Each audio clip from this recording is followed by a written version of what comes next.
Alright, back to the recap. At the very beginning, on a random morning at the military camp, our MC gets jolted awake. Then the dude next to him asks if there's something in his boot, right before spotting a nasty cockroach inside. He just tells everyone to shut the hell up. He introduces himself as Enkrid. Turns out, after causing a massive ton of trouble, he actually got demoted to being the squad leader for this bunch of total idiots. They're all just chilling until a literal war breaks out, and he screams at everyone to charge. He straight up admits he doesn't have any crazy OP powers or anything like that, because right in the middle of this absolute bloodbath, he says the only way he even made it this far was by grinding his ass off in training, and he just keeps brawling on the front lines with nothing but his sword and shield. So he's just out there catching bodies left and right, but getting absolutely battered in the process too. And he's pretty damn sure this is the end of the line for him as some huge dude nearly punches his head off. But right then, one of the guys from his squad swoops in and completely decapitates the dude. Our MC is still missing his sword though. He totally fumbled it while having an inner crisis about having zero talent. He knows deep down his dream is completely out of reach.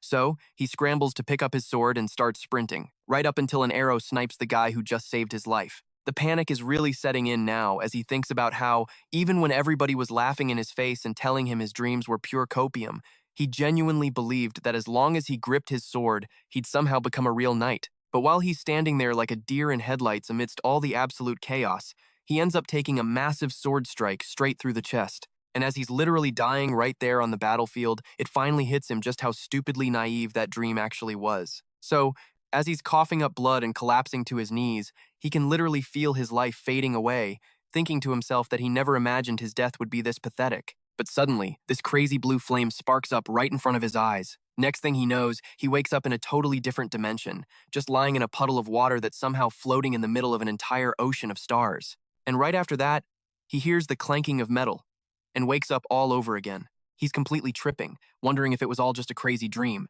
But then the guy next to him freaks out over that exact same cockroach all over again. He's thinking it's just wicked deja vu, and he gets dragged right back into that exact same bloodbath. But the ending? Always the same. He gets brutally killed for the second, third, fourth time, and it just keeps looping over and over. And every single time, he jolts awake absolutely terrified, still feeling the enemy's sword ripping through his throat. He feels that burning agony, the taste of blood, the vomit, and the sheer adrenaline of the battlefield. And he realizes this one specific day just kept looping on repeat, and he was getting clapped by the exact same enemy every single time. Bro, I literally dropped zero just to end up reading a manhwa about Subaru. I'm just kidding. Anyway, as that enemy knight charges at him with that absolute flawless thrust, he just completely panics, thinking to himself how the tip of that blade, which he's now staring at for the 17th time, just killed him all over again, and he dies in absolute agony, again. And he thinks to himself that if he had just gripped his sword with a bit more effort, he wouldn't be dying like such a scrub. And with that, the knight just yanks his sword out of the MC's neck and walks away like it was nothing, leaving Enkrid bleeding out, obsessing over the fact that if he had just pushed himself a tiny bit harder, maybe things would actually be different. He wouldn't even be in that absolute bloodbath. He's wondering if he actually kicked the bucket there, only to end up right back in that weird space his soul goes to every single time he gets killed. Then that same blinding light shows up again, and some voice asks if Enkrid seriously believes that crap. Then he wakes up, getting on his feet, and that ferryman dude who's supposed to be Sharon pops up behind him. The guy tells him to fight, then says he should just take it all in and give up, feeling total despair over a line he just can't cross. But man, instead of moping around, he just gets super pissed off and wakes up on that exact same day again. Honestly, he's not even shocked anymore. So when he gets up, he talks to Ren this time, telling him there's a freaking bug on his boot. Then when he notices it, he grabs the roach, straight up stomps on it, and demands to know who put it there, asking what kind of sick joke this is. But Cendric just tells him to shut the hell up, since he literally saw him creeping around earlier. He thinks to himself that this is the 18th time he's staring at the corpse of that damn bug, wondering if he has to see it a few more times just to finally make it through the freaking day. He talks about how he's been swinging a sword since he was a kid, training non-stop. He says he picked up his sword skills from some retired merc who just happened to drop by his village. Then the guy hypes him up, saying he's awesome, and that if he's already this good, he might actually become a badass knight in the future. And just like that, those words got him dreaming big. As time went on, he obsessed over being a knight, one of those absolute beasts who can solo 1,000 enemies and flip the whole tide of a battlefield. So he's just picturing this totally invincible hero in his head. He kept imagining himself as the knight who ends entire wars, already dreaming of being called the Knight of the End. He literally thought he had main character energy, like he was the hero in some wandering bard's song. So, he decided to dip, leaving his village behind to become a knight. But when reality slapped him in the face at some random tavern, people just started laughing their asses off at him. He was just that pathetic rookie who fell flat on his face. They were mocking him for being such a coward, totally spooked by a regular stray dog. And they're all like, wait, this guy actually dreams of being a knight? Roasting him by saying he wouldn't even make it as a wandering merc. Meanwhile, the kid, all bruised up, is really feeling the crushing weight of reality. He says he left his village, joined up with a merc crew, and got hit with the harsh truth that his talent was literally nothing special. But it was way too early for him to just quit after one screw-up. He started gaslighting himself into believing that hard work never betrays you. Rock Lee vibes. For real. He thought to himself that even if he had zero talent, putting in the time and grinding hard could actually change things out on the battlefield. He started leveling up bit by bit, fully convincing himself he could push past any limits with just pure grind. He kept slaughtering beasts along the way, farming experience, and talks about how he built up enough strength and stamina to finally get some respect from the guys around him. He kept hyping himself up, thinking he was actually getting strong enough to become a knight. But all that massive hope completely crumbled one day during a fight, the exact second his sword got knocked right out of his hands, and he got absolutely clapped by someone way younger. He says his hope shattered when this literal kid in the village challenged him to a duel, and that kid just looked at him dead in the eyes, bored out of his mind, calling the old man totally weak. He mentions the brat was only 12 and had only been learning swordplay for like 6 months. Meanwhile, this idiot who spent over a decade swinging a blade until his palms were totally shredded ended up looking infinitely more pathetic than a genius with only 6 months of practice. After that, he started feeling like his entire grind had been a complete waste of time. He kept wondering if there was seriously no way to make his dream happen. But even as the years went by, he just couldn't shake off the urge to become a knight. And that's with everybody looking down on him, straight up telling him his dream was basically impossible. He figured that if he just cut way back on eating and sleeping compared to everyone else, and kept swinging that damn sword, one day he'd reach heights nobody else ever could. But while grinding away, he stares at this tree that's basically been his only training buddy. Then he tells himself, okay, even if he can't be a knight, he can at least become a hardcore veteran soldier. So he kept on training, fueled by pure rage, practically going full guts. Cut to 3 years later, in the present at Divine Cypros, 4 companies, 4 platoons, and right below them, the 4 squads. And he ended up as the commander of what everyone calls a second-rate squad. He admits this was literally the absolute peak he could reach after grinding his gears off. But honestly, being a regular soldier for the kingdom still beats starving as some wandering merc. Then he talks to Jackson standing right behind him, and the kid just asks what he wants. He tells the kid to cover the morning patrol for the day, and Jackson just shoots him this incredibly nasty, disgusted look, telling him he better pay up later. So he mutters that the kid's a vicious little bastard, saying he glares just like a feral cat. Then Cendric talks to Ren, asking if he's going to try and dump his chores on him too. But instead, he brings up the heart of the beast, saying he wants to take another crack at learning it. So Ren asks, didn't you totally give up on learning that last time? And he's like, do you seriously think you've got what it takes now? But whatever, they just head off to train. Meanwhile, our MC is thinking about how that brutal clash between Neolil and Aspen, the very battle that got his ass killed in the first place, somehow triggered his respawn, making him relive the exact same freaking day on an endless loop. Right in the middle of training, he realizes that even if he grinds the heart of the beast with Ren every single respawn, he still can't even spot the tip of the blade that guts him every single time. But he hypes himself up, swearing that today is definitely the day he pulls it off. So, he charges straight into the heart of the battlefield with his platoon, and this is literally his 21st time in this exact same war zone. As he goes all out in this run, he's thinking he's completely memorized this whole repetitive mess. Stretching his neck out like he's freaking Luffy, he manages to dodge a bunch of attacks he already knows are coming. He talks about sidestepping the spear flying at his back, knowing the very next strike is from some dude right behind him. And just like that, he keeps dodging every single one of them. He also flashes back to some guy from another squad running his mouth, saying he's gonna drop dead real soon. But then he jumps in to actually save that guy, mentioning how he died in the last loop. Except Death is still thirsty for him, because another enemy soldier tries to backstab him right then and there. But the MC switches it up, taking out the guy who was threatening his teammate too. He figures it actually worked, cause even though the dude blocked the first arrow, he dropped dead right after. First goal of the day, check. Now he's thinking the only thing left to do is ice that bastard who keeps killing him over and over. Then, while that guy finishes off another one of his teammates, he locks eyes with the MC. The MC's just thinking how he always times, ends up facing this same dude, no matter what. The guy starts walking straight towards Cendric. He tells himself that this sick bastard has pierced his neck and killed him 20 times already, but this time, he's actually gonna survive. So, as the guy rushes him, he remembers Ryan chewing him out, saying how he always squeezes his eyes shut whenever things get dicey. And just like that, the guy grabs the axe he tossed up and aims right for the MC's neck, going straight for the kill. And Big surprise, it goes exactly how you'd expect. The idiot closes his eyes, times again, asterisk. But Ryan's voice echoes in his head, screaming at him to keep his eyes open, telling him that pulling that crap on the battlefield means instant death. He tells him to grow a pair and stop letting himself get rattled so easily. He tells him to turn into a crazy bastard who doesn't give a damn about death, just like a wild beast. And he glares at Cendric with this totally psycho look. The exact same look that the guy who keeps killing him has in his eyes. But this times time, the MC keeps his eyes locked dead on the tip of that blade. He thinks to himself, a beast doesn't know death, and starts wondering if he's actually scared of it. He realizes he's not, because dying is just making him stronger. This time, he manages to jerk his neck out of the sword's path, dodging it and refusing to just die. And with all that adrenaline pumping, his heart starts beating like crazy. And he realizes. On his 20th try, he actually managed to dodge that bastard strike for the very first time. But then, right when he spins around, hyped out of his mind to counterattack, the other guy has already turned, switched his grip, and sent his sword slashing right into the MC's neck. So, on attempt number 21, where he actually dodged the first attack, he couldn't dodge the second. And just like that, he's sent packing straight back to Sharon again. Sharon tells him he's been trapped in this endless day, just suffering and drowning in despair, and tells the MC to just give up and get on the damn boat. He tells the MC to accept how weak he is and finally rest in peace. But even while he's flat on his face, the MC refuses. He wakes up in that exact same day again, thinking that on his 22nd loop, he's gonna spit in Death's face one more time.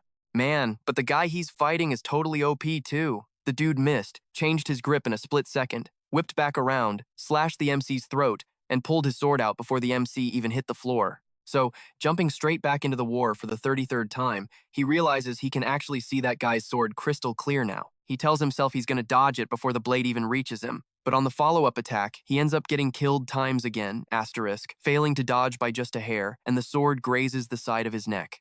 And he dies yet another time. As his body drops, that pendant around his neck falls right onto the dirt. Then it hits him. He remembers his mercenary days, taking on quests to hunt down monsters, and it wasn't even like he had times to do it. He just stumbled into some random village where they begged him for help. And the only reason he decided to step up was because his dream was to become a knight, and protecting the weak is exactly what a knight is supposed to do. And the village chief tells him their village is broke as hell, so this was the absolute best they could offer. When he looks at his reward, he realizes it's just some old amulet. He even said out loud that it was a total joke of a reward for risking his own neck. But right then, the old man told him that the amulet would grant him whatever he wanted most in the world. So now he's wondering, could times be it? Is this damn amulet the thing making this day loop over and over, just so he can finally become a knight? But this time, while he's writhing in pain on the ground, that knight walks up to him. He tells him he must be hurting, and says he's going to show him a little mercy, raising his sword to plunge it right into the MC. And the MC's just thinking, mercy, my ass, glaring right into the eyes of that bloodthirsty psycho, who's literally smiling as he kills him. He calls the guy a sick freak who gets off on stabbing people. Then, boom, he wakes up in that exact same day, times again, asterisk, talking to Ryan this time, who just tossed a bug into that boot. So he's like, what the hell is this? Telling Ryan he's pulling crazy stunts right at the crack of dawn, and asks if the old man has finally lost his damn mind. Then Cendric tells him to cut the crap and come over here, demanding he teach him the heart of the beast.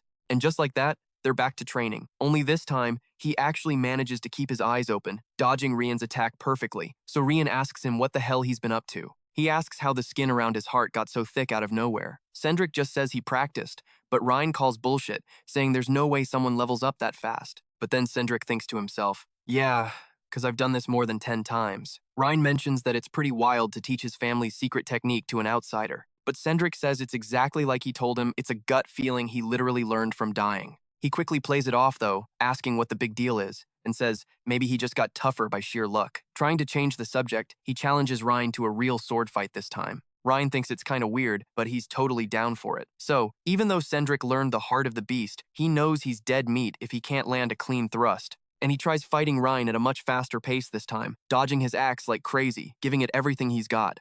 Then Ryan yells, asking how long he plans on running away, trying to smash the MC with full force. And Cendric's thinking that the only sword trick he actually has right now is the Valen mercenary style, some weird, unpredictable technique made by a merc named Valen. Some people talk trash about it, and others just call it a cheap, dirty trick. Then Ryan rushes him hard, calling him out and saying Cendric's lower body strength is weak as hell. But the MC thinks to himself that, even so, out of all the moves he's got, this is definitely his best one. Then, as he drops into a fighting stance, Ryan senses something. The MC flashes back to that deadly thrust he's faced dozens of times. He attacks Rhine, and Rhine barely manages to knock the sword out of the MC's hand, sending it flying. Then he realizes that, just for a split second, he totally copied that sick freak's thrust. He realizes he's died to that exact move over 10 times, and his body literally memorized it. Rhine chimes in, saying that move definitely should have drawn some blood. He tells him that out of all the garbage he's shown him so far, that thrust was actually pretty legit, showing him exactly how it's done,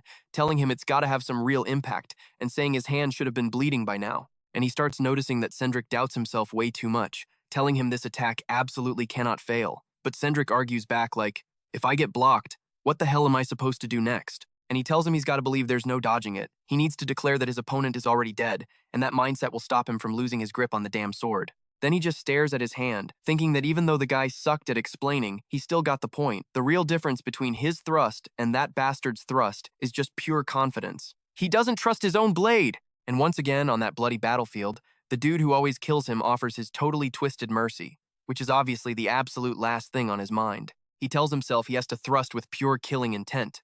He keeps training, dying over and over with Rin, getting slaughtered by that guy, just taking it one brutal step at a time. But then he's like, screw that, vowing to push forward even if it's just a tiny quarter of a step, and he just keeps dying, time and time again. So, on day 11, he's about to bite the dust once more, and on day 123, yep, he's still dying. But finally, on day 124, he attacks Rin with absolute pure hatred and actually manages to send his axe flying. Rin is totally weirded out though, asking him if he's lost his freaking mind. Not to mention his hands are completely wrecked and gushing blood. He asks why Cendric is laughing like a total maniac, and this time, he finally tapped into that berserker madness, realizing he actually mastered that creepy bastard's thrust. Bro, this is getting insanely good. Sure, he's literally playing with death, dying like there's no tomorrow every single loop. I kinda wanna see this whole thing blow up in his face, but it's getting so hyped. And now I wanna see him finally face off against that guy. Back on the battlefield, he knows he's gotta be just a bit faster. Dripping with pure killer intent, he charges straight at the dude. And he finally manages to land a hit, but his attack just scrapes the guy's helmet, while the dude totally stabs him right in the throat. He admits his first real attempt at the thrust was a total fail, but he swears he won't blink, and he sure as hell won't let go of his sword. He says every single thing that happened, from every clash of their blades to this exact thrust, is burned into his brain. Meanwhile, that creep steps right on his chest, taunting him that he looks like he's in agony and promises to show him mercy by finishing him off. But right before dying, Cendric looks that psycho dead in the eye and spits, "Tomorrow, you're a dead man." The guy just flashes this sick, sadistic smile and tells the MC that dead men don't have a tomorrow, and just like that, the amulet kicks in again. The MC wakes up on the exact same day. This time, he grabs the cockroach out of Rin's shoe, squashes it himself, and says he saw it crawl in a while ago. Rin just thanks him, and he fires back that if Rin is so grateful, he should cover his guard duty. Rin asks why the hell he's bossing him around so casually, and he just thinks to himself that this is the mark of day 125. Then he calls over Zoyodo, a kid from his squad, and tells him to score him some shin guards, a shield, and a dagger, promising he'll pay him back later. The kid thinks about it and tells Cendric he's only doing it because he's the boss, reminding him he usually doesn't do favors for anyone, like, you know that, right? Then Rin wonders out loud if the squad commander has ever been this pushy with his orders, and Jackson starts complaining that they always dump their chores on him, calling them a bunch of lazy bums. Rin immediately snaps at him like, "The hell did you just say? You want to taste my axe?" Everyone there starts thinking things are getting super weird, while Rin is just thinking this guy is acting way off, since he's usually never this intense. Bro, after the third death, he's out here laughing like the freaking Joker, like a total lunatic. Only God knows what's going on inside that crazy head of his. So, while the MC is busy training with his tree friend, he thinks about the insane amount of pain he feels every single time he dies, and the terrifying thought that he might never actually win, even after thousands or tens of thousands of tries, crosses his mind. Because that guy seriously scares the crap out of him. He wonders if there's any way to just escape and survive, questioning if he could finally go to sleep and wake up tomorrow, or if he'd just be stuck waking up on this exact same day again. He accepts that he's way stronger now than he used to be, wondering if that's enough and if he should just be satisfied with it. But then he's like, hell no, that's not an option for him. He knows he has to smash through that wall and perfect his thrust. So he keeps bashing the tree with everything he's got, refusing to throw away this blessing. Then, he finally splits the tree completely in half and gears up for battle, knowing he just has to keep pushing forward. Fast forward to the battlefield. While all the troops are getting into formation, he steps right up to the front line, and when the battle finally erupts, he reflects on how he's managed to survive so far. He, a guy with zero skills, only survived this meat grinder because of three things. Number one is preparation, and number two is pure dumb luck. And number three is keeping a cool head. Back on day 46, his left shoulder got absolutely shattered by a spiked mace. On day 47, he roll dodged the mace, but someone just smashed his skull in, so he added a spin to slice that guy first. Then on day 71, a soldier lower down chopped his damn foot off. Because of all that, he couldn't do jack against the thrusting psycho. But this time, he's got tough armor right on his shin, and with that, he easily blocks the low blow and kills the grunt. Then he remembers that on day 89, his head was cracked open by some dude throwing an axe. He knows if he lets that guy live, he'll totally ruin his duel with the thrusting psycho. So letting him live is completely off the table. Plus, he spent countless loops practicing how to throw weapons, so it's a piece of cake. And boom, he takes that guy out. Right after that, one of his allies starts screaming behind him. He realizes that guy always ends up dying right there. He narrowly dodges an incoming arrow, but the MC actually manages to shield his buddy, knowing that an elite sniper called Hawkclaw is on the way. He doesn't have time to kill the sniper, though, because someone else targets his ally again. But whatever, the MC just casually chops his freaking head off. Then he's like, all right, it's time to face the wall. Right on cue, the psycho starts marching towards the MC, locking onto him with that same old dead-eyed killer stare. But this time, they glare at each other like two absolute psychopaths, because the MC is not the same guy anymore. They go toe-to-toe, and when the dude tries to strike, the MC perfectly blocks it with his shield. Then it hits him just dodging and thrusting on its own won't give him a single chance of winning this, and he figures that works out way better for him. So he goes all in, charging straight at the soldier, thinking the guy's just your average grunt but tough, like almost prodigy level. And the enemy notices that the MC looked like he was attacking, but he was actually just blocking. He's totally caught off guard by that, and then he figures, like, this kid has zero real combat experience. So he totally catches him off guard, slams a sick headbutt right into the guy, and brags that Valen's mercenary sword style with all its crazy mix-ups works like a charm on him. Then he digs his toe right into the dirt and kicks a bunch of sand straight into the dude's eyes, swinging his sword up and barely missing him. But the enemy reacts super fast, glaring at him with eyes completely full of sand, and tries to thrust his sword right at the MC. But he manages to dodge it just by tilting his head, and the blade totally misses. The soldier instantly spins around for another strike, but the MC is already one step ahead. While the guy goes for another thrust,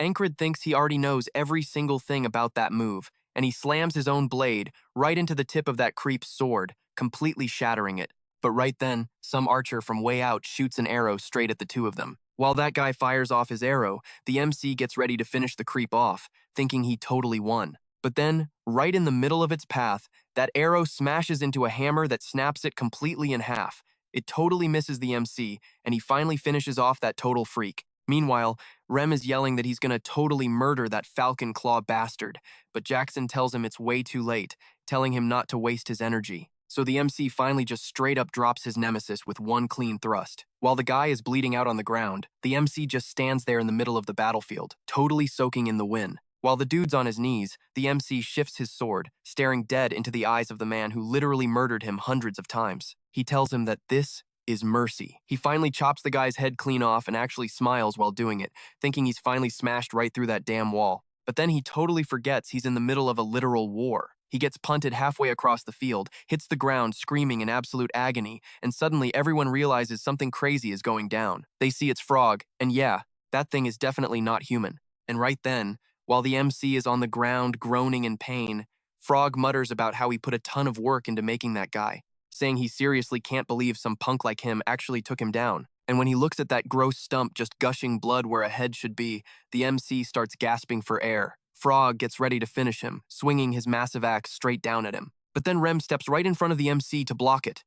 As he parries Frog's axe, he tries to counterattack. Frog actually blocks that too, and Rem just goes all in, starting this totally insane hardcore brawl against him. Meanwhile, with the MC still gasping on the ground, he almost gets iced by some random soldier. But Jackson suddenly crashes in and literally rips the guy's head off. Frog and Rem are still going at it, just trading crazy blows head to head. And Rem is thinking, like, if this freak wants to chop off his squad commander's head, he's gonna need his freaking permission first. But Frog asks if that weak little punk over there is really their commander, tauntingly asking if it isn't Rem. Rem totally ignores him, just thinking about how this frog species is literally a warrior race, born just to fight. He mutters that he's either got to torch this damn frog with magic or pierce his heart in one shot, thinking to himself what a massive pain in the ass this is. And Frog, on his end, is wondering what the hell a guy like Rem is even doing on a trash battlefield like this. He realizes that taking him down means actually risking his own life, since Rem is just stupidly strong. So Frog starts inching away sideways, deciding this fight totally isn't worth the hassle. He gets ready to just turn his back and bounce, and he seriously does it, just completely turns his back on his enemy. And Rem's just thinking, wow, what a massive coward. Hold up, I just noticed. This Frog guy totally looks like some evolved Greninja with dreadlocks. Yeah, it's super weird, but he's totally a Greninja. Anyway, Jackson starts plowing right through the battlefield while carrying the MC on his back. He's guarding him like a tank, literally ripping the heads off of anyone stupid enough to try and attack them. And the other guy from the MC's squad chips in too, clearing the way while everyone is trying to hold them back as he books it back to the camp. But then they form a front line to cover both Jackson and the MC, and they finally pull out of there. The MC finally catches a breath, just so glad this messed up day is over. And just like that, a single drop falls into that freaky ocean where he always ends up after dying. And apparently, he's back there once again. Sharon chimes in, mocking him about surviving just one day, but says that's literally it. He claims the MC won't ever survive the walls that keep popping up in his way, telling him his destiny is basically just to completely lose hope and quit. But the MC just thinks about this supposed destiny, stands up, and stares down the ghost of that creep he just decapitated when he broke the wall. So he snaps right back at Sharon, saying that to him, walls only exist to be smashed. Sharon just sneers back, saying he absolutely cannot wait for the day those greedy, ambitious eyes totally lose their spark. And then he wakes up back at the camp, wrapped up like a mummy, realizing he's stuck in the med bay. Rem starts talking smack, telling him he sure didn't have any trouble passing out for 2 days straight. Then he brags about saving him from that damn frog, asking if the MC even remembers it. The MC thinks back to Frog, feeling the crazy pain all over again. He realizes it really was a frog, saying it's completely nuts that he actually survived. Rem just casually points out that at least his bones didn't get crushed, but he adds that the medics said his head took a massive hit, sarcastically asking if he still remembers him, his bestie forever. The MC shoots back that he never once called them friends, totally exposing him by calling him a noble hunter, but Rem instantly tells him to shut the hell up, since there are other people around. Rem asks him if just because it's a secret of someone he supposedly has nothing to do with, that means he can just go around blurting it out. But the MC totally calls him out, telling him to make up his mind either they have nothing to do with each other or they're best friends. Pick one. And just like that, a totally brand new day kicks off. Because somehow, he actually survived. Then Ziodo demands his commander pay him triple, asking if he has any clue how much it cost to get him in there. And yeah, that guy is Crace. So the MC says he was actually wondering how a totally regular grunt like him, who'd usually just be left to rot, ended up in the med bay. But then he remembers that the kid was nowhere to be found during the actual battle, as usual. So he doesn't even know what to say, just offering to cut the MC a special discount, saying he's only got to pay double. Then, later that afternoon, Jackson walks up to the MC, who just straight up asks him what's up, telling him if he's got something to say, he better just spit it out. Then he tosses something to the MC and just turns his back, telling him to use it morning and night, twice a day, and not to ask where the hell he got it. He wonders if it's that ointment Jackson used to use, questioning if the guy just hated sharing his personal stuff. Meanwhile, Auden actually goes over there to pray for the MC. He tells the guy to just get lost, because he's not dead, and then he wonders what's up with them taking shifts like this, especially after all this time, when they were busy doing whatever the hell they wanted, asking if they're actually worried about him, or if they were just waiting for him to fall asleep. But then Ragna walks into the infirmary looking confused, asking why the commander is even there. But then the guy just turns around and leaves, thinking there's no way Hangen is actually worried, saying that bastard doesn't give a damn. He figures, besides him, there are 2 other soldiers in the infirmary. One's the platoon commander from another company who used to pick fights with him, and the other is some soldier whose name he doesn't even know, who just spends all his time zoning out. He notices the guy looks like a low-ranking grunt, wondering how the hell he even ended up in there. But right then, while he's scoping out everyone in the room, someone else walks in and weirds him out. He realizes right away that this person isn't a normal human. Turns out the chick is a noble elf with some serious clout in the army, so she asks who the commander of the 44th squad is, and the MC just freezes up, clueless, as he watches her ask that. And then, that commander who hates the MC asks if she's a fairy, and she just fires back, asking what group he even belongs to. He says, "I'm the commander of the 3rd platoon, 2nd company," and she claps back, asking if his company teaches them to point out someone's race when meeting a superior. So he apologizes, and the MC realizes she's definitely a higher up, noticing that Kelly is the new commander of the 4th company. Enkrid introduces himself to her, saying he's the commander of the 4th squad, 4th company, 4th platoon. Then she mentions she heard he's actually doing a good job leading his messed up squad, saying she's really looking forward to what he can pull off. so he wonders if she came all the way down there just to say that, but then she stops, asking for the name of the last guy in the room. And the kid just completely glitches out and says his name is Krang, but the MC is standing there wondering if he literally just made that up. Cause his attitude in front of the company commander is totally trash, making him wonder if the kid's a noble. The girl just stares at him and walks away, leaving the MC completely lost. By nighttime, he notices he's actually getting better, saying most of the pain is gone. Now he can actually put some strength into his body, figuring he should probably start training. Jan asks where he's heading, and he says he's going to the training grounds. But he mutters that the guy is a total idiot, because he's acting all tough when he's literally the lowest-ranking grunt. Krang just watches him walk off, and then he raises his sword again, thinking he needs to replay that last battle in his head. He says it's one of those new methods he blew a ton of cash to learn back when he was young. He also thinks about that thrust he pulled off at the very last second, wondering what the hell would have happened if that crazy desperate attack had failed. He starts to realize that putting all his eggs in one basket is a trash idea, and if that attack fails,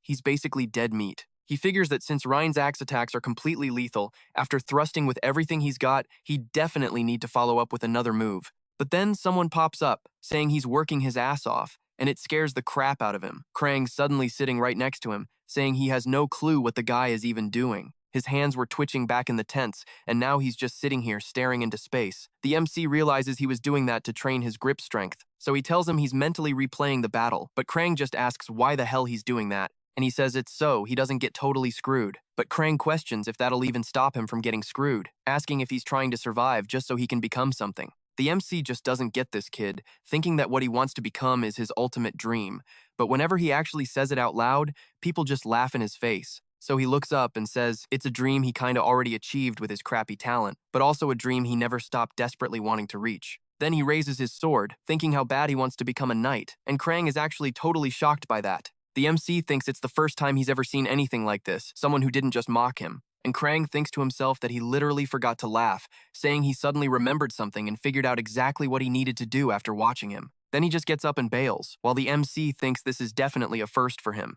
Krang turns back and tells him that if he actually becomes a knight, he better remember his name, calling him his friend. And the MC realizes it's the first time anyone's ever really had his back. And so everyone's over at his camp singing, wondering who the real hero of the battlefield is, and they're all saying it's Cypros. Back in the infirmary tent, the MC is totally done dealing with that guy complaining nonstop. He thinks about how, after waking up, cause of that wandering vagabond and waiting around for their late-ass breakfast, he just took a short, chill walk instead of heading to the training grounds. He walks past Jackson, who asks how his injuries are holding up. He tells him the meds worked great and says thanks, but then Jackson tells him that if he's so grateful, he should hurry up and get his ass back out there. By nighttime in the infirmary, Krang tells Enkrid goodnight. He wishes his friend a good night too. The MC thinks all this guy ever does is crash early. Meanwhile, that miserable dude tells them to shut the hell up, saying they're just talking shit, and so the MC thinks this whole day was just a massive waste of time doing nothing. But then in the morning, he gets woken up by that wanderer again, and he notices the guy actually came back, wondering why the hell a wanderer would return.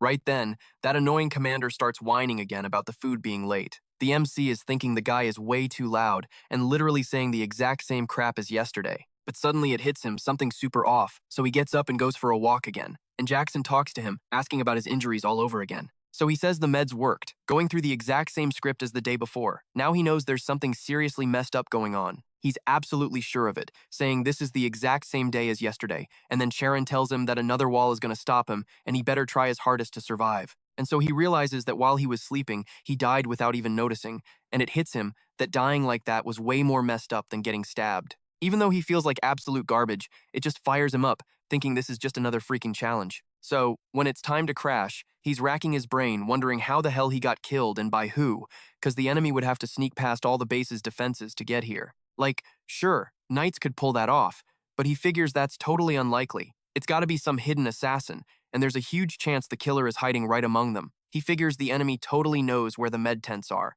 Hiding their presence like that, it's gotta be a pro killer. He remembers that chick who stared straight at him and gets super creeped out, because a fairy's crazy, fast, and silent footsteps are literally perfect for assassinations. And the whole reason she even showed up earlier that day was to scout the place out in advance. He starts running through all the sketchy stuff she could be pulling and decides he needs to see it with his own eyes to be sure.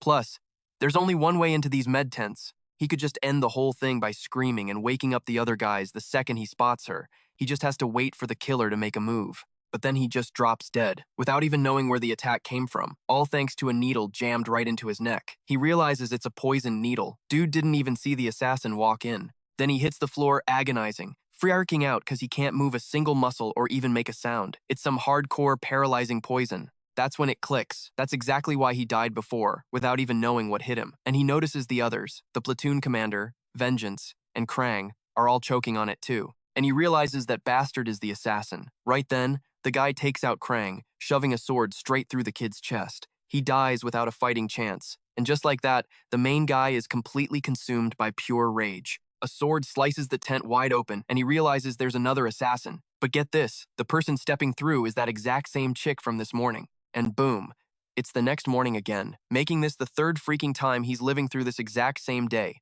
He thinks about how he was on high alert but still couldn't sense them at all, realizing this isn't going to be a walk in the park. Plus, even if he manages to stop the assassins, he's still got to deal with that company commander right after. So he starts feeling totally helpless, thinking how he felt the exact same crappy way a few days ago when he was up against that knight. But he reminds himself that, despite all that BS, he still came out on top. So he hypes himself up, knowing he'll definitely find a way out of this as long as he doesn't quit. With that, he walks right up to that annoying-ass captain, rips off his blanket, and the guy snaps, asking what his deal is and if he's lost his freaking mind.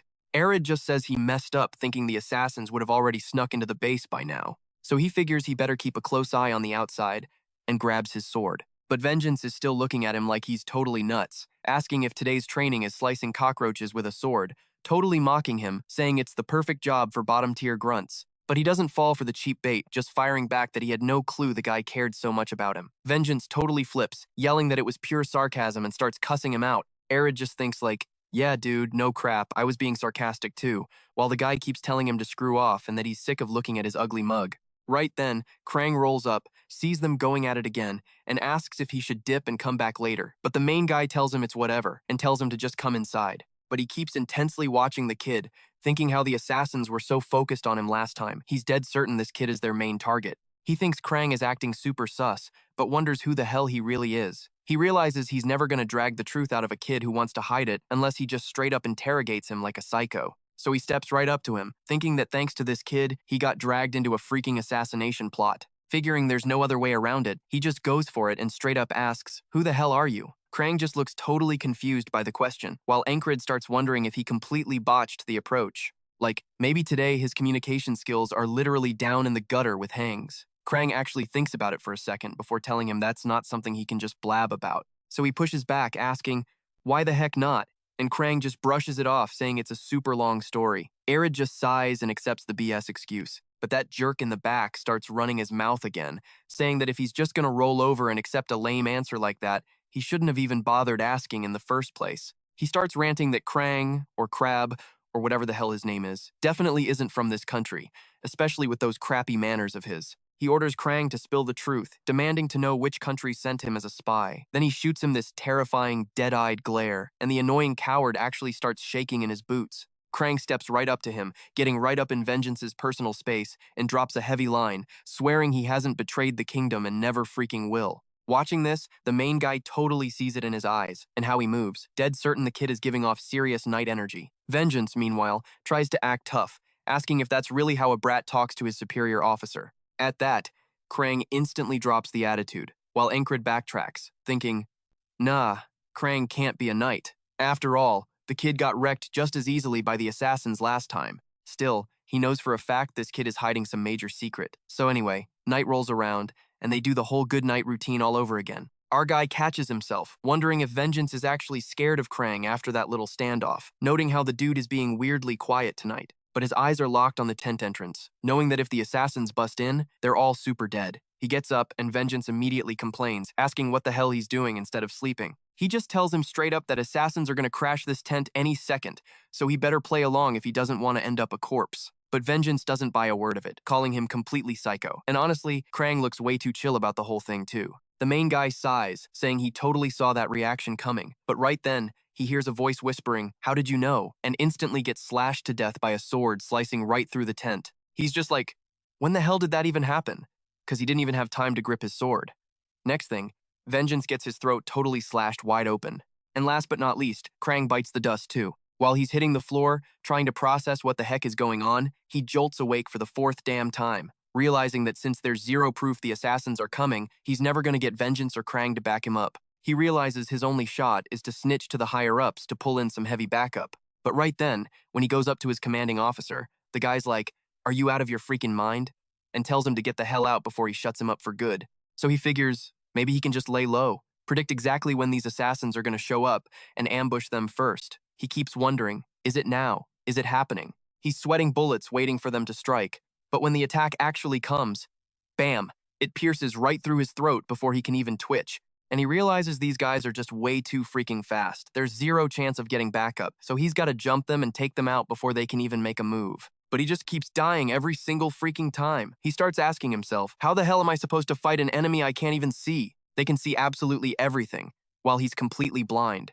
So he just keeps dropping dead, over and over again. He realizes that unless he can dodge their sick little poison needle, he's just going to keep dying like a total loser. And just like that, waking up to yet another morning, he mutters, attempt number 20, 20 freaking times in a row, and he still hasn't been able to do jack squat. He's getting super desperate at this point, but then this creepy smirk creeps onto his face, and he's like, I've only died 20 times. Bro, this dude's brain has totally turned to mush. Only 20 times. Just imagine dying 20 times and feeling all that agony, because he says he wakes up hurting like hell, and every single time, he has zero clue what's even going on. He tells himself he's got to figure out a way to dodge that damn poison needle first. He figures he'll worry about how to actually beat them later. He realizes the only way to dodge an attack that's faster than the eye can track is to hit up Jackson, so he heads straight over to him. He suddenly remembers a chat he had with Ryan, where he asked why they called Jackson a wildcat. Ryan was pretty clueless about it, but Ian remembers that's totally his nickname. Ian explains it's because Jackson is a sneaky, dirty little scumbag, like the guy never ever fights his enemies face to face. He says Jackson loves to just backstab people and bolt, and asks, doesn't that sound exactly like a sneaky, twisted wildcat? But then, when he actually walks up to Jackson, he acts all awkward and asks if his injuries are holding up okay. And Enkrid thinks to himself, betting that Jackson could probably wipe the floor with those assassins, no sweat.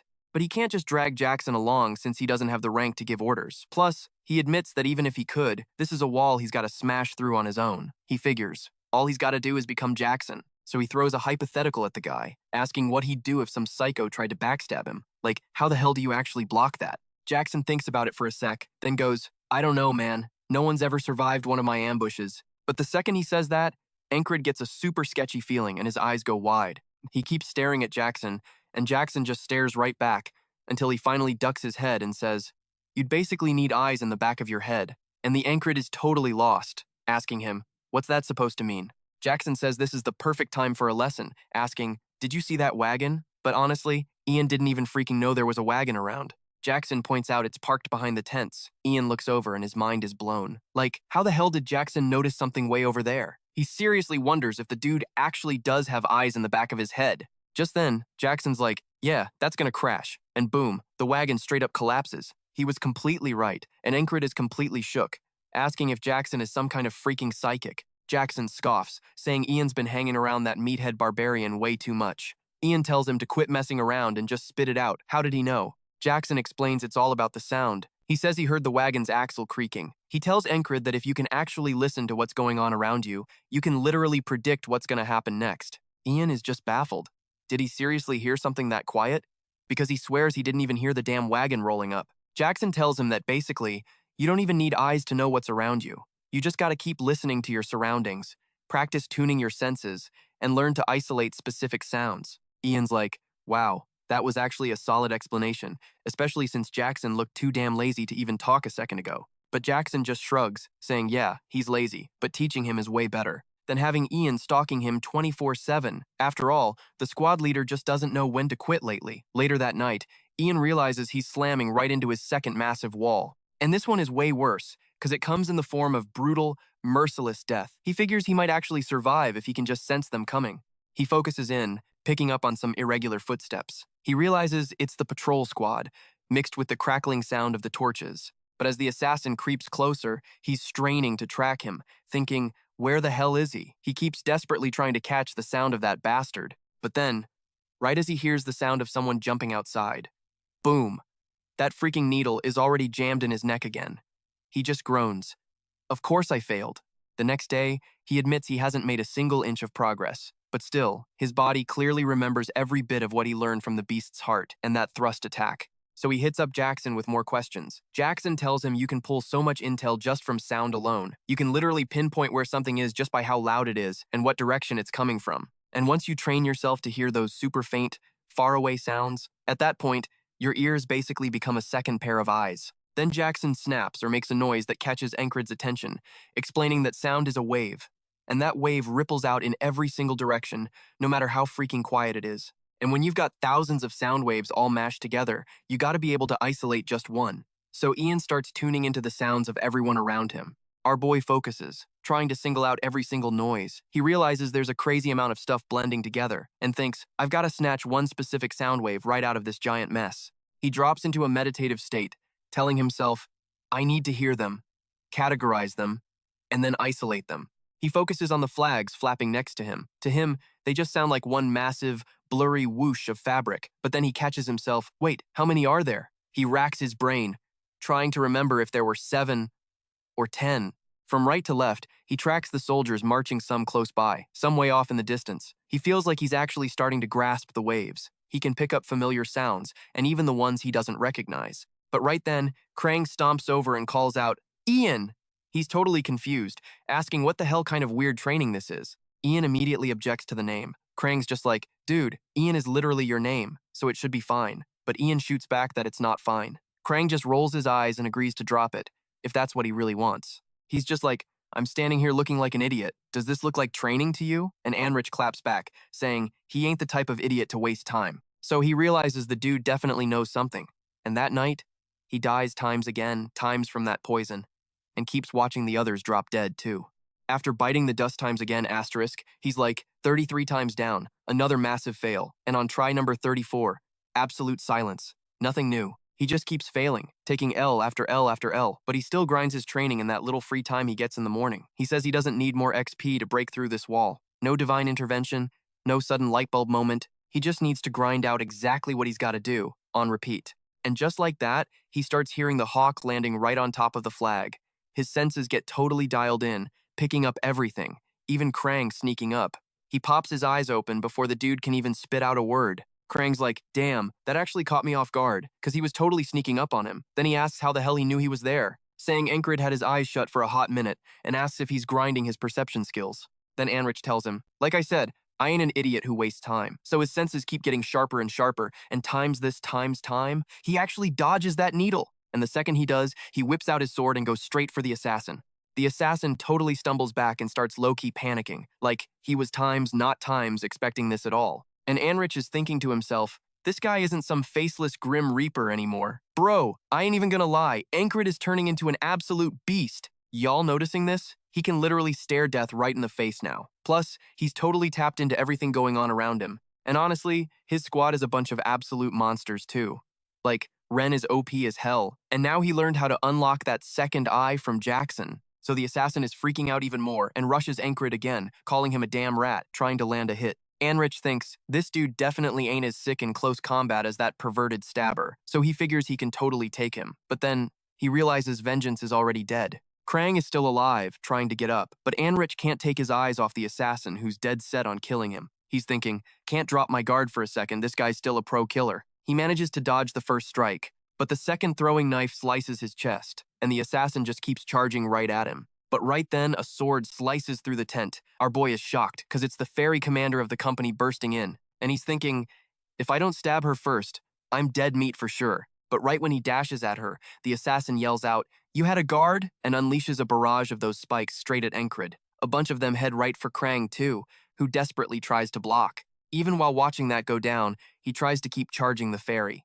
But then, she totally leaps right over Anrich, whips off her cape, and shields Krang from all those spikes. He literally admits he thought she was working with the assassin, but he's super shocked she actually came to defend them. He figures, whatever the deal is, this is my chance right now. So he goes all in, rushing the assassin, aiming straight for the kill, and actually manages to clash with his knife. But the assassin blocks the hit, realizes he's out of options, and just straight up dips. He books it out of there, and Enkrid finally breathes a sigh of relief seeing him run off. Then he realizes that Psycho was probably targeting him, and Enkrid's like, yeah, I know. But he questions, who the hell would pay an assassin to take out a nobody like me or vengeance? The fairy's like, spot on. Glad to see you've got a working brain. But then she rests her hand on her sword. He notices she's been on their side up till now, and asks if she's just trying to keep all this completely under wraps. He's thinking, crap, she's gonna leave no witnesses. The second she grips her sword, he gets ready to throw down too. But Krang steps right in between them, saying he's got a favor to ask. He's like, I don't want anyone else dying today. The Enkrid instantly connects the dots, and she just bows her head, saying, as you wish. But Krang adds, that includes that platoon commander over there. He ain't dead yet. She says they've got an antidote, so he should pull through. And right then, Enkrid realizes she clearly knows her stuff about poisons and cures. Then Krang says they gotta clean up this whole mess, because it's gonna be a massive headache if people find out an assassin breached the camp. So Enkrid asks, will we be good if there's zero trace left behind? He says he's got a way, locking eyes on the campfire right next to them. And just like that, he sets the whole damn tent on fire. Everyone outside jumps up, scrambling to put out the blaze, while he drags Vengeance out of there. People notice there are 2 survivors. Our boy's thinking, all right, the assassin's tracks are completely torched. They'll handle the fallout. Meanwhile, way deeper into the woods, Krang keeps walking with the fairy, and she tells him if that squad leader hadn't stalled, he would have been dead. Then she asks if he changed his mind just cause of him. And Krang's like, yeah. Ain't he an interesting guy? The fairy stays completely quiet, while Krang thinks to himself how he's been trying so hard to avoid all this. So the next day, Enkrid goes right back to his daily grind, while Krang leaves, muttering that she must have rubbed off on him. He says they're 100% gonna cross paths again in their true roles. Bro, the second I laid eyes on this guy, I knew he wasn't some basic peasant. He's totally gotta be the king, and our main character is gonna become his personal knight. Yo, mark my words, mark my damn words. Anyway, cut back to Sharon and his scythe. The Grim Reaper dude is totally pissed because his scythe literally shatters to pieces. Then Enkrid pulls up right in front of him, and Sharon warns him, you times will, times see me again. And he basically says, bring it on, anytime. And just like that, he talks about facing the same old repetitive grind today. He actually survived that silent death and woke up the very next morning. He's thinking, I can sense the presence of almost everything around me, but I couldn't sense that fairy times at all, asterisk. He realizes he's got a ton of work to do when he gets back. Luckily, he didn't take any damage, so he can jump straight back in. Then Vengeance asks, did you drag me out of that fire? And immediately follows up with, why the hell would you do that? Anric is just standing there thinking, is this guy seriously flaming me for saving his life? And wonders why the dude hates his guts so much. So he just shrugs it off like, cause we're comrades, bro. Do I even need another reason? And Vance is straight up speechless, saying that after all the shit he put him through, he's a pretty selfless bastard, and asks if he's heading back to his squad. He says yeah, but then Vance tells him he's out of luck, cause the weather's gonna be total crap out there. Then he asks if something happened, and he mentions there's a rumor going around that the whole base is cursed. And back at his base, Ragna tells Rhine to stop pissing him off, calling him an unevolved monkey and giving him a massive shove, getting him all hyped to throw hands. So everyone starts running, saying the Psycho Squad is at it again.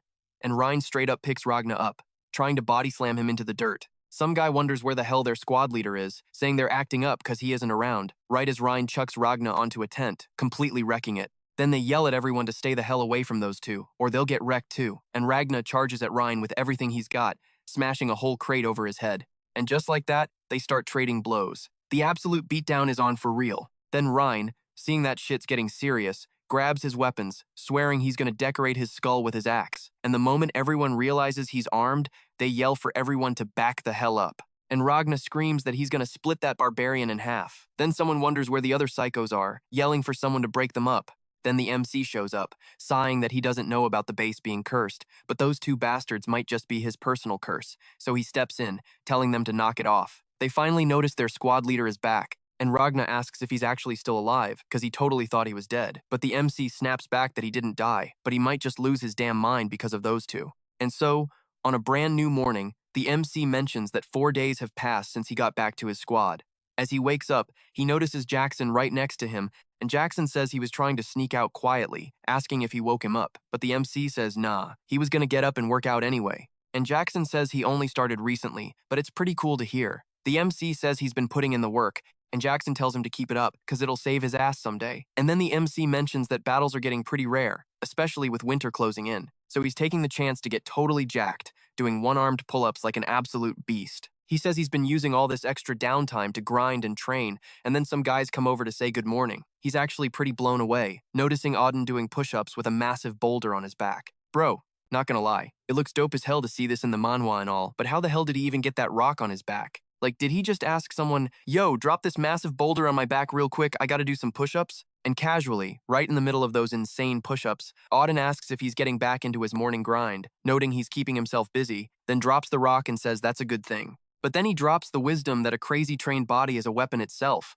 saying he should be able to tank a frog's kick. Dude, this guy must be like 10 feet tall because the MC isn't exactly small, but look at the absolute size of this unit. And he straight up calls the MC a twig to his face, saying he's still way too skinny, so he's got to keep grinding. But the MC just shoots back that times he's times the one who's ridiculously huge and says he'll do his best. Auden tells him that the training technique he mentioned before is super effective, but right then, they hear Ryan screaming again, literally kicking Ragna out of bed. He's yelling that it's his shift on duty, but he's still passed out, calling him a lazy sack of crap. And Ragna just crawls over, grabs his sword, and gets totally ready to swing. But Ryan isn't backing down, and right then, the MC rolls up, asking if they're seriously fighting again. He just begs for a break, while Auden chimes in that reckless violence solves absolutely nothing, but casually adds that he's gonna starve Ragna to death. The MC tells Ragna that if he's on duty, he better start cooking. He just groans and agrees, while Ryan snaps that there's no need for all this drama, he's gonna do what he has to do anyway. But Ryan keeps poking the bear, even though Ragna ignores him. Finally, the MC tells him to knock it off, asking if he's just bored. Ryan asks if it's that obvious, saying the lack of action is giving him some serious anger issues, but the MC tells him not to take it out on some random guy, daring Ryan to come fight him instead, straight up challenging him to a spar. And man, once they start throwing down, the MC instantly starts regretting it a bit, thinking he really needs to tank these hits better. Then Ryan tries to cleave him with his axe, knocking the MC's weapon into the air. He almost drops his sword entirely and realizes he's got to stay calm and tap into the heart of the beast. And just like that, as Ryan's axe comes crashing down, he blocks it like it's absolutely nothing. He thinks about using that exact move he practiced while dying hundreds of times, going for the thrust, and he nearly clips Ryan with it. Ryan barely dodges, grabbing the MC by the collar and slamming him into the dirt. Ryan scoffs, saying he honestly expected more, since he's leveled up so much lately, and asks what made him so damn boring all of a sudden. He says that stab already put him to sleep, asking if he doesn't have any new tricks. But right then, the MC realizes that he gets it now, because things are way different than before, and now he can repeat this hundreds and thousands of times and keep pushing forward. So he hypes him up and tells him to come at him again, swearing he's gonna absolutely wreck him this time. Ryan still thinks the kid's skills are total trash, but seeing that fire in his eyes, he just can't get bored of him. So he thinks the kid can run his mouth all he wants, once he actually manages to leave a scratch on him. But then the rain starts pouring, and they gotta call off the fight. The MC mutters about how the rain just randomly starts and stops, and Ryan gets super pissed off, complaining he's gonna grow mushrooms on his feet at this rate. Everyone ducks for cover, while Bug Eyes rolls up, asking how many times they're gonna have to cancel their duels because of the damn rain. He says he'd totally buy it if someone told him they were cursed, but the MC asks what the hell kind of curse he's talking about. Bug Eyes asks if he hasn't heard the rumors, and then it hits him. The MC remembers Vance rambling about something, saying their whole camp was cursed. Bug Eyes points out that the weather is completely screwed up, the casualty count keeps spiking, and they literally got set on fire. And specifically in the escort squad, Jack, Bull, Rain, they're all banged up, and people are starting to say they're cursed because of all this bad luck. He adds that he's pretty sure they aren't actually cursed, and the bipolar weather just threw gasoline on the rumors. But the MC knows the higher-ups aren't just gonna let some shady crap like this slide. So Zoto's like, why the hell are you just standing at the entrance anyway? And he tells him he's training his senses. But Zoto asks if that's even gonna work in this pouring rain. And he's like, that's exactly why I'm doing it in the rain. Then Zoto asks what the hell he's even trying to pull, asking if he's trying to be some kind of stray cat, and what the point even is. But Jackson chimes in that it's actually not a bad way to train, saying he's doing pretty solid. But then Rem butts in, asking what kind of crap he taught him, questioning since when he gave a damn about his squad leader. And man, Enkrid thinks it's way too freaking loud out here, he can't even hear the rain. Rem just keeps yelling, while Auden drops in that if he wants to train inside the tent, there's stuff he can do even just lying down. Then Ragna asks if he wants him to check out his stance again. And the MC just looks at how they're all acting, realizing they totally caught on too. Looking at the whole squad, staring right at him, he's absolutely sure they noticed the exact same thing he did. Meanwhile, over in the Big Shot's tent, they're telling the company commanders to get their damn soldiers in line. They gotta send out an escort squad again before winter hits, asking if anyone's got ideas to fill the empty spots. And the fairy's just chilling, watching, before she asks about the leader of the 444th squad. Then the guy asks if she means that useless dude, saying he's kind of an idiot, and wonders if it wouldn't be better to just dump him with the scouts. But the fairy's like, nah, he might actually pull off something crazy. The higher-up asks why the hell she thinks that, and she just smirks. Just fairy instincts, babe. Man, this fairy is totally badass. I'm getting major vibes that she's no joke. So he goes over there, only to find out he's getting shipped off to the scouts. She just stares right at his face, and Zoto asks if he ticked off the company commander or something. He's just standing there like, what the hell could I have even done to deserve this?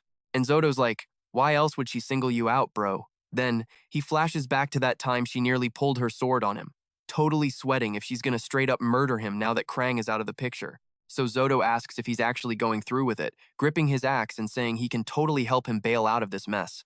And honestly, Enkrid knows he means it.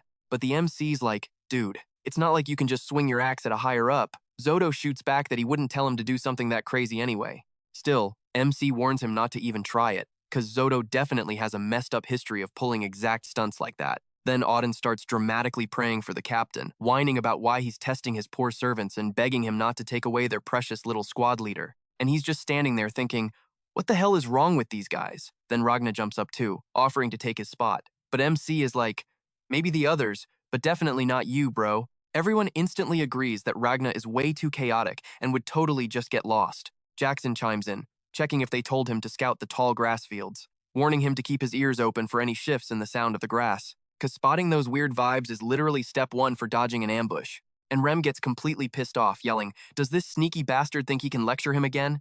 And raging that he already told him to quit teaching him that weird crap. But honestly, the MC's just thinking that nobody's gonna stop these idiots from killing each other once he's gone, and wonders if it's really cool to just ditch them here. But deep down, he admits there's probably no one better for this crazy job than him. I mean, ever since he enlisted with his trash tier skills, he's been tossed around constantly, just playing backup for everyone else. And the one freaking place he actually proved useful was babysitting these psychos, who never stop throwing hands and nearly kill each other all the time. He totally breaks up their fight, reminding them he's the leader of this leftover squad. He begs them to just call a truce, and as he literally stands between them, Rem sneers, asking if he's just brave or straight up stupid. Jackson talks trash, saying Rem should be thanking the MC, or else he'd have a brand new extra hole in his chest right now. But Rem claps back that Jackson's head would have rolled way before that, and the MC's just thinking, these bastards are actually insanely skilled, we definitely can't afford to lose them. Compared to those freaks, him leaving isn't exactly a massive hit to their combat power. He figures there's 0 point in getting all deep and emo about it right now. He knows exactly how trash his skills are, and he just needs to grind and get better. So, as he rolls out with the scouts, he's like, alright, the scouts are heading straight to the front lines, so I can just blow my time training my senses. Then one of the guys catches Enkrid walking with his eyes dead shut, calling him out as the leftover squad leader and telling him to stay focused. Our boy's just completely confused. The guy talks down to him, saying they might technically both be squad leaders, but he's the one running this scout squad. If he's got a problem with that, they can totally settle it right now. And around here, he is Andrew Gardner. Andrew's buddies start hardcore roasting the MC, asking if he thinks he's hot shit just because he survived that squad of outcasts. They literally ask if he even knows how to hold a freaking sword properly. And Andrew acts all cocky, saying if the MC comes at him, he'll try not to hurt him too badly. He flat out calls Enkrid useless, totally claiming that his old squad only survived because of the other crazy members carrying him. Then he randomly starts screaming, hyping them up that if they spot the enemy, they gotta smash their skulls in, and the whole squad just cheers along. And the MC is just staring like, why the hell are they yelling? He wonders if they even know what the word recon actually means. He realizes this squad leader is a total freaking noob and seriously doubts this scout mission is gonna end well. But then, one of the guys actually finds some tracks. He points out their knoll prints, and they all start hyping up about tracking it down, cause they're totally having barbecue tonight. Except Enkrid knows damn well that knolls always travel in packs of at least 20. He's like, are we seriously picking a fight with a whole pack? Wondering what the hell is even going through Andrew's brain. But then, a dude next to him just cracks up, pointing out that the track definitely isn't from a knoll, it's straight up just a gazelle. The guy notices the MC right next to him and mutters that their squad leader is a major pain in the ass. Turns out his name is Henry, and he's actually trying to be chill with him. The MC drops that he used to be a hunter back in some mountain town, and Henry clearly didn't give a crap about what the squad leader thought. They just started vibing, talking it up, and got pretty tight fast. Henry started dropping some basic hunter knowledge, which the MC actually found super legit and useful. He explains that there's usually a hidden trail specifically for the animals in these fields, but says they can totally geek out about that tomorrow. And so, once night hits, they're all complaining that they wasted the entire freaking day hunting for invisible gnolls. The whole scouting mission was a total bust.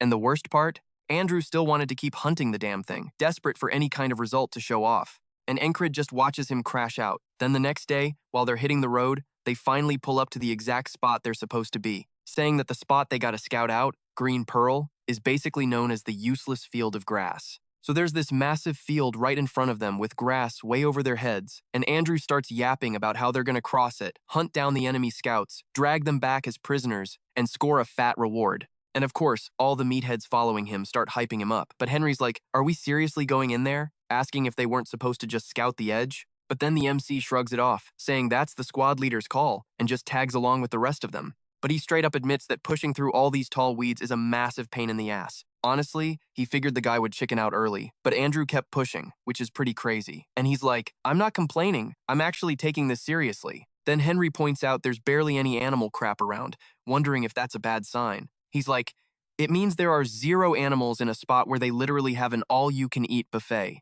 But as they keep trekking, the MC catches the sound of footsteps that are definitely not human, and it creeps the hell out of him. He snaps his head to the side, and boom, this beast is already right there, rushing past. They lock eyes, and he just screams at everyone to get the fuck down. And Andrew, with his absolute genius brain, starts screaming that it's the enemy and tells everyone to run. But the enemies are already packing crossbows, ganging up on them. A bunch of them get picked off instantly. The MC tries to dip out last, but he's already getting boxed in. And even if he makes a run for it, these guys have crossbows that can snipe him from a mile away. Then he hears the snap of the string getting pulled back. He realizes that listening trick he picked up from Jackson is actually clutch, and manages to dodge the bolt just in time. But with all this chaotic noise going off, he can't figure out what the hell is coming from where. He realizes it's all pointless, as he gets absolutely lit up from every angle, taking brutal hits until he just drops dead right there. His last thought, if you know you're walking into an ambush, dodging it is a no-brainer. But then, bam! They're trekking through that same damn grass again, and he tries to warn Andrew. But the guy just snaps. The hell did you just say? Threatening to chop his head clean off. The MC realizes these idiots are never gonna listen, so he decides to handle this mess solo. Too late, they realize it's a trap. The MC says he tried dipping through a totally different route, but the enemies cornered him again and he just got turned into a pincushion anyway. He tells himself it's fine, whatever, he can always figure out another way. He's like, I've got this daily reset cheat on my side, but he just keeps dying over and over. He mentions getting jumped by like 20 crossbowmen from the east, getting completely shredded by bolts before bleeding out. So the death loop keeps going. He swings north to dodge the snipers, only to run straight into a squad of spearmen who wreck him all over again. And then, during the night run, he manages to hang on a little longer, just bleeding out slowly, absolutely raging as he dies. He figures out that even if he somehow jukes them all, they'll never stop hunting him. Bit by bit, he watches these guys close in, noticing their uniforms are painted green, literally dressed up for a hardcore ambush. He's like, what the hell is even in this sketchy field that they're guarding so damn hard? And just keeps dragging himself right into the heart of their camp. And what he sees there totally blows his mind. But right before he can even process the whole thing, some dude rolls up and rams a sword straight through his neck. His fading thought is just, what the fuck are these Azpen bastards hiding out here? And just like that, reset. He's trailing behind Andrew yet again, already knowing exactly how this shit show ends. He mutters that they've tried this dozens of times, and the second they step in, it's a guaranteed death sentence. But he knows those Azpen guys are hiding something massive, and he has to figure out what it is. Honestly, if he just drops this whole mission, he wouldn't have to keep dying. Henry spots Enkrid falling behind and thinks, yeah, this guy is a goner today. But the MC refuses to back down. He's like, hell no, I'm not running away from this wall, and straight up pushes to the front of the pack. But Andrew keeps talking shit, asking what the useless loser is waiting for, and some other guy chimes in, saying he knows Enkrid is just turning into dead weight. But the guy tells him to suck it up, since their precious squad leader is dealing with his own crap too. But Enkrid just stares at them and goes, and why the hell should I do that? He says he's reached his limit with all this idiot's bullshit, straight up asking the guy if he isn't exhausted from licking that whiny squad leader's boots all day. The guy gets pissed, asking what the MC just said, but Enkrid just shoves him out of the way, declaring he's done playing these stupid games. And Andrew freaks out, asking if he's seriously choosing to disobey direct orders. The MC mentions he really needs to rethink this whole setup. Andrew starts yelling that insubordination is completely intolerable, but Enkrid knows he just can't survive this mess solo, so he straight up tells Andrew that he'll be the one barking the orders from now on. He figures that if he practically hijacks everyone's strength to make sure they actually make it out alive, this crazy plan just might work. But Andrew is absolutely triggered by that. The MC mentally notes that Andrew is actually the one who survives the longest in this loop, right alongside that other soldier and Henry. And he thinks about that one soldier with the scar on his eye. Dude fights exactly as tough as he looks. He's easily the most skilled guy in the squad, but he just glues himself to that spoiled kid, meaning he's gotta be some kind of glorified babysitter or bodyguard. The guy sneers and says he can try to play boss, but only if he manages to beat him first, daring the MC to draw his damn sword. He's thinking, a regular grunt wouldn't have a whole bodyguard, and judging by his stance, the guy is clearly high-level trained. Plus, he realizes Andrew's actual combat experience is absolute trash despite his supposed rank. He's totally just the spoiled kid of some loaded noble or something. But then again, if he was just some rich kid, he wouldn't be sweating this hard to get results. He guesses the idiot must be from some disgraced, noble family trying to prove himself. And then Andrew starts barking that, based on his totally pathetic skills yet weirdly high rank, Enkrid must be some lazy loser who never trained a day in his life but still expects a fat paycheck. The MC just thinks, whatever the hell he is, I can't keep blindly following this clown's orders. So he straight up tells him that they are not the same, and he actually has a real mission to clear. But Enkrid just smirks, telling him he yaps way too much. He taunts him to bring it on, saying he won't even need to draw his sword for this. And Andrew absolutely loses his shit, charging in full throttle. And the MC's thinking that normally, a dude this skilled would give him a crazy hard time. But this guy is totally underestimating him, and acting all impulsive just makes him sloppy. So he just charges in blind, thrusting his sword out, and the MC literally just smacks it to the side, completely ruining the dude's stance. Then he just lands a massive punch right in the kid's chest, knocking the wind straight out of him as he hits the dirt. And everyone realizes he got one-shotted. Henry's mind is blown because he heard the MC was absolute trash.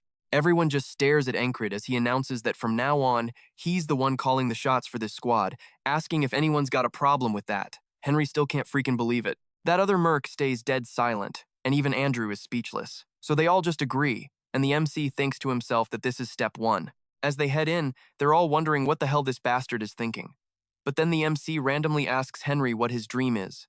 And Henry's like, why the hell are you asking? Then he says he wants to marry this pretty girl working at a flower shop.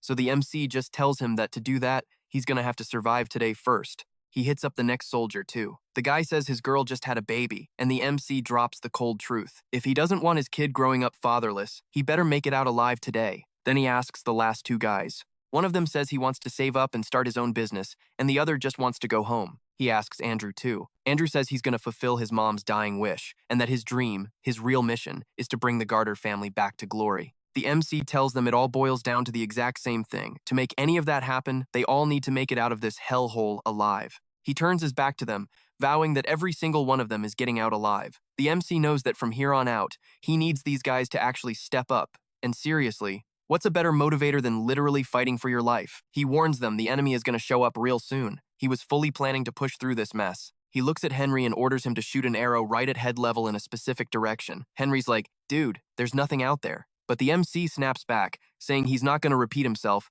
and tells him to just shoot. And he actually does it, headshotting an enemy soldier and instantly dropping him. The enemies immediately realize they're being ambushed, and the MC's squad is totally shocked that there were actually guys hiding there. Then he yells for Andrew to back him up, and he actually follows. The MC says having the upper hand changes the whole game, as he totally slaughters another one of those enemies. He's thinking they gotta spot them first and jump them. Honestly, man, if Subaru had this level of big brain energy, things would have gone way differently in ReZero. And while the MC is staying right on the enemy's tails, they're freaking out, wondering what just happened, screaming to kill them all. But then Andrew manages to silence the dude who was running his mouth. The MC knows they gotta ride this chaos and thin out their numbers as much as possible. Just then, an enemy sneaks up right behind Andrew, almost taking him out. The MC figures that if he pulls Andrew into his crew, his bodyguard is going to follow without a second thought. And just like that, the guy who almost killed Andrew gets his head sliced clean off, because the bodyguard just bodies him effortlessly. The MC thinks his odds of surviving just spiked hard with that bodyguard fighting on his side, so he keeps absolutely wrecking the enemies, calculating that out of the original 12, there's only 8 left. The rest of them are just screaming for backup, yelling that it's an ambush. And he's trying to figure out how many of them are actually left while they're all scrambling in total chaos. The MC thinks the rest are just going to get picked off one by one. They regroup, and he orders the whole squad to rush the enemy lines. They just go in and start an absolute bloodbath. The MC points out that in super tall grass like this, the enemies are struggling just as hard to figure out where anyone is. But he realizes they only got spotted first because of that damn puma pacing back and forth. This time around, though, even an enemy soldier gets jump scared by it and tries to kill the puma, getting super pissed at the beast. The MC totally takes advantage of that and drops the soldier who was distracted by the animal. He remembers the first time he saw that thing, realizing they were actually hunting the beast he spotted earlier. They were just chasing it down and ended up stumbling onto them by total coincidence. So, this time they completely missed the ambush because they were too busy hunting. And everything's going so well thanks to him, so he ain't dying that easily. Then Henry screams out to him that they finally wiped them all out, and the MC yells back that they can't waste any time, telling them to keep moving. But that big cat and its family just keep trailing behind the MC, watching him. He notes that after taking a casualty, they're down to just 6 guys left in the unit, and even after looping multiple times, it's just impossible to save everyone. Still, he thinks that this time most of them actually made it, so he tells them to keep pushing forward. But then another soldier pops up. The MC rushes in from a distance and just effortlessly lops his head clean off. He says that because he's repeated this day over and over, he knows exactly where the enemies are and how many of them there are. If they stick to this path, they're going to get completely shredded by 30 crossbowmen. So he tells them to cut hard in another direction. He says they gotta hook a right to dodge them. And those spearmen who always relentlessly hunted him down in every loop, they gotta get wiped out fast, or they're gonna be a massive pain in the ass. So he just speeds through, taking them out one by one. He says he wants to avoid any heavy fights and just use blitz ambushes to slowly break out of the enemy encirclement. And hey, even Andrew is putting in work, dropping enemies left and right. But his bodyguard thinks Andrew's starting to overdo it, because once it gets dark, finding a way out is going to be a total nightmare. He says they need to bounce while the sun's still up. The MC tells them to keep moving forward, but then the bodyguard's like, "What the hell are you doing? This is taking us even deeper into enemy territory." But the MC says he knows what he's doing, insisting it's the right way. He says he's not taking no for an answer, and tells the bodyguard to just follow him. But then both Henry and Andrew get totally spooked. The bodyguard presses his sword right against the MC's throat, telling him he better think this through. He says he's not about to follow him to his death, and he'll find his own way out alive, even if it means killing him first. But the MC just smirks and says that out of all people, he should know there's no turning back. After all the noise they just made, the way they came is definitely crawling with enemies by now. So he asks if the dude expects him to just keep following him, and Enkrid makes it crystal clear, telling him straight up that he wants to make it out of this hellhole alive too. And Andrew starts realizing that Enkrid might actually hit different. He totally thought he'd be a useless piece of trash just like his old man, who gave up on everything and blew the entire family fortune. But now he realizes he was dead wrong, and honestly, the dude reminds him of someone else. He flashes back to his mom's last words on her deathbed, telling him that their family might be totally ruined, but she still hopes he grows up to be the kind of guy who leads people just by showing up. Someone who earns everyone's trust, steps up as a real leader, and puts their family back on top. And he realizes that's exactly the kind of badass he's always wanted to be. And Enkrid stares right into the bodyguard's eyes, ordering him to trust him, because they're making it out of there alive. And Andrew thinks to himself that this guy really paves his own damn way. He looks right into Enkrid's eyes, calls him captain, and tells him he's got his back. Man, I'm getting literal chills. This shit is getting way too good. The bodyguard even tries to argue with Andrew, but Andrew just shuts him down, saying Henry is the captain now, and a squad follows their captain's orders. So the bodyguard realizes he's actually changed. Meanwhile, Enkrid sees everything is set and tells them straight up that, until he gives the signal, they need to stay low, follow his lead, and keep their damn mouths shut. He thinks to himself that step 1 for breaking out of this hellish day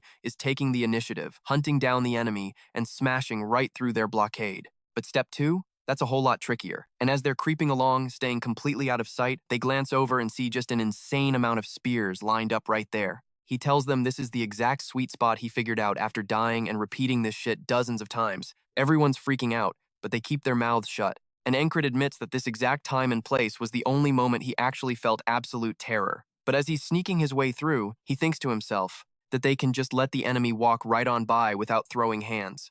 The whole camp is hunting for them, but he keeps it super low-key, dodging a head-on clash with that massive swarm of enemies. Everyone's literally sweating bullets while Enkrid keeps tracking movement using just his ears. He stays crouched with the whole squad, and the tension is just off the charts. He tells them everything's going exactly to plan, and now it's time for the final step, because the sun's going down and it's getting pitch black. He says the reason he kept pushing to ditch this battlefield is pretty damn obvious now. And just like that, he announces they've made it. Henry can't even believe his eyes, and the other dude is just standing there thinking, after all the insane crap they just went through, they're literally inside the enemy camp. He explains that the Aspen soldiers are straight up slaughtering anyone who steps foot in this camp just to silence them. And that's because they're hiding some top secret shit that nobody's allowed to know. Right in the middle of the camp, there's this seriously messed up monument, just piles of bones sitting under a completely shredded flag. And Enkrid wonders to himself, what the hell happens when something way more important than what they're guarding goes down? So he signals everyone to move out, trusting that a way out of this mess is definitely going to show up. And as they're sneaking around behind some tents, they ask Enkrid if he's seriously about to set the enemy camp on fire. The bodyguard straight up asks if he's lost his damn mind, because they're right in the dead center of the camp, and it's way more likely they'll just get swarmed and killed. But instead of arguing, Enkrid just asks for the bodyguard's name, and the guy says he can call him Mac. Our guy looks him dead in the eye and tells him he's not going to put up with any insubordination. Mac even tries to bitch about it, but Andrew tells Mac to shut the hell up and sticks close to Enkrid's side. Mac is still pissed off, muttering that he doesn't need Andrew to tell him they're screwed, trying to get out of there with the moon hidden behind the clouds, adding that in a totally messed up situation like this, they can't trust anybody but their squad leader anyway. And with that, Enkrid just slices right through one of the tents. Mac is totally losing it, wondering, what the actual hell is he doing? Questioning if the dude is seriously slicing open the tent just to walk through it. But then he realizes the tent is completely empty. Mac is super weirded out by the whole thing, wondering how the hell he even knows this stuff. Meanwhile, Enkrid just casually keeps pushing forward like it's nothing. Mac thinks the guy is being crazy, reckless, just waltzing right through the enemy camp like that, but then it hits him weirdly enough, even with him pulling this crazy stunt. They haven't spotted a single Aspen soldier yet, and he admits that, thinking about it, there's literally zero doubt they're deep inside the enemy base. He's just standing there like, how is this even possible? Right then, Enkrid signals them to stop and tells them to hold up. He thinks back on how he snuck into this exact camp dozens of times before, and how the very first time he spotted that flag and touched it, the entire damn base locked right onto him. And he got himself slaughtered super easily. He tells the squad that what the Aspen soldiers have been hiding in this brush all along is that exact flag, and their main goal is guarding it with their lives. Then he smirks and wonders, what's gonna happen if that thing goes up in flames? Mac's mind is totally blown, wondering if he somehow already knew that flag was sitting there. But like, how? So Mac just assumes the company commander must have leaked the intel to him. He remembers she was the one who assigned a bunch of nobodies like them in the first place, and figures there's gotta be a hidden reason for it. Meanwhile, Enkrid explains that the Aspen soldiers are gonna be way too busy protecting their precious flag to notice anything else. Mac keeps putting the pieces together, thinking the only reason this guy hijacked the squad out of nowhere and dragged them into an enemy camp was to pull off some crazy secret mission. But honestly, he's still just guessing at this point.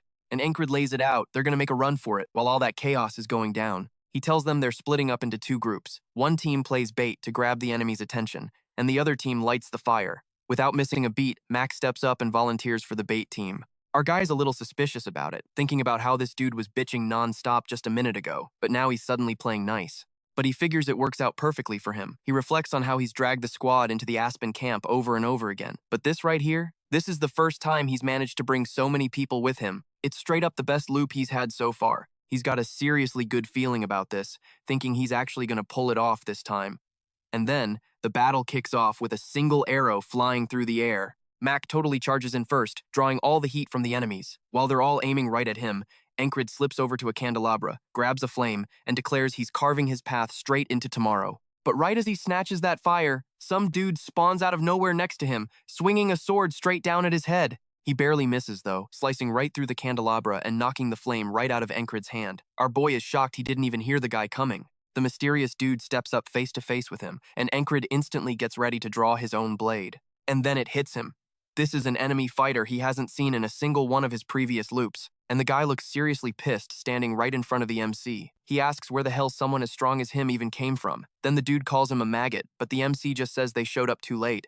Then that guy finally notices the tent right next to him is catching fire, and everyone starts screaming that the tents are going up in flames. While they realize there are intruders, the MC's crew runs past holding barrels, and that guy who was facing the MC yells at everyone to put the damn fire out first. And Enkrid realizes Mac lured away most of the enemies while he grabbed the attention of the rest. Meanwhile, Andrew set the tents ablaze, so he figures all he has to do now is get the hell out of there. But then he completely ignores his own common sense and takes a step forward. He thinks about how every attack starts from the feet and winds up for a heavy thrust. Locking onto the guy in front of him, he knows he's got to kick off the ground to launch his body forward, telling himself he can perfectly visualize the strike he's about to land on him.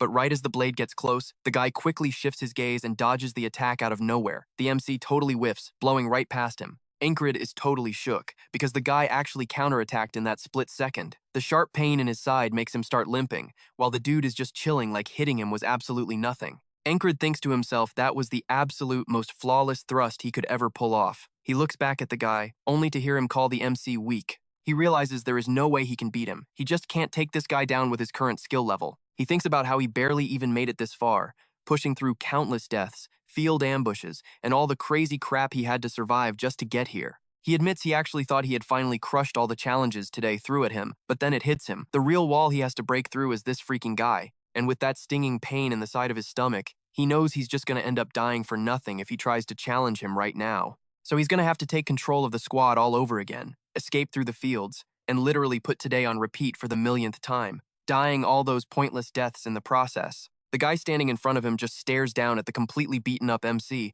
but then he gets pissed off and asks, "Are you laughing?" Meanwhile, Enkrid is dead serious, thinking he's still going to completely destroy this guy. Then the dude snaps, saying he's going to chop him to pieces and feed him to the dogs, but the MC just keeps thinking about how he's going to smash right through this wall. The MC goes full force at the knight, but the guy blocks it like it's nothing. The MC realizes he parried the strike and is about to counter, but he barely dodges out of the way in time. But this knight's skills are insane. He unleashes a brutal combo of attacks, putting massive pressure on the MC. Enkrid is totally caught off guard when the guy strikes from above in that awkward position, nearly getting sliced open again. Somehow, he manages to stop the blade right in front of his damn eyes. He realizes the guy's movements are crazy fast and stupidly precise, and this dude is totally out for blood. Enkrid realizes he literally can't find a single opening to counterattack, feeling the massive gap in their skill levels. And just like that, he gets blasted away all over again. But while he's falling backward, he snatches a dagger from his chest and chucks it straight at the guy. But of course, the knight swats it away with his gauntlet like it's absolutely nothing.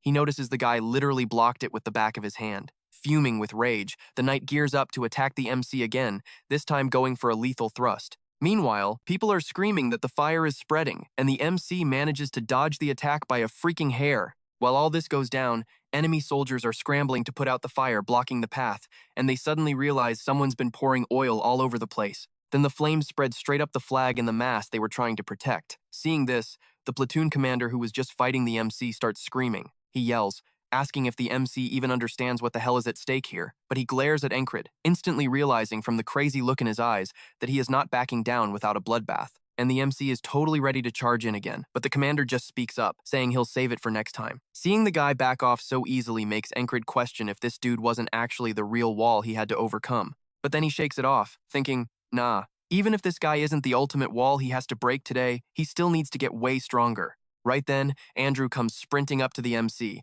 yelling that they need to bounce right freaking now. But Enkrid just keeps staring at the squad commander as the guy heads toward the flames. The commander turns back, and they just lock eyes in this intense standoff. Then Enkrid finally sheathes his sword and orders everyone to fall back, and just like that, the whole crew books it out of there. Mission accomplished. While running for their lives, the MC glances over and realizes one of the guys who went that way is completely gone. He notices there are only 5 squad members left standing. Mac turns and asks, "Wait, is that it? Aren't they going to send a massive tracking party after us?" But the MC just shakes his head, saying it's highly unlikely. But as they're sprinting, he notices Henry lagging behind, looks like his arm is seriously messed up. Suddenly, a bunch of enemy soldiers start chasing them, screaming at each other not to let them get away. And Henry, who's stuck in the back, totally slowing down the crew, just keeps losing speed. Without even needing to say a single word, Enkrid, Mac, and Andrew all turn right back around to face their pursuers head on. And just like that, they kick off an absolute bloodbath. Then he yells at them not to stop and to keep pushing. He straight up carries Henry in his arms, saying the enemies won't be able to track them if they cut through the fox and snake territory. But his buddy points out that going that way means it's going to be a total nightmare for them to escape too. Henry chimes in though, saying he actually knows a safe route, a hidden hunter's trail. So Enkrid just tells him, "I trust you, lead the way." A little while later, he mentions that he can't even hear the footsteps of the guys chasing them anymore. So they just keep on running until a random fox stops and stares right at them. Even while they're running for their lives, the MC says that thanks to Andrew and Mac busting their asses, they managed to shake off the enemy no problem. And if it wasn't for Henry's secret path, there's no way they would have lost them this fast. He admits that the only reason they made it this far was because the whole squad put everything on the line. Then he catches the sun starting to rise in the sky, realizing this insane day has finally come to an end. After running across an endless field, they finally make it back to their camp. People immediately start asking what the hell happened to them, but the guys just want to completely pass out. The MC feels the cool breeze hit him, thinking to himself that another today is finally in the books, and a brand new day is starting. Meanwhile, back at the enemy camp, every single one of those flags is burnt to an absolute crisp, and the commander is demanding to know what happened to them. And that dude who looks like a mage is saying they gotta gear up again. I mean, who would have thought the famous Greyhound couldn't even stop a few freaking mutts?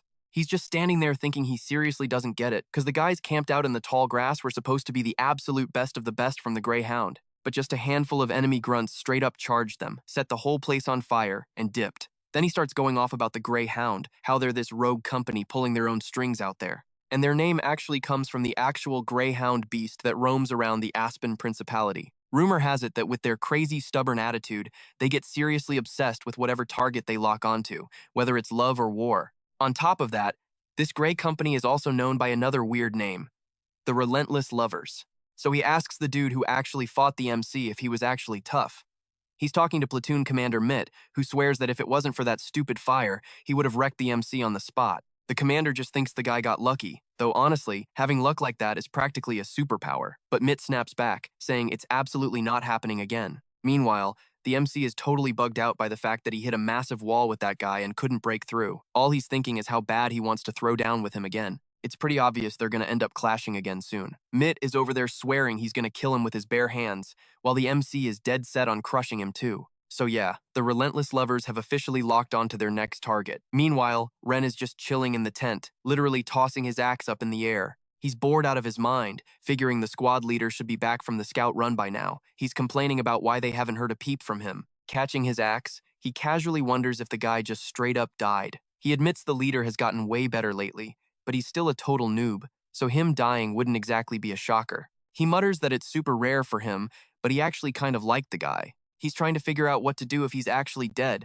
whining that there's nothing fun to do around here. Just then, Ragna wakes up and comes face to face with Ren, who's staring at him with this total psycho grin, like he just found a new toy. Ragna snaps at him, asking what the hell he's looking at. Ren just flips him the bird, and Ragna actually flips him off back, using his freaking foot. Dude, I seriously gotta learn how to do that. Ren finally finds a cure for his boredom, telling Ragna right to his face that he seriously wants to kill him. Ragna just calls him a freaking psycho and whips out his sword. Meanwhile, the company commander is grilling the MC, asking if he somehow magically figured out there was an enemy ambush waiting for them. She asks if he just casually snuck into an enemy base while he was at it and somehow ended up burning the whole damn place to the ground. He just plays it off, saying he made the best calls he could in the moment and got extremely lucky. She stares him dead in the eyes, thinking about this so-called luck, but in the end, she just rolls with it. She orders him to go rest up and heal. In her head, she's thinking she expected him to pull off something out there, but nothing on this massive scale. She can't help but wonder who the hell this guy really is. And the MC is just standing there thinking he has absolutely zero clue what's going on inside her head. Right then, Andrew walks up to him, apologizing for acting like a jerk earlier. He admits he's only alive because of him and asks if they'll ever team up again. The MC just drops a cool, "Yeah, if our paths cross again," and walks off. The kid just bows out of pure respect as he watches him leave. But inside, the MC is just fixated on the fact that the kid actually survived. Yeah, he managed to bring those 4 back alive, but he's beating himself up, wondering if this was really the best he could do, since he still lost 2 guys from his squad. If he was just a little bit stronger, he could have saved them too. And with that day resetting over and over, he's able to smash past his limits. Eventually, he's going to put an end to this desperate grind, pushing himself to the absolute max to become a knight, using today as just another stepping stone to get there. Plus, if he wants to stop getting stuck in the same damn loop, he really needs to get stronger.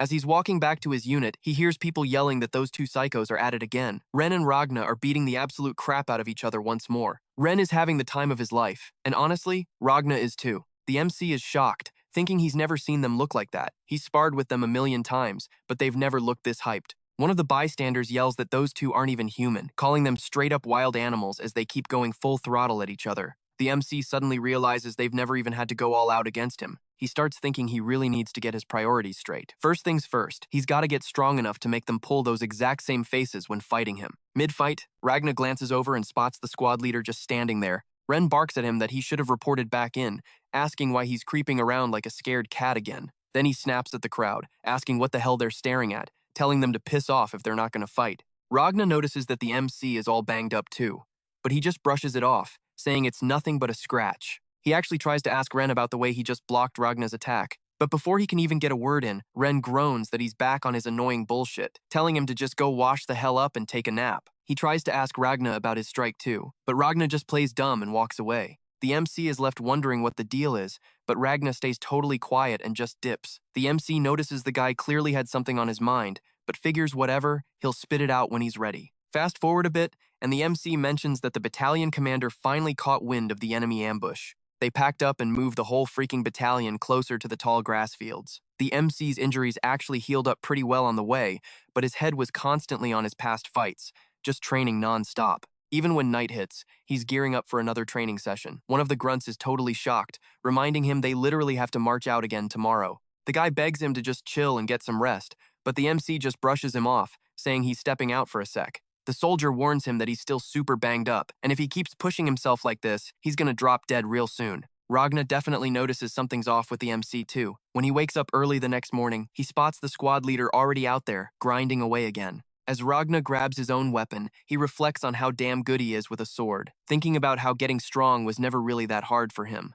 He actually had a shot at becoming a knight once, but honestly, he thinks it's boring as hell. He says there's absolutely zero things he wants to do as a knight, so why the hell would he waste his time and energy on it? And he's like, he doesn't see any point in it, so he basically lost his drive and just stood there doing nothing. But then, while Ragna is watching the MC grind, the MC ends up feeling his wound, so he stops and just drops his sword. And Ragna, staring at him, is like, dude learned his basics all wrong, and that he needs to learn the fundamentals the right way from scratch. He figures that with all the cheap shortcuts the MC uses to make up for his garbage basics, there's zero chance of him getting any stronger, no matter how much he trains. But then he wonders why the kid is throwing his whole body into it and trying so damn hard.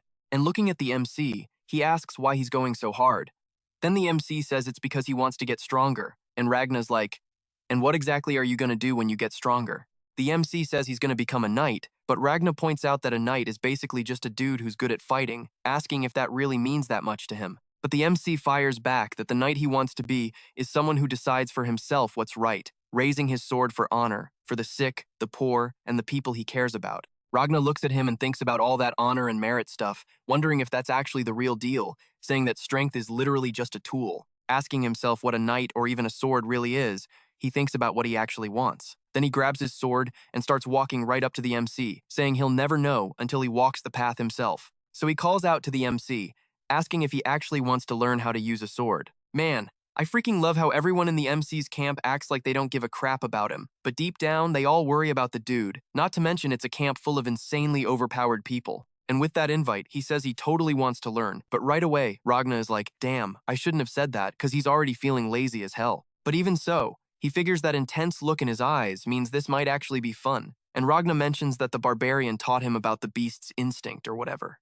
Then the MC corrects him, saying it's the heart of the beast, and Ragna says he's also got that thrust attack, telling him he needs to wipe his memory of everything else except those two moves. And the MC asks if he seriously has to forget even the sword technique from Valen's mercenary, and Ragna tells him he needs to forget that one the most, because if he doesn't ditch it, even if he learns a new technique, he's just gonna fall right back into his old, trash habits. And if that happens, he might as well just quit right now. He tells him to make a choice, either forget it all or stay a loser. But the MC doesn't even let him finish, saying he's gonna start from zero. Ragna is totally caught off guard by that, asking if he's for real. Then the MC asks where he should start, and Ragna thinks to himself that this guy is definitely built different. So he tells him he's got a solid build, so there's zero reason to use a lightweight weapon, and a longsword would fit his vibe perfectly, telling him to swap it out.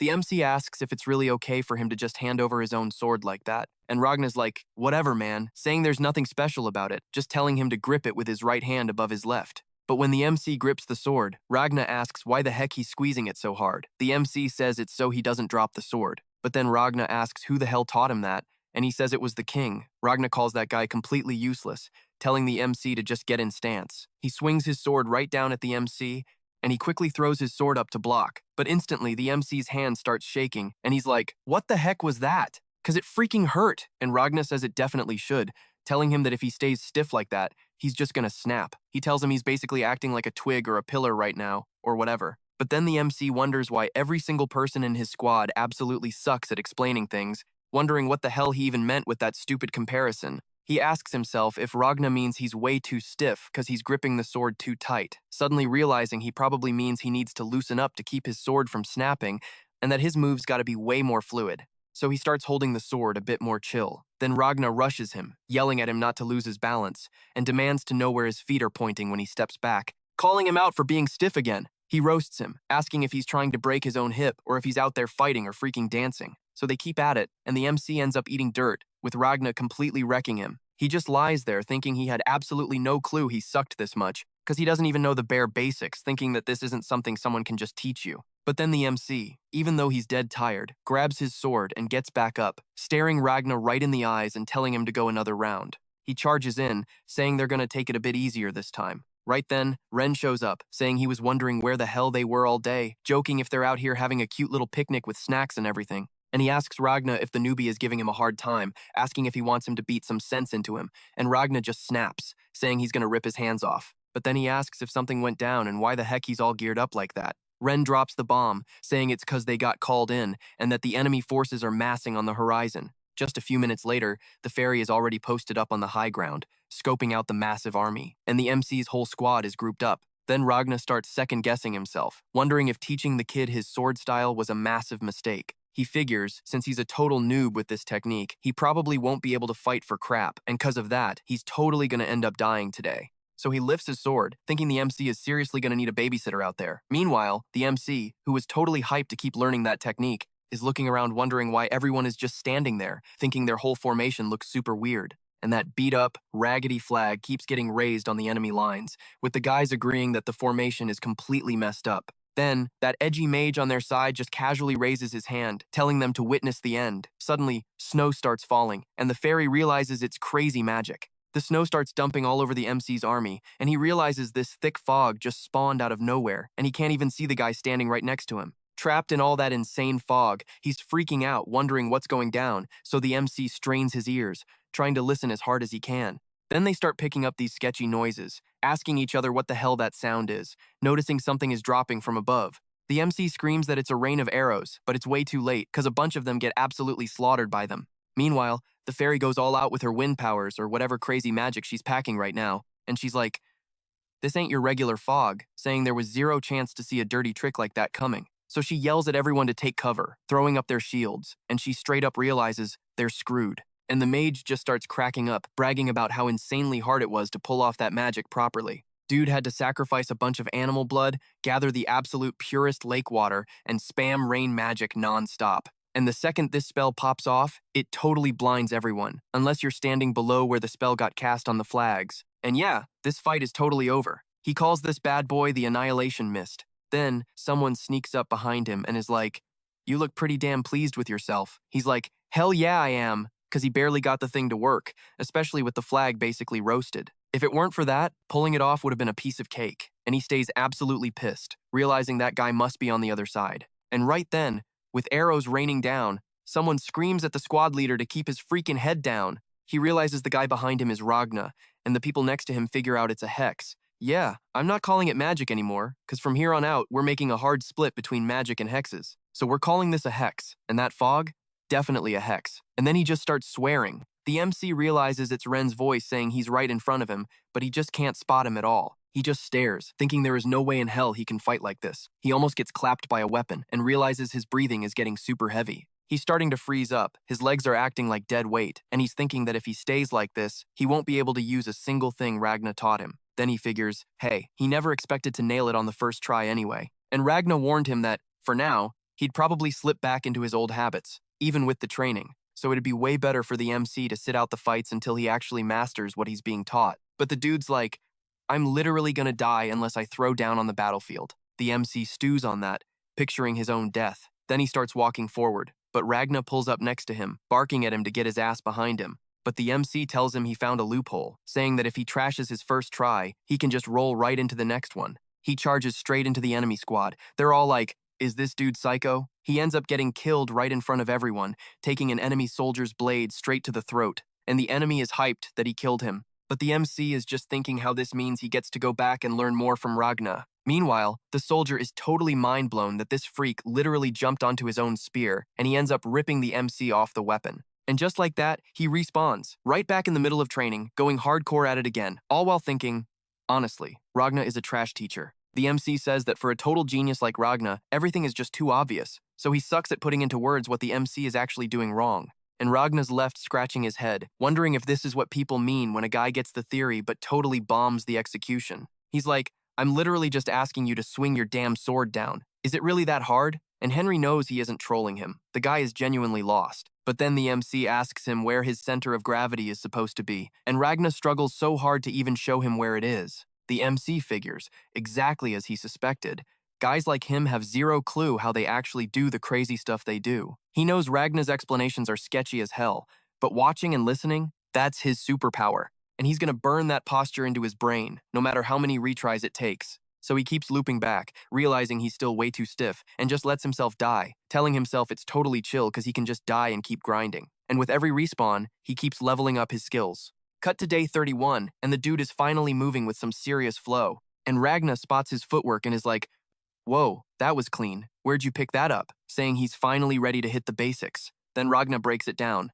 The 3 basic sword moves are chopping, thrusting, and slicing. He tells Henry to use the tip of the blade to parry, and if the sword isn't hot garbage, he can use the flat sides too. And he points his sword straight at the MC, saying the shortest distance between you and your target is the attack line. And swordplay is all about shutting down your opponent's line while pushing your own. You gotta picture the enemy in your head and reach them with your blade. So, back in the present, while that lancer rushes him going for the kill, the MC completely dodges it. He's feeling light on his feet, thinking he can dodge this guy no sweat, but then other lancers jump in and impale him with 3 spears. Even so, he realizes his whole style is slowly starting to evolve. He starts trading blows with Ragna way more smoothly, and Ragna himself gets caught off guard that he actually parried him, asking, "Wait, did you read my blade?" So the MC just grinds it out, inch by inch, dying, respawning, and getting insanely better every time. Ragna even tells him he can stop practicing that diagonal slash, because he's got it down. And with just those tiny steps forward, he keeps dying and looping back to stack up that steady progress. Ragna actually starts taking his spars with the MC super seriously,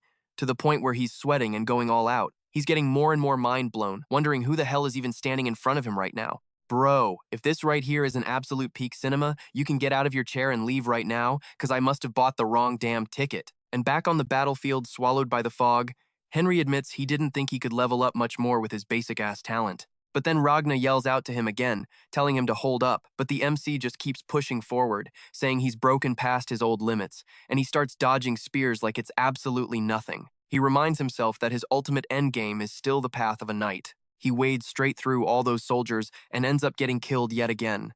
But this time, he just starts smiling, saying there's something waiting for him past all the pain.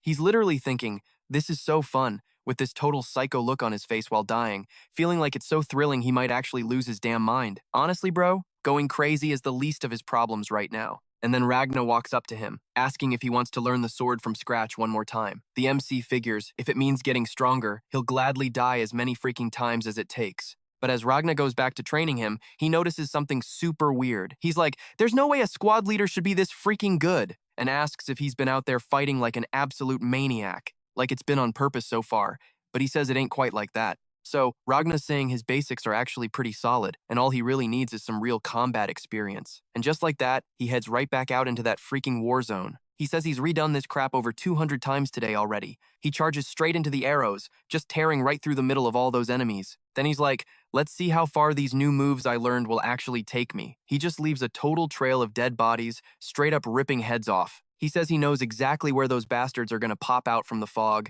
and he just drops them super easy. He even starts trash talking, saying he can wreck them even if he's totally blind.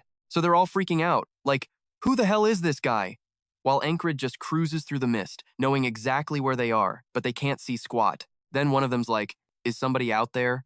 But his leg just gets sliced clean off before he even knows what hit him. While the MC finishes that dude off, the enemy army starts losing their minds, yelling about what the hell is going on, screaming at everyone to watch the ground. One guy even aims his crossbow straight down. And he remembers Ragna drilling him about the eyes, feet, and hands, telling him to track with his eyes, predict the move, step with his feet, and then strike with his hands. And Enkrid was going total psycho, turning into an absolute killing machine right out there on the field. He realizes it hits different now, saying the vibe is totally unlike when he had no freaking clue about the basics. So he just wants more and more blood, taunting them all to come get some. Then he gets to a spot where a bunch of crossbows are aimed right at him. The soldier tells him he did pretty good sneaking in this far, but asks if he really thinks he's making it out alive.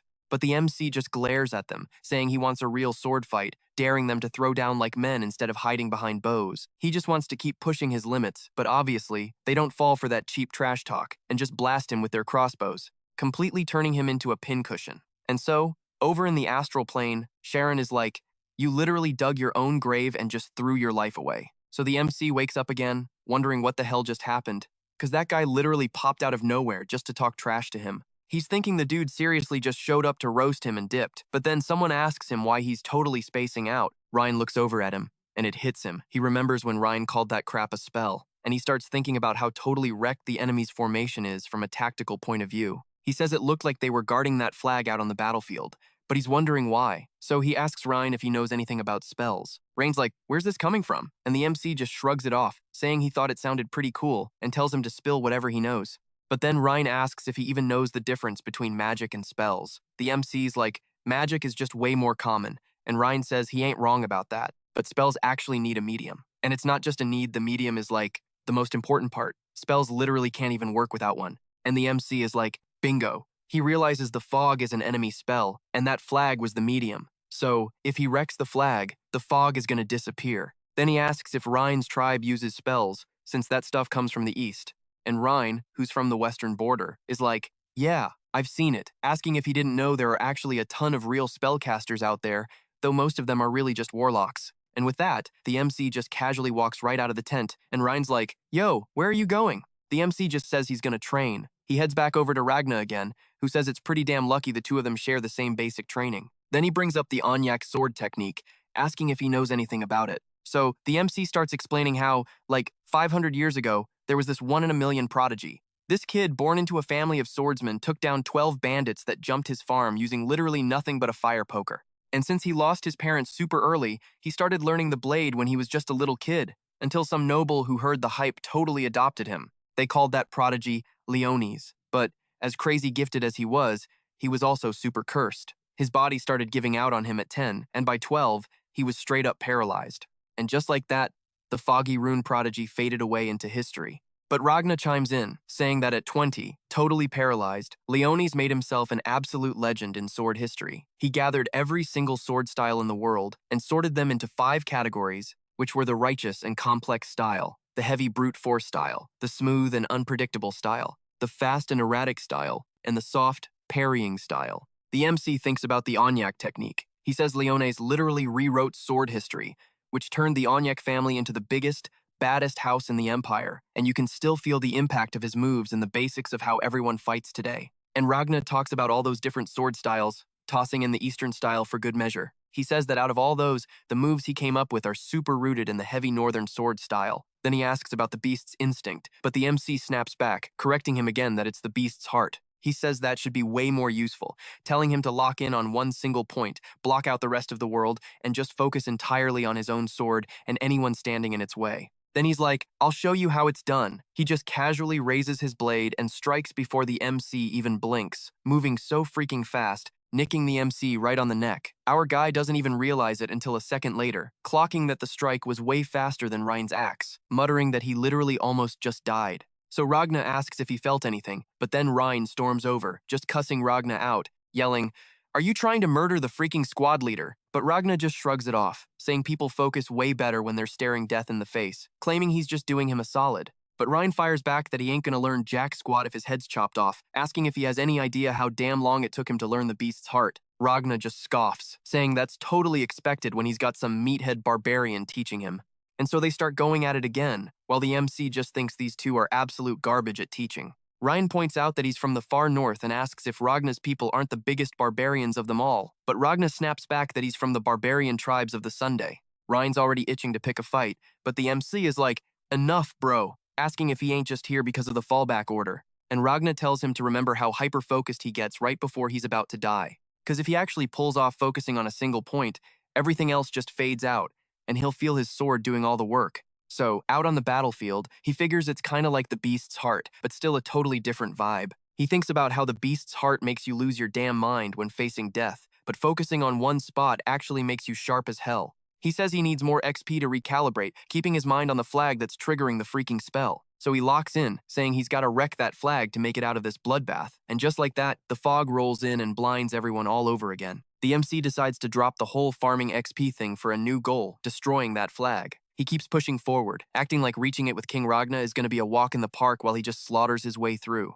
But then he figures he's just gonna spam attempts until he drops. This crazy bastard has literally zero fear of dying. He's getting way too cocky. I want to see that little power of his glitch out and leave him dead for real. Dude plays around too much. Anyway, he realizes that focusing on a single point is actually clutch, since he's died a bunch of times from getting caught off guard. To survive the assassin, he had to train his ears. And to survive the battlefield, he picked up the beast's heart. But locking onto a single point, that was a whole different beast. Then Ragna points his sword right at the MC's nose and asks if he gets it, saying that if he pulls it off, he should feel the tip of the blade moving in slow motion or whatever. But the MC has no freaking clue, wondering if the reckless energy of the beast's heart is messing with him, though he doesn't think that's it. Ragna tells him everything around him should totally vanish except the enemy's sword, letting him predict the blade's path, and asks if he seriously hasn't felt anything like that yet.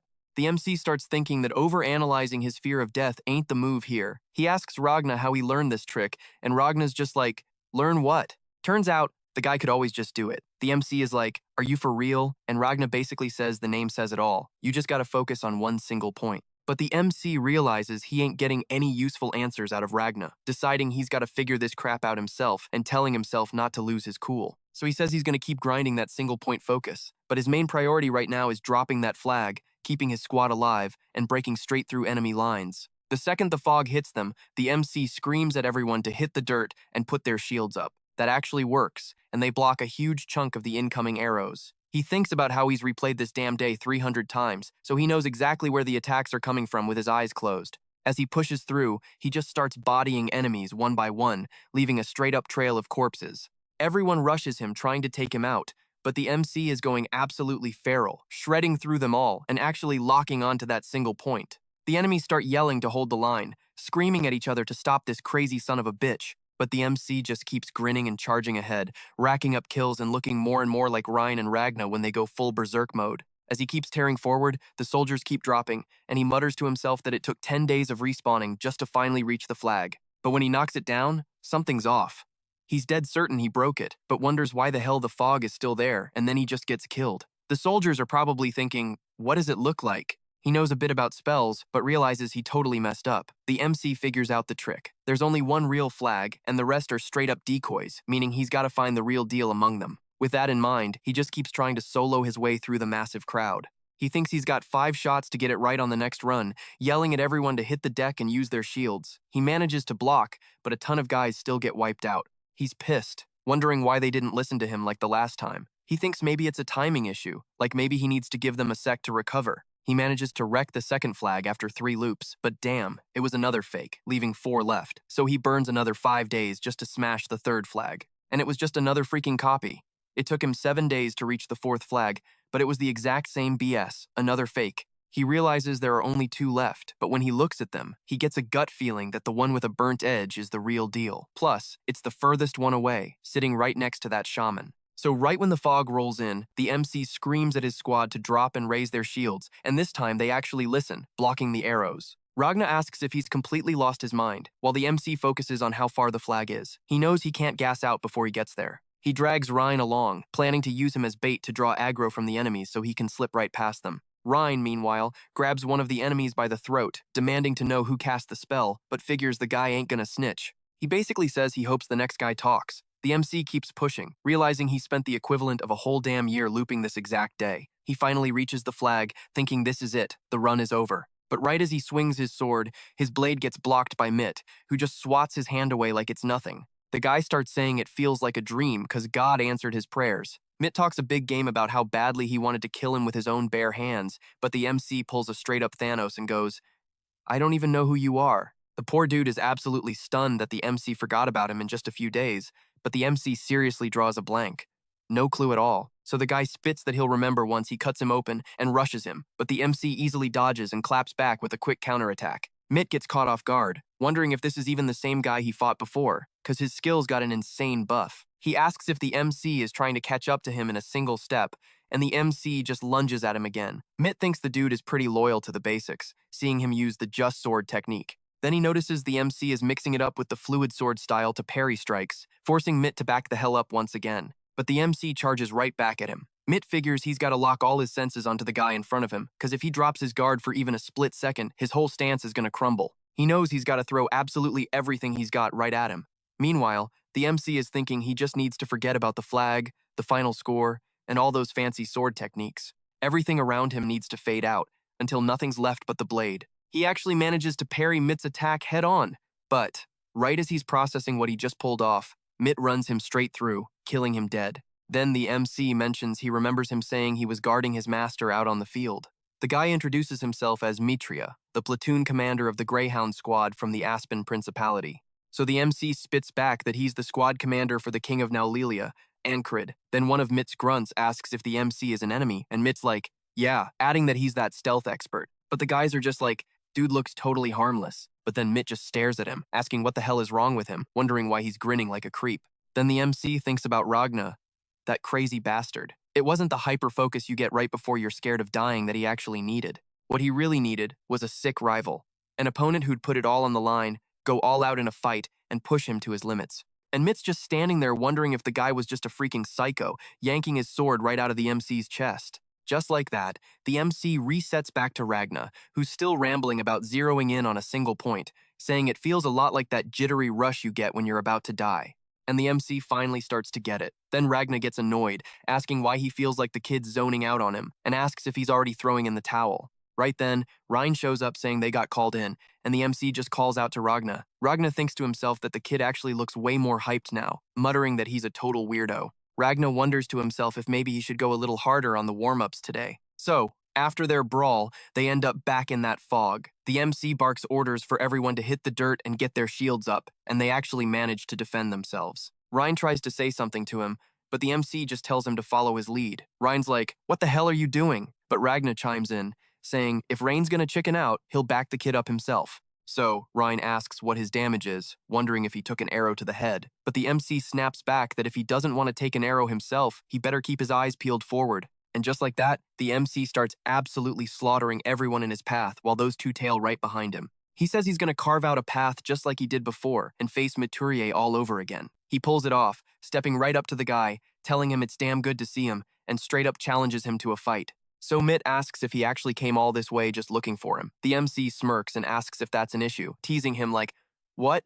Is this the first time someone's confessed their feelings to you? He jokes that he came all the way out there because it was love at first sight. Mitt shoots back that his squad is the Greyhounds, the most relentless dogs out there, admitting it's actually the first time someone's actively hunted him down. So the MC asks if that pissed him off, but Mitt says he's not mad in the slightest, immediately throwing down and rushing him. The MC realizes that tapping back into that hyper-focused zone where all he feels is the sword isn't going to be a walk in the park, and he ends up dying all over again.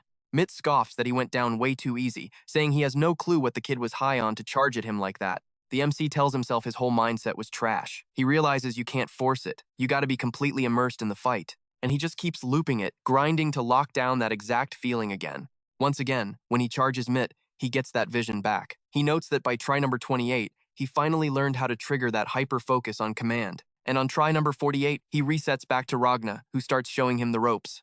So, when Ragna's sword swings at him, aiming for a nasty slash to the side of the MC's neck, the kid effortlessly parries it. And that definitely leaves Ragna scratching his head. Ragna wonders how the hell he pulled off that parry just by zeroing in on one point, while the MC just thinks it's all about pure, raw focus. It means having total, absolute control over his body and his blade. His raw strength and technique have leveled up to a point where you can't even compare it to how he was before he started looping this day. Then Ragna calls out to him, asking where the hell he's running off to. The MC just casually drops that he's going to meet up with the platoon commander, saying it's finally time to beat this damn loop. Yo, I don't know if I'm tripping, but this panel of the MC looks exactly like Gojo saying he'd win. Then he hits up the fairy. She's kind of shocked he actually wanted to see her, asking what's up. So he brings up spells, saying he remembered spotting them during the recon run, but she's totally clueless. He mentions that the Aspen soldiers were calling some weird-looking dude a sorcerer. She tells him to spell it out for her, so he lays down everything she needs to know to clutch the battle.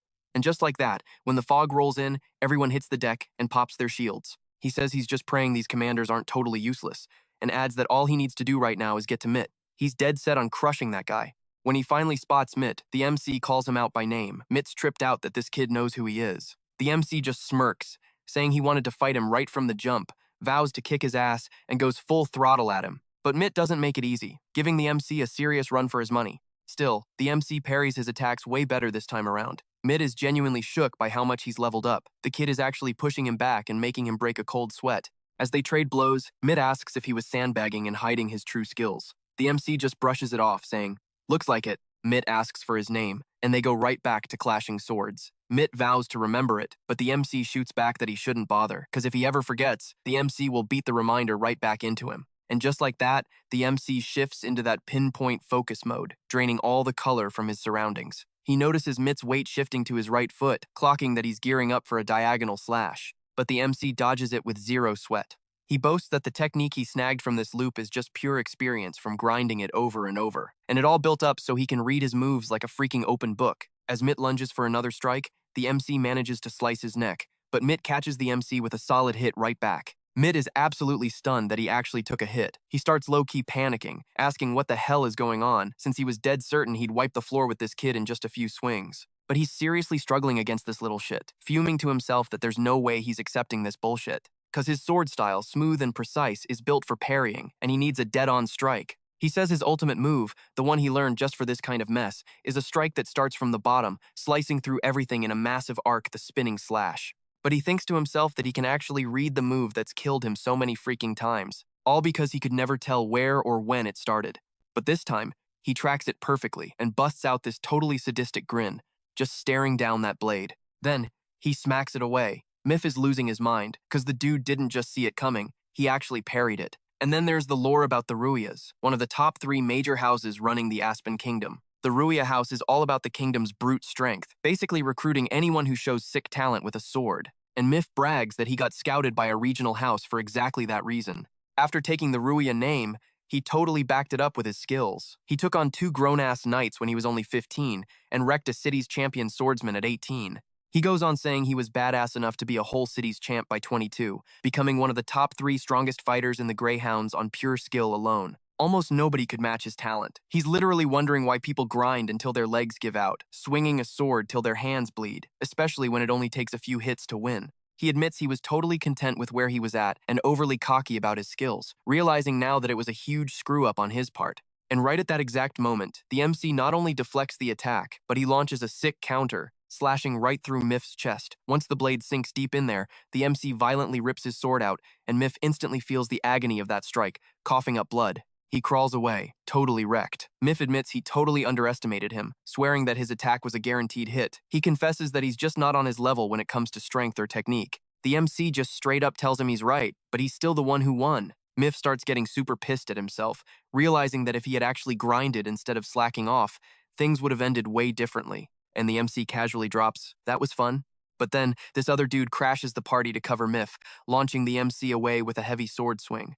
They check if he's holding up, and the blonde guy barks orders to drag Miff to safety. He turns to the MC, saying he never imagined one single guy could cause such a massive mess, promising him that his death is going to be anything but quick and painless. The MC reminds himself not to forget he's literally surrounded by enemies, knowing he's got to smash that flag to secure an escape route. He figures he's up against another massive wall, hyping himself up that this is the wall he has to break through today, as everyone opens fire on him. Even so, the MC just keeps pushing forward, knowing damn well he can't dodge everything and is going to have to tank those hits if he keeps charging. The blonde dude scoffs, saying he wouldn't dare keep coming, and swings his sword straight at the MC. After just one clash, the MC can feel his sword practically shattering, realizing this guy's sword style is insanely heavy. He gets blasted backward. He starts thinking that to actually win this crazy fight, he's going to have to die a hell of a lot of times. But he snaps back, remembering his real objective is to trash that flag. So, he chucks one of his daggers straight at its fabric, saying the spell's anchor will glitch out even with a tiny scratch. He barely misses, realizing that if he aims right at the flag, the dagger just clips through. The blonde guy catches onto his strategy and almost slices him up, but the MC figures out he needs to aim for the joint, tying the flag to the pole. He totally nails it, making the fabric tear right off the mast. Instantly, all that thick fog starts clearing up. Meanwhile, the ferry commander is furious, saying she warned the higher-ups about an incoming spell and begged for backup to counter it. They completely ghosted her, making her realize this whole kingdom is absolute trash. They threw some useless idiot to lead the front lines, and she's swearing they're all going to get wiped out at this rate. But then, she realizes the fog is completely fading away. The enemy troops are tripping out, totally clueless. They start panicking about what happened to the flag, but she just starts slaughtering them, noting that the enemies got caught completely off guard by the fog dropping. Now it's her prime chance to flip the script on this battle. She yells at all her men to go hard on the counterattack. They all charge in, and she thinks the odds are way better now that the fog is history. But she's low-key wondering who actually busted the spell, thinking maybe it was that squad captain.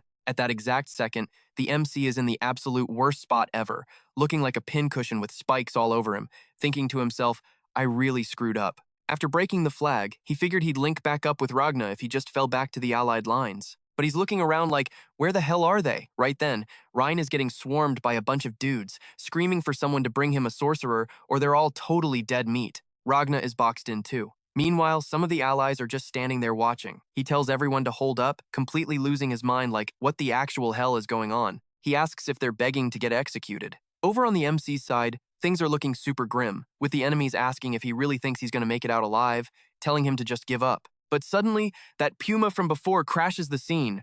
He recognizes it as the same beast he saw out in the fields. The goons start freaking out over the animal and try to attack it, but it just keeps vaulting from soldier to soldier, dropping them all, and then plants itself right in front of the MC, totally guarding his back. But the MC warns it to bounce, because the blonde guy is just built different. The dude just keeps glaring at the MC with this insanely terrifying death stare. But then, someone taps the MC on the shoulder, telling him to step back.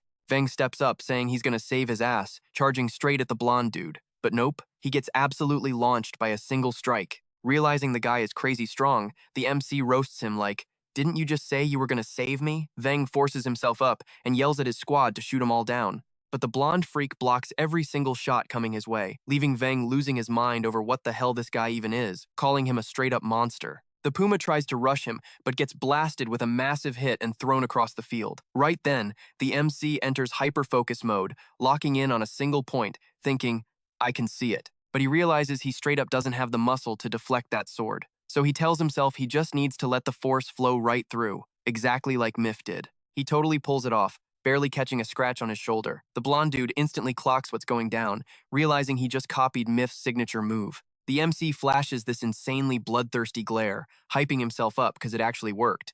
Then Veng backs him up, jumping in to attack the blonde guy. But he manages to dodge out of the way. Like that, a bunch of soldiers start swarming in, and seeing that things are getting way too messy, he just decides to bail on the fight, saying he won't forget the MC. Ek tells him to be his guest. And just like that, he orders all his troops to pull back. And then Vance comes rushing up to Enkrid, freaking out about his shoulder and how he's out of bandages, so they need to head back. But then Enkrid says they gotta take the puma with them too. But the dude tells him to just worry about himself, and ends up scooping the puma up and carrying it in his arms. Then Enkrid screams at the third platoon, ordering them to fall back, cause they're retreating. And while that's happening, he begs Enkrid not to close his eyes, saying he's losing way too much blood. And just like that, he starts passing out. Then, Charon says he got what he wanted again, thinking that the bastard is so damn stubborn, wondering what the hell even drives him. While he's having this little meetup with the ferryman, the war keeps raging on as Vance carries him back. Bro, what a sick friendship, man. Vance, the Puma, and the MC, they're all real ones. Then, a while later, when he finally opens his eyes again, he hears everyone talking. While some are worried sick, others are arguing, and that giant dude is just praying. The MC wonders what the hell is going on, because that thing in his hand is the puma, sleeping next to him like a little kitty. Then Ren asks if he's finally awake, because this time he thought he had actually kicked the bucket. And the giant chimes in again, saying God answered his prayers. So Enkrid asks, what in the world is going on? And Jackson asks if he's holding up all right while handing him some water, mentioning he lost a ton of blood. And Zoto chimes in saying that, luckily, the doc said there won't be any lasting damage, and Lady Luck must be looking out for him. While he's drinking the water, a little bit spills on the puma. It starts squirming, and the MC figures he must have passed out during the retreat. Then Jackson says that since he's awake, he's gonna head out, while Ragna is gonna catch some more sleep. And the MC thinks to himself that he survived another crazy day. And then Ren just keeps staring at him. The MC asks what he's looking at, teasing if he wants to pet the puma. But he says he doesn't give a crap about beasts. Instead, he asks how he knew it was a spell. The MC knows he won't believe him if he spills the beans about the time loops, so he's gonna have to lie. But then he shuts that idea down. Ren has always had his back, so he needs to return the favor. So he tells him he used to be friends with someone just like him, a colonizer. He only got suspicious based on what he heard from that guy. The MC thinks it was a flawless excuse, since he technically didn't lie to him. After all, he really did hear it from a colonizer, Ren himself. So Ren replies that if he doesn't want to tell him, that's cool, but warns him not to get too wrapped up in spells. And the MC thinks that despite how he looks, the dude actually catches on pretty fast. But he also remembers to ask Ren what the hell he was up to during the fight. And he says he went after the dude flying the flag.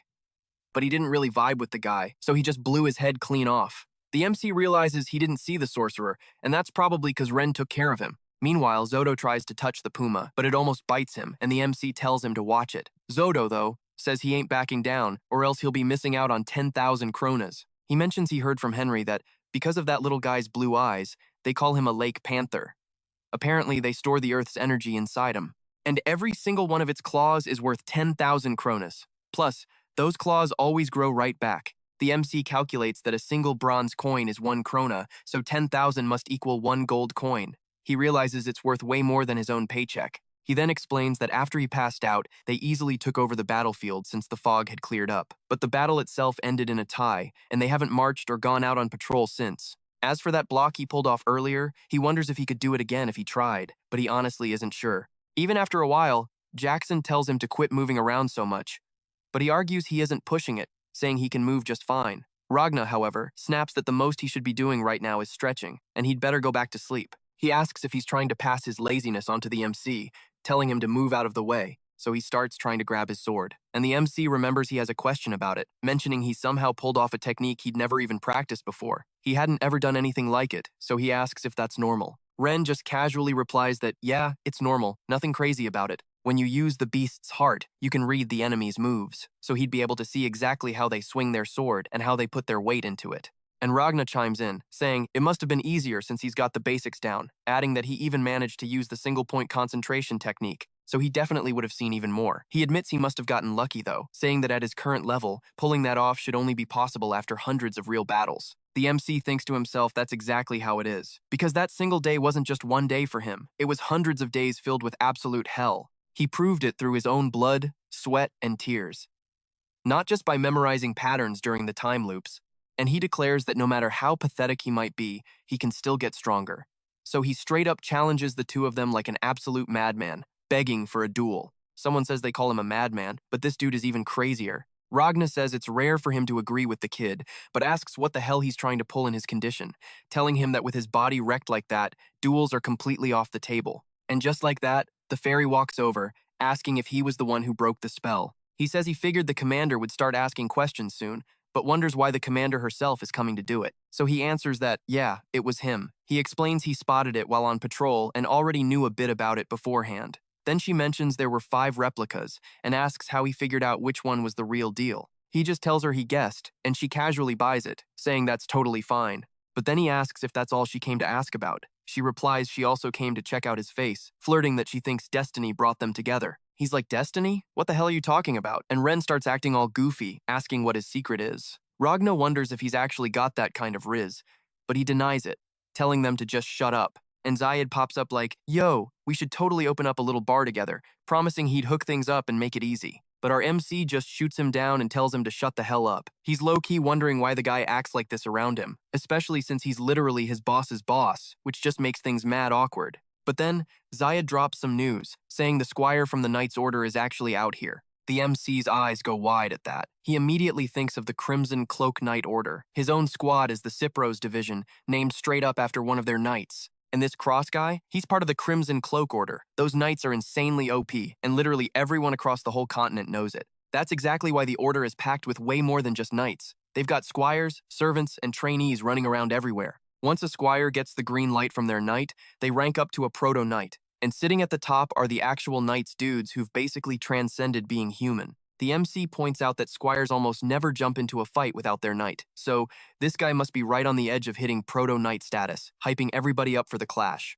Zayed figures they were probably just waiting on the knight and are finally rolling out. Meanwhile, Rin tells the MC he should just chill and rest for a bit, but the MC is dying to see the guy in action. Ryan glances back, smirking like, yeah, it's super obvious you want to tag along, guessing there's not going to be much else to do anyway. For the MC, this is the ultimate goal he's been dreaming of, or at least a tiny slice of it. He stares straight at the dude standing right in front of him, and as this proto-knight charges dead ahead with a whole squad of archers backing him, backing down is definitely not on his agenda. Even with a massive rain of spears flying right at his face, he just ducks low, draws his blade, and gets ready to sprint. The MC realizes he's channeling pure resolve straight into his legs, and just like that, he blasts forward at an absolutely insane speed, closing like 100 meters in half a second flat, crashing right into the enemy lines. With one single swing, he launches at least 20 dudes into the air, and the MC is tripping out, barely believing his own eyes. Okay, look, I know I said this manhwa didn't have crazy magic powers, But I'm seriously starting to second guess that.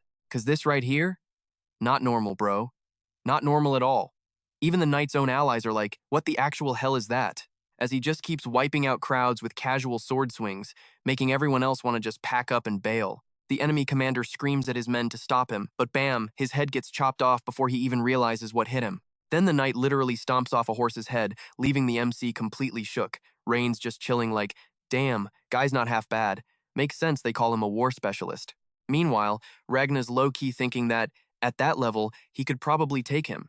Jackson chimes in, saying the enemy missed like 5 easy chances to shut him down, calling their commander a total trash-tier noob. Bro, I'm starting to realize the MC's squad is absolutely busted because they're treating this whole bloodbath like it's literally nothing. The other dude is still over there praying, while Zayed's like, welp, looks like this is gonna wrap up without us having to lift a finger. The MC is hardcore analyzing the squire's sword style. He figures out it's not the righteous sword art, noticing it actually mixes in elements from both the heavy and fluid styles. He thinks back the righteous sword is a solid, fundamental style that baits the opponent right into your rhythm. Then there's the heavy sword, which is just raw, massive power.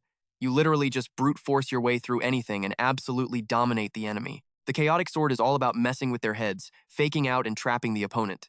Valen's whole fighting style is totally built around that one. He notes that the fluid sword is super fast, basically speed blitzing the enemy, and the final one is a softer, more gentle style. That one's all about parrying enemy hits and countering. He realizes that the heavy and fluid styles are polar opposites, but somehow, he's seeing both being spammed by this dude. It clicks for him they might have totally different vibes, but all these techniques originally spawned from the exact same root. He figures the real key is finding the crossover between all 5, swinging the blade like it's a living, breathing thing. So, he shuts his eyes and locks into the zone. Ryan and Ragna glance at him with a smirk, whispering that the squad leader is about to level up big time, telling everyone to make sure nobody ruins his focus. Inside his head, though, he feels like nothing's really changed even if he gets the theory, cause just understanding isn't worth squat.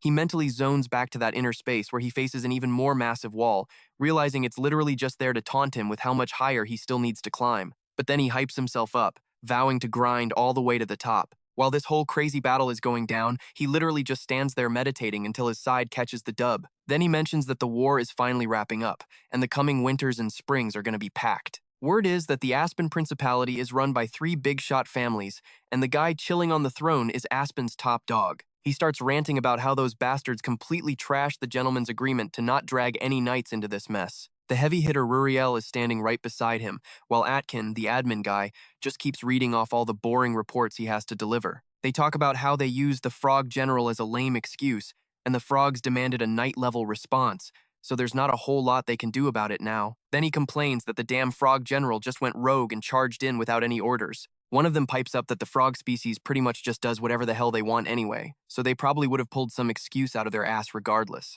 They add that none of this would have gone down if that spell had actually worked. The Sovereign growls that those gray dogs are going to pay for this, and the blonde dude agrees, saying it's definitely not going to end well for them. Meanwhile, the MC notes that after this insanely long war, Aspen's forces finally fell back, and their squad headed home too. They rolled back to the border guard at that remote city fortress. Since it's right up against Aspen, the whole city is heavily militarized, like literally 1 in 5 people you see as a soldier. One of the higher-ups starts giving this big speech, thanking the heroes in the crowd. They hype up how they secured the dub for this war, and then he says he's going to pass out rewards to the regular grunts who proved they actually had guts and loyalty. Then he calls out Ankage from the 4th squad, saying he's getting an award for wrecking Aspen's nasty spell, hyping him up like he totally earned it. Everybody is just straight up shook that this useless squad leader got called up. They're all whispering, like, how the hell did that idiot break the spell? And trash-talking about how the dude is weak as hell, saying there's no way that's real, wondering if he's just stealing his squad's clout, saying he must have totally kissed the commander's ass.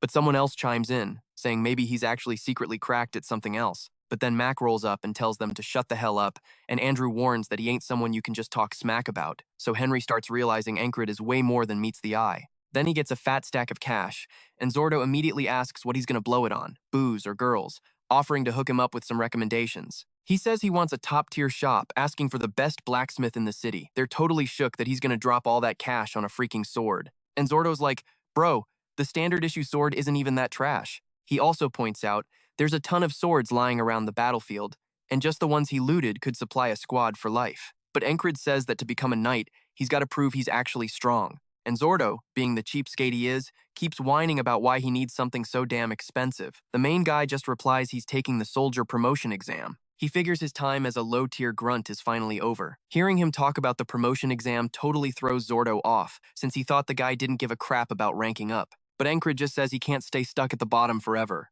Zordo admits that makes sense, saying they'll get things set up. He mentions that the Order has a whole ranking system for the soldiers just to hype up morale. Peak tier, high tier, mid-tier, low tier, and absolute garbage tier. And the absolute beasts who break the scale get classed as special. You get treated way differently depending on your rank. He remembers that to rank up, you gotta duel 3 guys from the tier you want and actually smoke them. And for the grunts watching, it's just a sick game where they can gamble their cash. So Zordo basically runs a sketchy medieval gambling ring, yelling that if they want to place bets, it's now or never, and asks if anyone's crazy enough to bet on squad leader Enkrid. One of the soldiers rolls up to the main guy, saying that Lisk, who's in garbage tier, is gonna try skipping straight to mid tier, saying he got some shiny award for his squad's actions, but the dude is totally letting it go to his head. The main guy realizes this guy is his first opponent, thinking he's actually pretty sweaty even for a mid-tier, plus he comes from a hyped-up merc crew. Meanwhile, over by Zordo, they notice somebody actually dropped money on the loser squad leader, asking which absolute moron did that. But Zordo just grins and says you never know how it's gonna end until it's over. Back to the main guy. He's thinking how up till now, he only leveled up by dying over and over, but there's zero risk of dying in this match, so he gets exactly 1 shot at this. So he's got to lock in and keep his guard up, throwing together his trash skills and the absolute limits of his hard work. Thinking how, back in the day, he wouldn't even stand a chance against most of the guys here. But he knows he can't choke now. He's got to fight like his freaking life depends on it. Then that cocky punk rushes him, calling him a dumbass and yelling, "Here I come!" The main guy plans to pop that defense strat he learned in the last battle, thinking if he pulls it off and opens him up, he's golden. He swings his blade right at that arrogant jerk and knocks his weapon flying, disarming him in literally 1 hit. The hit is so ridiculously heavy that it literally snaps the guy's fingers. The main guy is just standing there confused, while the dude starts screeching and crying about his hands. He can't even believe this is real, and just bashes the guy in the jaw with the pommel of his sword. The dude face plants, groaning on the floor, and Enkrid is just standing there thinking, why is this guy so incredibly weak? The whole crowd realizes the loser squad leader actually caught a win, and even Zordo is tripping over what just happened. One of the guys goes off on him, claiming he was the one who bet on Enkrid because he supposedly knew how overpowered he was. But Zordo shoots that down, wondering if Enkrid was actually always this cracked, admitting he only bet on him so his board wouldn't look completely pathetic. But the guy just tells him he needs to have a little more faith in his leader. Meanwhile, the main guy is questioning if the dude just dropped his guard. Like, even if he did, he's wondering if all these duels end that fast. He shouldn't be that squishy since he's mid-tier, but he figures he'll just see how the next one goes. Then the next guy steps up, telling him not to get a big head. He says it was just dumb luck, and announces he's his next opponent, wielding a spear. He realizes this guy is heavy infantry, literally the tankiest in their whole battalion. The spear guy tries telling him he's just distracted. Flicking the tip of his spear, he tries to catch him off guard with a frontal rush. But the main guy literally just chops the tip off his spear like it's absolutely nothing. The guy is totally glitching out, wondering if Enkrid actually just struck from that crazy angle. He's second-guessing if it was some kind of trick, thinking Enkrid must have some hidden strat. But looking at the dude's face, nope, that was literally it. That was all he had. The main guy is like, "Are you freaking serious right now?" and asks if it's his turn to attack. Boom, 1 single hit, and he drops another mid-tier guy. The whole crowd is losing their minds, realizing it wasn't a fluke. He won twice, and a garbage-tier grunt just clapped 2 mid-tier guys. And Zordo starts hyping it up, screaming at the crowd to see if anyone else has the guts to duel him. Everyone notices a massive crowd has formed, and they're all thinking how embarrassing it would be to get smoked by him. Then that unbearable squad leader starts calling everyone morons, mocking them for being terrified after talking so much trash. His buddy next to him is like, "Bro, weren't you the one hating on him the most?" But he just tells his friend to shut the hell up, acting like he has no clue what he's talking about. Meanwhile, that rich snob from the last mission is thinking how, ever since he lost, he's been grinding with Mac every single day, and now he wants a rematch. But Mac steps in and tells him to back off. The kid is totally confused. Mac warns him that Enkrid got insanely strong, admitting that even he probably couldn't beat the guy right now. So, the rich kid instantly sits his ass down, knowing his place. Right then, the barbarian walks up to another dude, realizing it's that absolute psycho. He gets right in his face, asking if he's still running his mouth about kissing the commander's ass, taunting him to see if he's scared now. But he's like, "I ain't scared," jumping right back up to throw down. Still, the MC realizes he's been struggling so damn much lately that he didn't even notice it until now. Like that stab-happy creep he fought on day 1, the assassin the day after that, and not to mention Ruria recently. He even brings up a squad mate he trains with every single day. Bro's saying he's only ever had a rough time so far, and his old teacher used to tell him to never sleep on his opponents. Then the dude stepping up to the MC asks if he's zoning out before the brawl, but he brushes it off like, nah. The MC thinks to himself that he always thought that advice was useless for him because he never imagined he'd actually outclass someone in a real fight. But his opponent is dead. Sure, he's zoning out, asking, what the hell is up with that look? And then Anri just grins at him, saying he's finally gotten strong enough.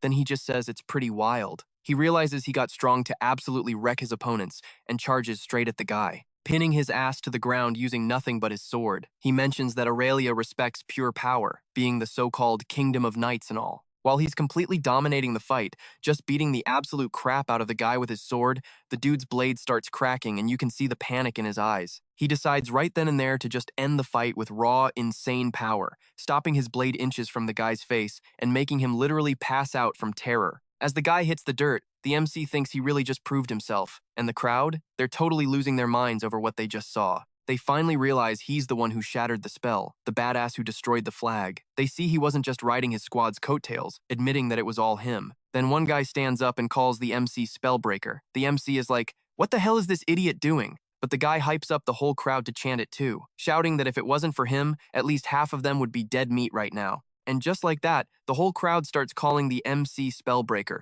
officially giving him his badass battle title. He thinks to himself, hey, maybe that ain't half bad. Then Zoido runs up to him saying he's officially a mid-ranker now, but the MC tells him it's way too early to celebrate because he still needs to hit the top ranks. Zoido is totally shocked that he's still pushing for more. Right in the middle of their chat, some guy tells them to stand at attention, saying this whole thing is getting interesting. As he steps down towards the MC, they spot his eagle badge, meaning he's border guard, the elite squad serving the crown directly. And that's a hardcore elite squad made up of high rankers and above. They're all whispering, why the hell is the border butcher here? The MC locks eyes with him as the butcher talks to the squad leader, asking why he doesn't just duel him right now instead. Well damn, bro just jumped right out of the frying pan and into the fire, huh? Anri's thinking this one's gonna be a massive pain in the ass. And the MC figures these border guards are easily on par with the Grey Dogs of Aspen, which means this dude might be just as insanely strong as Ruria. He wonders what would happen if he actually went toe-to-toe with someone like that without getting himself killed. The adrenaline kicks in, and he gets so hyped to find out that he dares the guy to bring it on. The butcher is totally eating this up because the kid isn't even flinching, despite going up against special forces. He thinks to himself that after watching the kid fight, he's way more interesting than he originally thought. So the butcher draws his sword, and the whole crowd starts hyping the MC up. They're yelling at him not to let this special forces prick talk down to him, telling him to unleash his real power, calling it a true clash of kings. They step up face to face, and the butcher is just thinking, what a cocky little idiot, questioning if these fools even realize that special forces are infantry too, saying they're getting way too arrogant after one lucky win. He charges at the MC with full lethal intent, talking trash about how he's going to teach them some damn respect. But right as he strikes, the MC slips deep into the zone, blocking the attack flawlessly without taking a single scratch. The butcher is blown away by his crazy level of focus, totally thrown off by even the kid's tiniest movements. So he grabs the MC right by the collar, snarling that he's gonna body him into the dirt right now. But then Anri just snaps back, gripping the guy's arm tight. He swings his sword up and stops it a hair away from burying it straight into the butcher's skull, making the dude literally see his life flash before his eyes. He instantly backs the hell up while Anri just jams his sword into the ground. Bouncing off his back foot, the butcher builds up momentum to rush in for another strike. But then Anri, still locked perfectly in the zone, just catches the dude's damn blade with his bare hands and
He rides the momentum and knees the butcher right in the gut, knocking him flat on his back. But the dude charges at Enkrid again, who grabs a dagger from his chest, totally ready to throw down. But then the fairy swoops in and breaks it up, scaring the crap out of both of them. She yells that enough is enough, saying they were this close to literally killing each other. Seeing her there, Enkrid is left totally speechless, and Jackson already had his blade pressed right against the butcher's throat. And not just him, the MC's whole squad was ready to beat the living daylights out of the guy. Man, I swear this is giving me major Black Clover vibes. If you've seen the scene I'm talking about, you just know. I've literally got goosebumps everywhere. Then he tells him he's seriously lucky. But the butcher sneers that this isn't some formal duel, telling him not to get cocky. If he tries that stunt again, he'll end up with another extra hole in his body. Still, the MC thinks to himself that the guy almost nailed him when he lost track of his movements, but if they had gone all out, he probably would have clutched the win. And the whole crowd is like, damn, Enkrid can actually fight, wondering if he's even the same loser from before. So the butcher sheathes his sword,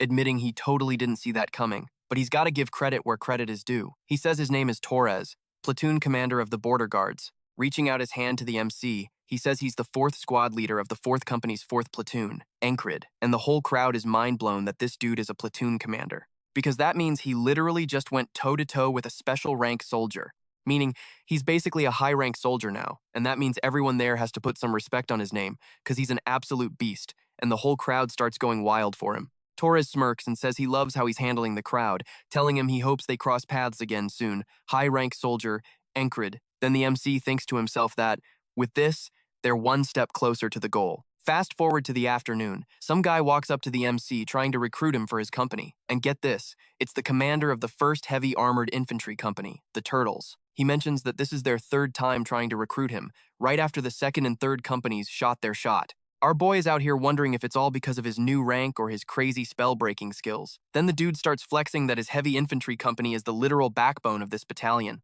and says he better realize how big of a deal this offer is. The MC totally gets it, saying that if he says yes, he'd be rolling with the absolute elite of the army. It's a sick offer and all, but he respectfully hits Graham with a no. Graham is like, bro, why? Saying that if the 4th Company commander is the problem, he'll go have a little chat with her. But Enkrid is like, nah, it's nothing like that. Graham notes that he doesn't look too stressed about it, so he drops the subject, but makes sure the kid knows the door is still wide open. Then he's like, do you at least want me to send over that rum? But Enkrid respectfully passes on the crazy dude's offer. Graham admits he only made it out of the last battle alive thanks to the kid, so he'll just let it slide. Right after, one of the guys is totally shook that it was the 1st Company this time, asking if he should start packing his bags, but the MC shoots it down, saying he's not going anywhere. So Jackson asks why the heck he's turning everyone down, since right now, he'd be treated like total royalty no matter where he went. Hearing that, Enkrid gets super quiet and almost spills the real reason why. But then Torres suddenly pulls up talking to Ragna, catching everybody off guard. He just cuts right to the chase, straight up asking him to join the border guards. The MC realizes the border guards answer directly to the crown, making it a way better gig than the Turtles. The whole squad is low-key stunned, thinking their squad leader couldn't even dream of an offer like this before. They figure that even if he curved the others, he'd be an absolute idiot to pass this one up. Torres smirks and tells him that the exact second they traded that first blow, he knew the kid was craving a way bigger fight, and that if he rolls with them, he'll hook him up with straight-up hellish training and the most insane challenges. Joining the border guards basically means unlocking his absolute max potential, and he reaches his hand out to Enkrid. Ragna and the rest of the crew brace themselves, totally ready to back up whatever Enkrid decides. But then Enkrid looks him dead in the eye and says, if you're talking about endless, hellish training, there's honestly no better place than right where I'm at. He hits him with the facts, saying he doesn't just want to reach his max potential, he wants to completely shatter it. And all the guys standing right here with him are the absolute best challenge he could ever ask for. Bro, this manhwa is just too good. It's so freaking peak that I'm tearing up reading it. I'm taking it in like I'm tasting some crazy expensive wine, which is hilarious because I don't even drink, man. But whatever. Anyway, cut to another morning, and Rem is out here literally freezing to death, complaining that he wishes he was smashing someone's face in with his axe right now. He yells out, asking where the squad leader thinks he's going, and demands he bring back some hot stones. He's whining that ever since the battle ended, he's turned into a complete and utter potato. Then Krace chimes in, saying he'd warm up way faster if he actually moved, asking if he wants to spar. But Rem just snaps at him to drop the blanket, or he'll seriously murder him. So Krace turns to the MC and asks if he's down to train, since getting a sweat on will loosen up those totally frozen muscles. The MC tells him he's got to go on duty right now, but he'll totally spar with him once he gets back. And right on cue, Rem starts screaming at the MC again, begging for his hot stones and telling him not to forget. Our boy just sighs and tells him he heard him the first 10 times. Walking away, the MC thinks to himself how it got super cold, literally out of nowhere, realizing that winter is already fully here. Later at the market, he mentions that the border guard's main gig is actually fighting, but since things have been dead quiet, they're stuck patrolling the streets to keep the city safe. He meets up with two other soldiers, Jack and Bo. He tells them that the three of them are going to be rolling as a squad for the day. Hearing that, the two guys wonder out loud if they were part of that crazy escort mission, swearing they've heard those names before. Then they start hyping him up, joking about how they're working with the famous Spellbreaker, saying it's an absolute honor. They mention they heard he got bumped up to high rank too. They're mind blown that he skipped straight from the absolute bottom tier all in one go, telling him that's just insane. But Enkrid just humbly brushes it off, saying he got lucky. Jack isn't having it though, saying he's dying to see just how busted high-rank soldiers really are, and challenges him to a duel once they head back. The MC smirks and says he never backs down from a fight. Jack gets totally hyped, telling him he's holding him to that promise. As they keep grinding through the patrol, they start complaining about why they have to bust their asses in this kind of trash weather. They all agree that this winter feels way more freezing than usual. The MC is just standing there super confused, wondering why these dudes are huddling so close to him, since it's not like he's massive enough to block the damn wind.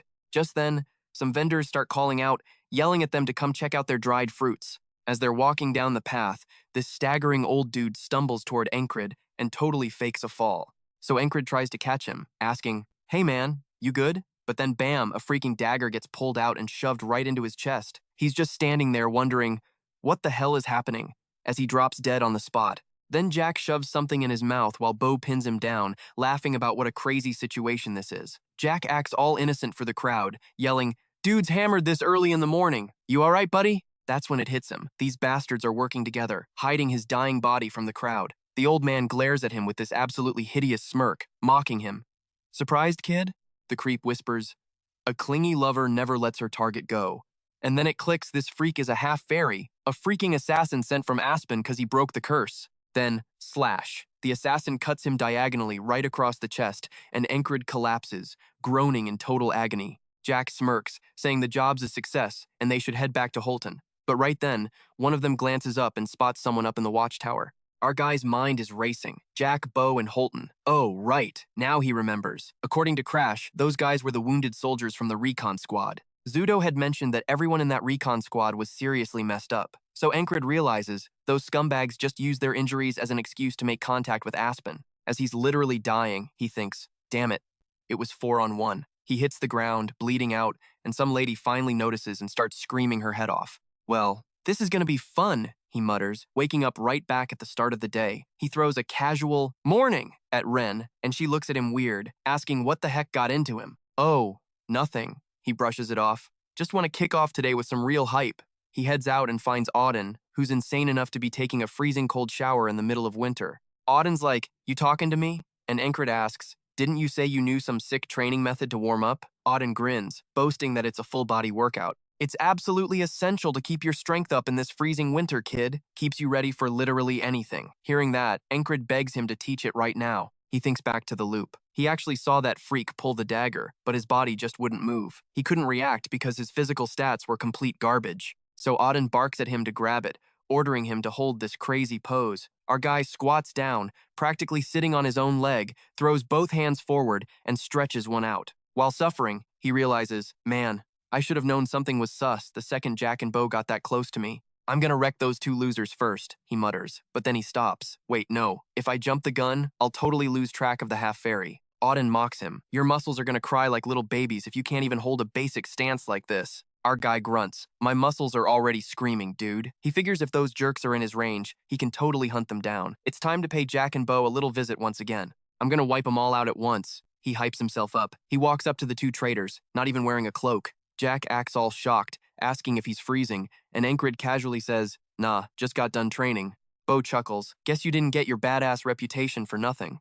Meanwhile, Jack keeps rambling about the weather, creeping closer and closer to him. "My body's totally primed now, thanks to Auden," he thinks. It's go time. He spots the half-fairy closing in from a distance, and bam, he throws a super fast punch at both of them. He clocks Jack right in the face, but completely misses Bo. Crap, did he read my moves, he wonders? Keeping his eyes locked on the half-fairy, he's trying to guess, is this freak gonna run or is he gonna attack? Whatever, I gotta trash these two first, he decides, and quickly draws his sword.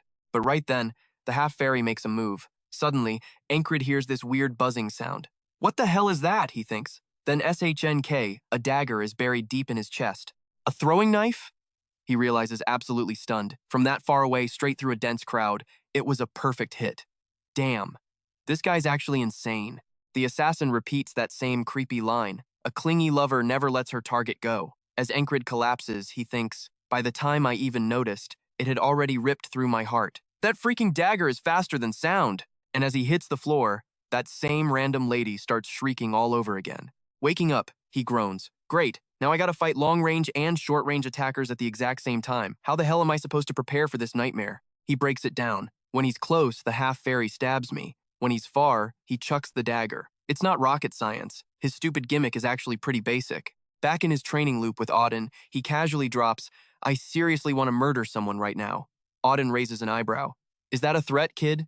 And Enkrid sighs. No, man. The one who's gonna die is me. Right then, Ragna walks up, asking what the hell they're doing. Are you training for torture resistance or something? She jokes. Han chimes in. Wait, is holding that pose really that hard? Let me show you how it's done, Han boasts, jumping right into the middle of it. Meanwhile, Jackson goes over to the squad leader to chat about the upcoming shift. But when he looks back, all 5 of these complete weirdos are perfectly synced up, doing the exact same ridiculous pose.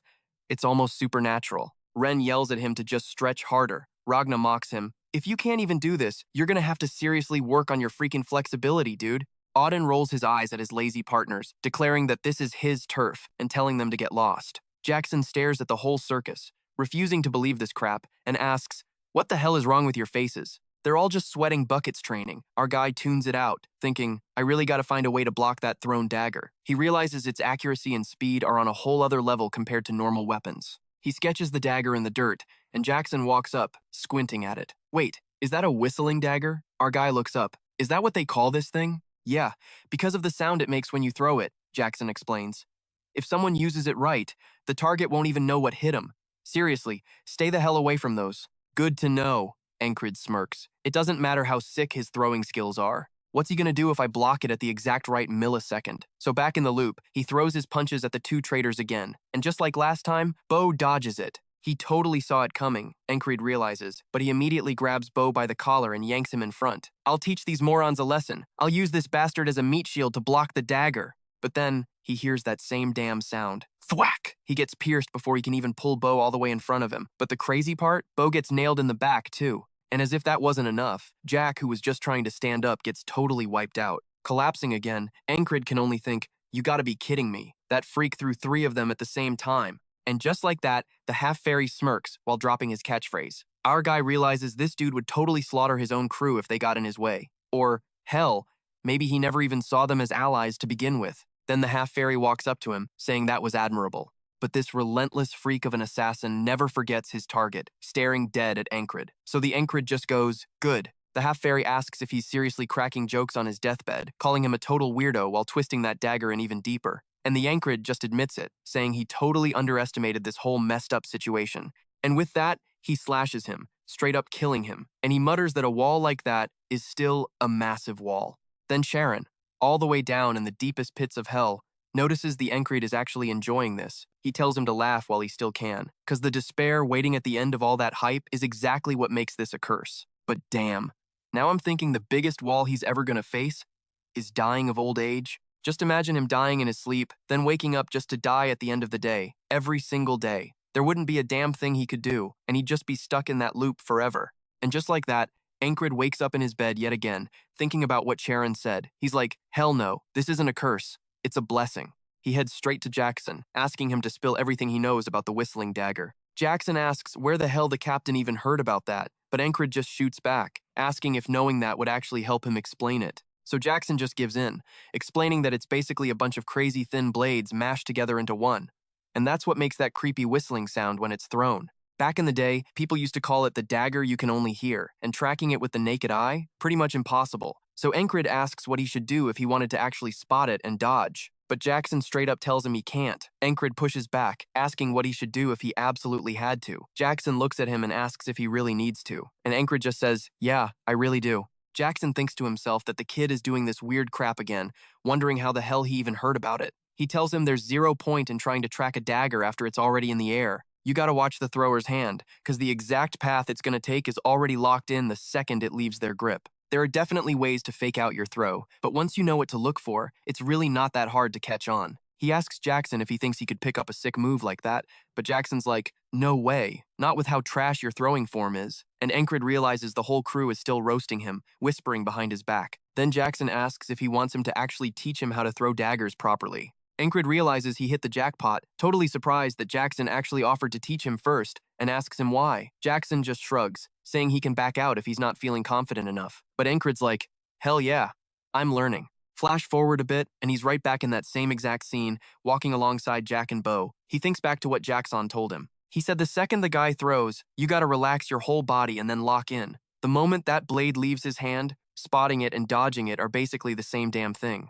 And right around the spot where he normally punches Jack and Bo in the face, he just straight up slits Jack's throat. Bo is totally freaking out, and then Enkrid drops him too. And that exact same woman who always screams when Enkrid dies starts shrieking, calling him a murderer. Right on cue, the assassin drops in, and Enkrid remembers he needs to read his opponent. He spots the half-fairy's hand slipping out from under his robe, gripping that wicked dagger. He tells himself to snap from relaxed to hyper-focused, figuring he can avoid an instant game over if he just guards his heart. He knows he has to watch the guy's fingertips. But man, the second he hears that whistle, the dagger is already buried deep in his arm. He's staring at it, feeling this insane, burning pain, and then bam, he gets struck right in the heart. He thinks about how freakishly fast that was, just a split second. But he totally saw it. He's like, in that split second, a flash of light moved, and he actually tracked it. He knows it for a fact. So as the freak walks up to him, he tries to drop his edgy catchphrase again, but Enkrid cuts him off, saying he already knows he never forgets his target. The half-fairy is shook, asking how the hell he knew that. The Enkrid just stares right into his face and smirks, saying just a few more tries and he'll have this in the bag.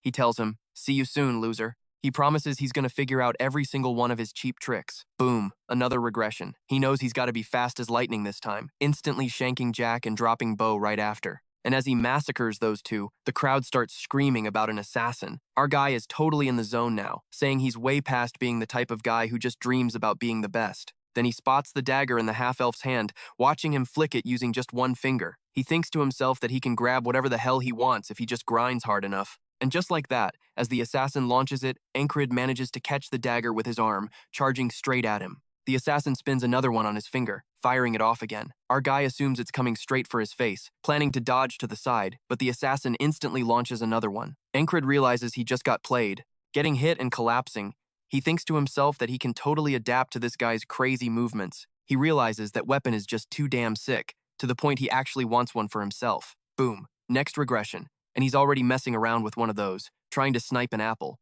Jackson walks up asking what the hell he's doing, and Enkrid just grins, saying he's practicing with the whistling dagger. But Jackson immediately points out that the piece of junk isn't even a whistling dagger. Enkrid just smirks, spinning it around his finger, saying he's gonna get his hands on a real one real soon. But then, one of the crappy parts snaps right off, and the blade goes flying, nearly slicing off Jackson's ear. Jackson just freezes, and the whole vibe gets awkward as hell. Fast forward, and Enkrid is already on his 8th day of looping. This time, he actually manages to dodge that assassin's whistling dagger, thinking there's no way he's falling for those cheap tricks again. But out of nowhere, he gets sniped in the back. He realizes that's exactly what the freak was baiting him into. So, on loop number 9, he goes straight for the kill and takes out the guy hiding up above. The half-elf mocks him, saying he took his eyes off the prize, and strikes him down, and just like that, it's time to loop again. Next time around, he casually snipes an apple right out of Jackson's hand, totally blowing the guy's mind. As Jackson looks over, shocked, Enkrid casually drops the knowledge that your arms and hands, they're just there to steer the dagger. You gotta use your whole body to actually launch it. Then he asks Jackson what he's doing wrong. Jackson's like,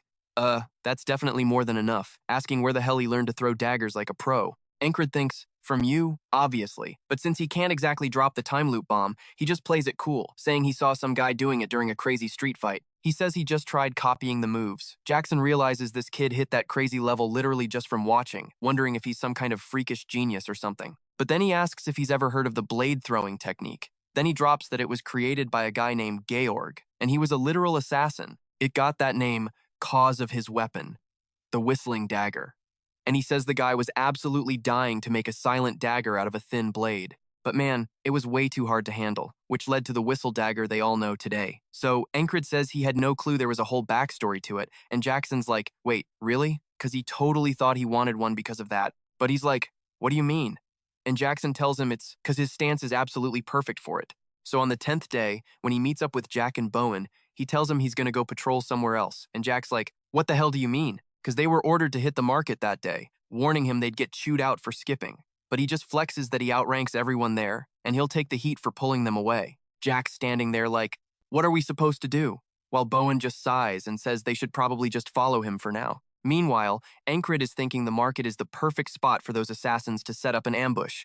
He is totally done falling for their bullshit games again. So they ask him, hey, what time are we heading back? But instead, he just drops the bomb and asks what Jack got out of betraying him. Was it cash? The second they realize he figured it out, they flat out say they're gonna kill him. But he just wipes the floor with both of them, no sweat. Then he just chills, watching the whole thing unfold as both the sniper and the assassin start creeping up on him. They are seriously pissed about how things look, but he just smirks, tells them they're late to the party and says, bring it on, losers. Then the assassin chucks 3 of those daggers right at him. But he's just like, doesn't even matter, as long as I can see your hands throwing him. But wait, the other assassin sneaks up behind him. Too bad Enkrid nails him right between the eyes with a dagger. Man, what a beautiful throw. The main assassin thinks he got him to look away to land a hit, but he casually blocks it with his arm like it's nothing. And when he glares back at the assassin, he is absolutely pissed. So the guy snaps, who the hell are you? And Enkrid just tells him it's none of his damn business, snatching that whistling dagger right out of the air. And he actually takes a sec to ask the half-fairy how many of those he's got left. Bro, this psycho totally knows how to be a badass. It's absolutely insane. The half-fairy, seeing how well he handles the blade, starts wondering if he's an assassin too. So he answers him, saying he's got 2 more left. And Enkrid just flexes, saying he's jealous because he only brought 1. The assassin's like, you've really got the balls to be joking around right now, calling him out for being completely insane. Like, he should know a target is basically dead meat the second he throws that thing. But Enkrid just smirks. You're pretty good, adding that they'll only figure out who's dead when they actually throw down. So he grips his sword and that dagger, telling the guy he might have hidden his hands. But he sure as hell can't hide his whole arm. And keeping eye contact is the absolute key to dodging those sick daggers. So, spinning the dagger on his finger, he realizes 2 are coming at once. He locks in, completely focused, not even blinking. And when the assassin fires them off, he actually dodges both of them at the exact same time. But then he throws his own, and the assassin dodges it too. And that's when it clicks. This dude definitely has way more than 2 left. So he pulls out another one he kept hidden and hurls it straight at the assassin. The guy almost gets clipped but manages to barely duck out of the way. The assassin yells, "You lied to me, you little bastard!" But Enkrid just shoots back. "Yeah? Well, you lied too."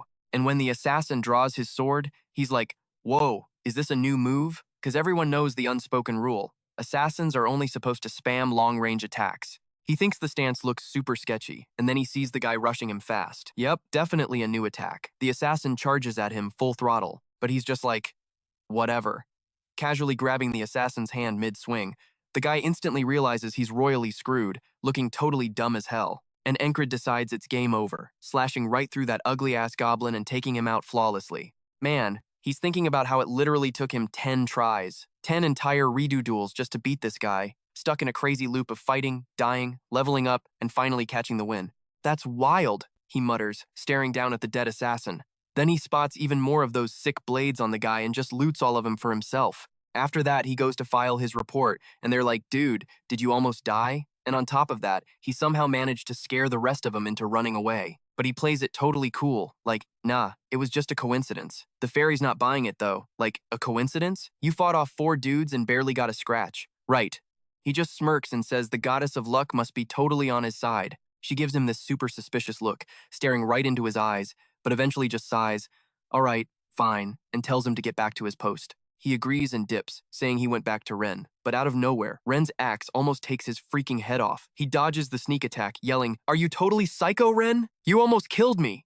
Ren just tells him he's got assassins on his ass now, so he better stay hyper alert. Then he tosses a hot-baked rock to Ren and tells him to eat up. Ren gets all hyped about the food, but then Enkrid notices his own hair is getting way too long. He hits up Zodo for a quick trim, but the dude tries to charge him 10 coppers for it. No way. He lowballs him at 5, but Zodo pulls the classic "let's meet in the middle" hustle, settling on 8 coppers. So Zodo starts cutting his hair, and Enkrid complains he's getting stingy, whining, "Come on, man, can't I get a homie discount anymore?" Zodo just laughs and says if he's gonna complain, he can drag his ass to the city for a haircut. But he's like, hell no. The barbers there are pure trash. Meanwhile, Zodo mentions that it's getting freezing out here with the snow. And Ren, absolutely freezing his ass off, starts cursing the snow, calling it the devil's powdered bullshit. And honestly, everyone totally agrees.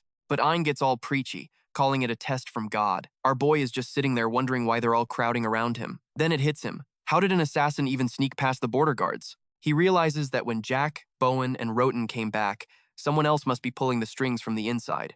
So he asks Zodo if he knows where those 3 dead guys actually came from. Zodo spills the tea, saying Jack got exiled for shoplifting and Bowen got busted mugging a noble, which is crazy because he actually seemed like a chill dude. But then Zodo drops that Roten was a merc for some bankrupt merchant group. They all joined up last year, so they probably hung out in the exact same shady guild together. And the MC's thinking about this guild that booted its members out 1 year ago.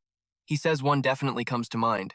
The Thieves Guild. A guild that totally lives up to its name, because it's full of nothing but shitty thieves. And having a guy from that guild must be their ticket in and out of the city. So, it totally makes sense that they're a part of it. He turns to Jackson and asks if he knows anything about this guild. Jackson's like, "Why the hell are you asking me?"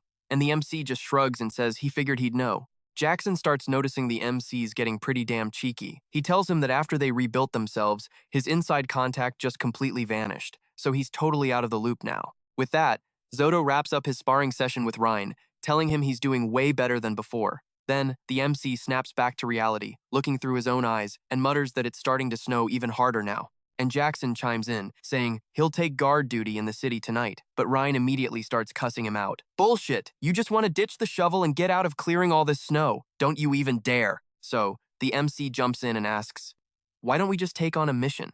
He points out that if they all agree to go, literally nobody has to shovel any snow. And just like that, he declares he's heading out right now. Jackson's all over it, saying it's a solid idea and that he's totally in. Zodo chimes in too, saying he's coming along. The MC realizes that even this guy absolutely hates shoveling snow, but then he brings up that he still needs to get permission from the commander first. But Hagna notices he hasn't actually done it yet and calls him super slow, while Krace literally pushes him to go ask right this second. The MC just thinks to himself, man, these guys are built totally different. So he walks up to the fairy and tells her he seriously suspects the Thieves Guild is backing up the assassins, which is exactly why he wants to ambush them. He tells her straight up that he came over just to get her green light for the op.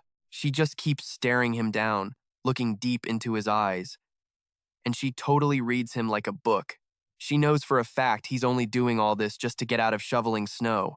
He tries to play it off, acting super serious like, no way, it's not like that. But he realizes, damn, this woman is way too sharp. Man, I seriously wasn't expecting this kind of humor in this manhwa. Already on the road for the mission, the guys start asking where the hell this Thieves Guild even came from. Zodo asks if he's talking about the Gilf Guild, wanting to know if he's got any real intel on them. The MC's just like, nope, got nothing. That's literally why we're out here. He turns to Jackson and tells him they're gonna chill at the tavern, ordering him to go scout out where those guys are hiding. Jackson's like, and how exactly am I supposed to do that? But the MC just brushes him off and tells him to figure it the hell out. Zodo's standing there thinking, what kind of half-assed order is that? But the craziest part is, Jackson actually just rolls with it and obeys.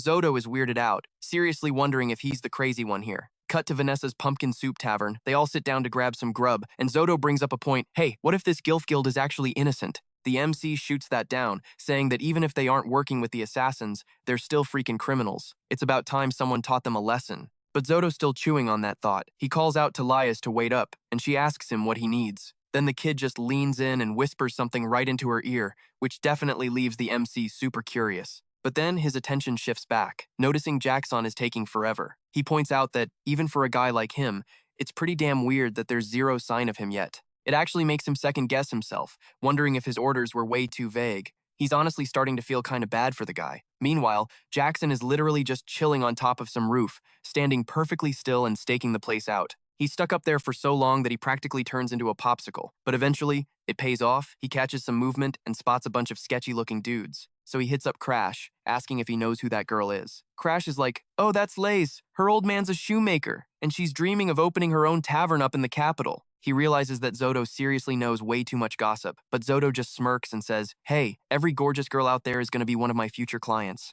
Meanwhile, Jackson finally links back up with the MC, dropping the news that he pinpointed their hideout. The squad is totally shocked seeing him looking like a literal snowman, and Jackson's pretty pissed himself, realizing he was out there freezing his ass off on a bullshit order while these guys were sitting nice and toasty, stuffing their faces. So the MC just casually tells him to grab some food, but Jackson brushes it off. I don't need to eat. What the hell are we still waiting for? He's hyping them up to leave right now. But Ryan flat out refuses, complaining that it's way too freaking cold to go back out. Jackson just glares at him and snaps, do you want me to bathe you in your own blood? I guarantee you'll warm up real fast. That's when the MC chimes in, yeah, I'm with him. I want to roll out now too. But honestly, our mobility's gonna be total trash with all this snow, he admits. We gotta play it smart. Let's just hold off until the storm dies down. But the second he looks out the window, he realizes this blizzard is absolutely not stopping anytime soon. Seeing no other choice, he switches up and tells the crew, screw it, we're going now. Zoto immediately starts calling him out on his flip-flopping, but the MC just waves it off, saying, look, we'll just be extra careful out there, okay? So, they head out into the storm, with Rain literally shivering his ass off. As they're walking, they pass by this random dude who looks like a total beggar. But out of nowhere, the guy whips out a dagger and lunges straight at the MC, trying to kill him. But Ryan is having zero of it. He rips off his cloak and charges those guys, not giving them even a split second to react. He drops them insanely fast, cleaving one dude's skull with an axe and wrecking another right after a brutal punch. He looks down at them and asks if they were his buddies, guessing they've got to be from the Gilf Guild. Jackson, meanwhile, scopes out the hideout they were guarding. He figures those guys were definitely the lookouts, but now he's wondering if the place is actually locked. And then, Crace just casually says, excuse me, let me give him a little knock and see if anyone's home. He winds up an absolute haymaker and completely shatters the damn door with his bare hands. Crace steps back and casually invites them inside. Ryan looks at him like he's crazy and goes, do you even know what knocking actually means? The MC just shrugs, hey, at least the door's open now. Ryan then brings up a good point. So, what exactly are we even going to ask these guys first? The MC smirks and says he'll figure that out later. Step one is just crushing them with raw power. So, as the boys strut inside, the goons hiding behind that little door are nervously whispering, asking if the squad leader is actually out there. They're murmuring that that's what they heard through the grapevine. And man, having to report back that they haven't made any damn progress is going to be super pathetic. Meanwhile, their so-called leader is psyching himself up, thinking they can totally take on anyone who breaches the room. He's trying to convince himself everything's going to be fine, especially since his own squad mates are supposedly on the way as backup. But then the leader just scoffs and goes, who even gives a shit? But I am 100% sure his whole vibe changes. The second Auden literally explodes the door open with a single kick, yelling, knock knock, bitches! The leader instantly realizes they are incredibly screwed and just screams that he's gonna slaughter everyone. But the MC just steps up, his voice dead cold. All right, listen up, anyone in here who hasn't murdered the weak, and anyone who'd rather rot in a cell instead of dying right here, right now. Drop your damn weapons and step across this line. He flat out says that anyone who doesn't do it is gonna die, but then Ryan asks if they aren't just gonna kill them all first anyway. The MC is like, nah, he changed his mind, and he's secretly wondering to himself, damn, wasn't I just cool as hell? Bro is literally acting like some kid who just got sent to an isekai. Straight up 8th grade syndrome, man. Then the leader of those thugs calls the MC a total asshole, asking who the hell he thinks he is, trying to boss them around. And Ryan chimes in, saying their judgment is seriously flawed, realizing these guys ain't gonna listen unless they use brute force. So he announces they're gonna beat some sense into them, asking who the toughest guy in their crew is. The leader laughs, saying this is gonna be hilarious. He points to the guy behind him, claiming he's their absolute best swordsman, Werner, and tells him to go wreck the MC. Werner's like, hell yeah, flexing and asking if the MC can even block his blade, bragging about how he's literally never lost a fight in his life. He charges at the MC with everything he's got, acting all cocky, swinging and screaming his lungs out. But the MC just effortlessly deflects the guy's sword, smacks it out of the way, and straight up stabs his own blade right into the dude's shoulder. He realizes that the guy was actually using Valen's mercenary sword style. He lands the hit while casually talking, mentioning how he's had to deal with that exact same style before. Seeing that, the cocky leader starts sweating bullets, saying that if that was their strongest guy, he doesn't even need to bother with the rest of them. With Werner totally floored, the MC tells them this is their last warning surrender right now, or you're all dead meat. Meanwhile, everyone standing behind the MC starts noticing that he's totally trying to act like a massive badass right now. Bro, the deadpan looks on the MC's squad are just too funny, and after that incredibly cringeworthy scene, the enemies actually drop their weapons, and the first guy just flat out surrenders. The leader calls him a coward and actually tries to attack his own guy, but then the MC just chucks a dagger straight into the leader's head, dropping him dead on the spot. Watching that go down, Ryan is dying inside, cause for a split second, he actually thought the MC looked super badass, muttering to himself about how much that pisses him off. And Auden is like, dude, that was epic, while Zoido is secretly thinking the exact same thing. Jackson admits it wasn't half bad, while Ragna is also low-key dying inside over it. The MC, meanwhile, is absolutely hyping himself up, thinking he must have looked cool as hell. So the whole gang gives up, begging the MC not to kill them. Ryan is like, so what now? He says it'd honestly be easier to just wipe them out now instead of dealing with their crap later. But then the thugs start crying and begging for their lives, pulling the "I've got a sick mom at home" card. The MC ain't having it though, saying that doesn't excuse their crimes. But one of the guys steps up and says if anyone has to die, it should just be him. He introduces himself as the one and only Gilf. The MC is super confused, asking, wait, you're Gilf from the Gilf Guild? Wasn't the guy who just died the actual boss? The guy is like, nah, that dead guy really was the boss. The MC asks if the dead guy was Gilf, but the dude says no. He points to himself saying he is Gilf. The MC is just completely lost at this point. Zoido chimes in, explaining that these scumbags name their guilds after random lackeys on purpose. That way, if the cops ever crack down on them, they just pin all the blame on that random guy and dip. Then this bald dude speaks up, saying that their boss was an absolute monster, but the rest of them really aren't that bad. So, if the MC really has to kill someone, the bald guy says he should kill him instead of Gilf. But then, the whole crew tells the bald guy not to do that, crying about how insanely kind Gilfin is. They talk about how it was Gilf who actually took care of their sick moms, and they even threaten the MC, saying they'll mess him up if he lays a finger on him. Then literally everyone starts begging to be killed in Gilf's place. Ryan looks at the MC, asking if he's seriously still gonna execute the guy after all this drama, reminding him he didn't pick him to be some heartless demon. But the MC just looks at Ryan like, bro, you were literally the one who told me to kill them in the first place. Then Gilfin brings up the guild's massive stash of loot, swearing he'll hand over every last penny if they just let them walk away alive. Behind the MC, Zoido gets this sneaky little grin. Gilfin explains that most of their cash is locked inside a massive safe, but they'd have to find the key that their dead scumbag boss hid somewhere. Luckily, with Auden right there, that's not even an issue, because Auden just gently rips the vault door completely off its hinges, popping all the screws loose, and bam, the treasure is wide open for the taking. Gilf is just staring like, well, guess we didn't need the key, and the MC gives his squad the green light to go wild. He gets super hyped when he spots some thermal leather in the stash, geeking out about how freaking cozy it is. So the boys start looting the place dry, grabbing mad swords and all kinds of sick gear. The MC finally spots something he actually wants, snagging this super flexible but insanely tough leather armor. He's like, not bad at all, and calls dibs on it. Out of nowhere, Zoido pulls the squad leader aside and suggests that the MC should straight up take over the whole guild. The MC is like, are you seriously asking me to become a damn bandit boss right now? Zoido's like, yep, but you know, a bandit who doesn't kill people. He explains that even if they wipe this guild off the map, another gang would just pop up to replace them in under a month. So instead, they should totally just use Gilf as a puppet leader to run things from the shadows. The MC finds this whole setup way too convenient, asking Zoido if he planned this all along. He asks if Zoido had whispered something to that girl earlier, realizing they were dragged out here for a very specific reason.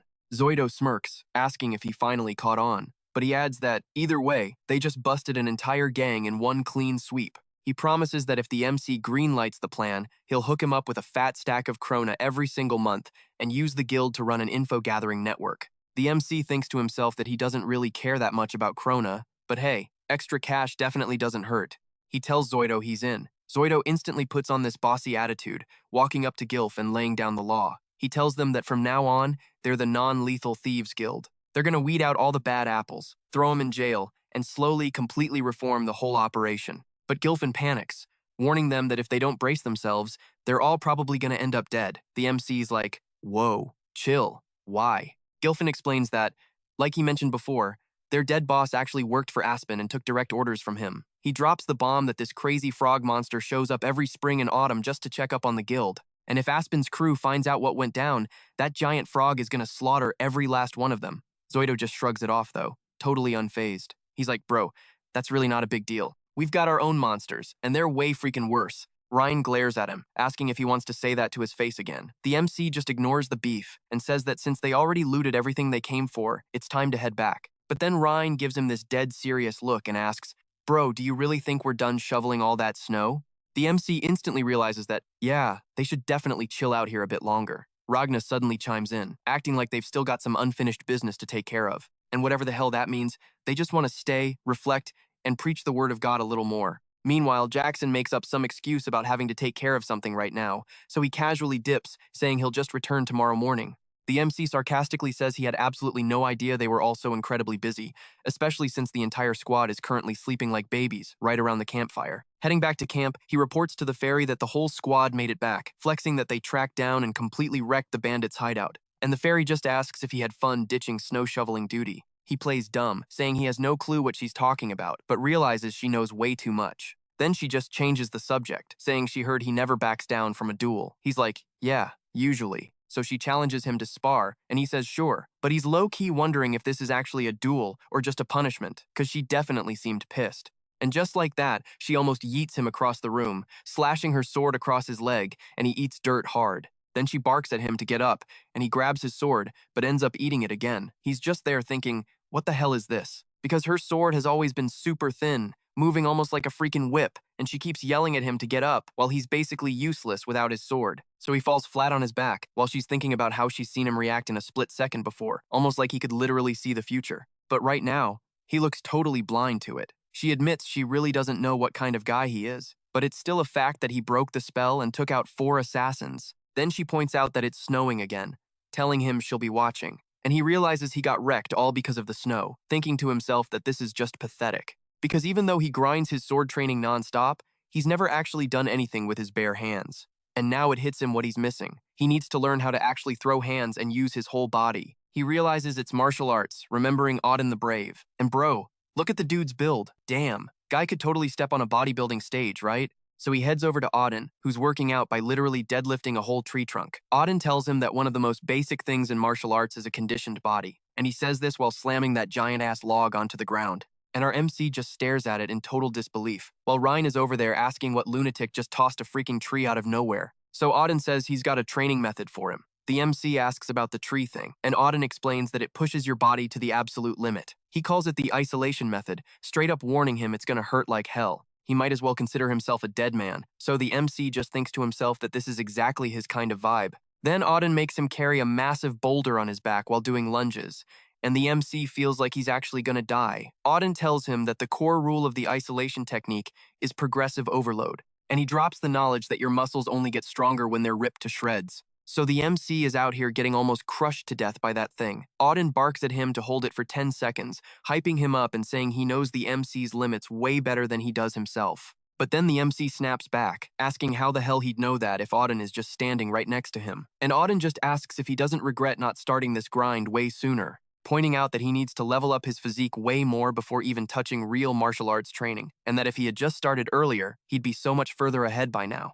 But the MC just says he ain't got time for regrets, saying the past is the past, and he's totally locked in on the present. And if he wasn't, he never would have even survived his first day. And with that, he actually asks him to stack on more weight while he's still holding that brutal stance. Auden is seriously mind-blown by how insanely hard-working the guy is, saying his work ethic is basically bulletproof and that he totally respects it. Then he smirks and says it's time for the next stage, telling him to get back on all fours. And that's while he's balancing 3 more of those crazy heavy boulders right on his back. So that cat starts getting low-key freaked out while the MC is screaming his lungs out, and Auden keeps yelling at him to hold the line, saying he's got this. Then he makes him hold 2 massive rocks straight out in front of him, and the dude is just in pure agony during this workout.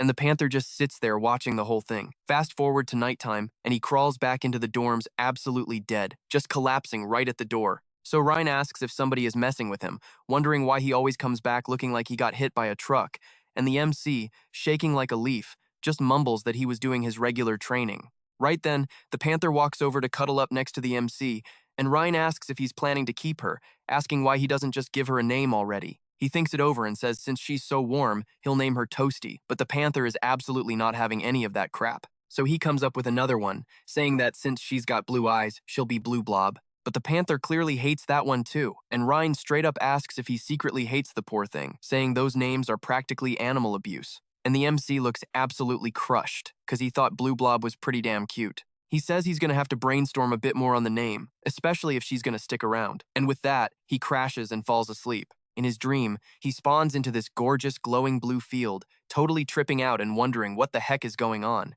Then he spots the Aurora Borealis, questioning if he's just dreaming. He's like, well, I don't see the Grim Reaper's ferryman anywhere. But he figures this place definitely isn't his usual vibe anyway. And when he glances over his shoulder, he spots someone standing there, and this chick looks him dead in the eyes, telling him her name is Esther. But then he wakes up and immediately notices something completely screwed up. There's literally a girl sleeping in his bed. And apparently, that girl used to be the freaking Panther. Our MC just sleepily mumbles goodnight to her while staying wrapped around her, and she gets all flustered and soft while he's cuddling her. Seriously, bro, I'm starting to think you're stalking me at this point. I'm legit starting to think you're stalking me. Like, is there a single animal in this universe that doesn't magically turn into a waifu? So, the next morning when he's getting ready to head out, Ryan asks if he's seriously doing it again. He says he's off to train. Ryan is just like, dude, aren't you still wrecked from yesterday? But he says his body actually feels surprisingly light. Esther chimes in saying she bets it does. After all, she used some magic on him, and straight up tells him she needs his help to break her curse. So, Ryan asks if he bumped into the priest last night or something. He's like, nah, not at all, and admits he actually dreamed about a girl. But Ryan says he never pegged him as the kind of guy to have those kinds of dreams, asking him what the girl looked like. Then he remembers every single detail about her, admitting she was seriously gorgeous. And Esther just ducks her head, muttering that, well, at least his eyesight works fine. And since it's super normal for mages to constantly geek out over magic and mysticism, she basically got hit with a gnarly curse during her grind for knowledge and got turned into a literal beast. And all her magic got completely sealed away. While wandering through the fields one day, drawn by the stench of a dark curse, she bumped into Enkrid, and she's basically been tailing him ever since. Meanwhile, back with Auden, the dude is just sitting there saying the whole thing is absolutely insane. Normally, it'd take a whole lifetime for a wrecked body to bounce back, but he's already way stronger than he was yesterday. And he just keeps casually grinding through his workout, but when he glances over at the Panther, he calls her Blue again. But she gets super pissed, muttering about that idiot. Then he actually calls her Esther, asking her how long she's been watching him. And she snaps that the magic world is straight up tied to the power of names. If she carelessly gets called by the wrong name, her powers are going to drain out even more. She totally burned through what little power she had left just to tell him her real name, but she ended up messing up in the process. Thank God the dude is dense as a brick, though. She also realizes he's definitely cursed, and even if it's not fully active yet, it's way nastier than her own curse. Like, a crazy strong curse that literally eats up any other curses around it. So if she just sticks by his side, she'll eventually get her powers back. So, while he's still sparring with Auden, he starts putting some real muscle into it, just enough so Auden can't toss him across the room anymore. Then Auden tries to knee Enkrid, but the MC dodges it clean. Right after that, Auden shifts straight into jujitsu and actually manages to pin the MC on his back. And Auden tells him that a martial artist's body needs to be sharp and ready, just like a swordsman's blade. But all that muscle is straight up useless if he's not fast enough. He roasts the MC for still being slow as a turtle, but admits his body is definitely leveling up.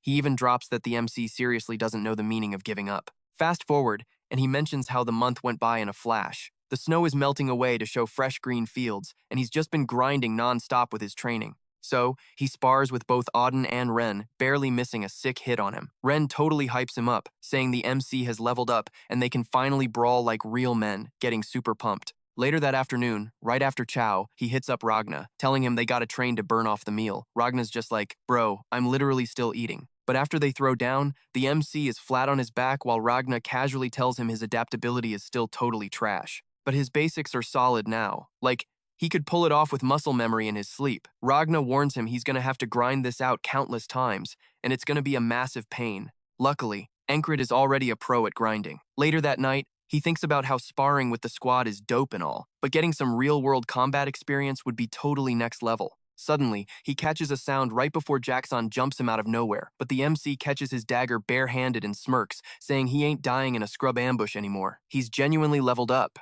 Zyto just sighs and tells them to take their sparring outside, because they're kicking up way too much dust in the room. The MC points out that Jackson got back pretty early, asking him if he shouldn't be out hustling for cash right now. But apparently, the guy's already got a get-rich-quick scheme. The second the Panther gets up, he starts digging around for any dropped claws, hyping up how just one of those bad boys is worth 10,000 kronas. The MC honestly can't figure out if Jackson is lazy or a genius hustler. Then someone knocks, and it's that elf girl. She demands the squad leader come with her, but he just hits her with, "There's no more snow to shovel, though." She rolls her eyes and tells him to quit messing around. She drops that there's a new quest, and he needs to go grab it off the mercenary job board. He thinks it over, recalling that it's a rule tied to the soldier ranking system. Basically, it's a system that lets the city locals hire actual soldiers to do mercenary work for them. He mentions it's way cheaper than hiring real mercs. Plus, soldiers are better trained and way less toxic, which is why everyone totally loves the service. He was low-key hoping to test his skills anyway, so this is perfect. Meanwhile, some random guard is just vibing, thinking his shift is finally over, when he totally jumps out of his skin seeing Ferry Commander Wonke. He asks her how many people she needs for the squad.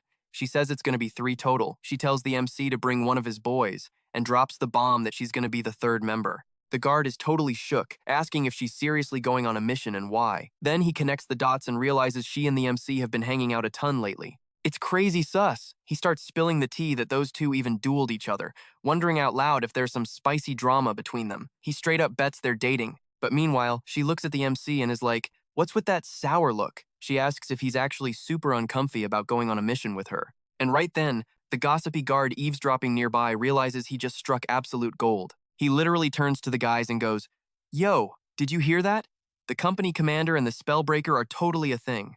They were already convinced something spicy was happening. Rumor has it they were hooking up even before they enlisted. And everyone just starts making up the craziest rumors, deadass saying those two already have kids together in secret. The next morning, while Enkrid is just trying to train, everyone's whispering about him. They're like, "Bro, did he seriously bag a fairy with that face?" And saying he totally has their respect now. Some of the guys are even saying they low-key make a cute couple, and the MC is just standing there, absolutely losing his mind over what he's hearing. When he finally gets back to his platoon, Ren immediately starts roasting him. He's like, "Look who it is, the new baby daddy," and asks how many months along she is, because the streets are saying the baby is dropping any day now. The MC shuts him down, telling Ren his info is complete trash. He insists it's a massive misunderstanding, and the whole thing is literally just a rumor. But Zyto tells him to stop acting all shy, since the squad was going to find out eventually anyway. The MC keeps desperately denying it, but Ragna chips in, saying it's honestly a huge win. He tells him to lock it down with her so she can train him up. Ragna adds that he'll pray for his future, leaving the MC super confused and feeling like they're just trolling him. Then Ren smirks and asks when the big date is happening, whining that it's going to be super awkward being the 3rd wheel. But the MC just looks at him and asks if he's talking about the mission, casually dropping that Ren isn't even coming. Ren looks totally shocked and asks who the hell is going then, so the MC points to Jackson, who's already geared up. Ren does not take that well at all, yelling, "You're taking that stupid cat over me?" and asking if the MC literally got dropped on his head. The MC bluntly points out that Ren would be the first one to throw hands with the commander if he got pissed off, so yeah, he's staying behind. Jackson steps up and asks, "Are you only bringing me because you think I won't cause drama?" The MC admits Jackson actually takes on missions pretty often, so he figured he'd be solid backup. Then Jackson gets all deep, telling the MC he's gonna drop some advice. Don't give too much of your heart to a girl, because you're just gonna end up getting wrecked in the end. Damn, bro really swallowed the red pill. The MC, totally deadpan, tells him he doesn't need that kind of advice. The 3 of them group up, and he asks when the commander is gonna show up. Just then, she answers that she'll be right there. He cringes to himself, realizing she definitely hasn't heard the insane rumors yet and just knows this whole mission is going to be awkward as hell. So then she turns to the fairy, asking if they did something to make people think they actually had kids together. And he's dead serious like, "Hell no," while Jackson just starts cracking up. The MC's like, "Bro, did you just laugh?" And Jackson plays dumb, saying he has zero clue what he's talking about. But the MC's like, "Man, I freaking heard you." But the fairy keeps pushing, asking if her questions are making him uncomfortable. And he's just like, "Nah." So she asks if it makes him happy, and he stammers out a, "No. I mean, yeah, maybe?" Then she presses him on what exactly he liked about it, and he's totally speechless. He's just standing there, wondering why the hell she's interrogating him like this. Right when he's sweating bullets, the commissioner finally shows up, and the fairy's just like, "Aw, you totally ruined the fun. It was just getting good." The MC is just staring at this chick, like, "The hell do you mean, fun?" Wondering if she was actually joking with that deadpan face of hers. So, the mission was supposedly to babysit some loaded merchant's kid. Basically, the Hogfed Trading Company is picking their next boss out of 2 heirs, and they got hired to make sure the siblings don't straight up murder each other. The MC totally expected the heir to be some greedy, ugly toad, but it turns out she's a seriously pretty girl. She introduces herself as Leona, the company's heir. She hits them with a, "Pleasure to meet you. 3 of you, huh? Just 3. Look, there was this animal that..." While they're walking with the caravan, a maid walks up to talk to Leona. The MC realizes no one said a damn word since they first met, and whatever tiny bit of talking they do get done is all through her maid. The maid tells them they're gonna grab a room at the first inn they hit and just wait for the other heirs. The MC figures they literally just want them as meat shields, nothing else. Then he remembers Alan preaching about checking a target's age, posture, positioning, and where they're looking. All of that is super solid intel.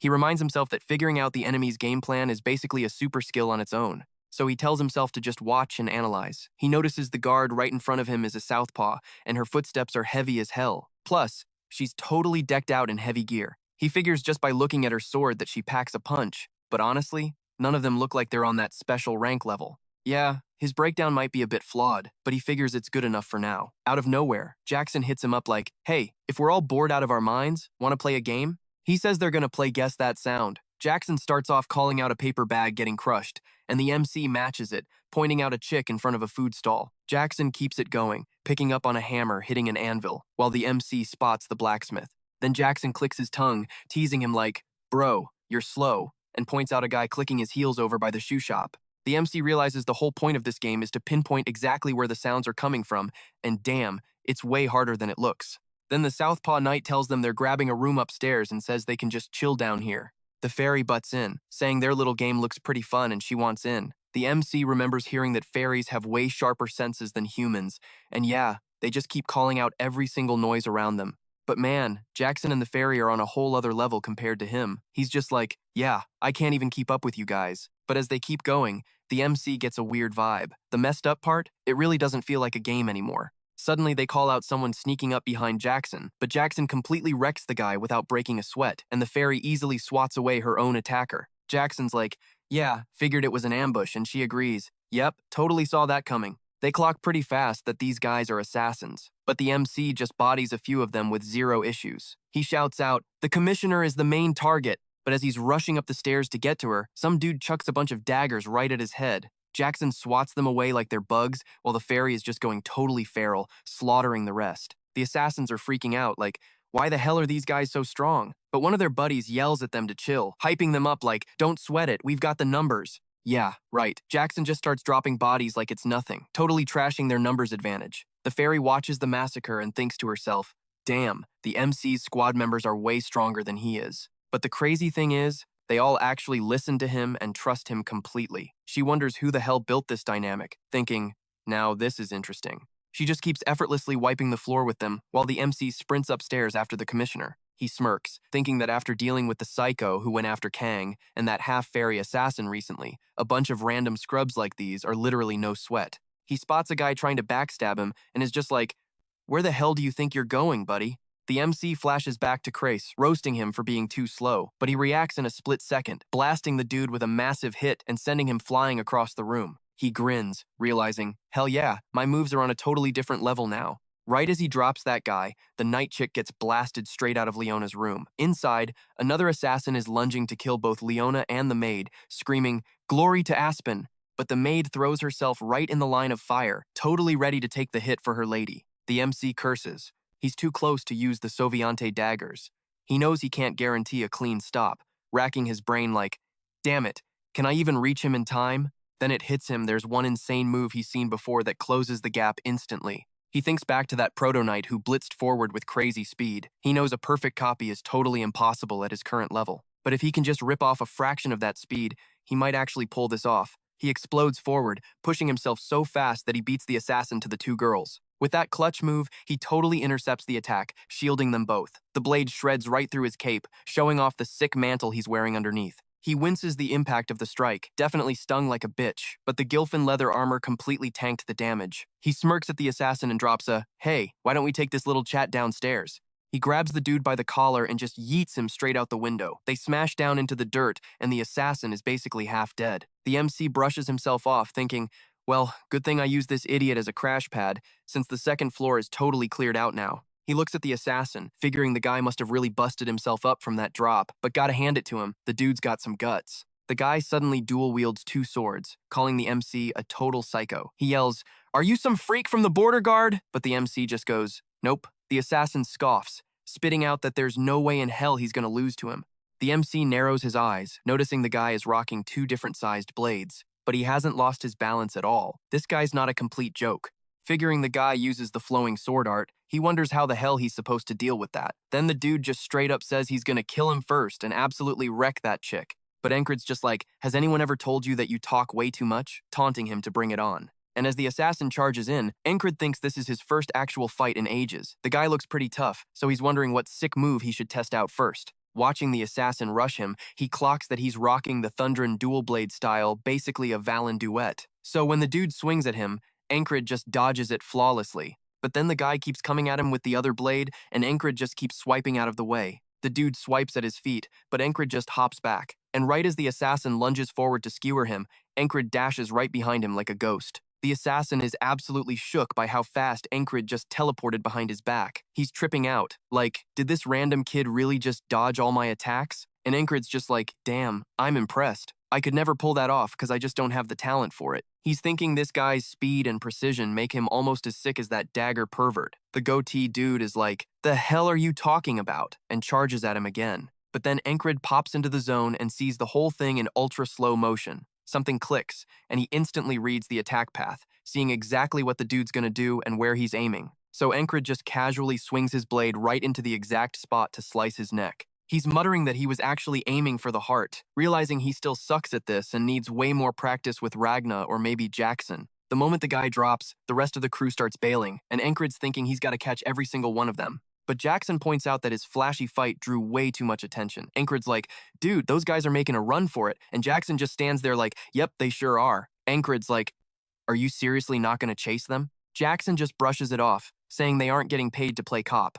The bad guys bailed, so their VIP is safe now. Enkrid realizes the guy just wants to stick to the damn mission. Then the fairy chimes in, telling Enkrid that he actually didn't suck out there. He asks if she's all right, and she just gives him this deadpan look, asking if he's that worried about his little girlfriend, adding that she'll be too busy dealing with butterflies in her stomach to sleep. Enkrid totally catches on that she's trolling him. Leona cuts in, asking if they're a thing. He's quick to be like, hell no. But then the fairy playfully snaps back, asking if their whole romance was just a sick joke to him. He's just standing there like, what is actually wrong with these people? Then Leona asks for his name, and he just drops, it's Enkrid. She thanks him for having her back and promises a fat payout later, but he brushes it off, saying he was just doing his job, which honestly just makes her think he's even weirder. Cut to that night. The few losers they actually caught got shipped off to the army, and backup was called in just in case those goons tried to pull around too. He's racking his brain over who those assassins even were, because some of them had legit skills. They definitely weren't just random thugs out for a quick buck. He figures it's a safe bet they got hired by the other stuck-up heirs. Right then, Leona comes downstairs, noticing Enkrid is up super early. He just shrugs and says he's on watch duty. So she walks up to him and pitches an offer, telling him to ditch this gig and join her personal squad. She admits her Rockfred company is kinda lacking right now, but she flexes that her main hookups include the Savage Shepherds from the Beastlands and the Black Leather Guild, you know, the badasses famous for hunting actual dragons. Not to mention the Glacial Guardians, those crazy heavy hitters defending permafrost. And on top of all that, she brags about having the Rockfred map, which basically holds the cheat codes to the main routes and all the top-tier loot in those zones. She says that thing is so insanely valuable that whoever sells it could live like a freaking king, completely set for life. And there's no way she's letting all that power fall into the hands of the old man's idiot sons. She's totally dead set on protecting and blowing up this whole organization. And to do that, she needs people with actual talent. People skilled enough to save her from literally dying. Plus, she's kinda into the fact that he isn't greedy and didn't beg for extra cash. A VIP spot in her ranks is something everyone's thirsty for, and she bets he's no different. She looks right at him, promising to give him literally whatever he wants if he just drops everything and joins her crew. But he just flat out says, yeah, I'm gonna pass. She's instantly taken aback that he didn't even blink, asking why the hell he'd say no.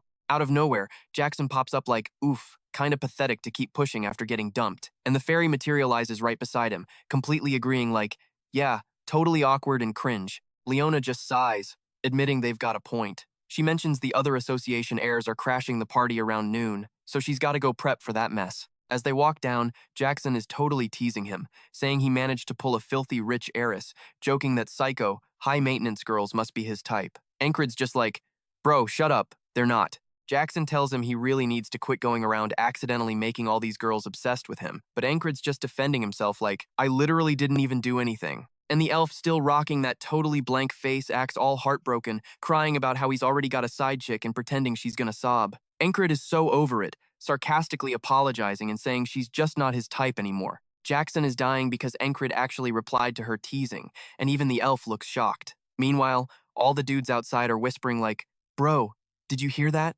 This absolute scumbag is hitting on another chick right in front of the commander. He slowly realizes what a massive disaster he just walked into, while Leona is just standing there cracking up at the absolute chaos. Yeah, Enkrid, you are so screwed. You're ridiculously screwed, and honestly, man, I feel you on a spiritual level. A bit later, Zildo slides up to him, straight up asking if he really hooked up with the VIP on the very first night. Everyone's already gossiping that he bagged a loaded heiress, joking that he's not just the spellbreaker anymore, he's the freaking heartbreaker.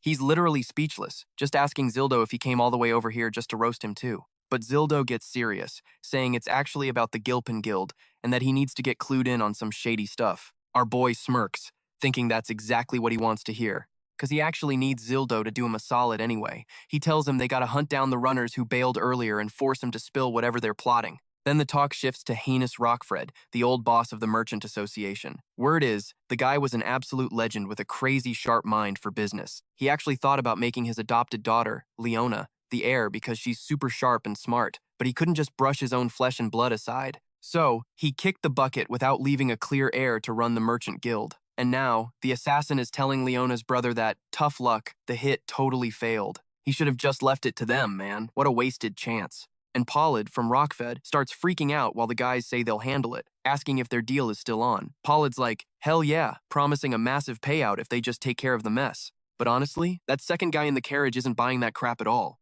So, when they finally pull up to that tavern, Jackson and the MC check everyone out, and that spoiled brat starts whining about the dust, saying it's so like Leona to drag him out here. Meanwhile, the MC instantly clocks that the dude standing next to him is seriously strong. They end up locking eyes, but the guy just brushes him off, while Pollard screams at Jackson to go fetch Leona. The MC thinks it's a damn good thing he brought Jackson along. If Ren was here, things would have gone south real fast. He would have just buried an axe right in the kid's skull and split him clean in half. But then again, Jackson isn't exactly the most chill dude around either, literally a second away from pulling a dagger out from behind his back. The MC has to quickly grab that psycho's hand to stop him, while that snotty kid keeps barking at the redhead to go get her, yelling at him to hurry the hell up. But then Leona snaps at him to stop screaming, calling him out for having zero manners. Then she straight up tells him he's the one who showed up late. Of course, that gross little brat doesn't take it well, sneering that she needs to teach her bodyguards some basic respect. But then, smack, Leona just slaps the absolute crap out of him. The MC mutters about all this crazy violence, wondering if literally anyone he knows is actually normal, which makes Jackson feel totally called out. The brat shrieks, asking if she's out of her damn mind, and she fires right back that he's the crazy one here. She points out he's messing with a mercenary from the border guard, asking if he wants to rot in a prison cell for the rest of his miserable life. That shuts him up real quick. He starts backing down, whining that he had no clue, while the guy standing behind him gives him a subtle nudge to keep him in line. Suddenly, the kid flips his whole script, crying that it wasn't him and accusing her of trying to frame him. On top of that, he has the nerve to ask how she dares yell at him when she's not even real family. She just owns it, saying she knows damn well she's adopted, but at least she isn't totally useless like him. He can barely analyze basic trade routes, let alone do the math for the finances without screwing up. Her brother starts breaking into a cold sweat, stuttering that that's what servants are for. But he scoffs, saying he wouldn't even be wasting his time here if it weren't for the will. Honestly, leaving the heir to be decided by a freaking debate is just wild. Hearing this, the MC figures the old man must have been way too soft on the kid, because no matter how you look at it, Leona is clearly the absolute best choice to take over. The old guy probably just wanted to give his loser son one last shot. Leona fires back that his only flex for claiming the top spot is that they share blood. And he has the guts to ask what could possibly matter more than that, but she just roasts him, saying no matter how hard she looks, this chubby loser looks absolutely nothing like their dad. She straight up trashes his pure ignorance and ugly mug, asking where the hell he even got those from. Damn, Leona goes way harder. She's going totally savage on them, so the kid starts swearing at her and gets ready to draw his sword, but Henry steps up. But that guard who looks crazy badass is totally ready to throw down if things go south, so he just blocks Leona while everybody grabs their weapons. Meanwhile, the MC is staring dead into Pollard's eyes. He figures the dude's stance means he uses that fluid sword style. He's wondering just how fast the guy actually is. Like, is he going to be quicker than Ren's axe, or faster than a whistling dagger? So he's totally daring him to bring it on and show off his moves. While the dude gets ready to draw his sword, the MC is just grinning like a maniac, dying to fight him. But then someone yells to cut the crap, and the border guards flex that they serve the king directly. They threaten to brand them as traitors if they don't sheath their swords right the hell now. Pollard chills out after that, and the MC realizes the fight's totally off. Jackson just looks at him, remembering how he said literally nobody he knows is normal. He's like, look at the freaking hypocrisy, thinking the MC is the biggest weirdo here. Anyway, that crown guard mentions the hitmen they hired were from out of town. So, they're taking over the case, and the assassins already spilled that some merchant guild paid them off. He sarcastically says, oh sure, you definitely didn't hire them over that whole succession drama, right? And honestly, just the kid's reaction alone tells you everything you need to know. But his bodyguard, who's pretty much the kid's portable brain, asks if the confession actually named a specific merchant guild, basically saying there's no real proof to pin it on them. The gray-haired guy just smirks and tells him he talks way too much, asking if he seriously thinks the border guards are that dumb. But right in the middle of their argument, Leona jumps in and wants to make a deal. She says they'll totally find more evidence to nail the real culprits, so why not just lock both of them up until they find the guys responsible? But the annoying rich kid immediately starts whining that he didn't agree to that crap. The MC thinks the whole vibe is sketchy though, wondering why the hell the victim is asking to get thrown in jail. But the gray-haired guy admits that the ones they busted were just small fry who didn't know jack. They were basically just parroting whatever their boss told them. Leona points out, there's still a bunch of people left to interrogate though. Like some dudes totally bailed from the scene, and one of them might actually be the boss who knows the details. So why not go hunt them down? So the gray-haired dude asks if they'd even be able to figure out what's really going on behind the scenes anyway. She just shrugs it off as a border guard problem. Plus, it's not exactly smart to keep spilling tea about the succession drama with the border cops around. So they're gonna head back to their city on the condition they show up if called. But the MC realizes they won't have any freaking protection once they leave town. Leona's bodyguards are way too weak to take on Pollard's crew. He's thinking especially about that dude with the rapier. Like, she's totally gonna get killed the second she loses the border guard's protection, and she knows it. He's just wondering what kind of crazy plan she's cooking up. So Leona's like, she's a merchant and doesn't ask for favors without coughing up some proper payback. She announces she'll hand this over to whoever catches the runaways, whipping out something that totally catches Jackson's eye. And she drops the bomb that it's the fourth piece from the Carmen collection. It's Carmen's stiletto, a seriously gorgeous dagger. Then she just tells them to go fetch. So Jackson turns to the MC, telling him to sit this one out and leave it to him. The dude realizes he's getting way too hyped, but he's wondering what the hell is up with that dagger. Pepe spots Carmen's stiletto and asks if she's losing her freaking mind, demanding if she even knows how much that thing is worth. She just claps back that it's her stiletto, so she'll do whatever the hell she wants with it. The MC is like, is that thing really that insane? Pepe's shocked he doesn't know about it, explaining it was crafted by the legendary weaponsmith Carmen, who actually used to be a slave. Carmen worked as a badass assassin out for blood, and she used 7 weapons she forged herself. The fourth one? That stiletto right there. He adds that there are sickos out there who would literally sacrifice other people's lives just to get their hands on that weapon. Suddenly, the gray dog busts into the joint, announcing that everyone there is officially in the custody of the border guards, and nobody is leaving this freaking inn. Jackson tells him to chill out about the stiletto since he already sent Chris to snatch it. They should find out more about it real soon. Meanwhile, Pepe is just standing there thinking this is absolute madness. While that guard is busy staring the MC down, they lock eyes for a second before the guy just turns his back and walks off. Later that night, Pepe is totally stressing out, wondering what's going to happen if those guys actually catch up to them. But the others tell him there's literally nothing they can do against the border guards right now, telling him to just hold his horses. They explain that if those two can't agree on who gets to be the successor, the whole decision falls to the investors. They're going to milk this situation for all it's worth, and he swears everything's going to be all right, because he already shot them a letter promising a sweet payout if they pick him as their partner, and if even just half of them are down for it, he takes the win. But while they're running their mouths, that guard peeks outside and catches the MC grinding out a training session under the moonlight. Then the gray dog rolls up to him, asking if he's seriously still doing that boring-ass training. Torres asks if he doesn't realize this is a golden ticket to just kick back and chill. The MC shoots back that he'd probably think the same way if they had the same amount of time. But he points out that time hits way differently when you're a genius compared to when you're a total scrub. Stuff that takes them 1 week to learn, he needs a whole freaking month, or maybe even a year. He flat out says that's exactly why he can't afford to waste a single second. Honestly, it's more like he refuses to waste it, declaring he's going to use every single day to build a rock-solid foundation for his future. Hearing that, one of Torres' buddies asks if this kid is just a massive weirdo or if they're the ones being lazy bums. Torres doesn't really get it, telling the kid to take a chill pill with this whole getting stronger obsession. He claims the kid's already pretty damn strong in his book, adding that they only tied earlier because he literally expected 0 from him. But then he smirks and asks how a rematch would go down right now. They grab their wooden swords and jump straight into it, with Torres stopping his blade inches from the MC's neck. If Torres was packing real steel, he would have sliced the MC's head clean off. The guys point out that with this loss, Torres has already smoked him 7 times. They're all cracking up, but the MC just demands another round. Torres asks if he ever gets freaking tired, reminding him he's already lost 11 times. Then another dude jumps in, begging for a turn to fight the kid. Then the rest of the crew starts chiming in, begging for a shot at fighting the MC. Up above, Pepe notices a ruckus going down, wondering what the hell those meatheads are doing so late at night. Out of nowhere, one of the guys completely bodies the MC, slamming him flat on his back in a single hit. And the rapier dude starts getting super invested in the brawl happening downstairs. The MC just shakes it off, asking, "What the heck was that?" Do it again. The guard calls him an absolute psycho, while the rapier dude realizes the kid's ego doesn't take a hit at all when he gets his ass kicked. Actually, it's more like watching a kid who just found a sick new toy. On top of that, his pure, unfiltered aggression against guys way out of his league makes the rapier dude realize this kid is built totally different. Still, he can't help but notice that Enkrid falls for the exact same trick at least 3 or 4 freaking times. He mutters to himself that the kid has literally zero talent for fighting. But then, after getting slammed over and over, the MC actually manages to pull off the exact same move, scoring a win. The crew realizes it's his first successful counter in 5 tries, and the MC just yells, "Who's next?" And then the fairy starts whining at him, bitching about how he's just going around charming the pants off everyone. She straight up calls him a bad boy. Hearing that, Leona just assumes they're actually dating. But the fairy's like, nope. She claims it was a joke, but then instantly drops the bomb that they're married, making the whole vibe 10 times more awkward. Leona is totally shook, and the fairy just keeps going, saying they didn't throw a wedding or anything, but she's pretty sure they're gonna have a kid.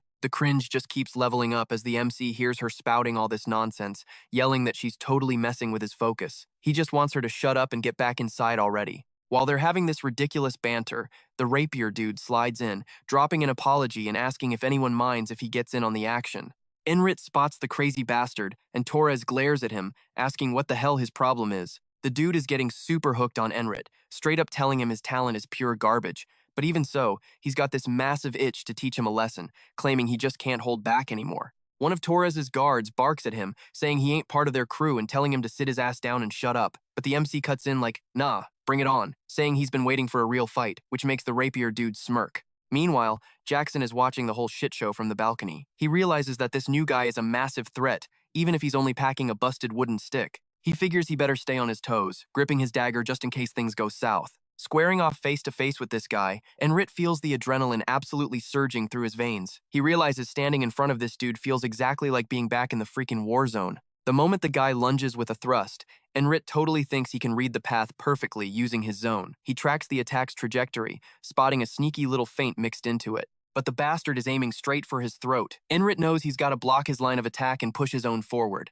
But he doesn't even get the chance to react, getting totally killed before his brain even registers it. The guy just grins, saying Enkrid read the move perfectly, but straight up roasts him for being way too damn slow. He thinks about that fluid sword art, the absolute fastest out there. Then he admits it's way freaking faster than he even realized. He thought he'd gotten way stronger, but nope, he totally hasn't. And the gap between them right now is just insanely huge and terrifyingly steep. But still, he just looks right at his opponent, starts laughing, and asks to go at it one more time. The guy tells him his attitude is totally badass. They keep going at it, and even while everyone else crashes for the night, they're still grinding. The guard just watches him, thinking that anyone who's ever picked up a sword knows that totally crushing feeling of facing someone you just can't beat. He keeps getting knocked down over and over, and his opponent tells him he's already proven that the gap between them is impossible to close. But then he asks, why won't he just give up? But the MC just gets right back up again. Jackson thinks to himself that Enkrid's reaction speed is way too slow to actually track and dodge everything, and at this rate,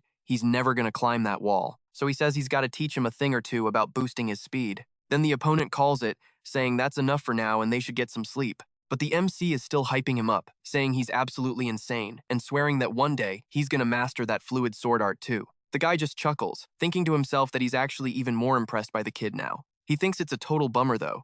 If only he had just a tiny bit more talent, he'd be seriously cracked. The next morning, Zoild rolls up on Torres, bragging that they caught the runaway mercenaries and brought them back, completely busted up. The MC thinks he actually did a pretty sick job, while Zoe plays it cool, saying he just dug up some rats hiding in the shadows. Leona figures they're probably part of the MC's squad and gives him a huge thanks. Torres gets right in that guy's face and demands to know who hired him. The chubby dude completely breaks down and spills that it was Aspen. They explain it was some merchant from the Aspen Association trying to expand into the conflict zones. The guy swears up and down that he doesn't know anything else beyond that. He insists he only got a letter and the cash up front. Plus, they promised him an even bigger payout once the job was completely done. Pepit immediately starts sweating bullets, and Leona gets the memo that this is totally a problem for the border guard now. Torres points out that, for some reason, she actually looks pretty happy with how this played out. He asks if she was secretly hoping that ugly bastard was the one pulling the strings. She fires back that, duh, she definitely was enough to even bet her precious stiletto as a reward. Torres totally gets where she's coming from now, admitting that wiping out those scumbags is his job anyway. Then he looks at the Rockfeld crew and tells them they're free to bounce. As they keep walking, Jackson is already flexing that stiletto in his hand. The MC immediately tells him to stop flashing his weapon in public like an idiot. Jackson gets it, but then he asks if the MC is really that hyped, saying he seriously acts like a little kid sometimes. But Zoild, standing right next to him, starts talking absolute trash, begging the MC not to catch feelings for Leona. The MC just rolls his eyes and says no way. Zoe totally ignores him, calling her terrifying, and the MC snaps, asking if he's even listening to a word they're saying. Then the MC brings up how sketchy the whole thing is. Like, no matter how you look at it, those guys were obviously hired by Pepid. But then he questions the whole Aspen thing, saying things got a little messy when he ran into those guys, because some other dude showed up and walked straight over to Chris, calling him the boss of the GF Guild. But then he corrected himself, calling him Chris from Squad 44, and announced he was just one of Leona's servants. Zoild backs him up, saying they already had solid leads on where they were hiding and literally knew everything about the GF Guild. He also mentions they even tried to bribe the army to let those mercenaries walk free, basically telling them to do whatever the hell they wanted. But the MC just keeps wondering, is Leona going to be totally screwed if people find out Pepid was the one pulling the strings the whole time? Leona turns to him, totally playing it off like, wow, what a relief Pepid wasn't behind this, saying it would have been a super bad look for the old leader's factions. He realizes she's doing it all out of loyalty, while she just assumes he couldn't care less about all that political drama.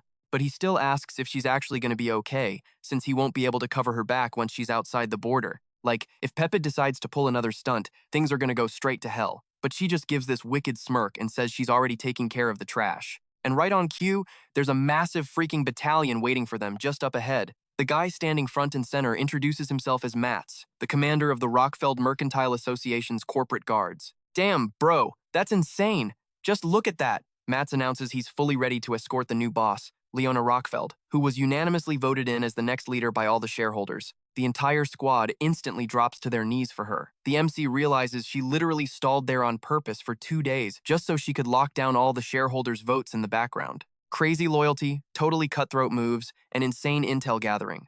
He admits she is one terrifyingly smart woman. She turns back to Enk, saying that asking him again at this point would honestly just be an insult, so she won't beg him to tag along with her anymore. Instead, she holds out her hand and tells him he's got this weird talent for making people root for him. She says she hopes they can still have each other's backs in the future, just as friends. The MC is actually a bit more chill this time around, taking her hand and agreeing to it. But right then, Pepid completely loses his mind, yelling at Mats and asking if he forgot how much his dad did for him, crying about how he's betraying him after all that. But Mats just shuts him down, telling Pepid to stop dragging his father's name through the mud and straight up calling him a piece of crap. And honestly, the kid totally is. Pepid is left completely speechless, absolutely stunned. Those two mercenaries in the back whisper that this whole op was a massive fail, but the other guy corrects him. He says, nah, they actually got something out of this. Now they know the new boss of the Rockfeld Empire is sharp as hell. But he also thinks to himself that there's definitely something way deeper going on with that weirdly strong soldier. Flashing back to the night before, the dude with the rapier was telling Enk to just put his sword down.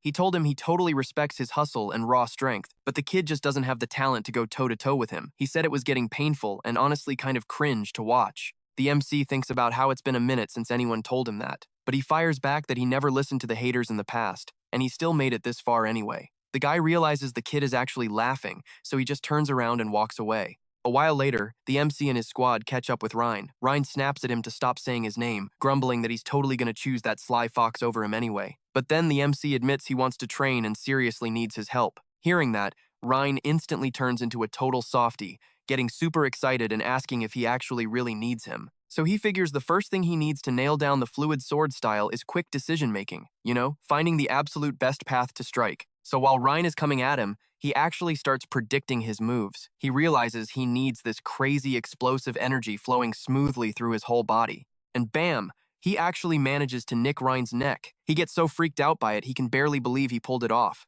Ryan thinks it's super weird too, while Enkrid the MC realizes he's actually faster now. It's like all those boring basics, the insane flexibility, and his buffed up muscles all stacked together to make that happen. Rain's like, man, you totally caught me off guard. He figures the MC found a way to swing his sword way faster, getting super hyped and swearing he's gonna speed up too. The MC is just standing there like, what the heck are you even talking about?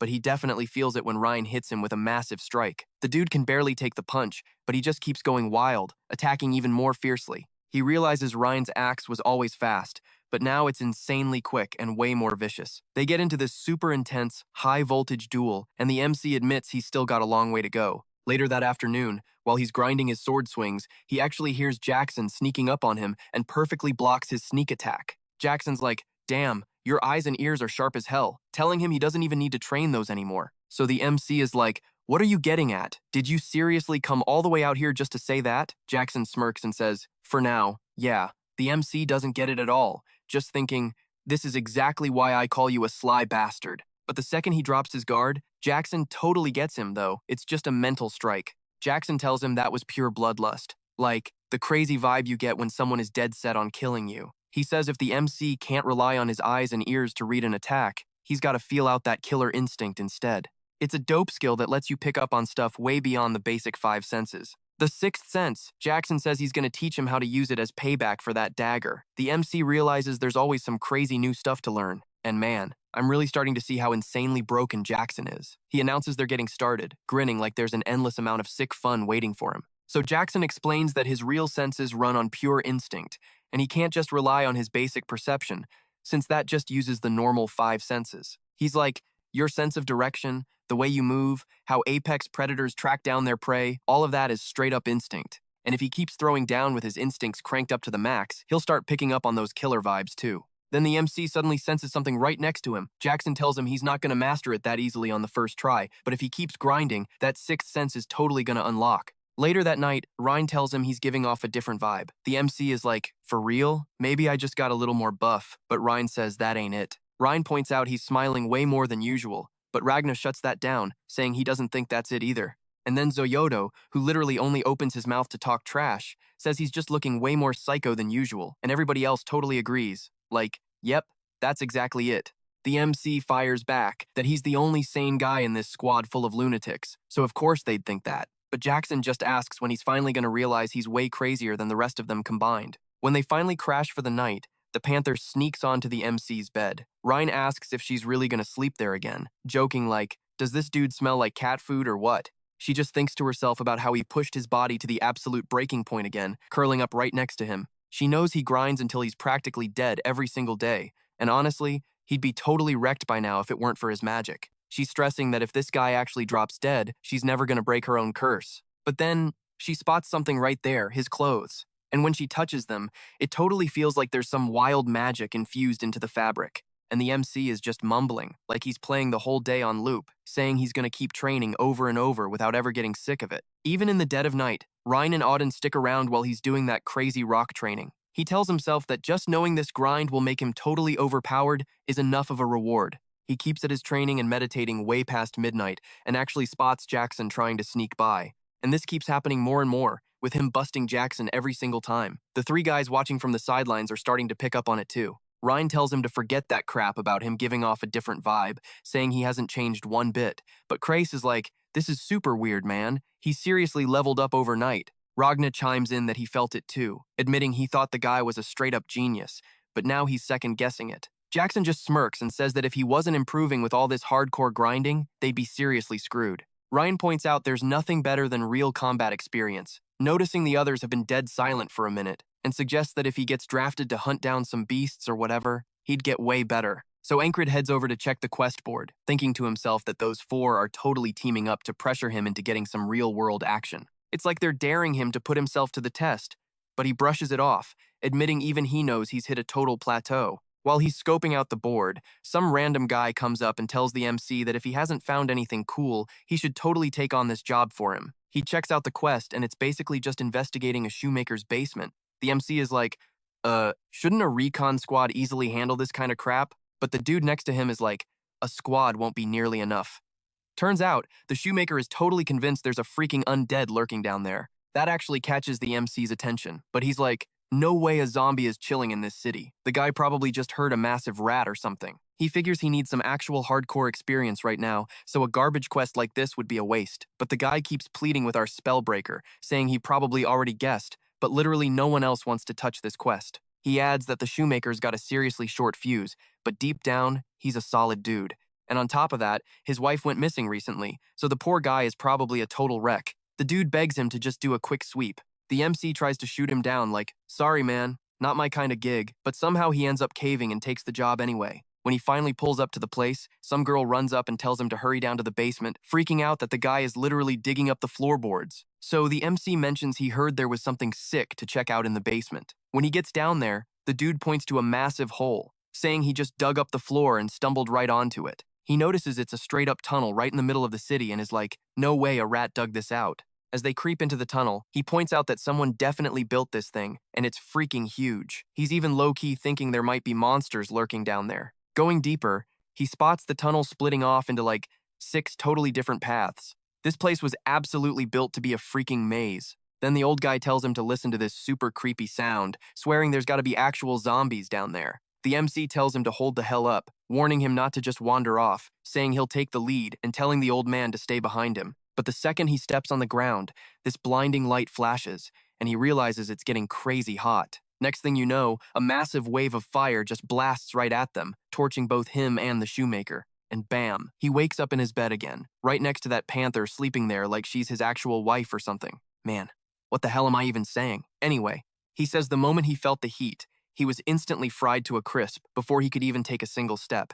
He's dead, sure, that was some hardcore magic. And he starts thinking about the golden rule of fighting mages. Meanwhile, Ryan hits him up, bringing up their chat from yesterday and saying he thinks the MC really needs to grind for more experience. But then, the MC thinks to himself, when you're up against a mage, you just run. You're actually lucky if you just die fighting one of them. Because if you survive, whatever happens next is going to be way, way worse.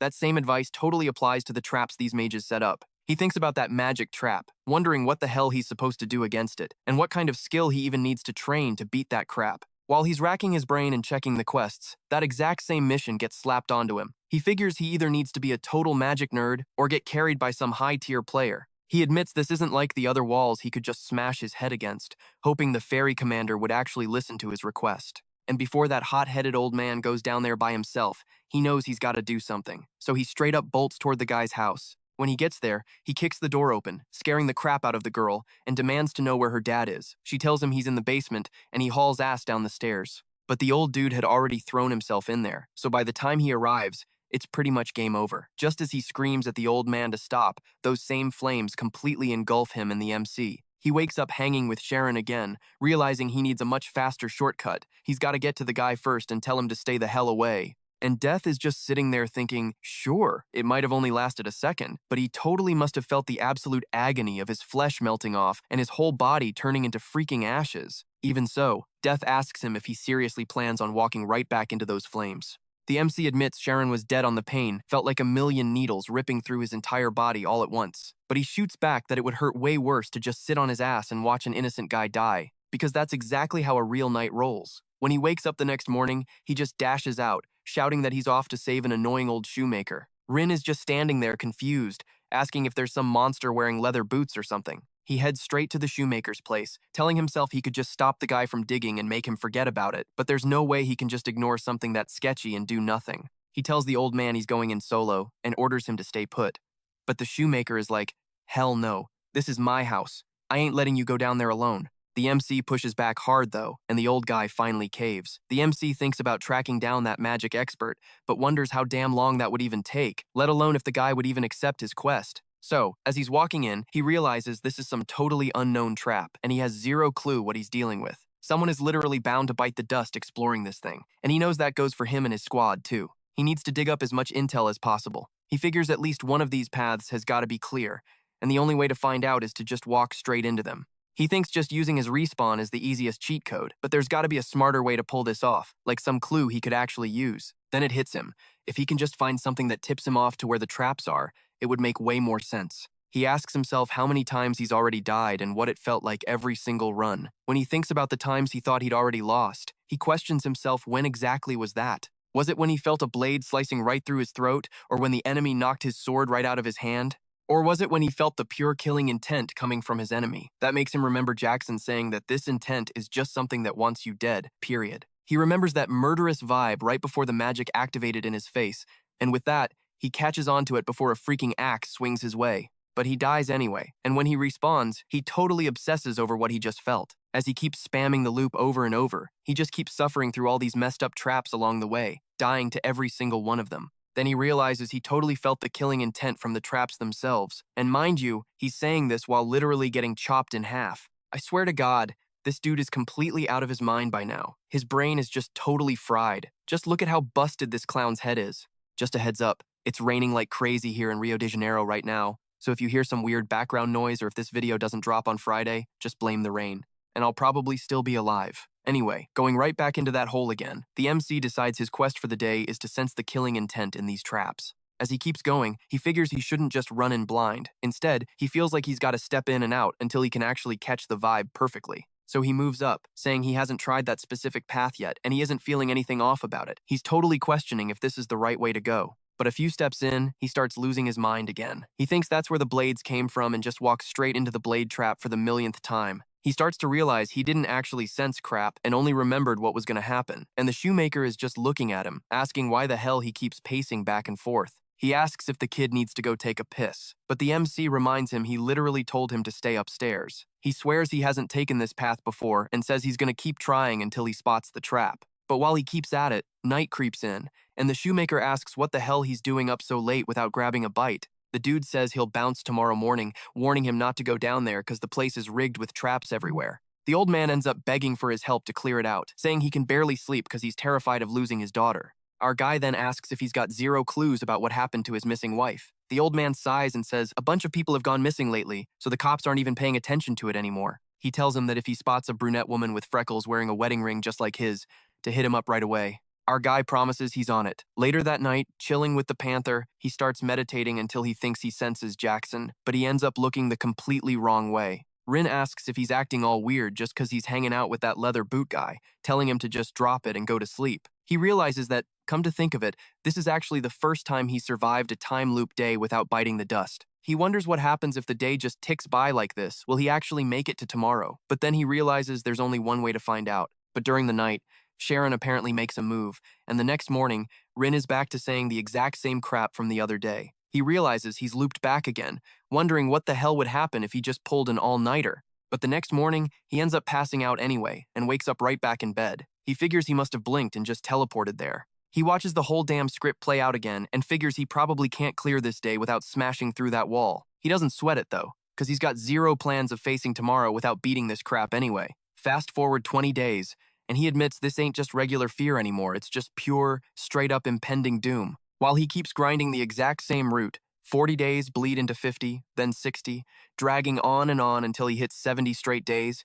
Then out of nowhere, these rotting, nasty hands start bursting from the ground, grabbing onto him, but he just lets them drag him down. And after a while, it hits him. He finally unlocked something. Right as Jackson lunges in for the kill, he smoothly dodges out of the way. Seeing him totally sidestep his killer intent, Jackson is shook that he pulled it off so fast, even though it took 72 freaking days in total. Our guy gears up again, armed to the teeth, and Rin sarcastically asks if he's gearing up for World War III at the shoemaker's place. He shoots back that he ain't coming home until he zeroes at least 10 boots. Rin figures he's just talking trash, while the panther just chills there, watching him. He knows there are 6 paths and figures. Only one of them leads to a safe exit without traps, or at least, that's what he thought. He realizes that whoever built this messed up tunnel is a total psycho. Every single one of the 6 paths is rigged. Honestly, a safe route never even existed in the first place. With all these paths packed with zombie hands, razor blades, fire, and every other nasty thing meant to end him, he knows he's completely screwed. But then he catches onto a trick. He literally just has to not step on the triggers. He knows that on the first path, one wrong move, and he's getting instantly deep fried. So he starts testing out different spots, getting torched to a crisp over and over.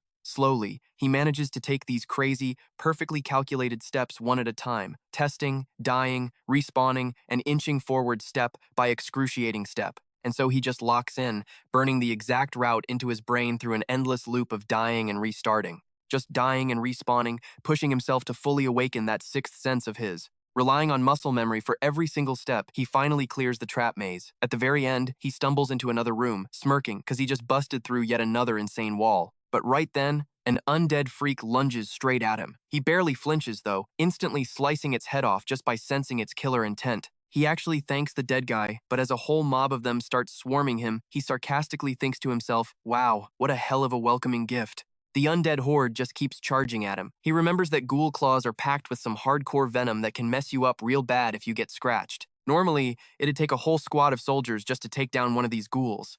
But he's getting way too OP, just slaughtering them like it's absolutely nothing. Figuring he doesn't give a damn anyway, he just goes all in, hacking off heads and wiping out every single monster dumb enough to get in his way. Pausing to catch his breath, he thinks he actually kicked some serious ass right there. He kinda wishes his old squad mates, the ones who always called him dead weight, could have seen him flex like that.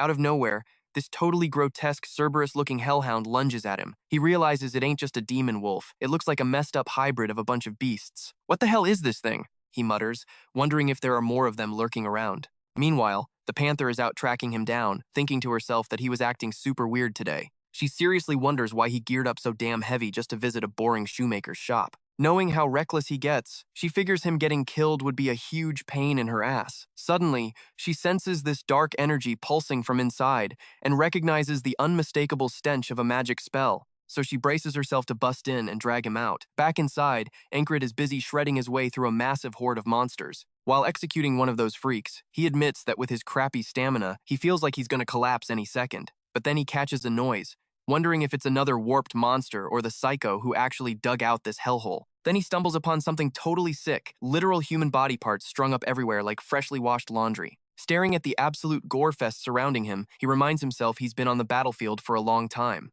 Normal corpses don't even make him flinch anymore, but this messed up slaughterhouse, it's seriously making his stomach turn. Right then, he hears a voice begging for peace, pleading to just be put out of its misery. But when he looks up, his blood runs cold. He spots the exact same shoemaker's ring on that twisted thing's hand. He instantly flashes back to the shoemaker's words. If he saw a brunette woman with freckles wearing a matching ring, he needed to tell him. Seeing what they did to her, he gets absolutely livid. Just then, some sicko steps out of the shadows, muttering about how someone told him there'd be fresh, healthy ingredients down here, chuckling that he has no clue how Enkrid snuck in. But he smirks and says it's absolutely perfect with his fresh meat. He can finally stitch together a brand new friend for Bamilo, the hulking monstrosity lurking right behind him. And the MC asks if he's the one who butchered all those people here, and the guy's like, yeah, duh, who else would have done it? He even calls those hanging bodies total flops, bragging that the thing right behind him, Bamilo, is a literal masterpiece. And this sick freak tells our MC he's gonna turn him into something awesome too. The MC realizes this guy is a mage,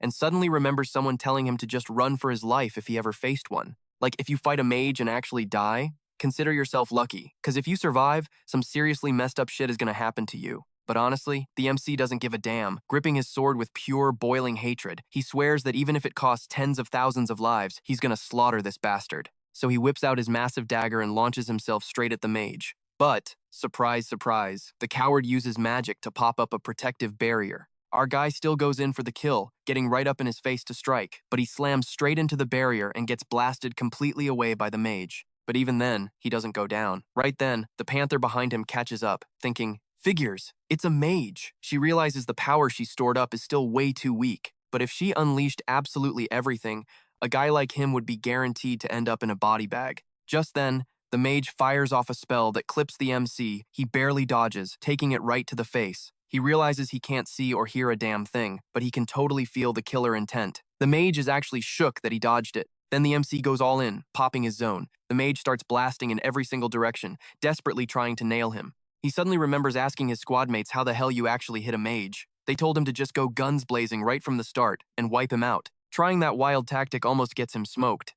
Then there's Jackson's advice. Just assassinate the bastard when he ain't looking. And Odin? He said to get right up in his grill. So he blends all of it together, remembering Hagna's words. If he's breathing and you slice him up, he's dead meat. Meanwhile, the mage is practically shitting his pants, watching the MC close in with this absolutely insane, bloodthirsty aura.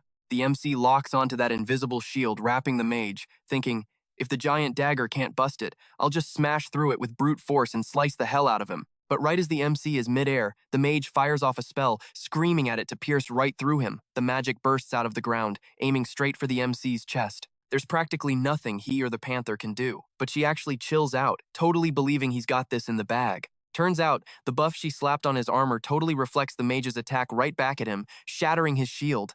The mage is absolutely losing his mind, screaming, "No way! You're using a magic barrier?" With that massive opening, the MC slices right through the bastard, ripping him clean in half. Honestly, chopping him in two was way too good for a sicko like him. Still, all that raging fury he was holding onto kind of fizzled out with that one epic swing. By just dashing past the guy, he completely wrecks him in a single strike, smashing through yet another obstacle in his way. Right after putting him in the dirt, the MC's sword practically snaps in two. He catches his breath, sighing, "Thank God. It's just the sword that cracked." He realizes that wild counterattack from the mage could have literally blown his body to pieces. But somehow, our guy didn't even get a scratch. So he's standing there, patting himself down, totally clueless on why he didn't take any damage. He's like, wait, is my armor actually this OP? Bro, for the love of God, be real for a sec. How much did you even drop on that junk? Like 50 cents? You seriously think cheap crap like that just tanks magic out of nowhere? Then he glances back down the tunnel and spots the dead woman. The whole reason he even took this messed up gig in the first place. He notices her faint breathing has completely stopped, and it instantly totally wrecks his mood. He unlocked the gate to the sixth sense, one shot at a freaking mage, but honestly, he doesn't feel pumped about it at all. He just leaves the bodies behind and bails out of that hellhole. Right after he leaves, the panther sneaks into the room. She takes one look and thinks the mage was a total pathetic loser. Like, the idiot built this crazy monster, but totally choked when trying to bring it to life. That's exactly why he got wrecked. This super grotesque flesh golem was supposed to cover up the mage's crappy physical stats, and it only needed one final magic rune. Then it would have woken up. Smirking, she decides she's totally looting it. She channels magic into her paw and claims the abandoned golem all for herself, cause well, the mage got totally smoked. Fast forward, Enkrid heads back to the camp, hits up the guild, and drops the bombshell. The freak's secret lair is right under the cobbler's shop. The guild girl starts frantically taking notes as he spills the dark details about townspeople getting snatched and used for sick, twisted experiments. She panics, saying, if rumors get out about this, the whole town's gonna riot. So the MC's just like, then let's just bury the whole damn thing. She's super confused, asking, but wait, that means your massive achievement gets buried too? He just shrugs it off. Whatever, keeping the peace is way more important. His mind drifts back to the cobbler's place, where a bunch of guards are busy filling in that massive sinkhole. All the nosy locals are gossiping, wondering what kind of crazy drama is going down at the shop. Word on the street is the guards are just sealing up some shady tunnels dug out by the Thieves Guild. The MC swings by the cobbler, who looks completely shocked, asking, wait, so it wasn't some freaky monsters, but just the Thieves Guild? That's totally wild. Then the guy practically begs the MC to take a gift to show his thanks. He hands him a brand new pair of boots, mentioning he noticed Enkrid's old kicks were completely thrashed.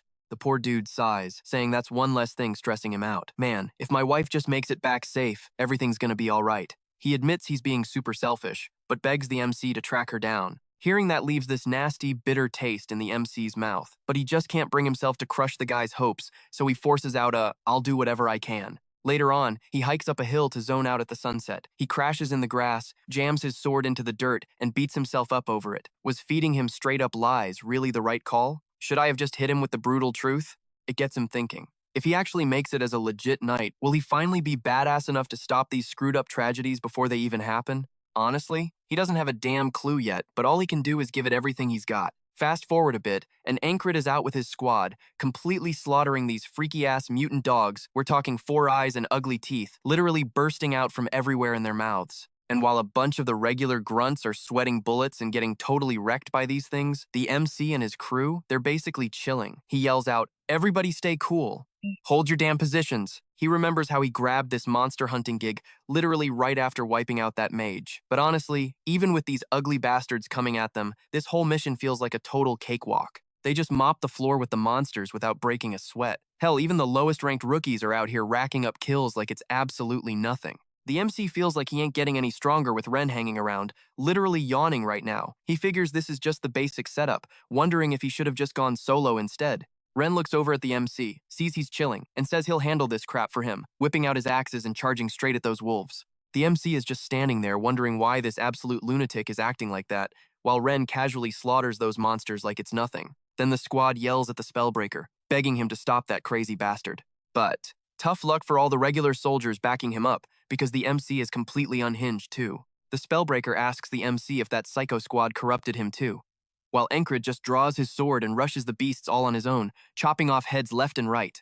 Ren butts in, telling the soldier he needs to get his facts straight, saying the squad got corrupted by their leader, not the other way around. The MC just claps back, bro, you're literally the craziest one here. But Ren seriously asks what exactly makes him crazy. And these two just keep slaughtering monsters, casually bickering with zero chill while fighting like absolute wild animals. The rest of the guys just watch this total bloodbath from a distance, completely clueless on what to do, realizing both of these dudes are straight-up psychopaths. Without even bothering to look, the MC straight-up executes the last beast. The surrounding soldiers have no choice but to admit, these two fight way too damn well for anyone to complain. The MC just stands there looking kinda bummed out, and Ren smirks, saying it looks like he ain't satisfied yet. So they ask the MC, hey, if you want to go all out, why not just head over to the heavy infantry zone? And Enkrid instantly perks up, asking if there's a bunch of strong guys over there. They tell him the heavy infantry got deployed to wipe out a monster horde.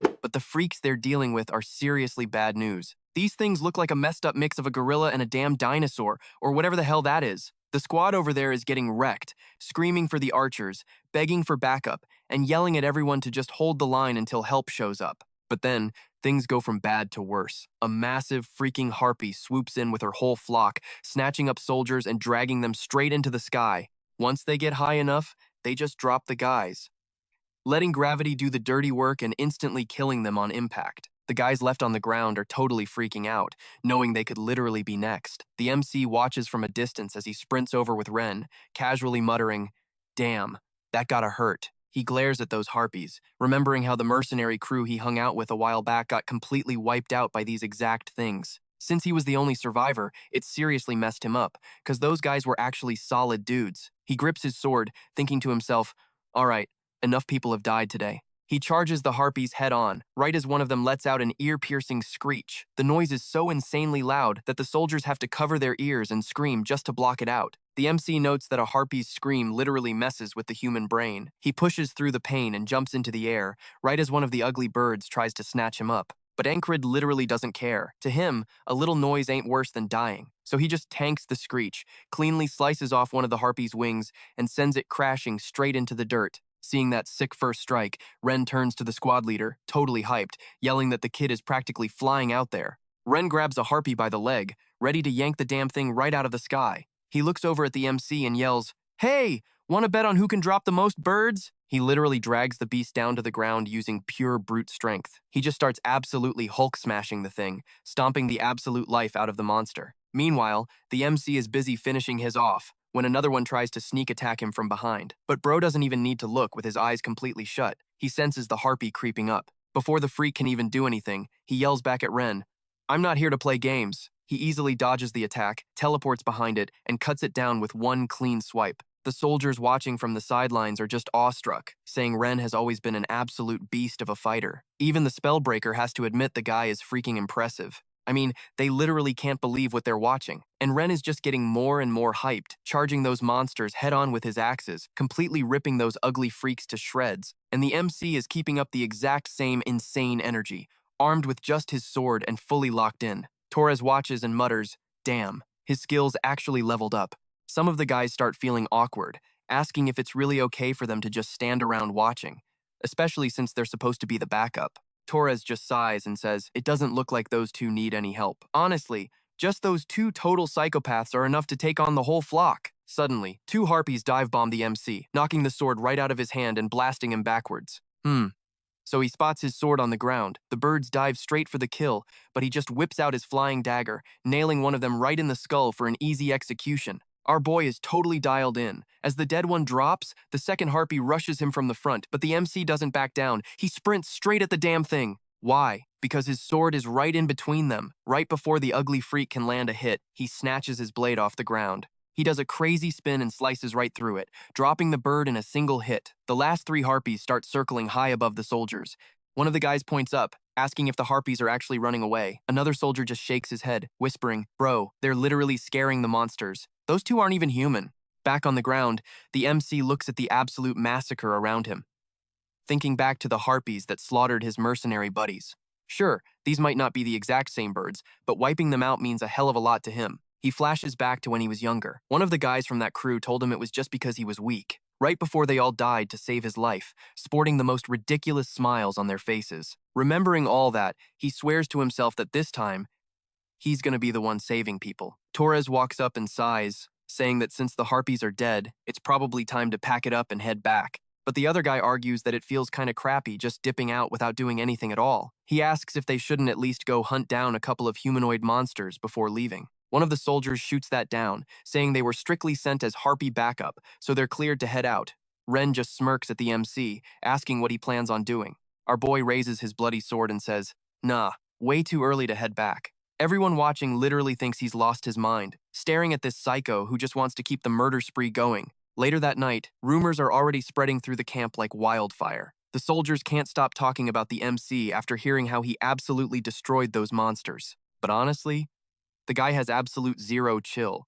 Because right now, he's still out there training with a massive freaking boulder strapped to his back. They said they kinda suspected it, but now this dude is on a whole other level. They're like, if a beast like him is grinding this hard, shouldn't we be doing more? And his buddy next to him is straight up saying he's gonna train harder too. And Enkrid is out here making waves all over the place, even taking on extra quests. But then the guild guy is like, didn't you just grab one yesterday? And he just says he's gonna speedrun this one and cop another tonight. Now they're all wondering how many clones Enk actually has. Dude doesn't stop grinding for a single minute, keeping at it even after dark, and the guard on watch spots that he never skips a single day, wondering if he seriously enjoys living like a total tryhard. So he's like, screw it, maybe I should try it too, and jumps into the workout. Days go by, and the crowd of guys grinding around Enkrid just keeps getting bigger every single day. By the time a certain night rolls around, you've got a whole squad out there training, even at that crazy late hour. Fast forward to another day, the fairy pulls up to the camp and notices the whole vibe of the company has totally shifted lately, with everyone busting their asses and training like absolute madmen. And her assistant mentions he heard that following the spellbreaker has literally become a trend. She just thinks about it, realizing to herself that she straight up can't ignore this anymore. So she walks up to Enk, saying they had this massive meeting about him and the higher-ups made their call, telling him to just roll with it. She drops the bomb that from now on, the 4th squad is getting bumped up to an independent platoon under the 4th company, making him the squad leader, effective right freaking now. But he's like, yo, I only have 5 guys under me, that's definitely not enough to run a whole platoon. But the fairy tells him she'll hook him up with as many guys as he needs. So he's thinking, alright, getting promoted ain't too bad. But if the squad gets bigger, he's gonna have to deal with even more psychos. Look bro, I'm gonna be real with you, but you're literally the most insane one here, no cap. And she hits him with the ultimate bait. As squad leader, he gets a free pass from regular chores, meaning he gets way more time to grind. So he totally falls for her smooth talk, bowing his head and saying he'll handle whatever duty they throw at him. Then the fairy says it'd be a total bummer to just leave things like that, asking how about they spar for a bit. Our guy stares at her, and she dares him to drop his weapon and just throw hands, challenging him to a crazy jujitsu match that, man, you just know is gonna be wild. He remembers how he got absolutely wrecked the last time he fought the commander, and he mentions he's been training martial arts to death with Auden, that absolute unit of a musclehead, so he figures he must have leveled up a bit. He takes the bait, tossing his sword on the ground, saying it's time to see if the grind paid off, putting his guard up and getting ready to totally go at it with her. Yeah, editor, please drop that meme I sent you right here, cause that's exactly what I was thinking. So he squares up with her. Our boy flashes back to what Auden told him once. Hand-to-hand combat is literally built for fighting up close and personal. Instead of trying to be flashy and complex, speed is straight up what gets the job done. So the fairy lunges right at him, swinging first, tagging his hand and completely closing the gap. And Enkrid's thinking his best bet is to throw his weight around to get the upper hand. He totally rushes her, forcing her on the defensive, but then sweeps her back, throwing his whole body into it. He manages to pin her to the dirt, dropping all his weight on her and locking his forearm right against her neck. Then he smirks and says, looks like I take the W on this one. But she's like, are you sure about that? Making him trip out over what she's getting at. Then she drops a line about how humans love making these gutsy, big talk claims. And she says it while giving him this crazy, intense stare. Our boy immediately realizes she's back on her weird, sus vibe and starts getting super annoyed. Then she totally hooks her leg around his side, flipping. Then she tells him that sniffing out your opponent's weak spot and totally crushing it with your own strength is the ultimate move, adding that her hubby did a pretty sick job. Bro, seriously bro, with a face like that, totally up close and personal, dropping weird lines like that, Enkrid is a literal saint for keeping his cool, and she just tells him to keep leveling up. But Enkrid shuts it down, saying he's definitely not her husband and telling her to get the heck off him right now. He pushes her off, she scrambles away totally flustered, and he just stays back while she blurts out an apology. He's completely clueless about what she's going on about, and she mumbles that she's sorry for failing to protect him. He's totally lost, asking what the heck she even means. But after that whole weird riddle, time skips ahead a bit, and they say the entire vibe flips once the weather starts heating up. The frozen battlefield suddenly springs back to life, with everyone marching straight into the war zone. And just like that, an all-out war kicks off, with Aspen completely switching up their tactics to make up for getting trashed before. Right at the start, one of the top dogs hops on the stage to drop a massive speech.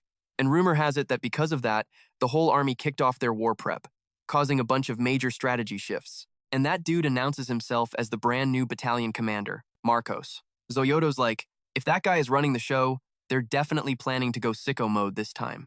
He goes on about how that's Marcos the gorilla, literally one of the most goated officers in Cypros, And totally unlike the last commander, this dude is a super sharp strategist with a crazy amount of combat experience, and he's not messing around. So Enkrid starts thinking this definitely won't be an easy fight, but between the heavy weapons division and the border defense, his army is basically just a bunch of low-level fodder. And the only ones actually popping off out of that mess are the independent squad, especially their leader, the Spellbreaker. Ever since the last clash, he's just been stacking W after W.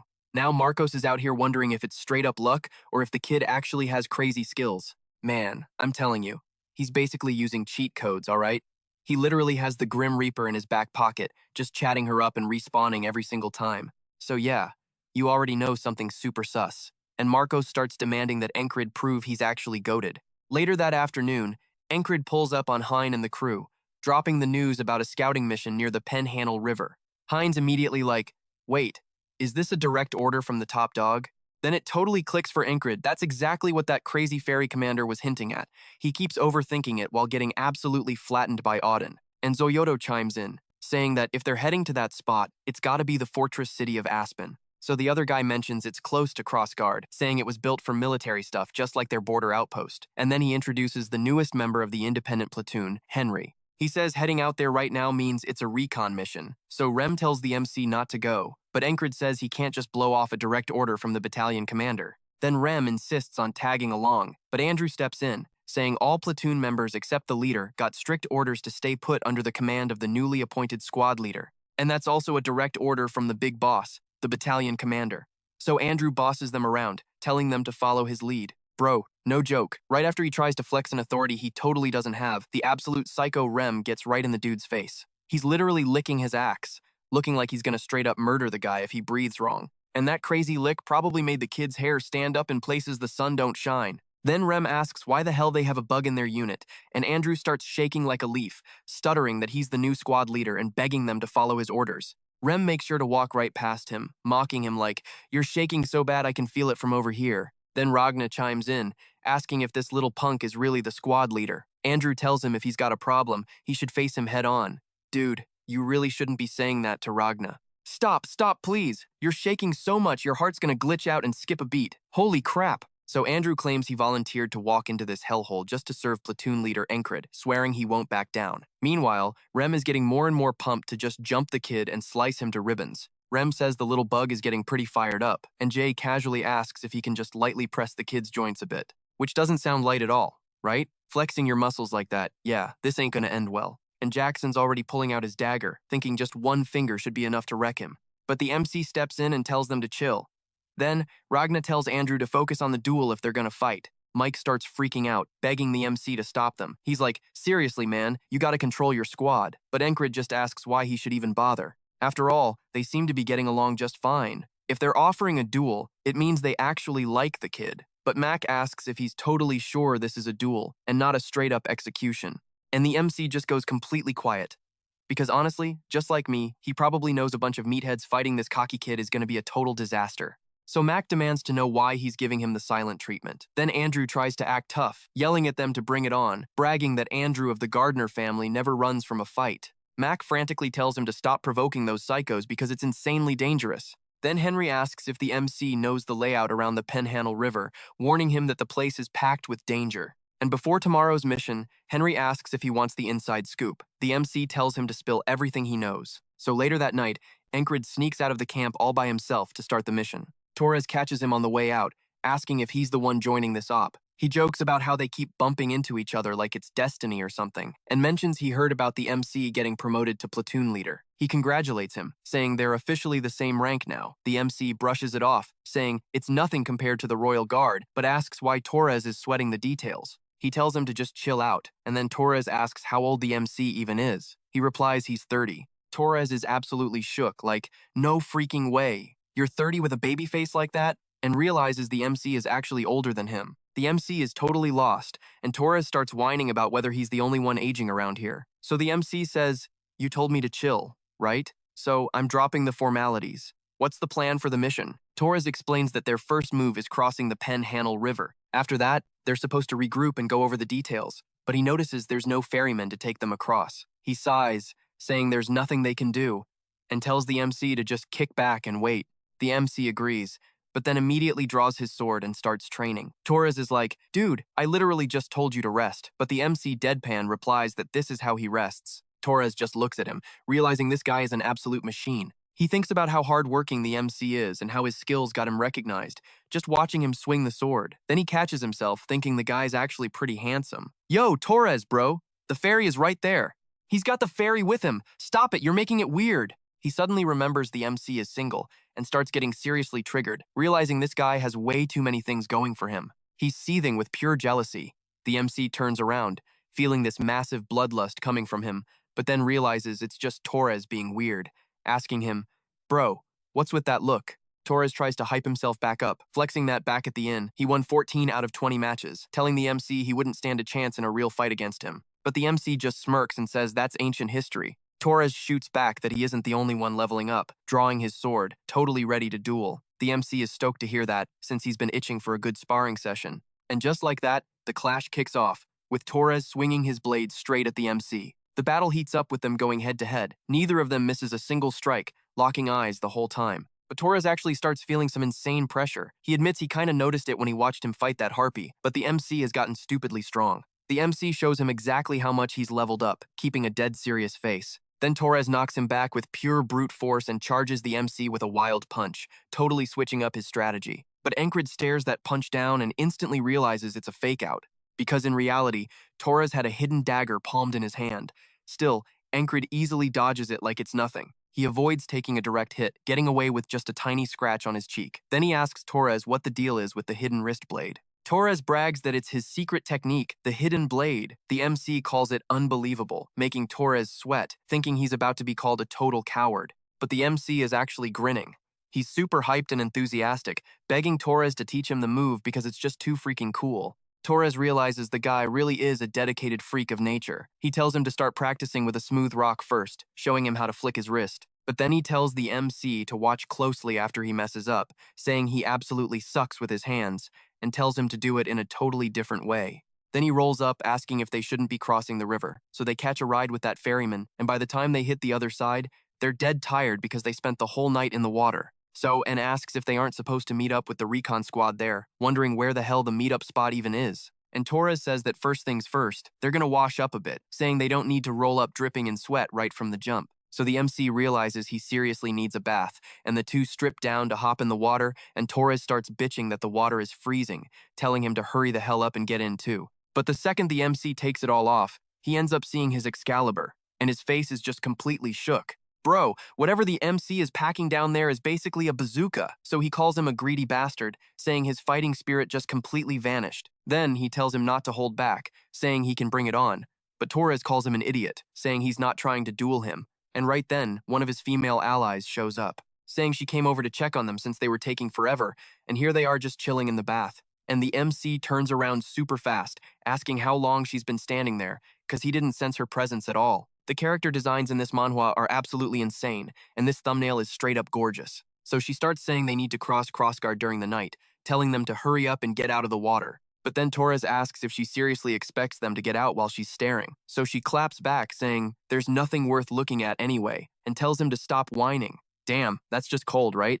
Man, hitting a dude's pride like that, that's messed up. The guy's gonna be depressed, bro. Stop that. While she's roasting Torres, the MC just stands up to get out without a second thought. But then, seeing that, she gets totally stunned looking at the MC's Excalibur, and then she gives this massive little smirk. Bro, dude, that smirk means a whole lot of things.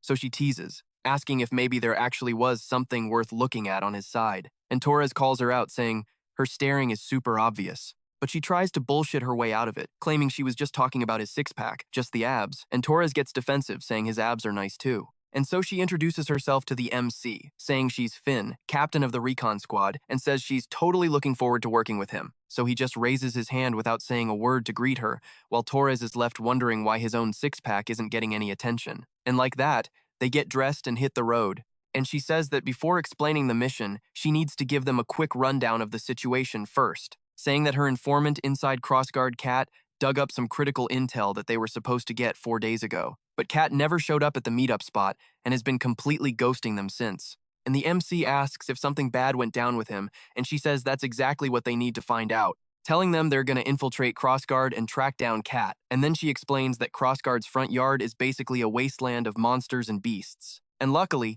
the enemy treats it like a natural barrier, so they don't patrol it that much. She says they secured 3 infiltration routes, and the first one is using the smuggler's tunnel. It's a route used by the city's black market dealers, so the guards know about it, but they turn a blind eye on purpose. And the second option is scaling the castle walls at night. It's physically pretty tough, but it's the safest bet. And last up, they could disguise themselves as merchants and sneak in, which is a bit sketchy since they'd have to use the main gate. But she admits it's the most comfortable way, noting they gotta walk right through the front door to pull it off. So it might be kinda dangerous, but she claims it's the most convenient way. She adds that only 3 of them are going into Crossguard, saying all the routes are a massive pain either way. So she tells him to pick whichever one he wants, and the MC thinks for a sec, telling her she's making it sound way too easy. But she totally knows it's nowhere near as simple as she's making it sound. And Torres chimes in, asking if it wouldn't be better for her to pick, since she knows the whole deal way better than them. So she decides they're heading out at dawn and sneaking in through the smuggler's tunnel. And back in that creepy-ass forest where they're hiding, there's a massive red moon chilling in the sky right next to the normal one. And so the MC keeps grinding his training while he's there, using that hidden knife technique from Torres. But when Torres watches him do it, he looks pretty disappointed, wondering how, with skills like that, he even managed to learn it for free. And he tells him he'll get the hang of it eventually, telling him to just keep practicing.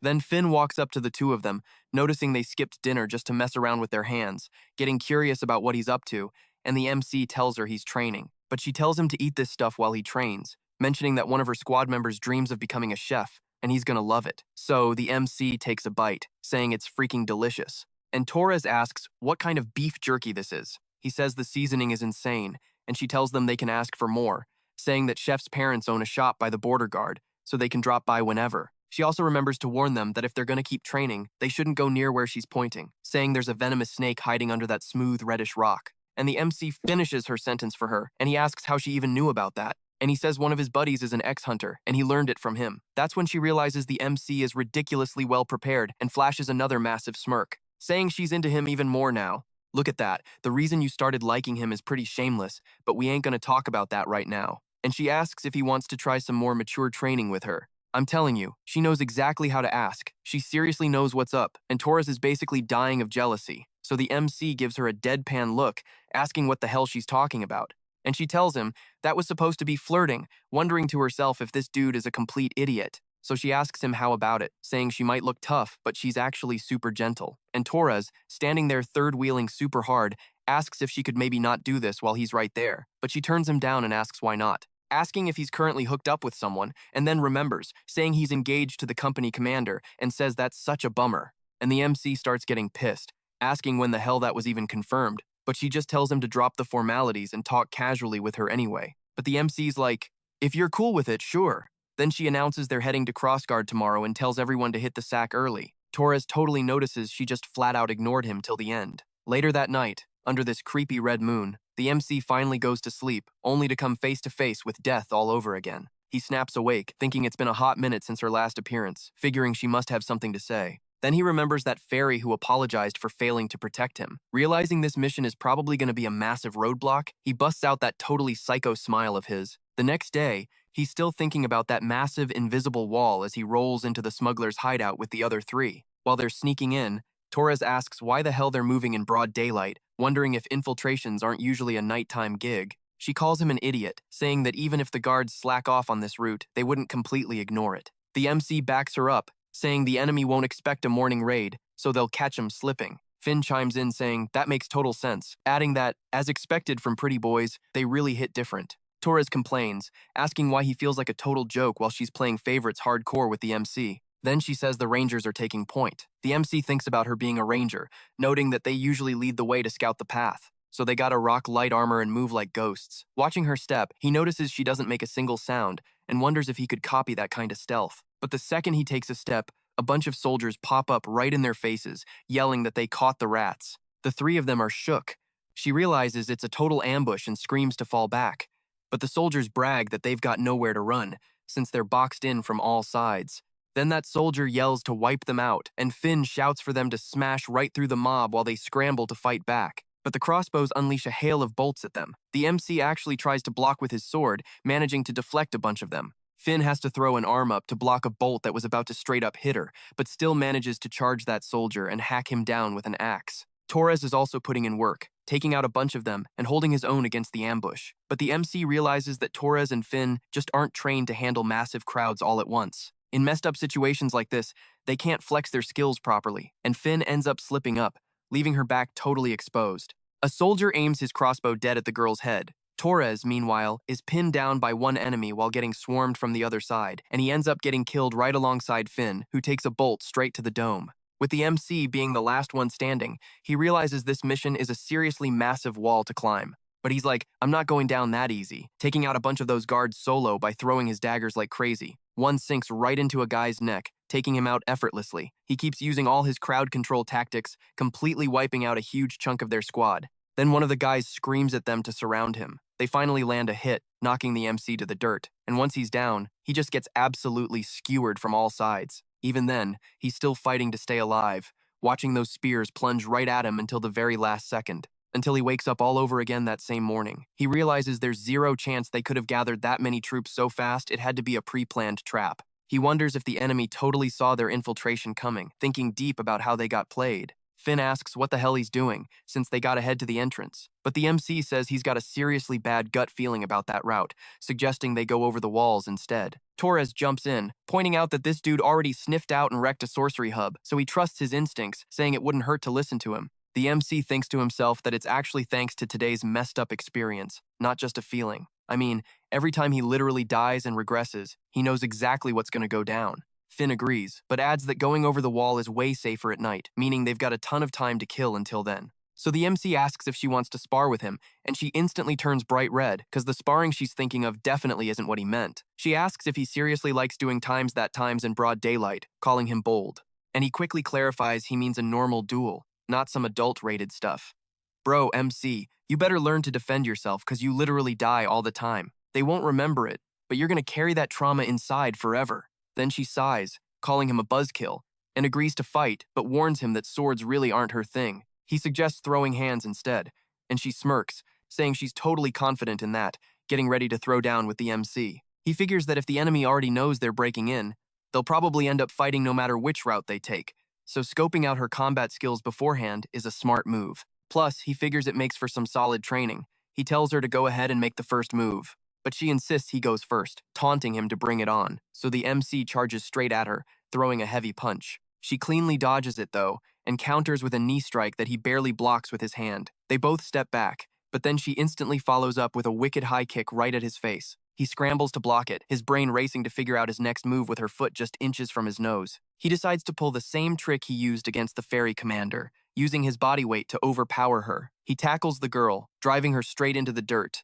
Pinning her down, he totally thinks he's got this in the bag. But she immediately locks onto his arm. Turns out she's a total beast at jujitsu and smirks, telling him he just made a huge mistake. Grabbing his arm, she locks him into an armbar or whatever you call that crazy submission move. She's got his shoulder, neck, and arm completely trapped and is deadass about to snap it. Torres yells at them to cut it out, saying that's enough, giving her a flawless win over the MC, who really thought just being heavier was enough. He realizes that even though she's tiny, she's built with solid muscle, admitting she's definitely built way more for throwing hands than swinging swords. So she straight up tells him he totally lost, and he realizes she's like the ultimate sparring partner, asking if she's down for round 2. And she immediately turns beet red, realizing he just meant a regular duel. He asks how she even figured that out, and Torres is getting super pissed at how close they're acting, begging them to, for the love of God, save that crap for when they're alone. As the sun goes down, Finn says they'll be hitting the wall real soon, and she asks if the MC is seriously going out looking like that, all bundled up. And he's just like, yeah, got a problem with it? She tells him his weapons are way too heavy, warning that if he carries all that bulk, he's gonna totally pass out halfway there. And Torres chimes in, asking what she thinks about his gear. She takes one look at him and is just like, good enough. But he gets super bummed out by her total lack of hype, whining that her savage comments are actually starting to sting. Then the MC flexes, saying he's got the muscle to scale the wall, even loaded up with all this junk. She calls him completely clueless, pointing out that they aren't just climbing some random wall. They've got to hike across that whole rocky mountain before even reaching the crossguard walls. When he looks up, he finally gets that it's ridiculously tall. The MC admits getting up there is gonna suck, but then he's like, whatever, since when has getting past a massive wall ever been a walk in the park? And then the MC drops that back at the mage's cave. He swipes some loot for a new sword, since his old one got trashed. Zill totally freaks out that he actually scored a magic tool, saying if they sold just one of those bad boys, they could use the cash to deck the captain out in brand new gear from head to toe. But the MC's just like, nah, I'm blowing all that cash on the sickest sword out there. And Zill just sighs, realizing the captain is literally obsessed with nothing but swords. He goes on this rant about how for a guy who lives by the sword, his blade is basically his whole life, so ditching his weapon was straight up never gonna happen. And he's got that massive thing strapped to his back while he's literally free climbing this crazy cliff. Finn yells down from the top, saying this is exactly why she told him to ditch the longsword, adding that even if he dumps all his other gear, that big chunk of metal alone is gonna wipe him out. He grunts that the weight is definitely wrecking his body right now, but he hypes himself up, thinking that pushing your muscles to the absolute limit just makes them insanely strong, while gripping tighter and tighter to scale the rock face. He brags that he's already faced and crushed way worse walls than this, so there's zero chance this is gonna stop him, and he finally drags himself over the edge to the top. Finn's just watching him, realizing this dude seriously thrives on doing things the hard way. Meanwhile, Torres is thinking that crazy bastard probably brought the sword on purpose just to train, wondering how someone could actually be that completely insane. Up at the top, a whole pack of wolves starts howling straight at this creepy red moon. He looks down and sees these freaky wolves that look way more like straight-up werewolves, and the MC realizes they've literally got a whole pack of lycanthropes on their hands. Torres mentions it's crazy rare to see so many of them moving in a pack like that. As they start sprinting, Finn snaps that they better lock in and get serious right now, because the main wall is right there. While they're scoping it out, Torres starts stressing that there's nowhere to hide with all those guards patrolling. But Finn just tells him to chill out, saying that a full moon night makes everything crazy bright. The guards start zoning out and getting totally sloppy. The second she spots one of them turning their back, she hisses for everyone to go, and they sneak right up to the wall. But the MC notices one guard is actually still doing his job. Even when the guy looks their way, he totally misses them, because they manage to duck down in the shadows just in time. They slip past right then. Finn whispers, asking if they got spotted, brushing it off by saying nights like this make sneaking around a total breeze. But the MC is still tripping, totally feeling like the guards definitely saw them, and wondering if he's just being super paranoid. Finn brushes off her hands, saying if they can just scale this wall, there's a total slum on the other side. She yanks out a climbing spike and rope from her gear, bragging that once they blend in with the locals, there's literally zero chance they get caught. Then she glares at him, telling him he seriously needs to dump that huge sword right freaking now. She complains that this wall is like twice as hard to climb as the mountain,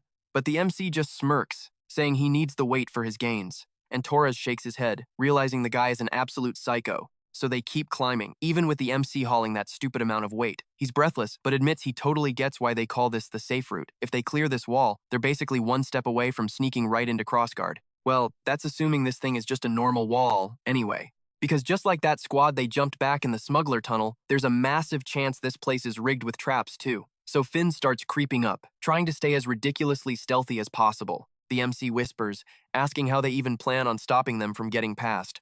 And boom, the second they hit the top, this badass woman drops in with a massive leap, landing right in their faces. She groans that they're making her work way too hard at this hour, complaining that she's supposed to be chilling right now. Then she flexes her magic, ripping these gnarly vines straight out of the ground, and Finn instantly clocks that she's a mage. Finn screams for everyone to hit the deck as the vines come thrashing right at them. They literally almost get decapitated. They duck just in time, the vines totally flying past them. Finn screams at the guys to bail and drop down the wall, chucking her axe right at the freakish plant. But that witch literally just catches the axe in midair before it even hits, shattering it into pieces and flexing her magic like an absolute boss. The MC is completely tripped out that a mage just randomly spawned here, admitting that was a crazy unexpected move, and that this trap is actually pretty sick. So he just goes full aggro, rushing the witch. He swears there's no way that's true. Meanwhile, the MC just keeps screaming at Roger, calling him the commander of idiots. He figures that with all the dark, the total chaos, and the pure BS, his crazy plan just might actually work. While he's drawing all the aggro, Finn sneaks up behind one of the grunts and takes him out without making a single sound. Then it's just kill after kill. The MC keeps grabbing their attention, while Finn and Torres straight up wipe out the rest of the guards. He says that absolutely everything becomes a tool when it comes to saving your own skin. Finn's thinking Enkrid is an absolute genius. The enemies finally realize someone's behind them, asking if there's another intruder, but it's way too late. A bunch of them are dropping dead without even knowing what hit them, shouting that the darkness is breaking and the light is fading. And the MC just keeps talking trash while they pull off an absolute massacre. Even when the last guy standing tries to snipe the MC, he just grabs a nearby soldier and uses him as a meat shield, letting him take the crossbow bolt instead. Then they start screaming that they're gonna kill the MC and rush him with their crossbows. But Enkrid realizes he's stalled for as long as possible. Still, he figures it was enough time, tossing 2 of those daggers right at the guys charging them, dropping them both on the spot. Then he regroups with Finn and Torres, who made it out, and she yells for them to head for the exit. But then he realizes they've finally run into the main squad of the Greyhounds, led by Roger. So, he tells them to pass on Ledia's message. Roger is totally shook by this, demanding to know how that bastard got his hands on the mage Ledia. The MC yells for his crew to run for it. Roger realizes he was just stalling for time and orders his men to hunt them down. The MC's squad finally makes it out of the cave, right as the sun is setting, and Finn notices that Roger is still hard on their tail. She starts wondering where they should go to lose him, debating if they should hit the riverbank or maybe head for the cliff. But the MC says they're heading straight for the camp. She asks why the hell they'd go there, and he snaps back that they don't have time to second-guess this.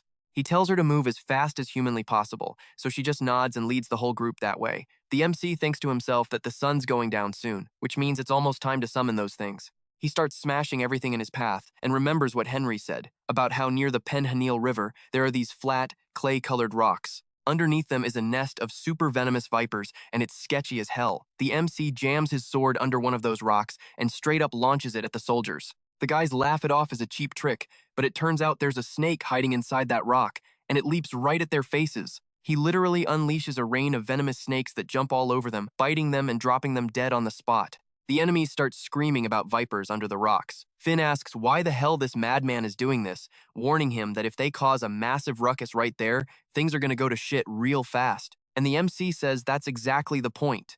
With those giant ears, there's zero chance they won't hear all this noise. As he sprints up the mountain, he mutters that the moon is already up and locked in the sky. Nighttime is when the demonic creatures come out to play, and a whole pack of lycanthropes spawns right at the camp. Enkrid says that those beasts don't give a damn who's in front of them. All they want is flesh and blood. So he tells Finn and Torres to get the hell out of the way. She asks what on earth he's talking about, and Torres asks if he seriously expects them to just ditch their bro. She backs him up, asking where the hell he thinks they're gonna go while leaving him all alone. But Enkrid just screams at them to go, saying he's got a master plan and they're just gonna get in his way. While they run for it, the MC stays behind. Roger notices they're splitting up and orders his guys to go after them. And the MC smirks, saying that with both the Greyhounds and the lycanthropes packed into the exact same spot, he can totally make them fight each other to the death. He knows this is the ultimate turning point. He's got to pull all their aggro so they don't chase after Finn and Torres. He figures that cranking up an insane level of bloodlust is exactly what he needs to make them lose their damn minds and charge at full speed. So the MC pours his entire soul into pure, unfiltered killer instinct. Roger feels it instantly, his instincts flaring up, and the alpha of the lycanthropes catches onto it too. Roger barks at his men to kill that guy first. At the same time, the lycanthropes start swarming up the mountain, totally ready to rip the MC to shreds. Seeing exactly what's about to happen, the MC just casually sidesteps both attacks, letting the two enemy groups crash right into each other. He brags that with nobody able to tell friend from foe, they're all just mashing together in total chaos. It turns into a total bloodbath, with the lycanthropes doing exactly what the MC planned. Bro, if you look me in the eye and tell me this isn't one of the absolute best Enkrids I've ever brought to this channel, I'm gonna call you crazy. Like straight up insane, because this dude is just too freaking badass. While Torres is running away with Finn, he mentions that Enkrid said he had a plan, but he's seriously doubting if this was the right move. He starts wondering if they should turn back right now. Suddenly, they hear a massive roar that scares the crap out of both of them. When they look back, they see the lycanthropes slaughtering wave after wave of soldiers. He realizes that crazy bastard is taking on the whole enemy mob solo. Torres yells that they need to go save his ass right now, but then he notices something, straight up rubbing his eyes in disbelief. Finn spots it too, wondering how the hell Enkrid is dodging everything, barely missing the arrows by a hair. He explains that even in the absolute chaos of everyone brawling, the ones who felt his killer instinct are coming at him from all sides.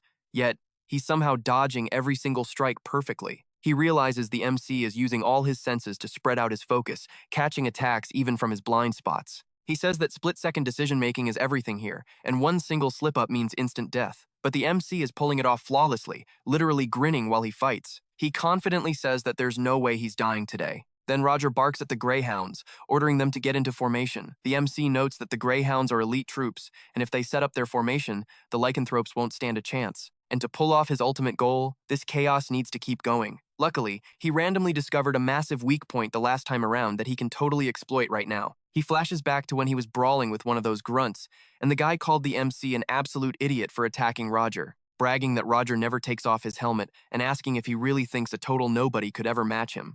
But the MC hones in on that never takes off his helmet part, asking what the deal with that is. So he aims straight for the helmet, knocking it off and revealing that Roger is completely bald. Everyone just stares at their captain, totally mind-blown that the only reason he never took off his helmet was because he's the Saitama of this whole story. And the MC is deadass telling Roger that being bald is nothing to be ashamed of. But Roger ain't taking it well at all. He gets crazy pissed, and the MC totally realizes the dude is mad insecure about his bald head. So he straight up yells at Roger, telling him to take off his damn helmet. He roasts him, saying he is the one who murdered his own hair and sent it to heaven, daring him to show off that barren wasteland without a single sign of life. Roger is getting salty as hell, but he tells himself to chill, thinking it's not worth falling for such a cheap bait.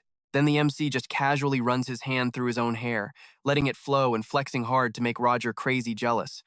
He gives him this absolutely disrespectful, mocking smirk. The two guys watching from a distance can tell Roger lost his mind, and he totally snaps. He calls him a cocky brat, screaming that he is not going to give him an easy death. He rushes the kid, daring him to try and survive while attacking with everything he has got. The MC deflects his sword, but Roger just keeps swinging like a maniac. But the MC easily blocks every single hit until he throws a counterattack that almost rips Roger's helmet clean off. Roger barely blocks it. The MC taunts him, saying it's time for him to reunite with his dead hair, launching a sick strike right at him. But right before he could end him, a werewolf's claw swipes right at the enemy captain's neck and completely rips his head off. He steals the MC's kill. Then, the werewolf stands face to face with the MC. Roger's men start screaming, "Captain Roger!" But they get wiped out in seconds too. That is when the MC realizes this beast was gunning for him from the very start. The werewolf takes a swipe at him, but the MC dodges just in time. He clocks that this overgrown dog waited for the perfect moment to jump him while he was totally surrounded. And no joke, this beast is a way tougher boss than Roger. The MC thinks that with a monster's brute strength and scary high IQ, this guy was the reason he had to loop and repeat today over and over again. Suddenly, the wolf spawns right behind the MC, winding up for a massive punch. But as the MC turns his head, he decides he is going to break this time loop right here, right now. He grips his sword and dead stops the monster's attack. So, while the monster goes all out, the MC pushes back and rushes him too. The wolf tries to hook him, but the MC swings his blade and just slices his whole hand off. He immediately slashes the beast's gut while it blindly tries to claw him. But the MC ducks under it. Realizing this is the endgame, he plunges his sword straight into the werewolf alpha's chest. Everyone watching is absolutely shook. Finn and Torres cannot even process it. Finn thinks she shouldn't even dream of messing with him, and Torres is like, "Yeah, I would never pick a fight with that dude." With that alpha wolf down for the count, they are just thinking, holy crap, the MC is way too overpowered. So, Finn figures they need to team up with him. But right as the MC snaps out of his battle zone, those two start screaming at him to get the hell out of there. He dials in and completely vanishes. The enemy soldiers see him dipping and start yelling that they need to catch him. But the remaining werewolf keeps the soldiers busy, and they are stuck fighting it while our trio just casually slips away. Finn asks if he big-brained this whole thing from the start, demanding to know how he knew the werewolves would crash the party. The MC plays it cool, saying it was just dumb luck that it worked out perfectly. Torres is like, "Whatever, man," but then asks when the hell he got so cracked. He also wants to know how he magically knew the enemy commander's name was Roger. The MC realizes that for anyone who doesn't know about the time loops, his actions looked completely psychotic. It makes sense they are confused, but he thinks, I cannot drop that lore bomb on them right now. Instead, he just says they aren't done yet. He tells them the main quest isn't over. He stares up at this massive freaking mountain where the witch is hiding, telling the crew they are climbing it because the boss is waiting for him at the top. Absolute peak cinema, my guys! Cut to the witch's hideout. The MC is straight up speedrunning the climb, leaving the others in the dust. Finn looks at him like, who even is this guy? And asks if he was always this cracked. Torres is just like, nah, definitely not. She wonders how the hell he is moving like a pro, and Torres starts getting frustrated. At this point, his brain is fried, and he doesn't even know what to think about the MC anymore. The MC notes he still cannot use his tracking senses because of the mage's interference, but he already knows exactly where she is hiding, because through all those reset loops, that mage never changed her camping spot. He spots her, raises his hand to signal Finn, and drops the warning. Enemies ahead. I am going in first. While Finn is confused, like, wait, what are you talking about? He full sends a sneak attack right at the mage, but her reflexes are insane. She spins around, spots him instantly, and whips out her vines to smack him away. He actually gets caught, but easily slices through the vine to free his hand without breaking a sweat. The witch is mind-blown, demanding to know how he got past her defenses, since she was dead certain her monster pets had moved out. But the MC just smirks and says, "If you are talking about those mutts of yours, they are busy playing fetch with the gray dogs." He roasts her, saying she probably sucked at training them. She gets insanely triggered and lashes out at him with her vines all over again. But the MC casually dodges every single strike, refusing to get skewered, and even blocks one of the heavy vines right with his sword. He strategizes mid-fight, dodge the thick vines like they are spears, then rush in and slice the thin ones like they are whips. Finn is just standing there, completely blown away that he is pulling off these crazy mechanics against a high-level mage. Torres debates jumping in to help, but Finn tells him to chill, saying if he butts in now, he is literally just going to be dead weight. Just then, enemy grunts roll up screaming they will back up Letia and provide cover. But Finn sneaks behind them and buries an axe straight into a dude's neck. She yells at Torres to not let a single scrub get near Enkrid. They realize they are swarmed with more enemies. Meanwhile, the witch is losing her damn mind over these trash-tier swordsmen and starts firing off her crazy rose-sprouting vines. She screams, "You really think you can just rush me?"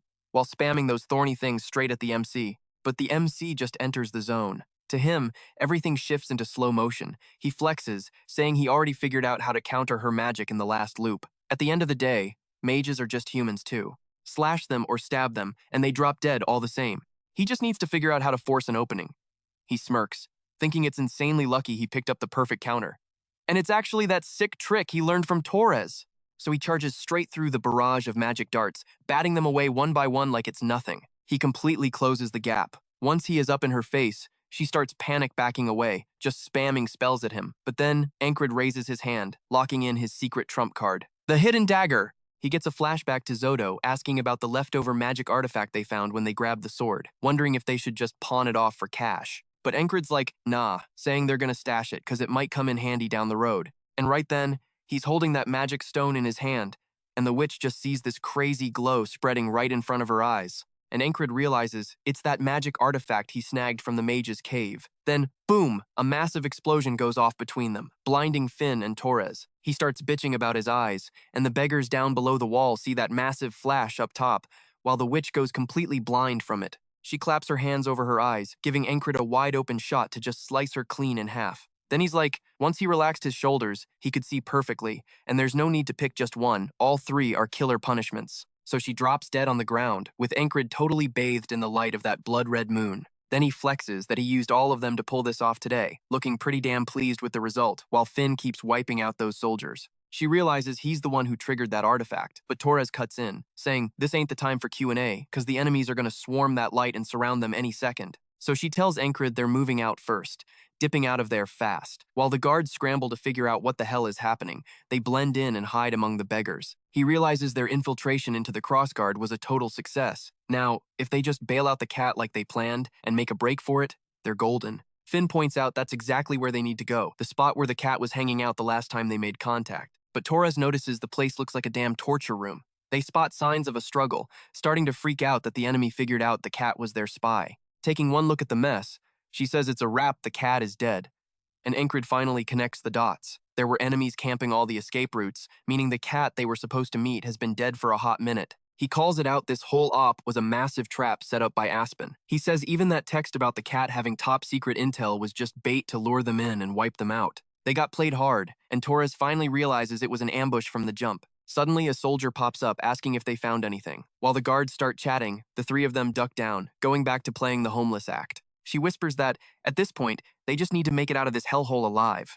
But Torres is like, moving with all those guards around is just asking to get shot, wondering if there's any way to distract them. The MC smirks and says if that's what they need, he's got a tried and true method, asking if they're down to try it. So they straight up set a place on fire and book it out of there. He jokes that nothing grabs attention faster than a good old arson. And after pulling that stunt a few times, he's actually getting the hang of it. At this rate, instead of a knight, he's gonna end up a full-blown arsonist, saying he needs to grind his sword skills way more when he gets back. So he leaves that mess behind, yelling for everyone to fall back and head straight for the border guards. A bit later, the enemy side is raging, saying the invaders slipped right through their fingers by using the fire as cover. The guy calling the shots admits that all the sick traps they set up got completely trashed in a single night. He says they got played hard, wondering out loud who would have ever thought they'd pull off a crazy stunt like that in a place like this. He's pissed because it was a flawless plan. Wiping out their spy and their squad right before the war would have totally crushed their morale. But he brushes it off, saying it's whatever since they've still got plenty of resources to burn.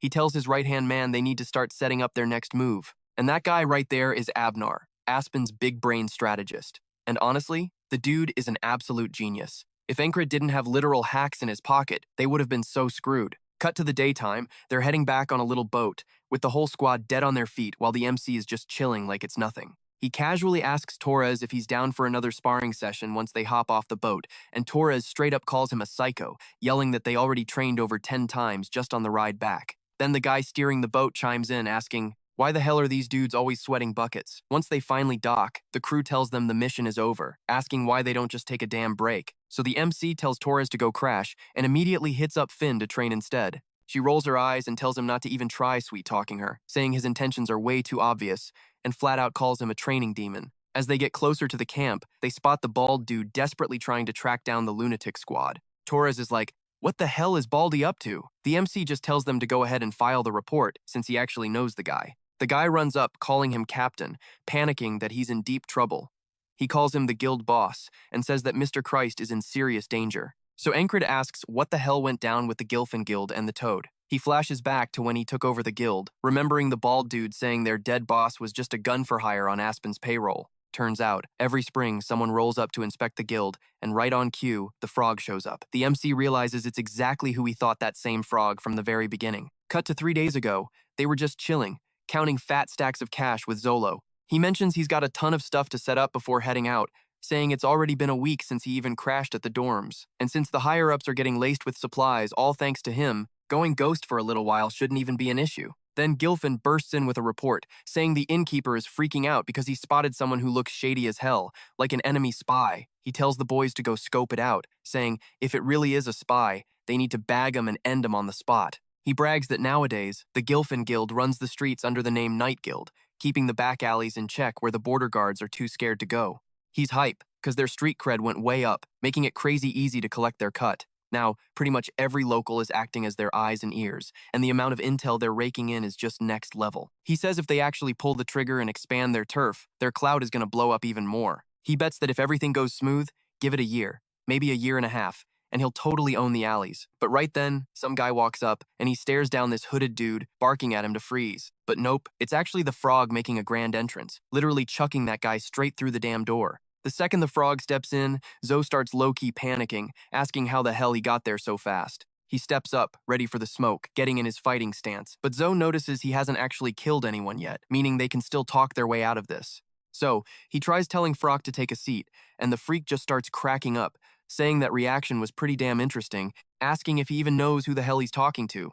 He brushes it off, saying that's not the main thing right now, and asks if Frog has grabbed some grub yet. And he starts saying Zoyodo is one funny dude while gearing up to strike, clocking him right in the jaw and lifting the kid off the ground with a single punch. Then he grabs him by the collar, telling Zoyo that humans only listen after getting the crap beaten out of them. That's his whole philosophy. Zoe just spits back that he doesn't even need to hit him, because he'll answer whatever the hell he wants to know. Then Frog points out that he got trashed and is still laughing, saying the last guy vanished and now this weirdo shows up. And Zoyodo asks if he's talking about the old guildmaster, dropping the news that he's dead. When asked who took him out, Zoyodo says it was the Coast Guard's reserve army. He demands a name, so Zoe drops it, saying it was Ragna. The soldier named Ragna was the one who pulled it off. And Frog gets all hyped up to have someone to brawl with. He orders the bald dude to drag Ragna over here. Confused about what the hell he means, Zoyodo just orders Gilfin to go fetch their true guildmaster. Catching on, he bolts the hell out of there in a flash. He mentions that he did what he was told about Chris. They came hunting for Ragna right when the rogue squad's troops were already shipped out with the vanguard, and the MC realizes Zoyodo played it smart, since Ragna is the laziest slacker of the bunch.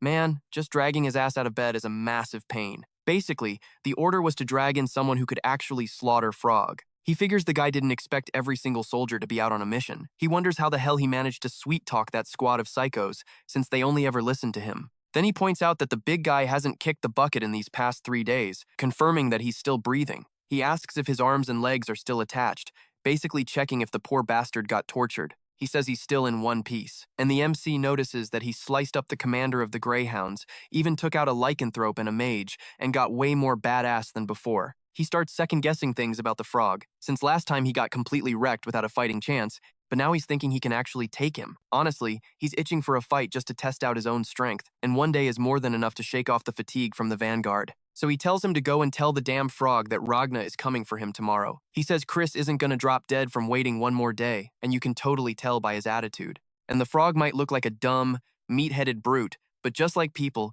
this frog has his own quirks. And this new frog purposely snatched Crash as a hostage just to test the waters, definitely not the move of a brainless idiot. So he heads over to the captain, announcing his return and dropping the intel. He mentions hearing that his squad went head-to-head with the Vanguard, asking if he's going to group up with them right now. But the guy admits he's totally trashed and will link up with them in 2 days. Then he points out that if he gets himself killed brawling with the frog and has to retry, he absolutely needs to be at 100%. So he chills out, grabs some grub, and trains a bit. He mentions that since he hasn't fully bounced back yet, he's only got 2 whistling daggers left, and there's got to be some other way to score more. Right then, Stir struts over, meowing right next to our MC. He calls her out for being a little attention seeker with that meow, asking if she was bored out of her mind being all by herself. Then he asks if she wants to tag along, but clarifies they're just going to scope things out, admitting he's actually pretty hyped for it.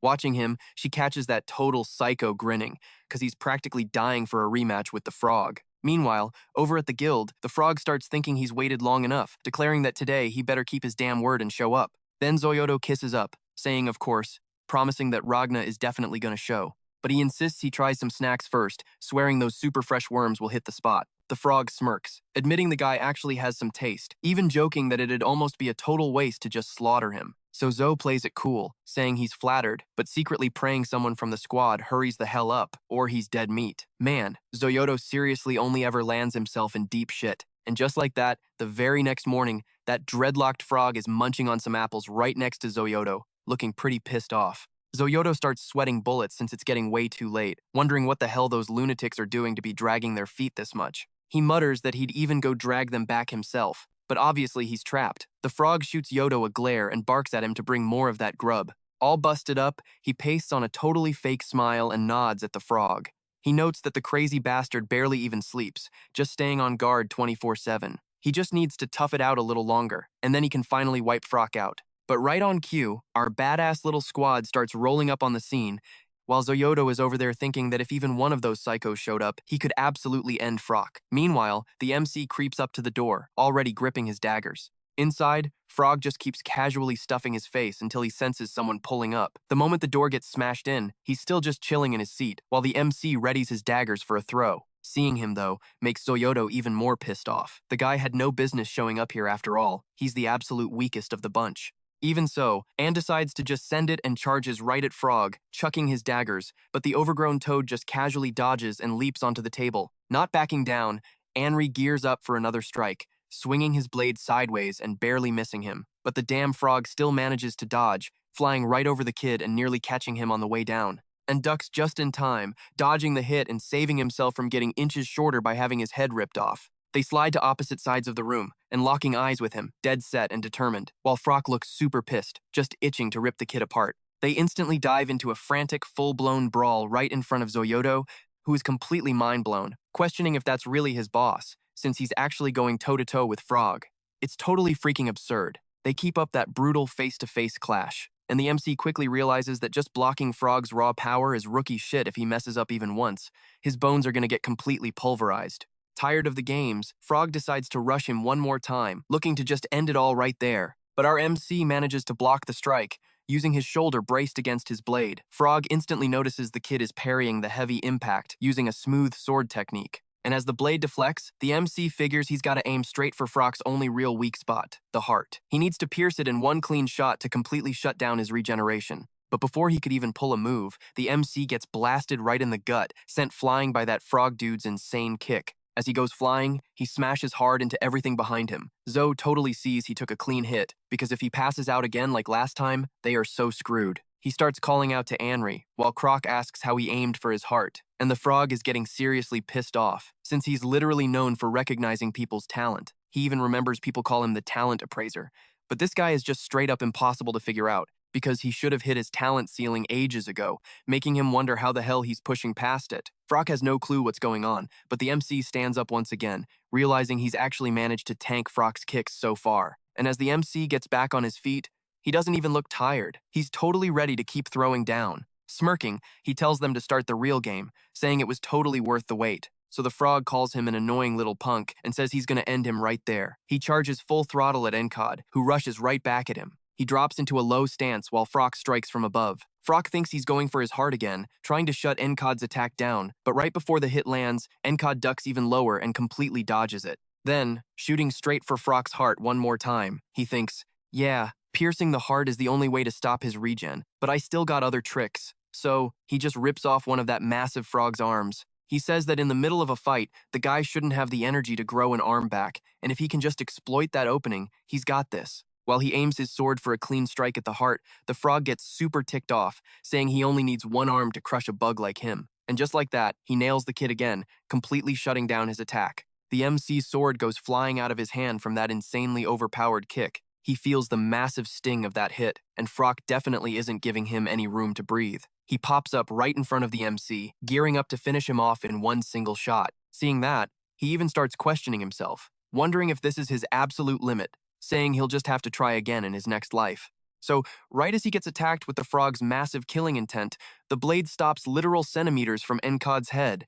The final blow never lands. Then the frog gets totally mad and cancels his attack, completely dropping his battle aura. The MC is like, why the hell did he stop right when he was about to kill me? And the frog realizes he's feeling the Black Panther staring daggers at his back. He's absolutely terrified because that magic energy is just way too intense. Turns out, the panther is literally right behind him. He says he feels a warning coming from the beast. If he kills the human right in front of him, his own life will be on the line. And bro, listen to this. If I had a badass cat like that, I wouldn't need anything else. Anyway, the frog keeps thinking about how badly he wants to kill this human who broke past his own limits. This completely unpredictable human. This type of guy definitely needs to die. He raises his sword again, which makes the panther think something's off, but he just lifts it to sheathe it on his back, turning around to bounce. He figures nothing is more important than his own life right now, and Frock tells the human to remember him, because his name is Mai. Then he says that next time, he's 100% gonna kill him, and he just straight up dips, leaving everything completely wrecked while neither of the two has any idea what just happened.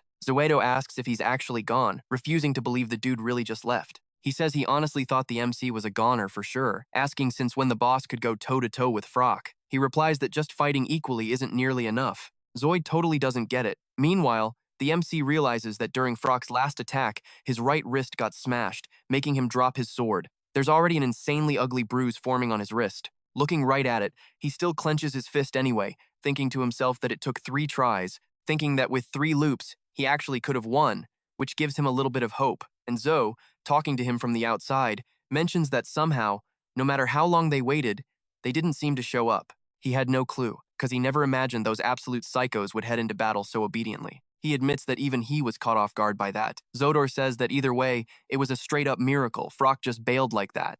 But then he starts wondering, why the hell did he leave? With just one move, he could have wiped out him and Cry at the exact same time. He keeps questioning it until he looks over at the panther, asking if it was because of Stare, and the cat just meows back at him. So Yodo remembers the rumors saying the guy went crazy, asking if he's seriously talking to a panther now. Just then, another knight rolls up to them, asking where the MC has been this whole time. Then he notices that it's the commander of the first company, who immediately asks if the MC is hurt. So he explains that he got into a massive brawl with those thugs, but managed to kick their asses out of there. The captain gets totally stressed out that this happened right at this exact moment, but he figures they don't really need them for their strength anyway. So he asks him to join the fight if he can, since the request came straight from the company commander. The MC is super surprised the request came from the ferry company commander. Cut to a bit later, she's standing in front of a totally bloody battlefield with a ton of dead bodies down below, and he starts to get it, cause now he totally understands why everyone calls them insane. Meanwhile, R is just strolling past all the soldiers on the field, killing them with ridiculous ease. He literally counts from 1 to 3, super chill, just chopping off all their heads. He says his daily quota is done and walks right off the battlefield, having killed exactly as many as he needed. One of the guys yells that there are more enemies coming from behind, but he just says his quota for the day is already maxed out. Then everyone realizes that dude had straight up vanished from the battlefield. They actually thought he was dead. But Ragna is just standing right there in front of him, chilling with a severed head in his hand after slaughtering wave after wave of enemies. He's still dead tired, even in the middle of all that. He tells them if they changed the post, they should have given him a heads up, but they're like, we never changed it. Ragna just says, whatever, telling them he's going to sleep and ordering them not to wake his ass up. So they're like, what the hell is that? And then they realize someone is just chucking the enemy commander's head away like a piece of trash. They're totally blown away that he actually marched into enemy turf and made it out alive. Meanwhile, somewhere else, another guy from the MC's crew is stirring up trouble, and people are screaming that Auden is a freaking giant. and he grabs this dude by the arm like a little kid, telling him he's way too loud and seriously needs to learn some damn manners. Just as he grabs the guy's arm, they hear a loud crack. The dude starts screaming his lungs out. Everyone realizes he literally just ripped the guy's arm off like it was a freaking tree branch. His allies are standing there like, why are we backing off if we're on the same side? But the others snap back, yeah, why don't you go over there and get your arm snapped like a twig too? Meanwhile, the enemies are getting absolutely wrecked trying to fight Jackson. They're losing their minds, wondering why they can't land a single hit, literally begging Jackson to stand still so they can strike him just once. But he just keeps dodging super casually, with this totally chill look on his face. Then the guy who was busting his ass trying to kill him collapses on the ground. Jackson just walks right past him, and the dude is basically crying, begging him to please just let him land one hit. But he's thinking he'd rather just get it right on the first try. The fairy watching all this is just in utter disbelief. Later on, at a meeting, the commander asks her if she actually managed to bring those untamable maniacs in. She tells him that getting them here was actually a piece of cake. She just went to their cabin and asked them to fill the spot left by their platoon leader. And that's when that rich, preppy kid told her they'd get ready to head out. But Rin is super pissed at her tone, snapping that she stole their platoon leader and now has the nerve to ask them to fill the gap. He gives her this crazy, arrogant glare, but she glares right back, saying that a soldier's insubordination falls entirely on their commander. She hits him with, "Do you really want to cause trouble for Rankrud?" He's still definitely not buying her crap, but he sighs and says he'll do it for exactly 3 days and not a second longer. The rest of the guys agree. The fairy points out that just getting those psychos to agree is a freaking miracle they should be grateful for. But inside, she's thinking you really shouldn't stare down your superiors like that.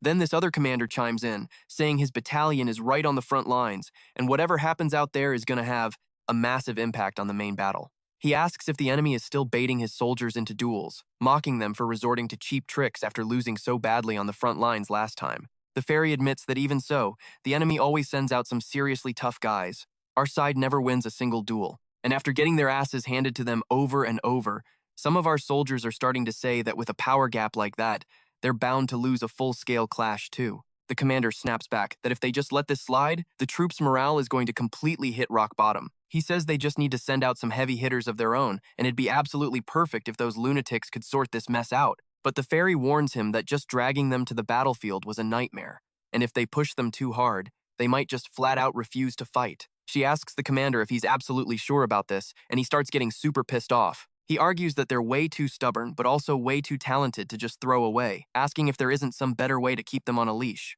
The fairy says she gets it, mentioning they're going to bring back their platoon leader. After all, that crazy bastard is the only one who can actually control those psychos. Later, when the commander is finally alone, he mutters to himself that those Aspen bastards are always trying to pull some sneaky crap. They never used to rely on dirty tricks like these for their strategies. He remembers some recent intel about a young genius strategist joining Ashwen, and figures this has got to be that guy's doing. Cut to the afternoon, and that rich kid, along with his 2 usual sidekicks, is stressed the hell out, because he, Andrew, the firstborn destined to rebuild the Gardner family, is currently stuck acting as the squad leader for the company of lunatics. But right now he's beaten to a pulp, groaning about carrying the massive burden of keeping these freaks in line while their captain is gone. Then Henry asks him if his eyes are even okay, telling him he seriously needs to lay off the sparring sessions with Hank for a bit. But Andrew snaps back, asking who else is going to keep that guy's murderous urges in check, because if they just let him roam free, he's going to turn the whole battlefield into a total bloodbath. Besides,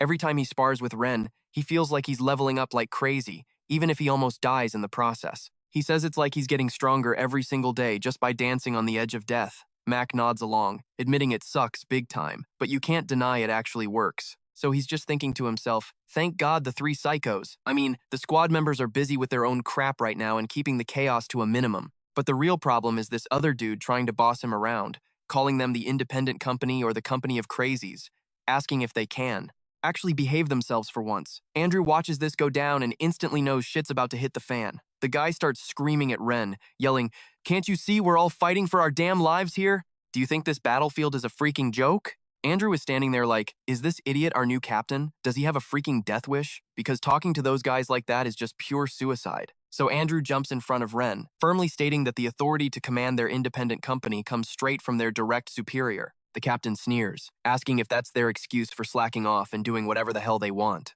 But while he's busy barking in Andrew's face, he hears Ren's voice right behind him, casually wondering out loud if ripping this guy's guts out would make him feel better. This insane, bloodthirsty aura is just pouring out of the pissed-off psycho behind Andrew, and he knows shit's about to go down, realizing they have to save this clueless, innocent captain right now. So Andrew lunges at him, shoving him back and dragging him away, yelling that if he's got such a huge problem with them, then he should fight him one-on-one. He says whoever wins gets to call the shots, mocking him by asking if he's too scared to throw down. And the captain, who literally has no idea Andrew is saving his life right now, completely falls for the bait. He scoffs. Since when does a measly squad leader run the show? And tells Andrew to bring it on, swearing he's gonna wreck him. Rin catches on to what just happened and gets even more bored, grumbling to himself that these fights are so damn lame. He complains that whenever someone finally shows up looking for a brawl, someone else always butts in and ruins the fun. He sighs that there's zero fun around here. But when he peeks inside, he sees the MC still hasn't made it back yet, and his bed is perfectly made. He's saying maybe it's time to ditch this whole soldier gig.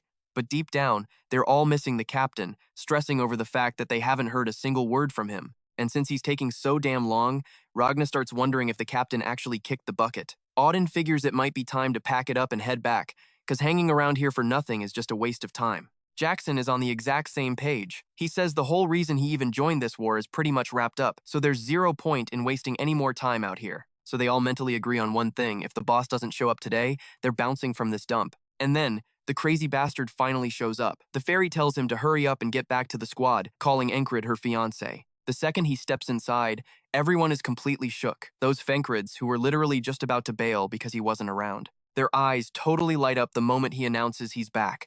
Ryan immediately gets into his stance, ready to jump him. But the one who's losing his mind the most over the boss coming back is Andrew. He starts screaming for his captain, asking what the hell took him so long, throwing himself at him and bawling like a literal baby, asking if he has any idea how long. He's been waiting. He's whining about how much he's suffered the whole time. Ryan gets hyped instantly, asking who the hell is faster than him, yelling that their captain took forever. They all crowd around him, hyped out of their minds. Bro, you can't make this up. Their dynamic is just too freaking sick. The squad was straight up ready to ditch everything just because the main lunatic, the absolute craziest psycho of them all, wasn't around. Fast forward to the night, they're all chilling inside the cabin. Our guy says it looks like the real reason they rushed to send him over here was just to keep these maniacs on a leash. He tells them they should at least try to follow orders. Ryan scoffs and says he can bet his ass that's not gonna happen. The boss quickly realizes these dudes just aren't the listening type. Ryan shifts gears and says there's something way more important, telling him that's not the issue right now. He asks if he's gotten stronger,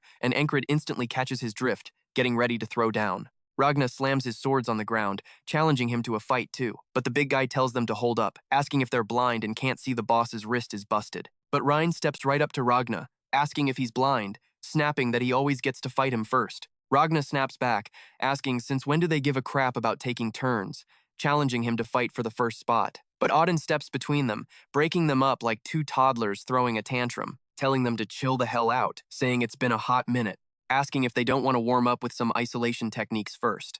But Ryan tells the giant not to cut the line. Our boy tells everyone to calm down.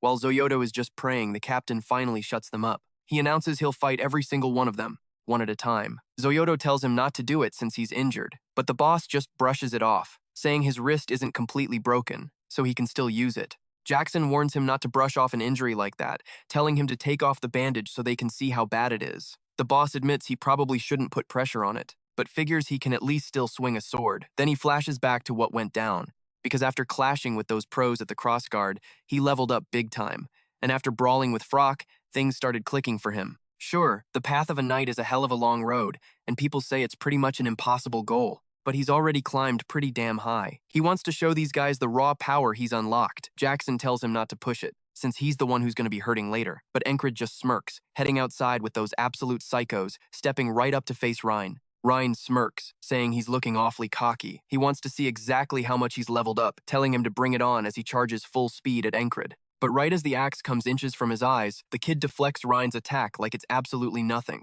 knocking his hands right back. Ryan is completely mind-blown, the shock painted all over his face, because the boss feels totally different. There's zero hesitation in his strikes, and only someone who's fully awakened their power moves like that. This just gets him even more hyped. He's thinking this is just too freaking badass, begging his captain to show him more. He drops right back into his stance, ready to clash head-on again. Jackson mutters that it's only been 1 week since they've been away from the boss, and he's already leveled up this insanely fast. Auden watches the whole thing, getting even more hyped, because you can literally feel them pushing the absolute limits of a normal human. Ragna starts mentally screaming at the barbarian to wrap it up fast, and the rest of the guys are doing the exact same thing. Ryan glances back, realizing those dudes are dying to trade places with him right now. But then he thinks, who the hell could hold back after seeing a display like this? And he goes even harder, throwing everything he's got at Enkrid. Fast forward a bit, after he gets done mopping the floor with every single one of them, they head back to the tent. Jackson asks if he's finally gonna spill the details on how he ended up so banged up. Our guy plays it cool, saying it was no big deal, just that he threw down with Frock before heading over here.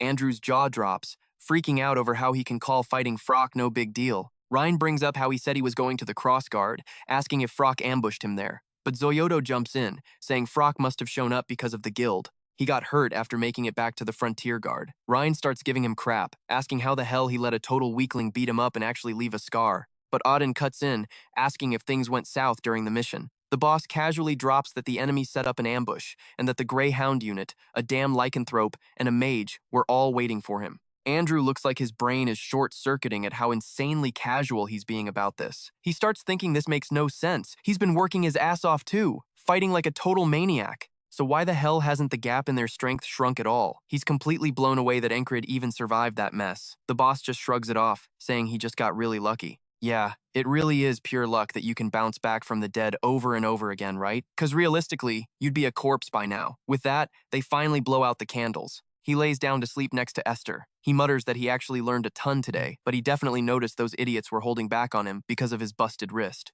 He says he wants to heal up fast and get right back to 100%. He's itching to see exactly how much raw power he can drag out of his squad with the strength he has right now. Just before passing out, Ryan speaks up, swearing that from this moment on, they are totally done losing to scrubs like Frock. Ragna backs him up, saying they've still got a hell of a lot to learn. And Auden throws in the final word, grinding out their training is the only way to do their captain justice. Jackson says he still sees where he messes up, but swears that if they throw down again, he'll definitely win. Then Rin chimes in that at least he's got the confidence, and they all finally get ready to crash. Meanwhile, the MC is getting restless, and Rin tells him that once Ren's wrist heals up, they'll totally fight again. And everyone agrees, saying they'll help him step up his game and hyping up that the grind never really stops. Jackson talks about how he needs to use his senses better, and the MC nods along, saying that once he's healed up, they'll see what's really good. And once again, they all try to get some sleep, but then they start talking again. This time, Rin is pissed, and the MC is getting riled up too, with Rin trash-talking that clown Frog. He says you just gotta block like this and strike like that, and as soon as his wrist is better, he wants him to absolutely wreck that loser.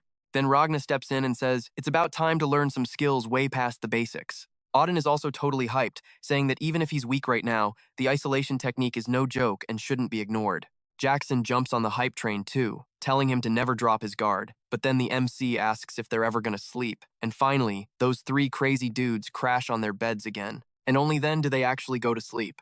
The next day, the MC wonders if he overslept, since it's been a hot minute since he woke up this late. Stare is still in bed, and he asks if she slept okay, but she just stretches a bit more. Outside, Zildo is surprised he's already up, and the MC asks if everyone else has already rolled out, noticing that all the fighters moved to the front lines. So, the only ones left are the support unit, and a few guards. He immediately drops to the ground to try doing some planks, but he notices that his hand actually feels worse after yesterday's fight. He admits he might have pushed it too far, but seeing all that fighting spirit focused on him makes him itch to grab his sword again. So he actually goes and grabs a sword, thinking that a long sword is meant for two hands, but if he's got enough strength in one, he can pull it off. He's used it with just his right hand before. So, if he trains his left hand, it might just work. He starts training, but realizes he's still super clumsy, just like the very first time he ever held a blade. It looks totally pathetic, but he figures there's no better time to relearn everything from scratch. The guy seriously just can't sit still. As Enge keeps practicing, he realizes starting from zero is tough, but thanks to the isolation technique, he's definitely not lacking raw strength.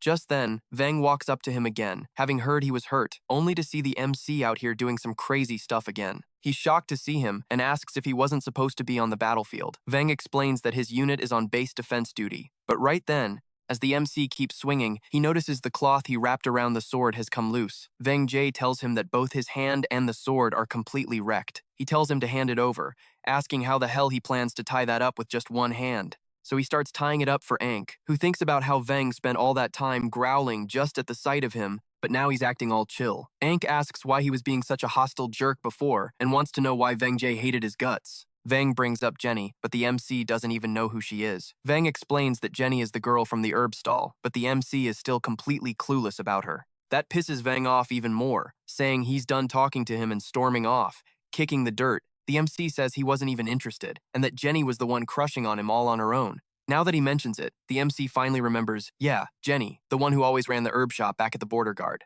She's someone he knows, and since her herbs worked super well, he used to go there all the time. He figures she must have caught feelings for him while acting all flirty. But meanwhile, Vang was showing up with a bouquet for a girl who was already totally swooning over the MC. He points out that Vang Jae was clearly crushing on her and tells him he honestly cared way more about the herbs than the girl. Vang Jae replies that he already knows, since the MC is obviously way more obsessed with swords than women. Vang thinks to himself that deep down, it was just a massive inferiority complex because Jenny, who never gave him a second glance, fell head over heels for that guy's face. He starts thinking the MC is honestly beyond unbearable, but Enge has no clue what he's talking about and just tells the kid to go take care of his sword because he has to get back to work. Enge thinks this dude's mood swings like 10 times a day and decides he's a total weirdo. Meanwhile, inside the tent, Esther is stretching, and he points out that she looks completely drained, asking if she's hurting somewhere. She thinks to herself that it's completely his fault, because even though she was already hurt, she still went to train with him and burned through her magic trying to heal his fatigue.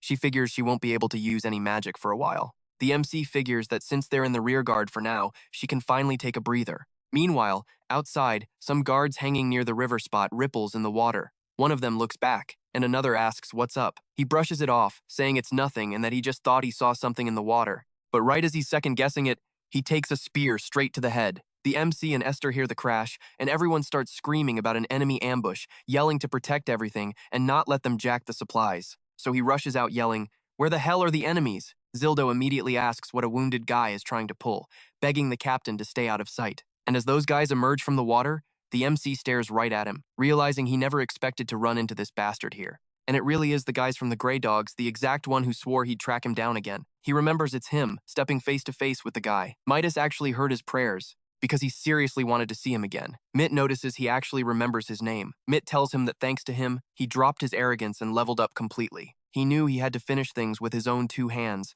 raising his sword and pointing it straight at Enge. The MC tells Stare to stay back and take care of herself, since he's clearly the target. And so they square off, locking onto each other with their swords.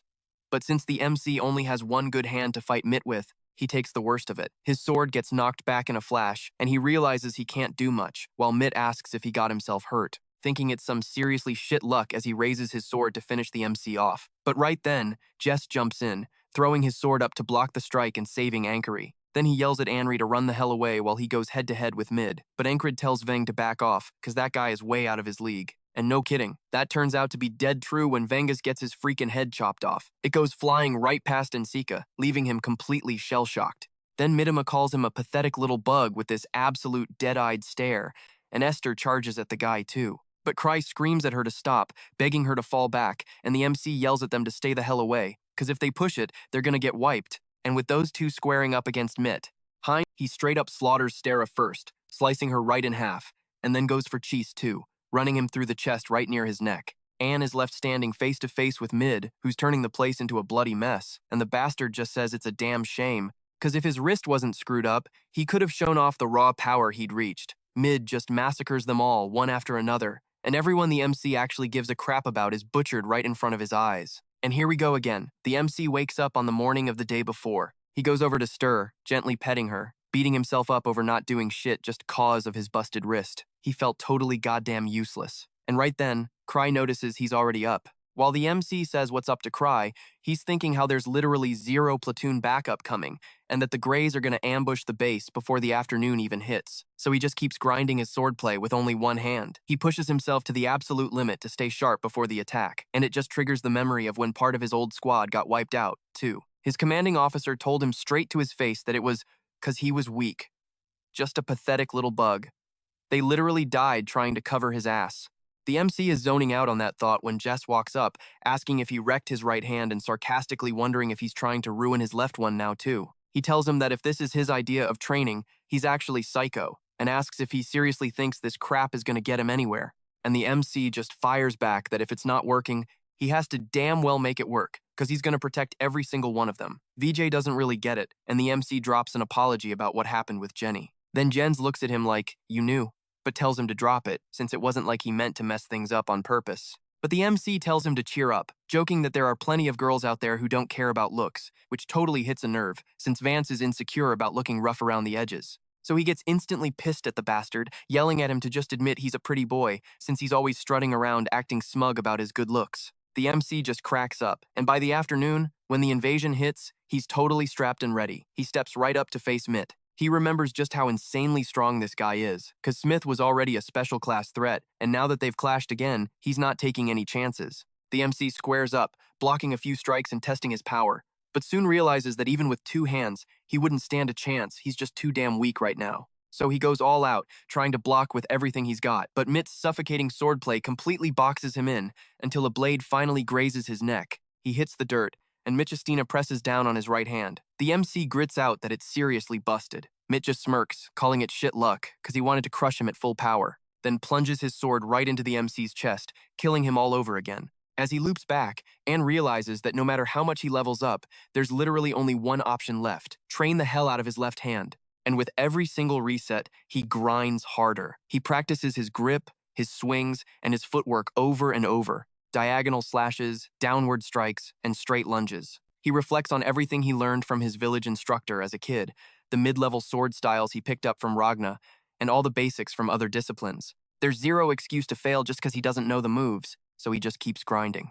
And every time he goes toe-to-toe with Mitt, the fight shifts. He's steadily getting stronger, relying on his left arm every time he resets. He figures it's the exact same path he already mastered with his right hand. Every loop, his training gets more brutal, but he still ends up dying to MIA. And whenever he dies, he trains even harder. He dies and trains some more. Since his brain already knows the muscle memory from his right hand, he levels up his left way faster. But damn, 40 loops of dying later, and his swings are still shaking. He starts questioning what the hell is wrong, wondering if his left arm just isn't used to it yet.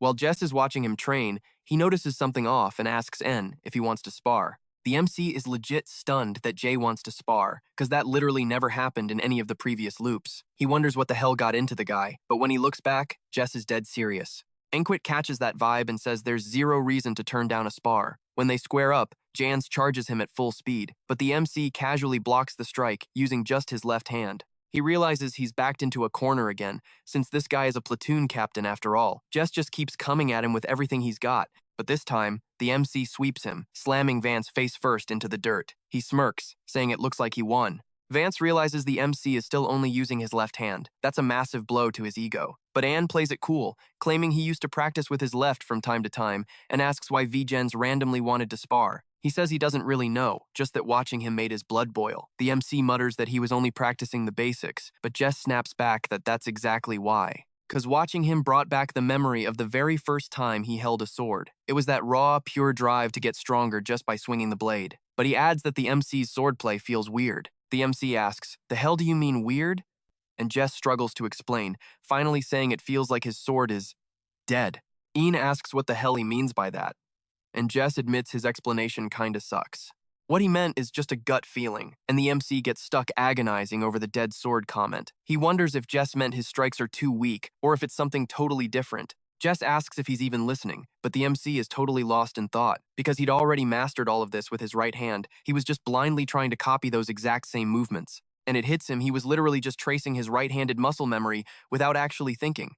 The left arm and the right arm don't feel the same at all. So he takes another swing at the training dummy, realizing he needs to figure out a completely new rhythm that actually clicks with his left arm. And damn, that cut is crazy good, super precise. He says you can clearly tell the difference just from the sound of the slash. He laughs and gives Vengeance a shout-out, because thanks to him, he finally found a clue on how to use his left hand. He figures he's got to wake up the feeling in his left hand, and that'll be the cheat code to using it, so he needs to fix his everyday habits first. Someone asks if he's always eaten with his left, and Enkrid just says his right hand is busted, and resting it will make it heal way faster. But the guy asks if he isn't doing the most, since he can barely eat and keeps dropping food on Esther. Our boy knows that from eating to getting dressed to training, the left hand has to be priority number one. After training, he jams his sword into the ground and says if he really wants to max out that sensitivity, he's got to bust out all his other techniques. He remembers the hidden blade trick, thinking back to when they told him he needed that subtle touch to actually pull it off. So he tries to do it lefty, but the first attempt kinda sucks. But he figures he can totally use the hidden dagger,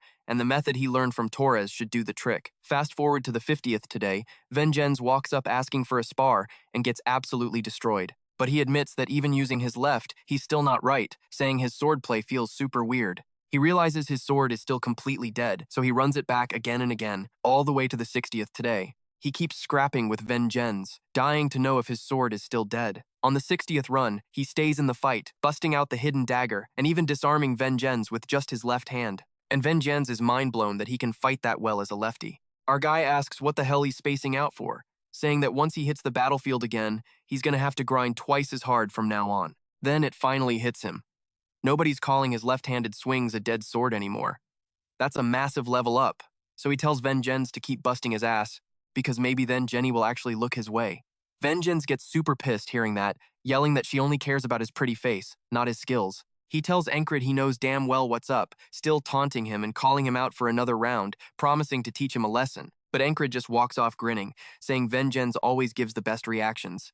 Deep down, he promises himself to at least let the guy confess to Jenny, and for that to happen, he can't die here. So he just waits for the invasion to hit, wondering what talent even means, since you can't just sum it up in one word. He thinks about raw physical stats, which is the most obvious flex. Then he remembers swinging his sword, realizing that just being able to zone out the noise and hyperfocus is a talent itself, thinking back to when he trained until he nearly passed out. But right now, he knows he only has to do one thing. Drawing his sword with his left feels totally natural. For the first time ever, he actually feels like a natural-born prodigy. He realizes that by grinding his left hand day after day, in just 100 days, he caught up to 30 years of his right hand. Now, he's stepping into the 111th today. And so, when Mitt rolls up with his crew, Enkrid finally feels like he broke through his limits. Vengeance immediately barks orders at all the guys to hold the fort and kick the enemies out. Cheese yells that a wounded guy is still fighting, telling her captain to fall back, but Enkrid is super chill, just walking straight toward Mitt. He says he's got to thank the gods, since he's been dying to see him. Mitt laughs back, saying he wanted to see him too, bragging that he brought a wake-up call for his stagnant ass, and that he's going to crush him with everything he's got today to reach the next level. Meanwhile, Enkrid actually feels a bit bad that this is Mitt's absolute best. He says he's already seen that same look in his eyes way too many times. He knows damn well he can't beat this guy in a straight-up fencing match, so he blitzes Mitt before the dude can even react, going full savage mode, forcing him on the defensive and keeping the heat dialed all the way up.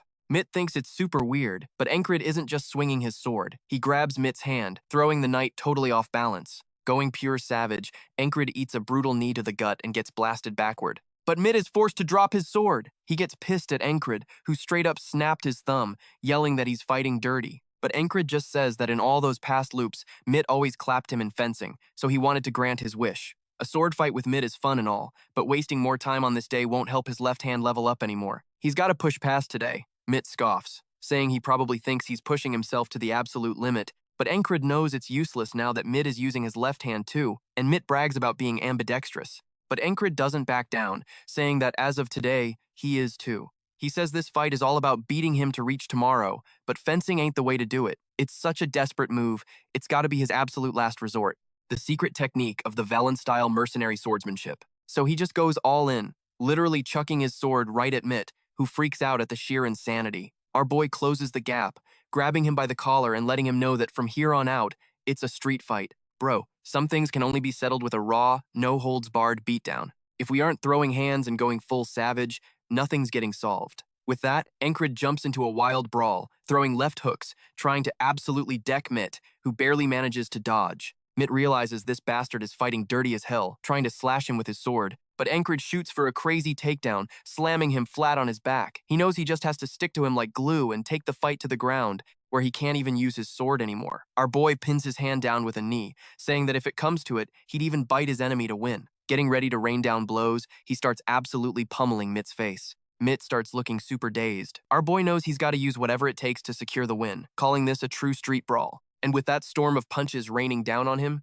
before that guy can even pull a move, he thinks fast and kicks the MC straight up into the air using pure leg strength. And as he falls and rolls away, Mitva gets back up to swing his sword again. He yells at the MC to stop messing around, telling him to grab his sword and fight him for real. But even in that crazy spot, while he tries to slice Anaje's collarbone, he steps right in front of it. He tanks the attack with just his armor, and the sword gets completely stuck in the metal. Then the MC snaps back that he is being completely serious right now. While making it look like he's gonna punch Mitt again, he whips out a hidden knife and slashes right across the dude's face. Seeing the blood dripping down his cheek, the guy starts screaming his lungs out. His eyes almost got hit. Man, he was barely an inch away from going blind. But completely blinded by rage, he stabs his sword right into the MC's shoulder. He can't push it any deeper to rip the arm off, though, so he's forced to yank it back. And the MC, first his wrist, and now his shoulder is totally trashed. If he drags this fight out too long, he's gonna lose. Meanwhile, Mitt realizes that with his busted eye, his depth perception is completely wrecked. Damn it. He decides it's time to end this fight once and for all, but out of nowhere, Anne throws another dagger straight at Mitt, making him stop his sword to try and deflect it. But instead of hitting the blade he put up to block, the dagger strikes right into his hand, stabbing him deep, so now he's got zero leverage. The MC goes for a double leg takedown again, slamming him flat on his back and making him drop his sword. With his sword flying out of reach, he starts swearing his head off, completely pissed at the kid. But the MC is definitely not playing around, locking him up in a brutal submission hold. He's literally about to snap that leg in half, and when he twists it, Mitt starts screaming in agony, flailing and trying to hit the MC with everything he's got, but ducks out of the way so he doesn't get slashed, grabs his arm again, and twists it hard enough to snap it. And this time, it looks like he actually did it, because the roar Mitt lets out on the battlefield is deafening. Everyone suddenly realizes the enemy platoon commander is getting absolutely wrecked over there, screaming like a dying animal, while the MC gives him zero breathing room, snapping his leg in every possible place. They always said Mitt was a natural genius who never even had to try. A guy who, despite all his raw talent, was just constantly bored out of his mind. But he totally changed after coming back from his last battle, haunted by the memory of getting his butt kicked by Anne. So he didn't step foot outside the training grounds for a single second, just swinging his sword non-stop. Hard work finally backed up his talent, and his sword skills actually started to shine. But right at this exact moment, with his legs completely shattered, he's just dumped on the dirt like some pathetic, dying drunk. He asks himself how the hell he ended up like this, and just stands right in front of him, staring down at that sword. Mitt starts talking to him, while Anne looks back and realizes that the giant wall he thought he could never climb is now just crushed on the ground. While Mitt's just laying there, thinking that this kid is the rival who finally woke him up. He tells Anord that he never wanted the fight to end up like this, but the wall keeps crumbling down right in front of the kid, and Mitt admits he just wanted a badass, real duel against him. But right now, he's not a wall blocking Anord's path anymore. So he looks at Mitt and laughs, telling him that this is a freaking battlefield, getting ready to drive the sword straight through his neck. And just like that, even with all that hate burning inside him, and just goes for it and slices his head off, proving once and for all that there's zero honor in a real fight. Right after Mitt drops dead, all his soldiers completely lose it and rush the MC, screaming for their platoon commander. But right then, Jay shows up and orders everyone to open fire and wipe out every last one of them. And just like that, they get absolutely lit up and wiped out by the survivors, while the MC just stands there next to Mitt's corpse. And over in the dimension of death, the final brick crumbles to the ground while the MC takes it all in. He talks to himself, thinking about Mitt, admitting that the crazy fight they just had was actually pretty fun. But right now, he can't stop thinking about the massive wall the guy used to be. He leaves him in the dust, promising himself that he's gonna climb even higher to the top.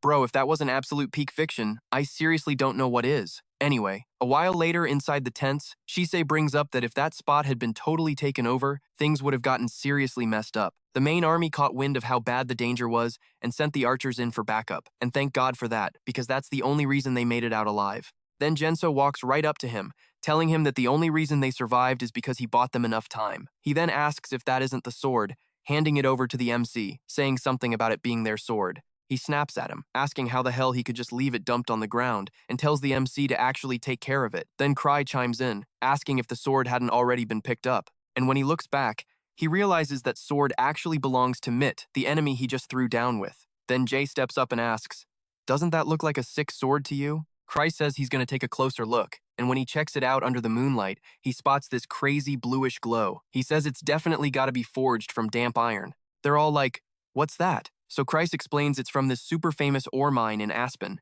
It's got to be way more expensive than the Valen steel or that flexible Noir iron the captain usually rocks. He adds that if he's thinking about selling it, it's going to rake in some serious cash. He turns to Benzer and asks if he's heading out to the front lines anytime soon. He gets annoyed and asks if he's seriously just going to ignore him, and Benzer shoots back asking, "Why? You planning on going too?" The MC chimes in, saying he can't just leave his squad alone out there for too long. Then they ask if he's actually going to swap his sword out, mentioning that even if it's a top-tier blade, the one he's used to is always going to be way better. But the dude just smirks and says he doesn't have to pick just one, hinting he might just dual-wield both of them. Damn! If he grabs one more, he's basically going to pull off Zoro's three-sword style, huh? A little while later, while those crazy dudes are heading back, Ren starts thinking that his captain is totally ready to level up. He thinks to himself how he never in a million years imagined teaming up with some guy from the continent. But if that guy is their captain, then maybe even that secret technique, the one evolved straight from the heart of the beast, could actually be learned. Honestly, it might just be worth teaching it to him. Meanwhile, Auden is calculating everything since the muscle mods are already totally complete. Now it's time to focus on the joints. After that, by shifting his posture, his body shape will naturally adapt, building a crazy physique that can absorb massive impacts. He warns that if they try to pull all of that off at once, his body is literally going to shatter, so the plan is to take it one step at a time. But get this, while Krace is totally zoned out in thought, he stops dead in his tracks, and the MC bumps right into his face. Getting totally pissed off, he yells at the huge brute, asking if his feet are glued to the damn floor or something, and tells him to move his massive ass out of the way. Auden just casually replies that the kid looks like he's still going through a growth spurt, so he hypes up how wild he gets with the axe, and both of them instantly square up, totally ready to beat the crap out of each other. But then Ragna just cuts right between the two of them, and Auden goes off, asking if he's just barging through because he's too lazy to walk around. Then he just starts cussing him out. Ragna figures that training to keep his sword glued to his body might actually help, not just swinging it around like whatever, but making the tip of the blade move like it's a literal part of his body. But before all that, he thinks about catching some sleep, while Jackson, on the other hand, tells him he really needs to work on his spacing too. Like, he doesn't need to be dead silent like some assassin, but squeezing out max efficiency with zero wasted movement would definitely come in handy. But Jackson starts wondering if he seriously has to go through the hassle of teaching him all that, thinking it's a huge pain in the ass. Then they just keep heading back to the MC. But Ragna and Auden keep going at each other's throats every single chance they get, and since Jackson figures the commander can't end up acting like those idiots, they realize they gotta do something about it. Meanwhile, the ferry keeps flying way ahead of them, yelling at them to knock it off, straight up bumping into some soldiers. And one of the guys introduces himself as Loel, a soldier from the Aspen Principality, asking if Noah would step up for a fair duel. She immediately notices he's pulling some cheap stunt again. She mentions Aspen's signature move of tanking enemy morale with one-on-one duels is super lame, but since they've been taking L's left and right, the vibe among the troops is getting really sketchy. And if they just ignore it and walk away, everyone's gonna say they chickened out. That would totally ruin their rep, so fighting is basically the only good option here. And Enkrid start cracking up, saying it's not like some commander-level dude is gonna show up anyway. Then they ask how Aspen could pull such a dirty trick. The fairy thinks this whole situation is super awkward, even for her to get dragged into, but if they absolutely crush them in the duel, the whole vibe should flip back in their favor. So, Cruz chimes in, saying that if they're gonna throw down, they might as well use the crazy guys. And from the commander's point of view, they should be in a decent mood and actually listen for once. She gets totally hyped about that idea and asks Ren if he minds handling the trash for them. Ren thinks about it for a sec, staring down the soldiers. The Aspen guy scoffs, asking if they seriously just sent out some barbarian, while Ren just figures this'll be a fun little distraction. He steps right up to those soldiers, and they just start laughing their asses off, thinking they sent a barbarian because they literally had nobody else. But Ren just blitzes the first guy, ripping his head clean off in one single move. They all start screaming in absolute panic while Ren just grins like a maniac, asking who's next, and the absolute slaughter just keeps going.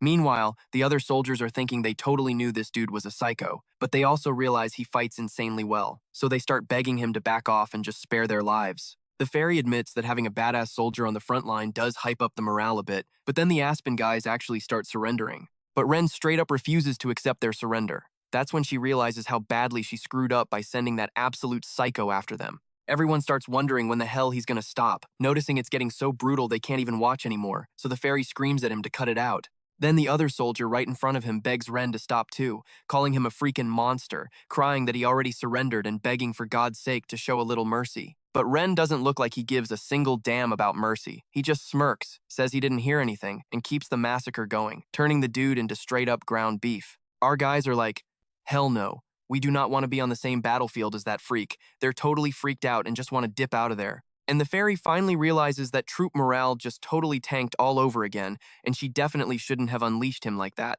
At the end of the day, the only one who can actually keep those lunatics in check is the MC himself. Meanwhile, he's just chilling at the base, and when night falls, they finally make it back and hit up the MC. Jackson tells him he really should have been resting, but he came back looking even more beat up, scolding him that even if he hits the battlefield, he needs to straight up avoid fighting. Ren chips in, saying he's pushing himself way too hard before he's totally healed up. Then the fairy uses the chance to walk right up, saying her fiancé totally has a bad habit of overworking his body. The MC looks totally shocked that the captain actually showed up, and she tosses him something to catch. He asks what the heck it is, and she brags that it's fairy medicine, something you couldn't even buy with 1,000 gold coins. Jackson is blown away, realizing that stuff is way better than his own ointment. Ren jokes that the captain is really taking good care of their leader. The MC says he'll definitely use it and says thanks, but asks her why she's giving it to him. She just says she gave it some serious thought. Even though they promised each other their futures, they never really exchanged any symbols to prove it, so he should just treat this as a cute little engagement gift. The MC just stands there with this huge, dumb look on his face while she congratulates him for making it back alive again, telling him to get lots of rest. The three guys standing around are totally clueless about what just went down. Then Zoda pops up, asking if they shouldn't just open up a salon together. The MC tells him to go to hell, and Ren just clowns on him, saying he's got way more talent for that crap than swinging a sword. Ragna admits the guy actually has some riz. Meanwhile, the MC is just racking his brain, wondering what the hell the company captain finds so fun about calling him her fiancé all the time. Because honestly, how fairy hearts work is a total freaking mystery to him. So, it's mentioned that even after reaching the front lines, a bunch of days have already passed. And Aspen has just kept doing these annoying little sneak attacks without starting a real, all-out battle. And the MC, being the absolute madman that he is still out there grinding with that massive rock on his back. They say thanks to that, he actually managed to buy some time to heal up his wounds. He keeps up his insane training super early in the morning. Then Auden walks up to him, saying he's already grinding his ass off since dawn, asking if the MC is even physically okay to keep going. He replies that thanks to that fairy med, he's actually doing all right. So Auden says that in that case, he wants a sparring match with the MC, asking if he's down for it. The MC is totally down for it, so they actually throw hands, one-on-one. But pretty quick, the MC ends up eating dirt. Then Auden points out that after his right wrist, now his shoulder is messed up, he's covered in nasty bruises all over his body, saying that just like he figured, it's still way too hard for him to use his strength properly. But even so, if the battle kicks off, the MC is going to have to fight regardless. And the MC snaps back, saying that as long as his body can move, no duh, he's going in. Auden really listens to what he says and glances away, leaving the MC to ask what his deal is, but Auden stays totally quiet until a glowing aura just starts radiating from his body out of nowhere. And that bright aura turns out to be some wild, holy power that seriously creeps the MC out. Using that holy magic, he casts this insane heal on the MC's body, literally shooting a pillar of light straight up right in the middle of the camp. And after all that flex, the MC is just left standing there, totally shook by what Auden just pulled off. But he tells him he ain't gonna say a damn thing to anyone, making him swear to the Lord on it. Seeing how dead serious Auden is, he agrees, promising to keep his mouth shut about what just went down. And after all that crazy mystery, Auden turns to leave, dropping a line about how even the river fog is a blessing from the Lord. And the MC says that holy power is the ultimate proof of a priest who truly follows God, a legit miracle that heals the wounded. And Krace, who's literally always praying to God, had never even used his holy power. That's why nobody had a clue that Auden was actually a real-deal priest, so he goes right back to praying, begging the Lord for forgiveness. And the MC wonders if using that holy power was tied down by some strict dogma, like a rule saying he shouldn't have used it just for him. But he used it anyway, totally taking the risk. Then he dips out, thanking Krace once again. Krace starts stressing to himself, thinking that if anyone finds out he used holy power, the Inquisitors are totally going to show up. He thinks about how the Order is loaded with crazy restrictions, even slapping a seal on him to block every single drop of his holy power. And even with that agonizing pain, like a literal spike straight through his heart, he just couldn't stand there and do nothing. He prays to the Lord, because he's always there, even if he never actually talks back. But after meeting his squad bro, he started believing that the Lord's word is all about action, and he's just gonna follow his gut from now on. Fast forward a bit, and everyone heads out to grab some grub. After stuffing their faces, Zoe asks the MC if he wants him to put the ointment on, checking if he needs a hand, but he brushes him off, saying he's got it. He thinks to himself that even though it wasn't a full-blown recovery, his wounds literally closed up in a flash. If he wants to keep this whole thing under wraps, he can't let anyone see it. He's got to watch his back and stay totally low-key, even out on the battlefield. Changing the subject, he asks when this whole fight is actually going to kick off. Zaha says both sides are just sizing each other up right now, and their battalion, led by Commander Marcos, got stuck blocking the flank routes. So the main force is on standby over in Greenpell. Plus, in the last war, both sides already broke all the rules by dragging shamans and squires into the mess. So the big shot knights are probably being stacked up over there, gearing up for a massive, full-scale battle. Hein starts complaining that they should be over on the other side, cause right here it's just boring one-on-one duels and lame trash talk with zero action. But Zoe shuts him down, saying it ain't gonna last long, and all this boring staring contest is about to blow up. And sure enough, the whole vibe on the battlefield shifts fast. Troops get into position, the horns start blaring, and people are screaming that the enemy is moving in. The MC's squad immediately steps up, front and center. Right then, their army's commander and the ferry spot a few enemy scouts strolling up totally alone. These guys start screaming at the MC's army, calling them deadbeat losers and totally rubbing the trash talk right in their faces. R rolls his eyes and says those losers are back on their BS again, asking if they're just saving their swords to stir some soup later. But Zaldo points out that this is straight-up psychological warfare, and unless some heavy hitters like the Knights show up, both Asper and their side have basically the same numbers and power. That's exactly why they're trying to mess with everyone's heads. Waiting for the fight, the soldiers are seriously getting twitchy and more on edge by the second. He says if they start shooting arrows right now, they're dead meat. Meanwhile, those enemy scumbags keep running their mouths, yelling that Enkrids are too chicken to even use their own gear. But with morale already totally tanked, attacking first is just a fast track to getting wrecked. He figures the commander knows exactly what's up, which is why he ain't taking the bait. And the commander is thinking the exact same thing. They've got an ace up their sleeve,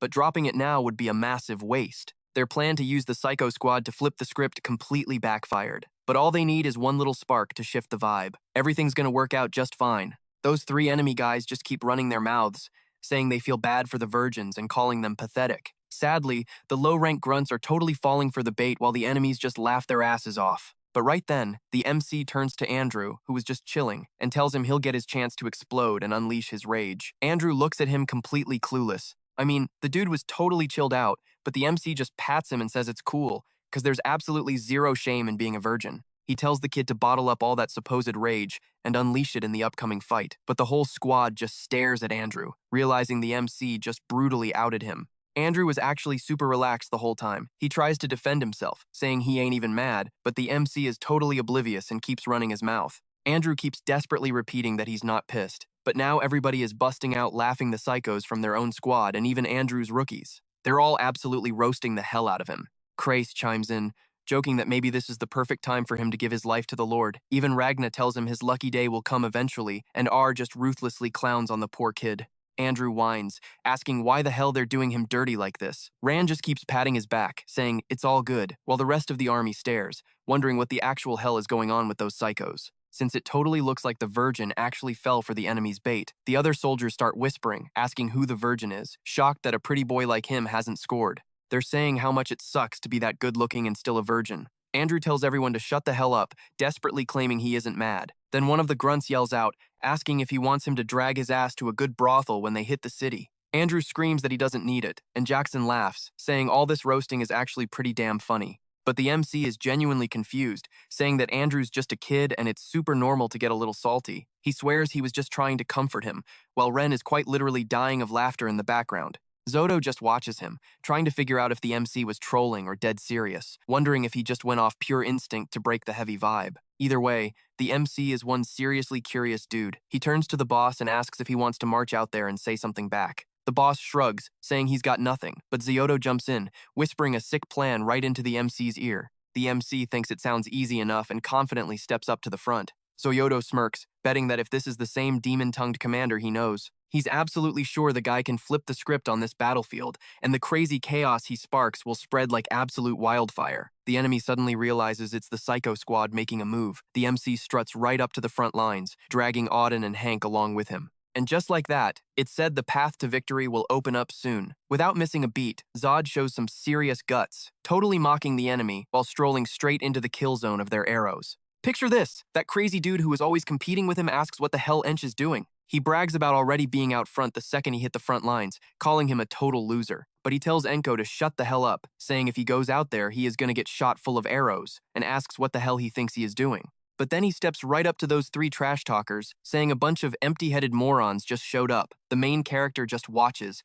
remembering his chat with Zoom about how he was going to provoke them, since he literally has zero things to say. And Zodo is like, once you are out there, you will just come up with something on the spot, adding that the commander is an absolute natural at roasting people too. So he asks who the hell this guy is, roasting him for having a busted ghoul-looking head like that. And holy crap, the dude is insanely busted. Like damn, the guy gets super pissed, asking what the hell he is talking about, and everyone just starts cracking up. Meanwhile, that other guy, who isn't exactly a model himself, says that the bastard planned this all along, totally knowing the impact of his own busted face and Jenny's nightmare. So the main character fake apologizes to the guy, saying he never realized it because of his crappy eyesight, and straight up asks if his mom was a ghoul.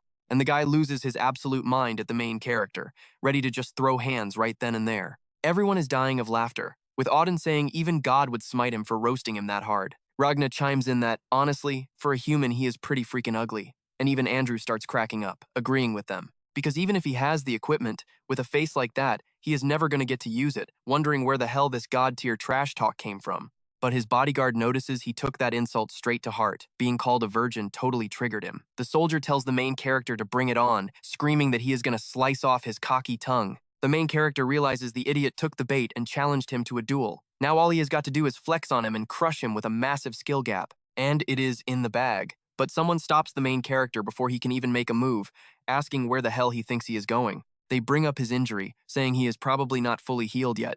He is like, crap, they are right, knowing he has to play it cool so he doesn't blow his cover. Then Hein chimes in, telling Andrew that the rookie is good enough for this level, ordering him to get out there and finish the guy off. He is like, for a guy whose whole life is just the Gardner clan, he doesn't need anything else. So there is zero shame in it. But then getting suddenly roasted for being a virgin? That is just a brutal humiliation. So he draws his sword, absolutely fuming, screaming that it is all the fault of the loudmouth who yelled it out. The ugly bastard says he doesn't want to fight some random foot soldier, demanding they bring out the ghoul head guy who was acting all cute. He taunts him, saying not to give him some bullcrap about being too scared to come out. But Andrew tells him to shut his trap, yelling that he's going to rip that ugly mouth right off his face as he charges at the soldier. But he whiffs his first strike. The commander realizes that these Aspen soldiers challenging them to duels are all hardcore veterans who could easily wipe the floor with most of his guys. They are definitely no joke. So that busted-looking soldier actually puts up a crazy fight against Andrew, parrying the kid's sword and leaving him totally spooked by his combat skills. And the ugly dude clearly has some tricks up his sleeve, showing off some seriously good training. But R points out that the guy has got some insane persistence. So, Andrew rushes him again, throwing a way heavier attack this time, forcing the veteran onto the defensive, and the kid just does not let up at all, hyping himself up as a true gardener. No matter what kind of garbage gets in his way or what odds try to hold him back, he is always going to bounce back. Even when Hein had him pinned down, after getting beaten to a total pulp, he somehow found the strength to get up and do push-ups with that absolute unit sitting on his back. He shouts that he fought and won for his dreams, and just like that, he actually drops the veteran with a slash straight to the throat. He flexes on him, saying that compared to his pure willpower, the guy is weak as hell. Seeing this, his bodyguard realizes the kid was actually super talented too, but just got overshadowed by hanging around absolute monsters. The main character's entire army starts hyping the kid up, cheering because he is the absolute madman who took down the ghoul head. They are like, damn, the mega virgin actually kicked some butt. And the main character thinks to himself, yeah, that definitely fits his vibe. So everyone is rooting for Andrew, because that kid is a certified member of the lunatic squad. To everyone there, he is just another crazy badass. He yells out, "Did you guys see that? I have leveled up," and me is literally dying of cringe, wondering why the hell he had to say that out loud right now. And Hein is just like, man, this guy has zero drip, completely baffled that he actually pulled that off. Everyone is hyped, and Zodo thinks, just as expected, the commander didn't even have to fight. But his method was super effective. The commander knows this is the perfect moment, so he orders everyone to charge in and smash Aspen's formation to pieces. They rush in full send, blitzing the army while they were totally distracted looking backward and just start slaughtering them out of nowhere. Then Aspen's guys realize they are getting flanked. Naoli's army is hitting them from another angle, and the border garrison, led by a massively pissed off Torres, is just out there decapitating everyone in sight. The commander smirks, noting how distracted they were with the flank attack. He signals the archers and screams at them to fire. A massive rain of arrows rains down on Aspen, and the main character's squad pulls back so they don't get hit by friendly fire. A ton of enemy soldiers get wiped out, totally helpless, and everyone realizes the tide of battle is seriously flipping. The commander tells his guys to watch closely, saying they can pull all the psychological mind games they want. But the absolute truth on the battlefield is that the real badass is the one who wins the fight, and the lunatic squad takes the lead, charging straight into the meat grinder of Aspen's army. Meanwhile, Aspen's commander stays icy cold watching it all go down. His soldiers are panicking, asking what the hell they should do. He checks in with the Grey Dog's captain, who confirms they are ready, and declares it is time to pull back. Hearing this, our commander flashes this super creepy, dark smirk, muttering that it is finally about to go down. Everyone realizes Aspen is falling back, cheering that those cowards are running away with their tails tucked, and that they have finally bagged the win. But Zodo gets suspicious. Even with the momentum shift, it is sketchy as hell for Aspen to just retreat this easily. The commander feels the exact same way. This whole thing reeks. One of the guys asks if they should chase them down and finish the job, but he shuts it down. He orders them to fall back too, totally convinced those bastards are plotting some shady trap. And just like that, night falls. The leader of the Grey Dogs hits up a meeting with all the ASP bosses. The commander asks if he delivered the message to them. He's like, yeah, got it done. And since they gotta keep it low-key, they're chilling way outside the camp. The commander starts talking trash, saying the tactics from those Neolilla bastards are basic as hell. Like, besides rushing with the border squad and pushing with those turtle shell infantry geeks, the dude is totally clueless. He says Sir Abner's strategy is on a whole other level. He told the commander that a tiny, cracked elite squad totally decides the battlefield, and the Knights already proved that. But that crazy squad doesn't even have to be Knights, you know? So the commander hypes them up, saying they're the ones taking the W out there. A bit later, Zod is flipping a coin, thinking about how they've just been sitting on their asses for 2 days since getting back from the front lines. Instead of dropping straight back into the fight like everyone thought, it feels like the calm before a massive storm. And Aspen's only got 2 choices right now: dip out or pull some seriously shady asymmetrical warfare. The commander even thought they might use dark magic and got prepped for it. But even after doubling the scouting patrols, they haven't found squat. That absolute scumbag Aspen, he's wondering what the hell they're scheming. Meanwhile, you got guys over there wondering how they can act so chill in the middle of a literal war zone. The MC is just hanging out, asking if it's time for them to make a move already, and then the fairy shows up. He asks what she's doing around here, and she's like, is it so weird to check in on the actually useful soldiers during a war? But he's thinking, why does the captain herself gotta do that? He figures it's been long enough that his recovery looks totally normal by now. So he's hyped to start a duel, and Ragna asks if he really wants to throw down right this second. The MC tells him that last time he took it easy because he was banged up, but today, no need to hold back. Ragna smirks, saying he wasn't planning on pulling punches either, and rushes the MC with an insanely heavy strike. The MC blocks the hit with everything he's got. He realizes Ragna's sword skills are super clean, and the blade's path is basically unpredictable. Meanwhile, his own style is just raw and clunky. Rough around the edges, sure, but it's exactly what he's built from scratch. He rushes Ragna again, busting out the moves he's been soaking up all this time. He drags his sword through the dirt, kicking up dust straight into Ragna's eyes. Ragna barely blocks it using his shoulder and his blade. He's like, that dirty, off-the-wall sword style the commander used to flex?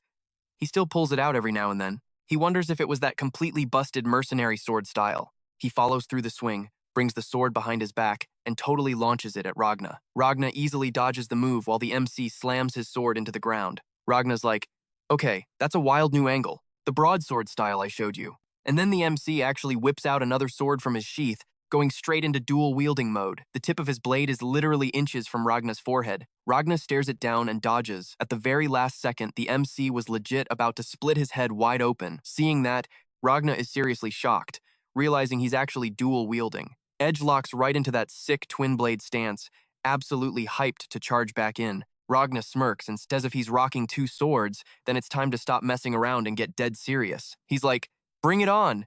You're welcome to try. Because this duel is far from over. He bursts out laughing as their fight gets crazy intense.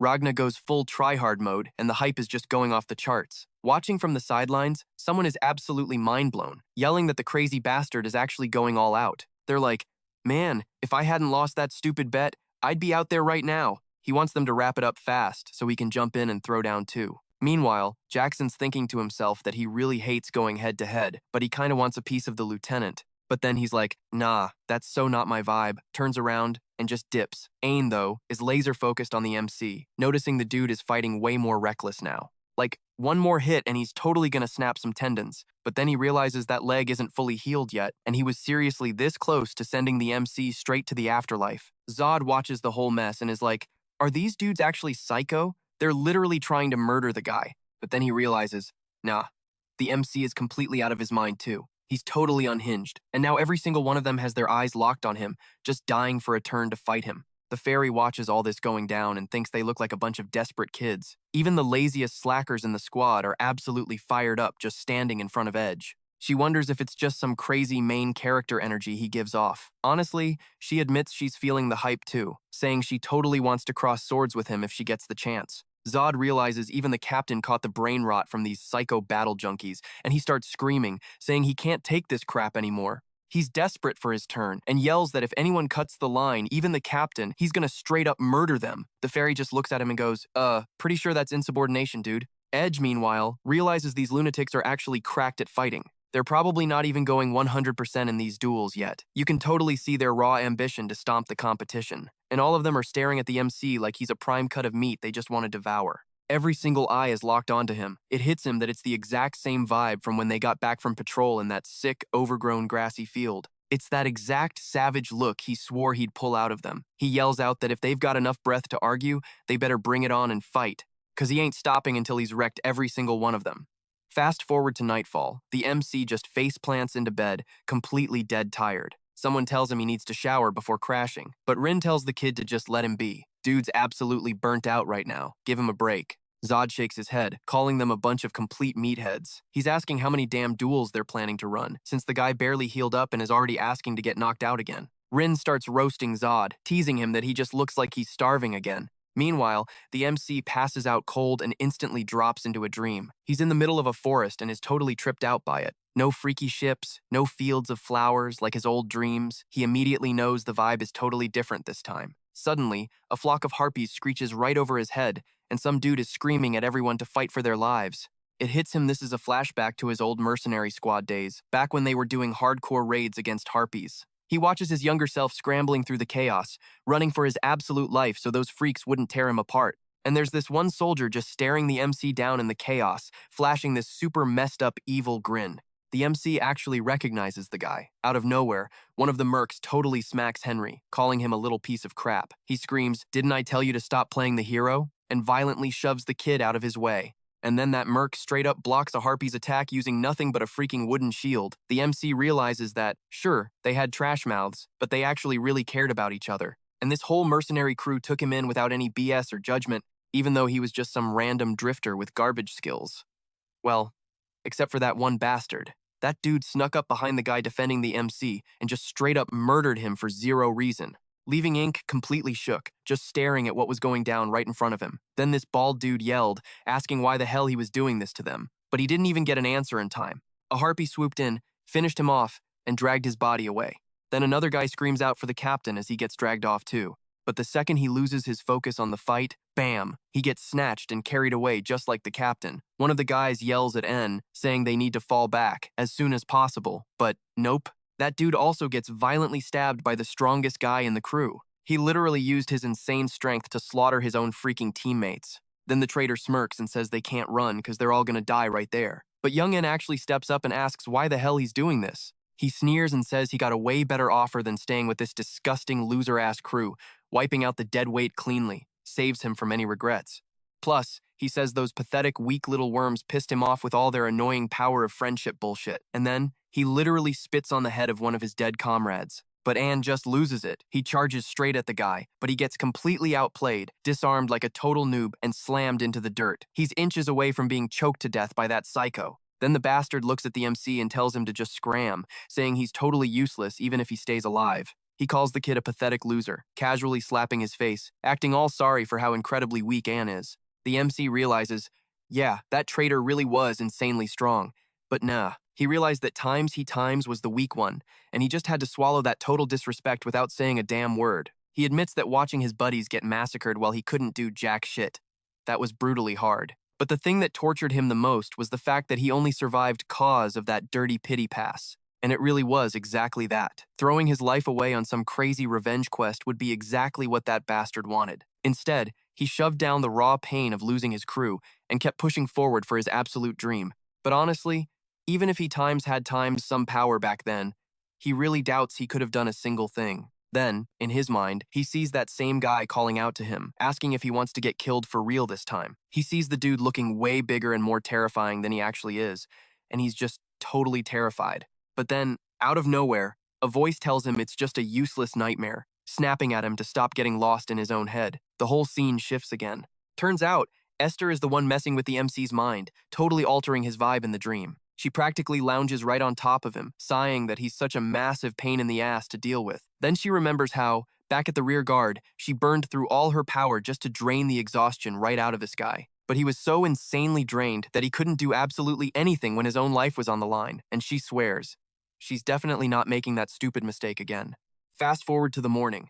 The troops get called up, and everyone's freaking out, asking what the hell is going on. Then Ren barks out that those Aspen scumbags who were hiding finally showed their ugly faces, and they're under attack. All the crazy bastards instantly jump to their feet and get ready to throw down. As the MC heads out, Zito complains that raiding this early in the morning is going to totally ruin his skincare routine. The MC just glances at Esther sleeping, suddenly realizing that the voice at the end of his dream sounded suspiciously exactly like hers. So he walks back over, gently pets the panther, tells her to keep a close eye on the camp, and just leaves her there snoozing. Once he's outside, everyone's locked and loaded. She mentions that she bets they've prepped something nasty since they made them wait so damn long. And honestly, it looks like it's gonna be a bloody good time. The MC, glaring super hard at the enemy line, totally agrees with H. He's racking his brain, trying to figure out what insane trick they've been keeping up their sleeves. Until the soldiers' eyes practically bulge out of their skulls. They are absolutely shitting themselves in fear at what's standing right in front of them. One of them screams at everyone to fire, to shoot the damn thing right now. There's this colossal freaking monster right in the middle of the battlefield, and all the archers scramble to unleash an absolute rain of arrows straight at it. But that massive, bluish freak of nature barely even feels the arrows on its skin. It just blocks them casually with one hand, gripping a massive club in the other. That's when the MC realizes, holy crap, that thing is a literal giant. And that giant hoists its club way up in the air, winding up to smash it right down on top of all those guys. And just like that, boom, dozens get wiped out in a single brutal swing, just totally crushed, ripped to shreds. The guys left standing are losing their minds with terror. The monster just keeps wildly swinging its club everywhere, slaughtering and butchering soldiers left and right in front of everyone. Guys are screaming for help while watching their buddies get splattered like literal bugs right before their eyes. Obviously, the army's morale instantly drops to straight up zero. Everyone starts shaking like leaves, totally ready to nope out of there and run for their lives. Then, even more giants pop up right next to the first one. There's a whole squad of them now, just massive, terrifying blue monsters. And they actually start laughing. They're looking down at the tiny humans, totally enjoying the hell out of this absolute bloodbath. Arid thinks about the other races scattered across the continent. You've got the toad guys who are totally driven by greedy dreams and desires, the fairies who worship nature, the dwarves who are super obsessed with metals, and the beastkins who care about breeding over literally anything else. Honestly, though, I mean, there's gotta be a better freaking explanation for a race than just, snoo-snoo. Like, these guys basically just do snoo-snoo all day. They're literally known for that, apparently. On top of that, you've got the dragonkins, who are totally known as the edgy lone wolf types. And then the giants, who get literally drunk off of massacres. They absolutely live for raw physical violence using their own bodies, which is why they're called the Crimson Blood Beasts. Right then, Jackson yells that they're tearing through both flanks. And worse, the enemy starts pushing hard from the right side, secretly picking off soldiers in the chaos, and sweeping from the left too, literally ripping off arms, heads, and pretty much anything else they can grab. Zoyodo snaps at his captain, saying that if they don't stop the guys at the front lines right now, they're gonna get totally boxed in and slaughtered. And rallies everyone to hold the damn line. But Zod is just staring at him, wondering how the hell he's staying so freaking chill in this mess. The fairy chimes in, saying it's just like he predicted, and it looks like her people are attacking from the left, so she's gonna head over there. He asks if she's really sure, and she teases him, asking if she's not gonna get a little good luck kiss before she goes. The MC just totally deadpans. Yeah, no. She whines that he's being super cruel, and the MC just sighs, muttering that even in a totally messed up situation like this, she still won't drop the flirty act. But the company commander takes off to the left, which means they've still got massive freaking giants pushing from the front and the right. And Ryan says this is freaking awesome, because he's going to use this chance to show off a bit. He tells him to pay close attention, saying this is exactly what he's going to learn later. So the MC wonders why the hell he's so hyped, asking himself what Ryan's about to pull off. As Ryan struts right onto the battlefield, he thinks to himself that this feeling is actually pretty fun, because it feels just like his very first time stepping onto a battlefield. He whips out his axe, saying that even without a beast heart, he's never once flinched at an axe swinging his way. And even so, he trained and mastered the beast heart anyway, because it's got a use way beyond just that. Then he focuses all his energy right into his heart. And man, I don't even need to be a psychic to know things are about to get totally insane. He says his heart's beating faster, pumping blood through his whole body. Meanwhile, one of the soldiers starts begging to fall back, asking if they aren't going to get a retreat order, totally desperate to be saved. And the giant charges at them with his club again, ready to crush another batch of guys. But Ryan just sprints straight at him with both axes, ready to beat the crap out of that giant. As the giant's hand comes crashing down, Ryan leaps right over all the soldiers and literally stops that massive blow with his two axes, staring that monster dead in the eye. He gets pushed back a bit, sure, but he doesn't get squashed by that purple-skinned freak, actually matching that thing's strength. They say his blood vessels expand, his muscles bulk up, and his density shifts. His heart keeps pounding harder and harder, and he starts swelling up, just like the Hulk. He says the magic technique that starts in the heart and buffs the entire body is the Heart of Monstrous Strength. And with that insane power, he manages to deflect it and keep pushing forward against the monster, forcing the giant to actually back off from his own attack. Right then, his axe shatters, the blade goes flying, but he still completely wrecks that thing's attack. While the giant's hand is still raised, Ryan gets ready to charge at him again. All the soldiers are freaking out from the shockwave, blasting towards them from the clash of those two absolute monsters up front. One of them is just left speechless watching that, and Ryan goes totally feral on that thing once more. This time, with only one axe, he curses that damn beast right to its face, and as the giant tries to smash him, he jumps right onto his head, stepping off his shoulder, gaining even more crazy air, grabbing onto the giant's drool, and with his other hand, swinging his axe, he buries it dead center into that thing's head. The giant starts screaming, feeling the sheer agony of an axe buried deep in its skull. With it screaming, it completely loses it, flailing its hand to get him off. Ryan loses his balance and falls backwards, holding nothing but the broken handle of the axe. Then he thinks to himself that all his weapons are way too damn fragile. But right then, someone tosses him a spear. He catches it with no sweat, looks to see who threw it, and that soldier begs Ryan to win this no matter what. He gets super hyped and affectionately curses at those soldiers, thinking that at least they aren't total idiots, as he launches himself at the giant yet again. Then he yells at everyone to help the crazy bastard win, telling them to keep the weapons coming. They just start chucking weapons at him so he can take that thing down one way or another. And Enk is just watching that from a distance. He's fighting totally on par with a giant's strength, but it's not like it's surpassing it. Still, it's a kind of power that's clearly not human. And he asks himself if this is really what they're going to learn later. His eyes are literally sparkling with excitement, super hyped for what's coming next. Then Hogna tells them to stop just watching, because that guy over there is just messing around having fun. While he's playing around, Zoe chimes in saying that on the left, company commander, the giant's going to be taken care of by Ryan. So if they handle the right side, Asp's whole plan is going to get completely screwed over. Enk agrees with them, saying that since he doesn't see anyone else around, it looks like the soldiers went off to fight on their own. He asks Hogna what he's going to do, and he says he's going with the captain, rather than just watching. Enk then says he'll save his hype for the new technique for later, because right now, they're going to win this damn battle. Meanwhile, dead in the middle of the battlefield, Torres gets hit, and blood just starts flying everywhere. His guys start apologizing to their captain, but he tells that dude to shut his mouth, and the psycho standing in front of him says it's just so touching that he almost cried, but asks how long he thinks he can hold out, charging at Torres one more time. However, before the enemy's sword could slice Torres again, Enk jumps in, completely blocking that guy's attack and deflecting his sword. And he looks back, talking to Venance, who, by the way, I thought was Torres this whole time, telling him he looks like absolute crap. He tells Enk to shut the hell up, because this is a glorious wound from saving his subordinates. And the MC is just relieved that his friend is still breathing. But that soldier from Aspen, hearing the name Enk, gets a sick thrill and pulls off his hood. And when the MC looks forward, he recognizes the guy, realizing it's that exact same bastard from before. The guy says it's been a while, asking if he hasn't forgotten his friend's name. He then questions him about being the captain's friend, and the MC replies that back when he was forced to bow down to that piece of trash, he wouldn't even have had the guts to deny they were friends. But not anymore. Now, he'd rather call a friend someone who actually risks their own life to save their comrades. And he completely flashes back to that day when all the mercenaries died just to save him, remembering every single person who lost their life in that attack. He looks at Venance too, thinking to himself that he'd much rather call him a friend than some trash who betrayed and killed him. He says he absolutely remembers his name, asking if he wasn't the son of a lady of the night, totally pissed off, and that guy gets defensive, asking what the hell Enk is talking about. He says, "My bad, you weren't just the son of a lady of the night. That was just your nickname. Your real name was actually Absolute Bastard." Then he draws his sword, getting ready to throw down. Then that guy calls the kid an arrogant, weak little worm and lunges right at him. But Enk blocks that dude's sword without even breaking a sweat, saying there's something he didn't manage to give him back then. Then, he disarms the crazy bastard super easily, slapping his sword away. He's totally shocked by what the kid just pulled off, and Enk tells him this is payback for a friend. It's like they say, only those who can't handle getting revenge prefer peace. Enk absolutely massacres him, tears him apart piece by piece, starts with the feet, then the hands, and leaves him as just a little stump.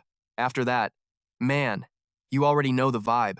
And that son of a bitch asks about revenge, smirking right in the MC's face. He was wondering how a loser like him managed to survive, guessing that was the reason. Then Zoyodo, who almost caught him, is already throwing hands again. But Aspen's lapdogs start swarming the place, talking trash, saying that bastard is dead meat. They're bragging that their gang leader is so cracked that not even all of them combined could beat him, and a low-level grunt ain't even in his league. And Ragna realizes those fakes are totally drunk on their killer blades. Their skills were forged entirely in the trenches, wielding their swords just to get a sick kick out of slaughtering people. And that dude runs his mouth, saying while the MC was obsessed with revenge, he actually leveled up, and if he wins this fight, his noble status in Aspen is locked in. He pulls out another sword, a crazy thin one this time. He boasts that he's climbing so high up the ranks that a maggot like the MC won't even be able to touch him. But Fred just stands there watching, dropping a sarcastic, "Oh, really?" not giving a single flying damn about the crap he's spitting. The guy gets all butthurt, screaming that he's always hated those damn cursed eyes of his,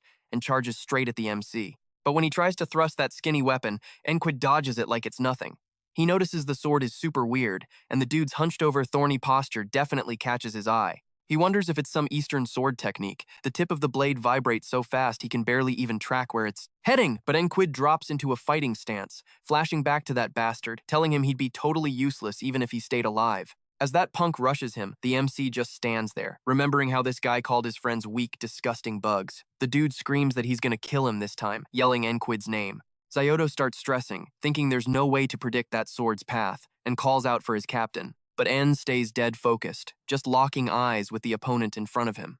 He mutters that Ragna already taught him how to counter a trick like this, so he ducks super low, completely dodging the blade's path, sliding right into the guy's personal space. He says you just gotta step in hard and let your sword do the talking. While that dude looks down, totally freaking out at what the kid is doing, Enkrid winds up his attack. Ragna points out that no matter how OP he got with that killer sword, if he's strayed from the true path, his limits are glaringly obvious and the captain knows it. Then Enkrid just cleaves him right in half with one swing and blood instantly explodes everywhere. On tells him he's gonna shatter his little delusion, saying he ain't nearly important enough to be anybody's life goal. And with that, he cleanly finishes the slice, turning that son of a bitch into two sons of a bitch, top half and bottom half. He declares that the weakling who just watched his friends die is long gone. He can't be his nightmare anymore. Looking up at the sky, he realizes you can't hear an answer from a dead man, but he hopes this was enough to pay back the friend who actually gave a crap about him. And Ragna, seeing the MC wrapped up his beef, strolls up and draws his sword. He smirks, saying it's time for his warm-up, gripping his blade right in front of those soldiers.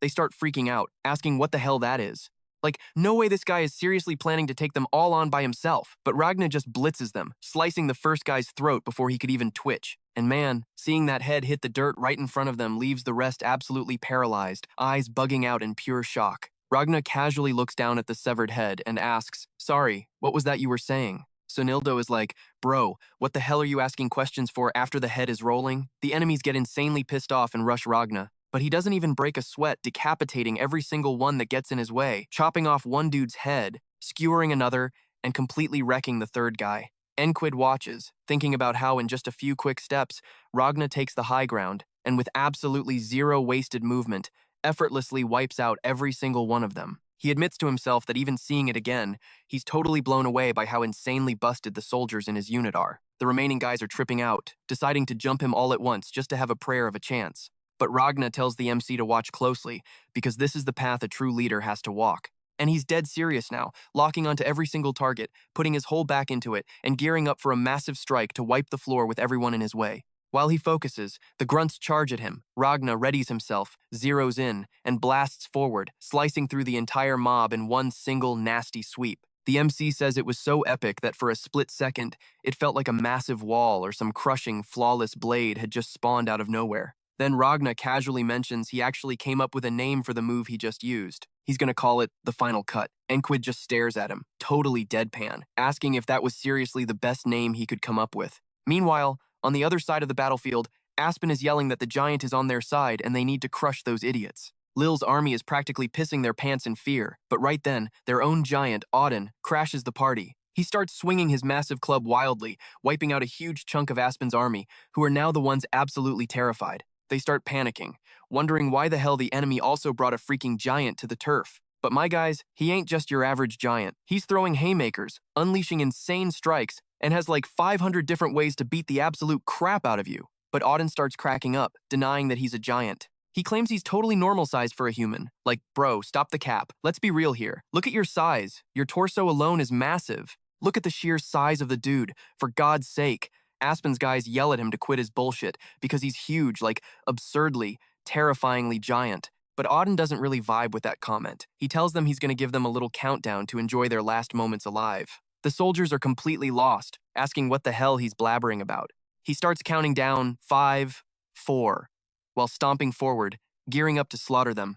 The commanders scream at their men, asking what the hell they're doing, ordering them to hold the spear formation tight and push forward for the kill. And Auden just keeps counting 3, 2, 1, planting his foot hard into the dirt, spinning around and obliterating all the soldiers in his path with just a single, devastating charge. He shouts that he was called by the Almighty, praying to the Lord who sent him those who will stand by his side, casually massacring them just by throwing his body weight around. They scream that he's a total monster and start yelling for everyone to run for their lives. But that soldier snaps back to reality, realizing they're in a war zone. He yells at them to fall back, saying they gotta drop him right then and there. But this psycho just keeps manifesting those hands, wiping out every soldier in front of him without even breaking a sweat. It's like he's just stepping on bugs. And the dude just starts cracking up right in the middle of that bloodbath. He throws his arms wide open, taunting everyone to bring it on, telling them to hurry up and meet their maker. He's literally out here snatching souls by pure brute force. Meanwhile, over on the other side of the battlefield, the fairy chick is squaring up against some of Asprin's grunts. They're trying to wrap their heads around it,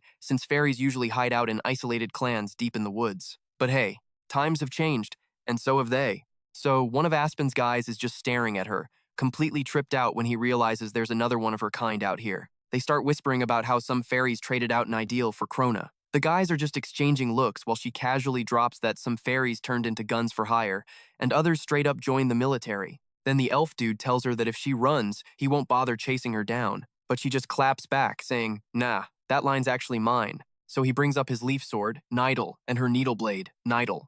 Like, which one's gonna hit harder? They stare each other down until they absolutely launch at one another, clashing hard. Looks like they're pretty evenly matched. That elf lunges straight at the fairy, but she just sidesteps him like it's nothing, leaving him eating dust. Then she smoothly tells him that when it comes to fairy weapons, neither one is better than the other. But right as she says it, she just teleports right behind him, ready to backstab the hell out of him. He completely freaks out while she taunts him, saying it all comes down to the skill of whoever's wielding it. He gets so pissed at that, whipping around and barely parrying her strike before it could end him. So the guy just temporarily ditches his sword and decides to go full-on brute force, grabbing her by the collar and screaming that now's the time, ordering all his goons to jump her at once. But his guys get absolutely slaughtered before he can even make a move, leaving him standing there looking stupid, totally shook by what's coming next. Then a dagger gets yanked straight out of one of his men's necks. It's Jackson. He's the one catching bodies left and right out there. The elf dude is like, "What the hell is going on?" And she just smirks, telling him that getting taken out by a coordinated ambush from his own new squad while he was playing the ultimate distraction? Yeah, that was a solid plan. Then she points her blade right at him and completely zeroes him out, driving her sword straight through his neck. She drops him before he even gets a second to blink. After that, she asks Jackson if he's really cool with just ditching his captain back there. And Jackson straight up tells her, look, if he was gonna die in a trash place like this, he would have kicked the bucket a long time ago. She quickly catches on that he trusts his captain with his life. Jackson just stays quiet, walking right past her and muttering that the tide of this whole battle is starting to shift.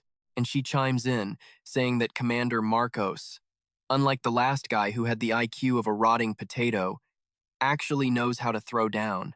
There's no way he's gonna let a golden opportunity like this slip by. So he screams at the heavy infantry to go full turtle formation and push straight into Aspen's lines. And they all lock in, marching forward like a massive wall of shields. Aspen loses it and orders his guys to back the hell up away from the heavy hitters, screaming that if they get caught up in that, they're gonna get steamrolled. He's literally hollering at them to fall back right now. But then Xandro busts in screaming like an absolute maniac, swearing he's not gonna let a single one of them run away. He scares the living crap out of all their soldiers. They instantly recognize him. It's that absolute psycho from the last battle, the virgin madman himself, Andrew. They start panicking, saying if they don't want to end up as literal zombies, they need to bounce right this second. But Angel just charges them even more pissed off, screaming that he's going to slaughter every last one of them because they're not even worth call human beings. The grunt standing face to face with that psycho is literally shaking out of his mind. And Mac is just like, bro, I can't even believe what I'm seeing from Mr. Andrew right now. He realizes the dude has been completely infected and brainwashed by pure madness. Meanwhile, they're saying the spring breeze is literally dripping with magic, and Auden himself is dragging a soldier along after pulling off one hell of a bloodbath. He straight up murdered a bunch of those giants too. Then there's the fairy chick, strolling back with Jackson after they completely wiped out a huge chunk of the special ops guys. She's just taking it in, thinking how that same breeze is sweeping across this battlefield right now, Every single one of the boss's crazy bastards totally turned the tide out there.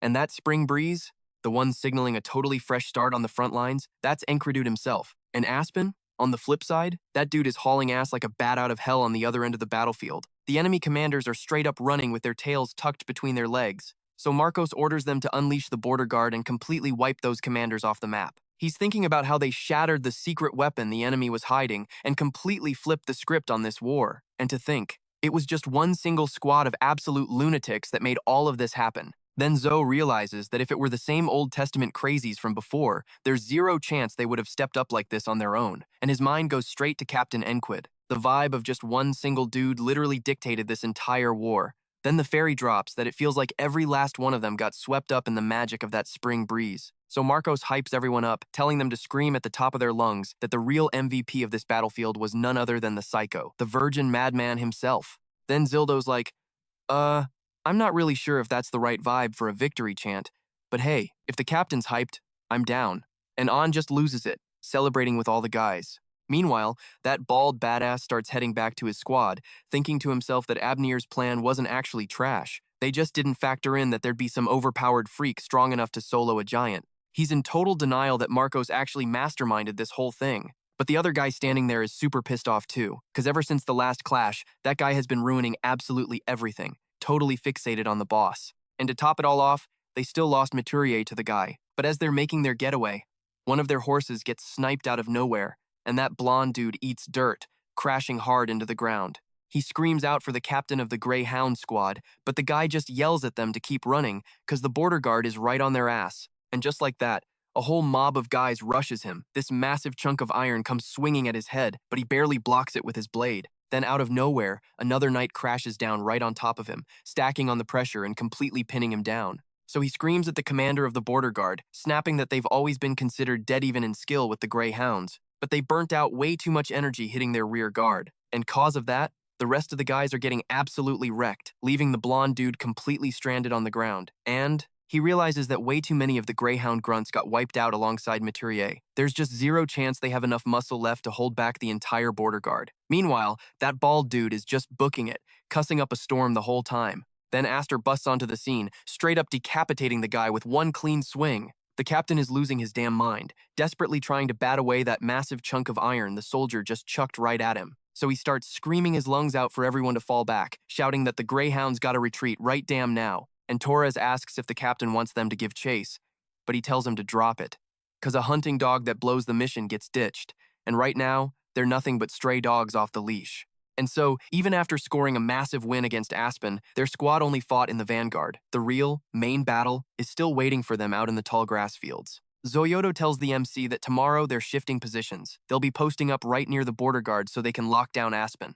The MC chimes in, saying they won't get any booze or a massive feast to celebrate the win, but there'll definitely be a payout for the guys who put in the most work. Ren smirks, saying that thanks to their merit perks, they don't even have to lug around the heavy camp gear anymore. All of that is thanks to him taking down that giant, but some guy snaps back that wiping out the enemies was his job. Then Rangan jumps in, saying if they had just left those bloodthirsty mercs running around, it would have been a death sentence. He groans that those two are just dying to flex, asking what the hell they think they're getting into, but Jackson just calls them complete idiots. But the MC shuts it down, saying, "Enough. If you want to fight so badly, throw down with me." And the whole squad realizes that their crazy-ass captain never misses a chance to throw hands. And that crazy virgin blurts out that, honestly, it was the first time he ever felt anything like that. That insane rush echoing across the whole battlefield. That pure thrill. But Ren scoffs, telling him that if that little stunt got him all riled up, he's still got a long way to go. The crazy virgin snaps back, telling him to shut the hell up and stop busting his balls. But Henry notices the punk is only talking back because he grew up a little.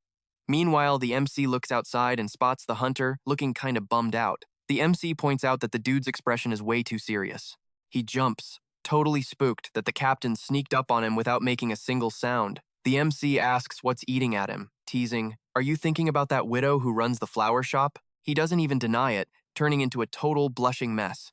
The MC mentions that, from the gossip going around the tall grass fields, Henry's absolute dream is to put a ring on that florist widow, but there's no way that dream's coming true while he's stuck out here on the battlefield. He asks if Henry is already itching to pack it up and head home. Henry sighs, saying it'd be a total lie to say no. But with all the guys out here bleeding, how could he just bail and go back alone?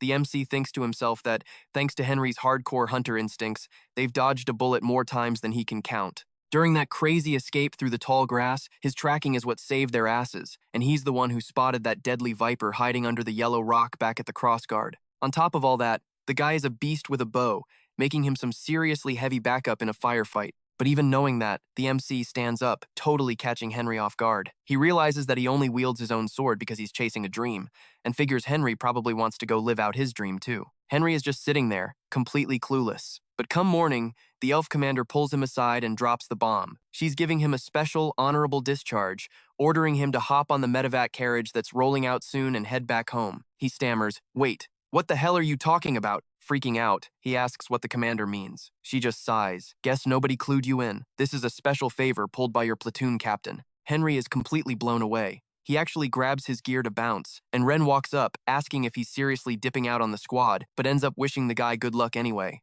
Even Zildo chimes in, saying he went through hell hanging around all these lunatics, but someone snaps back. "The hell are you saying?" Getting all up in his face. In the end, even the rich kid and his bodyguard wish him luck as he steps out of the tent. The MC is right there waiting for him outside. The MC reflects for a sec. Unlike Andrew and Mac, who fit right in with the Psycho Squad, Henry was always the odd one out. And since the dude never really had that killer instinct for war, it was even rougher on him. So the MC just grins and tells him he better man up and confess to that girl he's obsessed with. Henry gets a bit choked up, thanking him from the bottom of his heart for everything. Then the elf struts over to the MC, teasing that he gave a pretty solid send-off, but he just shrugs and says it was all thanks to her, thanking her for actually pulling those strings for him. But she just smirks. "Hey, for my fiancé, doing a little favor is the absolute bare minimum." Then she leans in and asks when they're gonna lock down that engagement party. The MC straight up tells her, "Yeah, how about in 10 years? She thinks to herself that 10 years isn't a deal breaker, though she definitely prefers her boys young and fresh rather than old and washed up.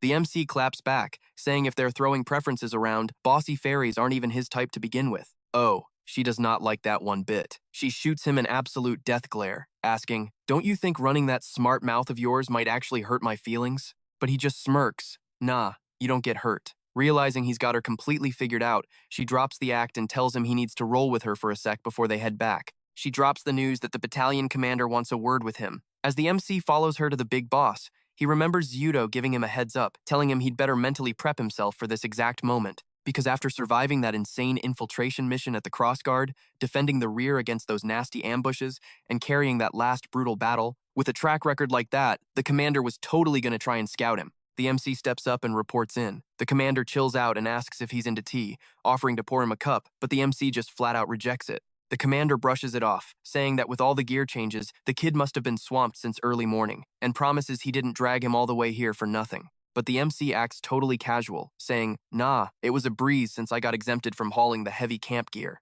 The commander chuckles, realizing the kid actually knows how to play the game and sweet talk a bit. But the MC shrugs, swearing he's just spitting facts. The commander nods. "Damn right you are.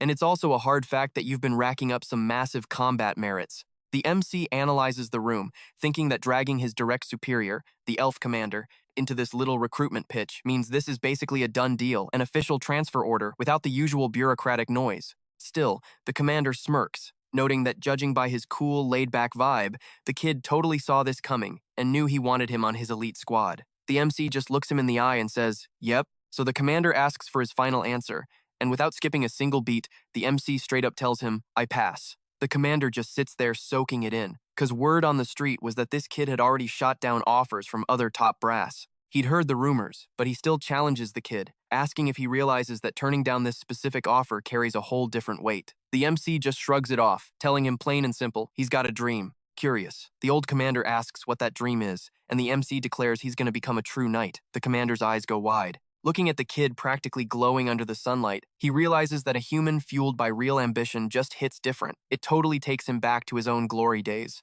Back when he was breaking his back in training, swearing he was going to be the ultimate sword of the crown. But time catches up, and eventually, he just caved to reality. Now, he's just coasting through a seriously boring, comfortable life, letting go of your dreams and just rotting away in one spot.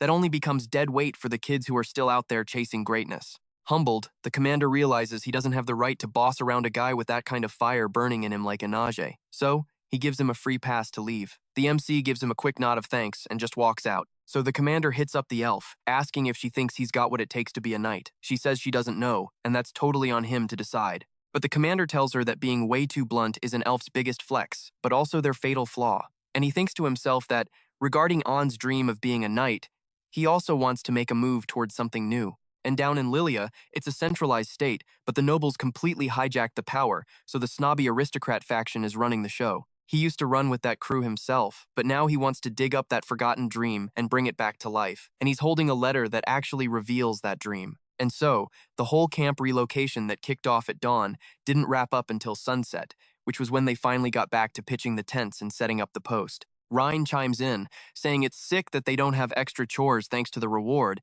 but admits that's exactly why he's bored out of his mind. Then Auden rolls up on the captain, saying it's time to train, preaching that your muscles only get swole if you grind non-stop. But Ragna cuts in, asking first if he's even practicing his swordplay, calling him out for just lying there wrapped up in his blanket again. He tells him that if he's going to dual wield, he needs way more balance. Meanwhile, Jackson tells him he needs to lock in and focus his senses, saying the more chaotic the vibe, the sharper his perception gets. With that, he asks if yapping from a distance is part of the training too, but then he tells them to shut the hell up, reminding the captain that the heart of brute force stems from within. But then the elf shows up, calling out the crazy squad. Even while she's trying to talk to them, they keep bumping heads, and she goes off on them, saying their laziness. And all their unhinged bullshit is totally screwing up the camp's construction. She tells them to get the hell out of there, and everyone just freezes right in front of her. And then he gets pissed at Auden, saying that clunky meathead should have shrunk down by now. But he snaps back at Ren, saying that dodging responsibility is an actual talent of his, and those two just start throwing hands right then and there.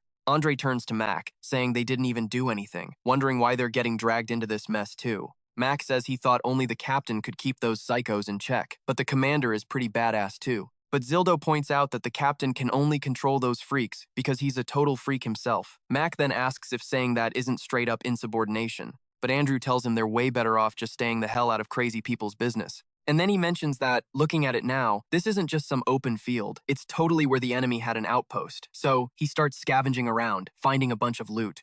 But Enkrid asks him what the hell he's doing, and Zoe says that there's always some hidden treasure left behind on a battlefield, and it's finders keepers. The captain asks how he even knows where they hid it, and Zoyudo says you just gotta use your brain, and the answer pops up. He just thinks, if I were that soldier, where would I stash my stuff? It has to be a spot that's super easy to recognize, even if the camp gets completely trashed. So he figures it's somewhere you'd spot right away. He says he's dead on and points out the roots of that tree, which are super unique. Going by the tent tracks, it's a prime spot to pass by right before a battle, and the perfect hiding place to stash something. So the captain thinks to himself that this dude is seriously quick on his feet. Even right in the middle of a battlefield, Zoyudo always gets the big picture and predicts exactly what's going to go down. He claims he learned it all through pure survival instinct, but honestly, he's way better than half the strategists out there. Even though his ultimate dream is to open up a freaking brothel, he thinks it's a massive waste of talent. But then Zudo finds something, wondering what the hell it is, and realizes there's a crazy valuable map right there. And Ryan notices he's over there having the time of his life all by himself. Meanwhile, they're just wasting time babysitting old Bug Eyes. But the captain looks up at the sky, realizing they still got a solid chunk of time before nightfall, and they need to kill time until the tents are finally set up. So he tells Rin that he didn't get to finish his thought earlier. He brings up the heart of brute force, getting super hyped, and explains that, just like the name says, it grants power way beyond human limits. It's this dope secret technique he came up with, but it puts crazy strain on your heart, and if you screw it up, it'll straight up kill you. But the captain tells him not to sweat it, because not even death can stop him, not even with hacks. Oh, that's real easy to say, huh? Ah, death can't stop me. Rip that cursed crap off your chest and say it again. I dare you. Ryan thinks to himself that this guy is an absolute beast on the hunt, completely pumped up. He wonders how he could ever doubt him, grabbing the captain and slapping his hand right on his chest, eager to see if he can actually blow up his heart and survive. With that, the two of them gear up to open the 8 gates. They sit down, and Ryan explains that humans naturally have this insane, superhuman strength that only kicks in during life or death moments. And what the heart of brute force does is unlock that exact same power for everyday use. And for that, being dialed in and having killer sensitivity is what matters most. The captain thinks on it for a sec, saying that between everything he picked up from the lazy dude, the alley cat, and the hellish training that big lug put him through, his body is finally a solid vessel, ready to handle that brute force. But Rin hits him back, saying the only thing he's missing is faith. Just push your heart to explode, but right up to the limit where it doesn't break. He's like, wait, explode? And right then, Ren's heart starts thumping like crazy. The captain feels the explosive beats of his heart. The raw sensation of Rian's heart pounding pulses all the way to his fingertips, and he finally gets it. That's the feeling. So Rin warns him to take it easy and only go a quarter as hard as he did. Otherwise, his heart will literally burst and he'll drop dead on the spot. And Enkrid declares that, going by that feeling, he's gonna make his own heart explode. While he attempts it, the whole crew is glued to watching him. Ryan keeps his hand right there, nodding like, yeah, that's it. But then he sighs, saying all his worrying was completely for nothing. He roasts him, asking why he can't pull off a damn thing, seeing that he wasn't even close. He complains that it's always been like this. The guy would suddenly level up like a total genius, and then randomly just choke, asking if he's messing with him on purpose. Then Auden jumps in, saying he can't even deny it, with Jackson and Ragna backing him up, agreeing that the captain seriously has that side to him. The captain just grumbles that messing with your own heart is honestly just asking for trouble from the start. But Ren gets super pissed, and the captain swears he's taking it seriously. He gives his word and tries one more time. Night falls, and a brand new day rolls around with the captain getting under Ryan's skin all over again, asking what the hell he's doing right now. He snaps, asking if he's even trying, telling the kid to hurry up and go for real this time, pushing him to give it a legit shot. But then someone from the tent yells out that they have no clue what those freaks are up to. But he just tells him to let him sleep, calling those two total freaks, and Ray bursts in mad as hell. So Zoe asks about the captain, and he says he dipped to train with his sword. Then Jackson chimes in, saying that at this point, he's seriously wondering if his technique is just straight garbage and he doesn't want to learn it, because he'd rather just stick to whatever training he dishes out. But Rin tells him to quit talking shit, telling him to just shut up and wait his turn. Ragna, though, snaps back that if it's not a lack of effort, then it's totally the master's fault for sucking at teaching. He asks if Ragna thinks he's the only one who can pull it off, already getting super pissed off. But Zodo cuts in, telling them to knock it off, because they're gonna kick up a huge mess, and they better take that crap outside. And Rin thinks to himself that the Heart of Bursting Force is a technique from his own tribe, one that he totally tweaked to fit his own style. At first, they'd use a spell to catch the heartbeat, and after that, you had to figure it out on your own just by feel. But no matter how hard he tries, the dude just doesn't get it at all. And honestly, even back in the tribe with the spell, nobody ever nailed it on their first try. And even the ones who did learn it almost always ended up kicking the bucket anyway. He figures he shouldn't rush it, because he knows the captain took forever to master the Heart of Faith too, and he's actually pumped to learn it. So, it just needs some time. And if it still doesn't work out, then whatever, just give up. But he really doesn't want to do that. He gets all bummed out and just crashes for the night. Meanwhile, Enkrid is still out there training his ass off, trying to figure out what the hell he's supposed to do. The next day, everyone sits down to watch them train all over again. The two of them face off, trying to pull off the technique, until Rain finally says they should call it quits for today, saying they just can't keep pushing it right now, but the MC just grabs his hand, begging to try it one more time. Rin tells him he gets the hype, but there's no point in forcing something that's clearly busted. But then, the MC tells him to shock his heart even harder, completely freaking Rin out. So he asks if the captain seriously forgot. Like, if he doesn't handle it super carefully, his heart will straight up explode on the spot and he'll die, asking if he's seriously begging him to kill him with his own bare hands. And the MC just looks at him and tells him to just do it. Ryan is totally caught off guard by his insane determination, wondering what the hell is driving him. He tells him that just because he's being this stubborn, it doesn't mean he'll magically master the Heart of Bursting Force. Honestly, he could straight up die, and even if he doesn't, the captain's gonna end up crippled for life. But even knowing that, Ryan feels like he just can't refuse the order, deciding to push the MC's heart harder and harder. And he figures, whatever, the commander's a total idiot anyway. How much dumber could he possibly get?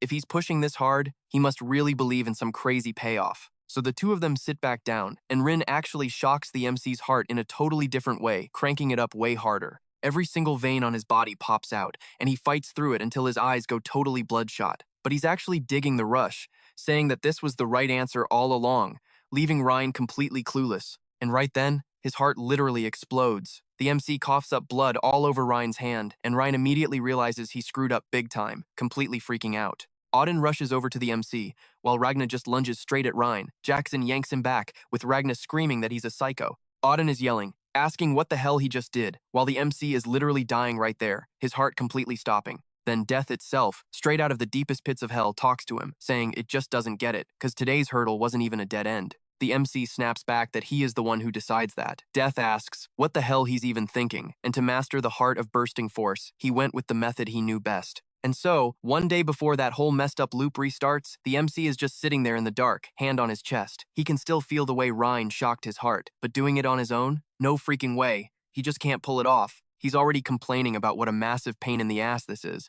saying that if he's stuck like this, he needs to just face reality, admit he's hit a wall, and quit. But the MC is way too stubborn for that. He says throwing in the towel means settling for his current garbage situation, and to him, that's literally the same as dying. Back in the day, when he was trying to learn completely different techniques from those big shot geniuses in the squad, he had this one crazy method that always worked for him. Instead of letting the fear of death mess with his head, he learned to crank up his focus by fighting an opponent on his level, dropping into absolute focus. So now, what the hell would the heart of brute force need from him, and how does it even get triggered? And with that wild mindset, he ends up right back at that moment where his heart was restored, with Ragna about to bust his chops for what he did to the captain, and everyone just watching him die right in front of them. Then Death straight up tells him that his big brain method was just to let that idiot keep dying from an exploding heart over and over. And he explains that the heart of bursting force is this insane, unnatural power that only triggers during a massive crisis, but used for everyday stuff.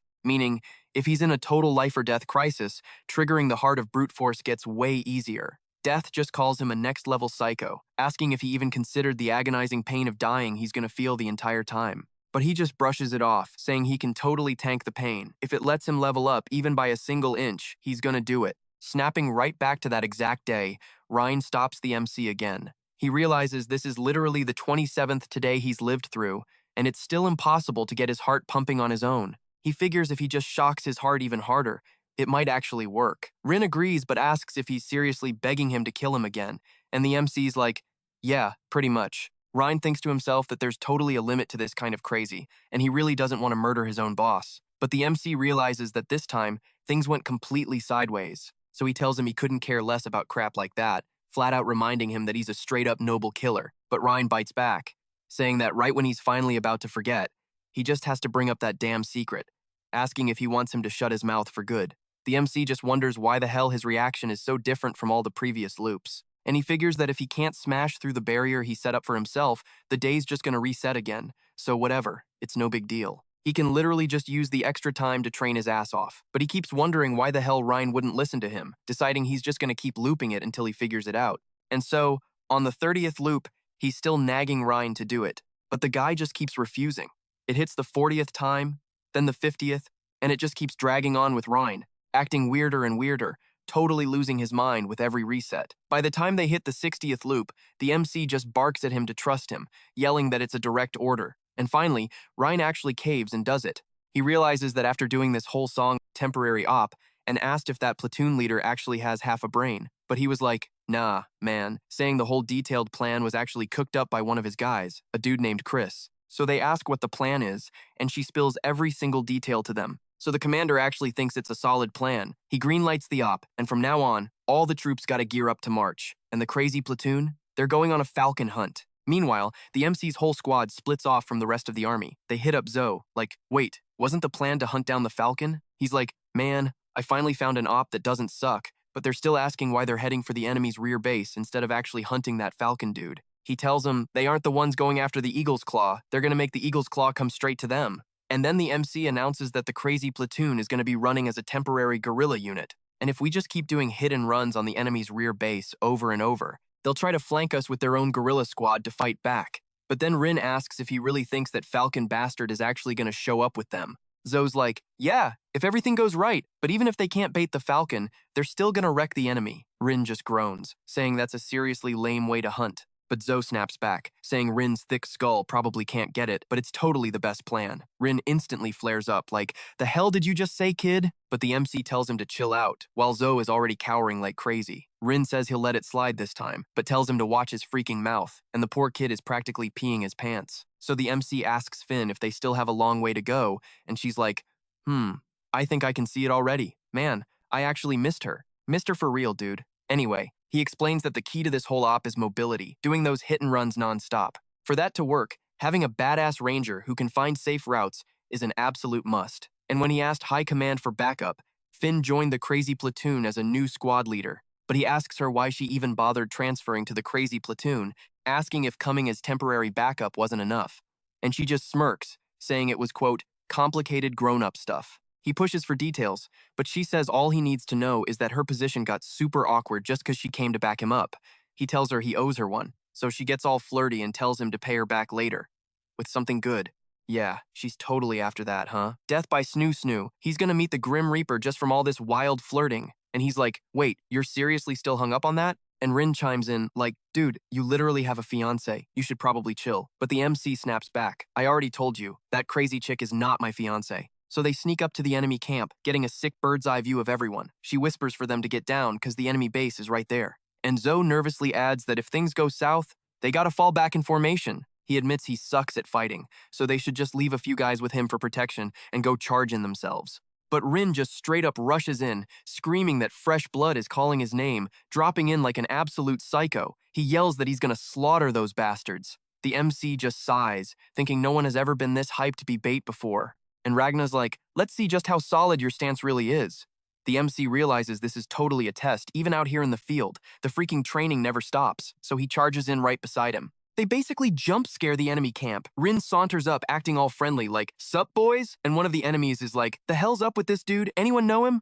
Then Rin just casually swings his axe, instantly taking out the first guy. The other dude totally freaks out, screaming that they're under attack. The whole freaking camp gets triggered and they all rush them at once. But Rin just starts butchering everyone left and right. The MC is totally blown away. Like, what the hell was that? That was the fastest dash he's ever seen. He realizes Rin is still hiding some crazy skills, and he wants to learn that move no matter what. The enemy troops finally realize who they're up against and start screaming, get those bastards. The MC yells that they need to fall back, for now they gotta dip before they get totally swarmed. But Ragna's super pissed, complaining he didn't even get to unsheath his freaking sword. The MC tells him to read the room, dude, saying it wasn't his turn to shine anyway. Ragna snaps, the hell did you just say? You want me to slit your throat?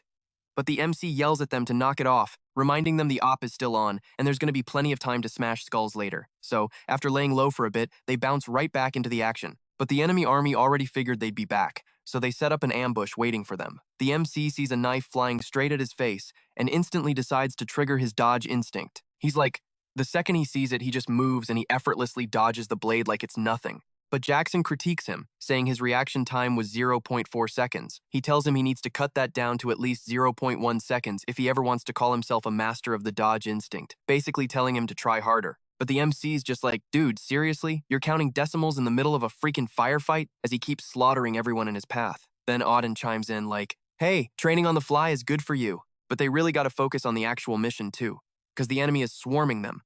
The MC yells for the squad to fall back one more time. As the enemies chase them, they're gasping, like, how the hell are these guys so fast? Meanwhile, Zoe is literally just getting a piggyback ride on Auden's back. Zoe thinks to himself, honestly, he was super worried if these lunatics could actually pull off the op, but now he realizes he was stressing over nothing. The MC shouts to the rest of the crew that they're pulling back deeper into the woods. Rin's already itching for more, asking, yo, can't we just wipe all these losers out right now? But the MC hits him with a solid no and tells them to just keep moving. And Ragna is already starting to wander off while they're running. The MC literally has to yell at him to just stare at the back of the guy in front of him. But Ragna argues like, dude, this way looks totally like a shortcut. The MC shuts it down, telling him to stay on track and follow the damn group. Zoe mutters that he really didn't expect their captain to keep these maniacs so well behaved. He's like, is this really the crazy platoon?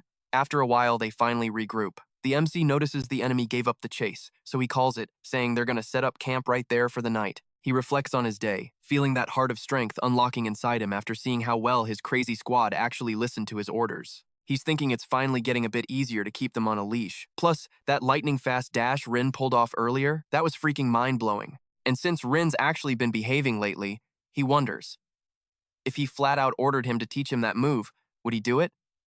So he casually brings up that insane dash Rin flexed earlier. But yo, Rin tells him if he's seriously gonna ask that, he'd better think twice. Our guy's like, why though? Because he's never shot down teaching him stuff before. He's thinking it's cool and all that he wants to learn, but he completely forgot something. Like, dude skipped the whole figuring it out yourself phase. He figures he got way too used to bossing people around and totally messed up. He realizes that leveling up when others just hand you everything on a silver platter? Total bullshit. So he figures he's got to take it back to square one. He tells the guy to use his own damn head and reflect. That's what makes teaching actually worth a damn. Then he just sits down to meditate, replaying the whole day in his head. Anyway, they keep busting their asses on the move.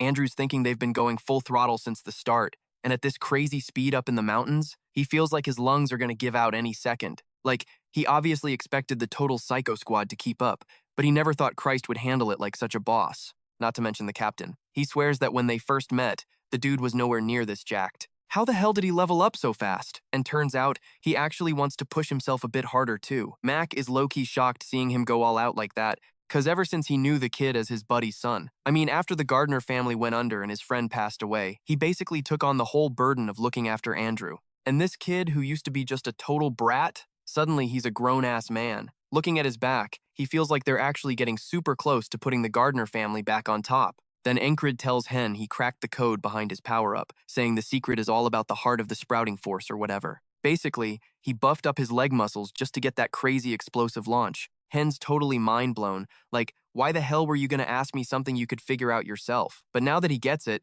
he's just gonna grind it out on his own. He's like, yeah, exactly. But then Flynn yells at everyone to stop and check out what's down below. It's some base stuck in a valley between cliffs. If the back gets blocked off, their escape route is totally screwed. It's a textbook ambush setup. Our guy instantly spots it's a trap. He figures setting up something so painfully obvious means they want us to dodge it, just to funnel us into a corner and slaughter us. But honestly, everyone else in the squad gives zero shits. He realizes he's got to handle these maniacs differently, so he drops that this means the Eagle's Claw is going to show up soon, and boom, suddenly they're all super hyped. He's low-key wondering if these dudes are even listening to him.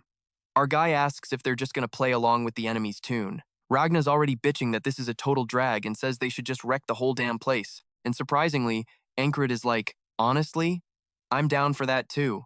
Because if their stupid trap fails, maybe the Falcon will show its face even faster. He points out that this time the place is swarming with armed guards, so they're all rolling in together. Cross asks if he should tag along, but the boss tells him to hang back and orders Andrew and Mac to keep his ass safe. They're cool with it and stay put. And just like that, the whole squad of psychos dives straight into the camp. Meanwhile, the leader of the Grey Dogs is just strolling around like he owns the place. He's talking about how this is the absolute last shot for the Grey Dogs. He's supposed to help the Eagle's Claw hunt down that guerrilla unit causing a massive shitstorm in the backlines. Like Aspen's elite squad, the Grey Dogs, might have some badass sniper, but playing backup for regular grunts? It's insulting as hell. He feels totally humiliated, but he's got to eat dirt if they want to make a comeback. But then someone screams that Enkrid's guerrilla squad just crashed the party. They're losing their minds that these lunatics actually walked into a blatant trap, wondering what kind of morons they're dealing with. Turns out, it's the exact same bastard he hates the most. He gets instantly pissed seeing Enkrid again,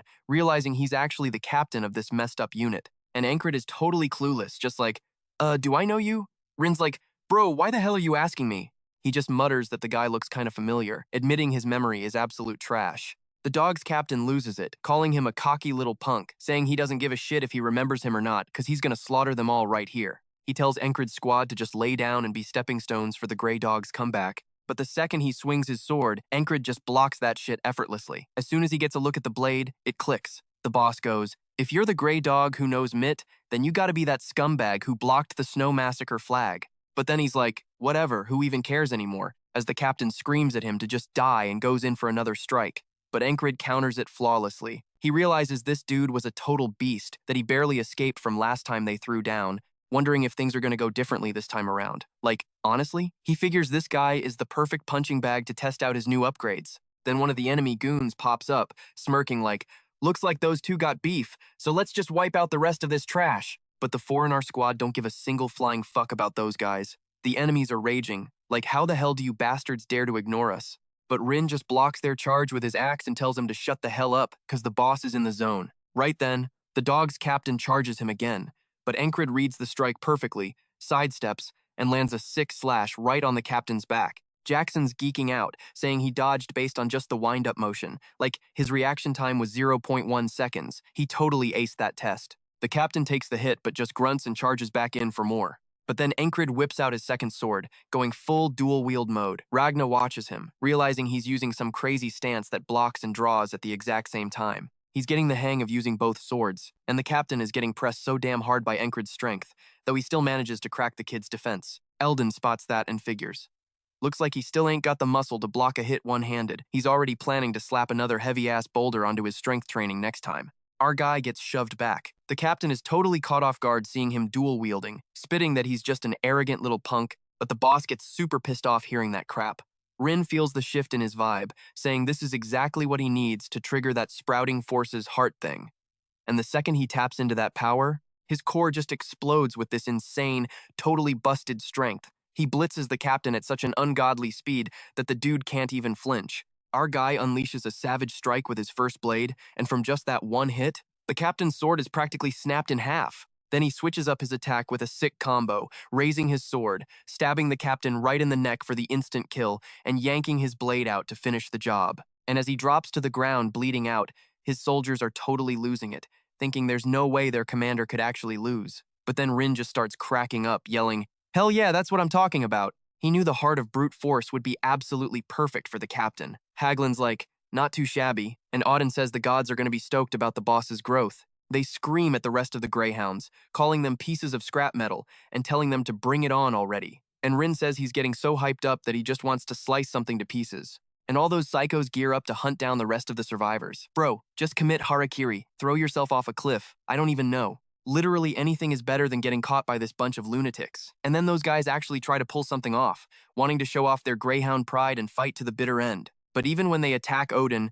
he blocks it with just his arm. He tells them that to respect their guts, he's going to send them straight to the gods with a single punch, absolutely crushing that soldier's helmet and skull. He's completely blown away that the guy blocked it barehanded without a single scratch, wondering what kind of insane muscles he's packing. And Flynn, well, she's getting a whole different kind of turned on by this battle, you know? Whatever. But she says that guy could actually be pretty useful too. Useful for what? I am not going to ask. I am not asking. I refuse to ask. Nope.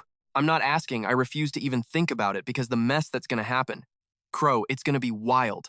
And Andrew himself doesn't get it at all, just staring at her with the most clueless dumbass face. And so, Rin keeps charging at them with his axe, but right when he's about to toss one of them at another, Haglin steps in from a distance, gets the kill, and totally steals his frag. Rin calls him a crazy, lazy bastard, asking if he's trying to slice him up too. And just like that, one of the enemies rushes straight at Haglin. Haglin says it's a shame that Hein actually dodged it, effortlessly sidestepping the enemy's attack while slaughtering him with his sword. And Hein snaps back that one day, he's absolutely going to murder him. Another soldier charges at Hein, but gets dropped with zero effort. Even though he's barely paying attention to the fight, he just keeps muttering that he's going to kill Haglin one day.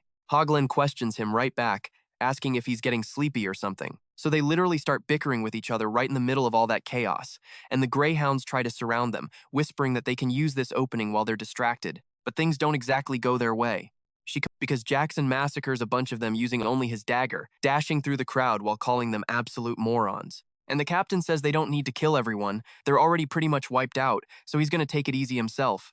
But then, something shoots out from the bushes. Jackson senses it, and the arrow flies right past one of them, straight for the captain. But he manages to deflect it just in time, blocking Eagle Claw's attack. He's shocked that the guy is already back, and Jackson confirms that it's definitely him. Then Rin turns to the captain and asks if he knows the difference between a sniper and a hunter, and apparently, the boss has no clue.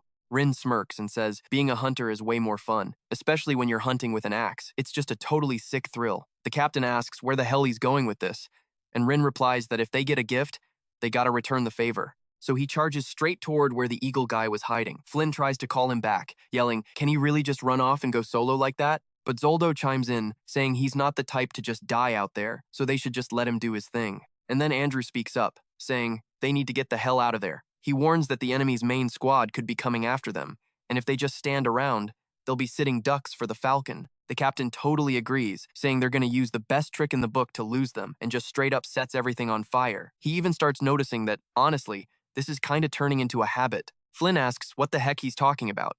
Meanwhile, the Falcon is watching the whole thing go down, thinking to himself that the smoke is going to mess up his aim. One of his sidekicks tells him that they've completely vanished from their line of sight, asking Eagle Claw what his next move is. Gripping his bow, he just casually says they're going to hunt them down. And so, the squad of absolute psychos keeps trekking along the edge of a mountain. The captain thinks about Rin's crazy stunt and realizes it's actually not a bad strategy. Since Rin is aiming for Eagle Claw, and Eagle Claw is aiming for them, the squad can basically act as bait to keep the Falcon's eyes locked on them. He purposely picked a really rugged path where the eagle can barely spot them, a super annoying terrain for any sniper. He's just hoping Hein hunts exactly how he wants to. And he's totally delivering, muttering to himself that this really takes him back to the good old days.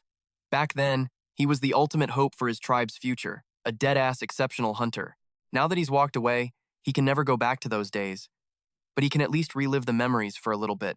He's seriously getting fully dialed in for the hunt. He smirks, saying that from the very first time he laid eyes on him, that eagle bastard was marked as his prey. Meanwhile, Eagle Claw is hiking with his soldiers, grumbling that these guys are way too good at slipping away through weird blind spots. But Eagle Claw brushes it off, saying it's just a cheap way to buy time, and he never, ever loses his target. His men start hyping him up, saying that's exactly what they expect from Eagle Claw. But right then, one of the soldiers literally loses his head. They scream out that it's an ambush and frantically try to scatter. But Rin doesn't give a damn about their panic. He chucks his axe straight at one of them and kicks off a non-stop bloodbath. The second he drops the last guy, Eagle Claw is standing there clueless, wondering what the hell just happened, because that savage completely masked his presence. He's like, when did he even get here? But suddenly, Rin pops up right behind Eagle Claw, totally ready to slaughter him. Eagle Claw snarls that he's the only one who does the hunting around here, spinning around and firing an arrow straight at Rin, but Rin just slices that arrow right down the middle with his axe, and he slams straight into Eagle Claw, sinking his axe deep into the guy's shoulder. Then he glares down at the bastard, telling him to cut the crap and fight back harder, while the sniper is just writhing in agony on the ground. Rin sighs, saying this was supposed to be a special hunt, but it's ending up being totally lame. So he just grabs that arrow, shoves it straight into his chest, and complains that the end of this hunt was way too boring. He literally tells the dying guy he expected him to put up way more of a fight. As he yanks his axe back out, he mutters that he just wanted a little bit of a thrill to dust off his rusty hunting skills. But then he catches himself by surprise, realizing that just now, he acted exactly like the captain. He figures that hanging around him so much made him pick up his habits without even noticing. You see, the boss owns up to his own lack of talent, and is always scheming a way to push forward. And that mindset, just accepting your limits and owning it, he realizes that if he can get into that headspace too, he can actually level up. He thinks about it, saying he has no clue how huge this choice is going to be. Maybe it won't change a damn thing, but he still just wants to test it out, just like the captain he's been watching. And word is, the second the Mad Platoon finished hunting Vulcan in the tall grass field, an Asper Knight and a Gnarl Knight went right at each other's throats. And in that brutal fight, the Gnarl Knight charges straight at the other guy, and Enkrid feels that crazy power surge from miles away. He says the main forces on both sides are clashing head-on. Then Jackson chimes in, saying it looks like the Junior Knights are throwing down. Our guy is completely blown away seeing a Junior Knight clash, saying he really wanted to see it, but he just can't. Rem asks if he wants to take a sneak peek, but he shoots it down, telling him to drop it because winning this fight is the absolute top priority right now. And if Chris's plan actually works, the Marcus Battalion will hit the crossguard any minute. Then they actually show up, and the Asper commander is freaking out,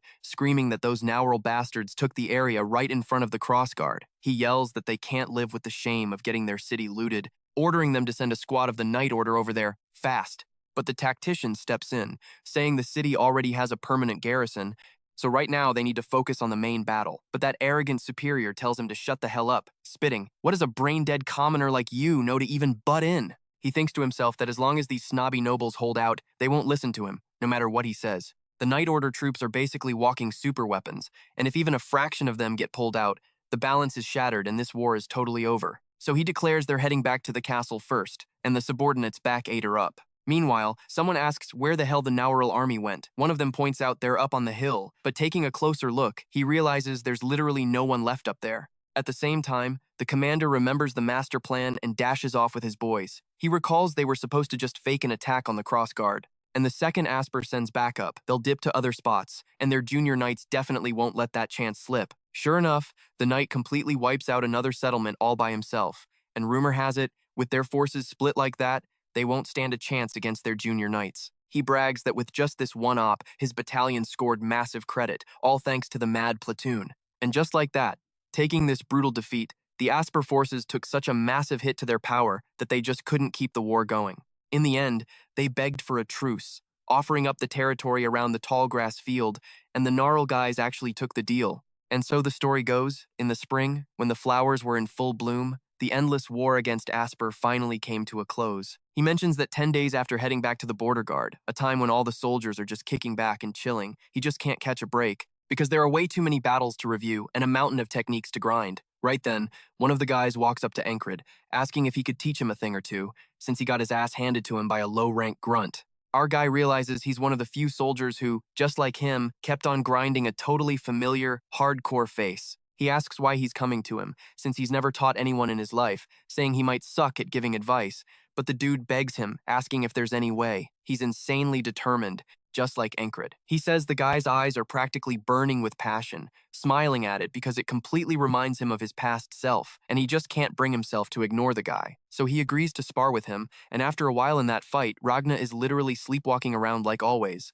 Our boy keeps trading blows with the guy, until Ragna finally wakes up, and he totally finishes Paul off by slamming him into the dirt, telling him his legs are way too weak. He demands one more round, and Ragna is completely mind-blown that the captain is actually teaching a class, bragging that he learned from a badass master like him, so he's gotta be a good teacher. But it looks like the captain himself completely forgot the basics of swordplay, so he'll have to drill that into his head later. And so he keeps fighting, thinking back to something the instructor dropped on him once. To actually level up your skills, you gotta realize exactly where you stand first. He used to only look up at the guys who were leagues above him, like his own soldiers. But by looking down, he can finally see where he's at right now and exactly what he's lacking. For a while, he got way too obsessed with just grinding techniques, and now he needs to get back to the absolute basics. So, facing off against Paul, he keeps that in mind, and Ragna totally spots that textbook stance he taught him. He figured it out on his own and totally fixed his stance. He says that watching this makes him want to jump in and do something too. Rem asks what the hell he's talking about, and just like that, the whole crew gathers around to check out the action. While they start bickering on the sidelines, Enkrid realizes they're about to go at it again, and Jackson points out that a ton of eyes are glued to them. He asks when the hell he even got there, complaining about how those guys are always making a racket. But Jackson asks if he actually trained his senses right, and then it totally clicks for Enkrid. Jackson says all those eyes aren't on those idiots, they're staring straight at him. Everyone is super jealous of Paul, asking themselves if they should totally train with him too, thinking it's a massive waste to just stand around doing nothing. Because if they keep grinding, one day they might actually get better. And they keep wondering if maybe, just maybe, they could be like the platoon leader someday. Then he thinks about it going from leading the outcast squad to running the mad platoon. And the commander realizes that his crazy, non-stop growth has basically become a symbol of change for the grunts, a literal idol. So he steps right up to the podium to speak. He says that now, he's officially a hero that everyone respects. He announces he dragged the nobles and the border guard grunts together right there to pass out the rewards for that last brutal battle. He straight up asks who snagged the most credit in that fight, adding that if they seriously need him to say it out loud, their heads are too damn useless to even hold up a helmet. Hearing that, everyone thinks his words are totally crude, but he figures that even if the clueless nobles absolutely hate their guts, the soldiers totally vibe with that praise, and the guy who single-handedly turned the tide of the war to victory needs to get up there right now. Lo, the absolute best leader of the independent platoon, Enkrid. He actually steps up to the podium. He thinks about how it's the exact same stage he stood on back when he smashed the massacre snow spell, but totally unlike last time. Instead of boos and dirty looks, there's just this heavy, focused silence hanging in the air.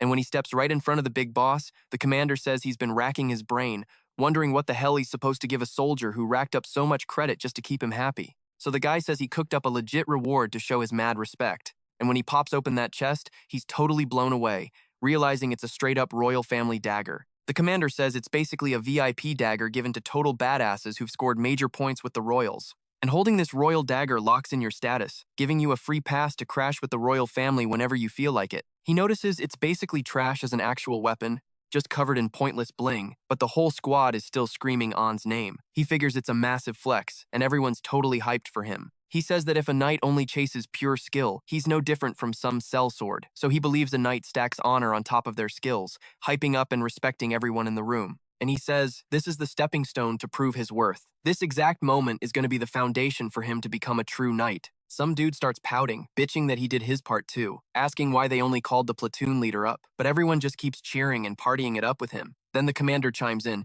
saying he's glad he vibed with the reward, but he shouldn't get too comfortable just yet, because he's got a personal gift stashed just for him, telling him to get hyped for it, though Enkrid is kinda clueless. Then he announces the banquet is going down tonight. He says he brought out the good booze, so they're gonna drink until they literally pass out. And of course, all the snobby nobles realize he's being totally trashy again and start bitching about it. Our boy just thinks the guy has zero chill, but he's already eyeing that banquet. All right, come nighttime. The whole squad is wasted and wilding out. Someone keeps chugging drinks and asks Ragna if he's not going to grab a cold one, but he just acts all stuck up, saying his taste is way too refined and telling the guy to drink by himself. The guy tells him to stop acting like a little bitch and just chug it, literally splashing beer right in Ragna's face, and boom, those two are already beefing. But then Auden crashes the party, chucking a whole beer barrel at both of them, and suddenly the whole crew is ready to throw hands. And Enkrid, just watching that total chaos, remembers Ryan threatening to bust someone's skull open if the booze wasn't top tier, but they're clearly having a blast. He notices Jackson is the only one who ghosted, wondering if he hit up the city instead, figuring the dude just doesn't vibe with this kind of crazy party. Meanwhile, Stair is hardcore clinging to him at this party. He says he totally gets it, because honestly, he'd rather be grinding his sword skills than chilling at some noisy banquet. Then she straight up plops herself right onto his lap, and just then, Finn rolls up, asking if his dumb ass is seriously thinking about sword training again. He tells him that right now, they're supposed to mingle, saying, when it's time to play, we play hard, forcing him to take a shot with him.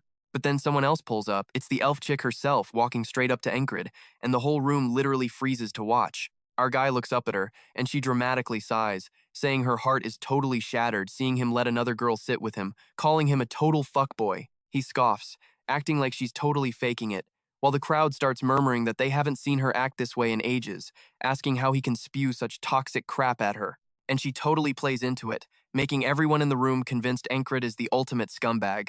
Flynn jumps on the bandwagon too, asking if he's really that kind of player. Our boy defends himself, swearing he didn't do shit. He adds that an elf's eyes are just naturally glossy, and it's literally just a species trait. And Stir, who's still glued to his lap, is getting super pissed about the whole thing. Like, while someone is busting their ass trying to become human again, she's actually helping him recover. But his dumb ass is just chilling, flirting with other chicks. She thinks he's being a massive jerk and literally headbutts him right there. He's left wondering if even the Panther girl is catching feelings and getting jealous. Meanwhile, the other guys get absolutely triggered at Enkrid, yelling that they can't take his bullshit anymore and are going to teach him a lesson. But he just bursts out laughing, totally down to brawl, saying, "Bring it on!"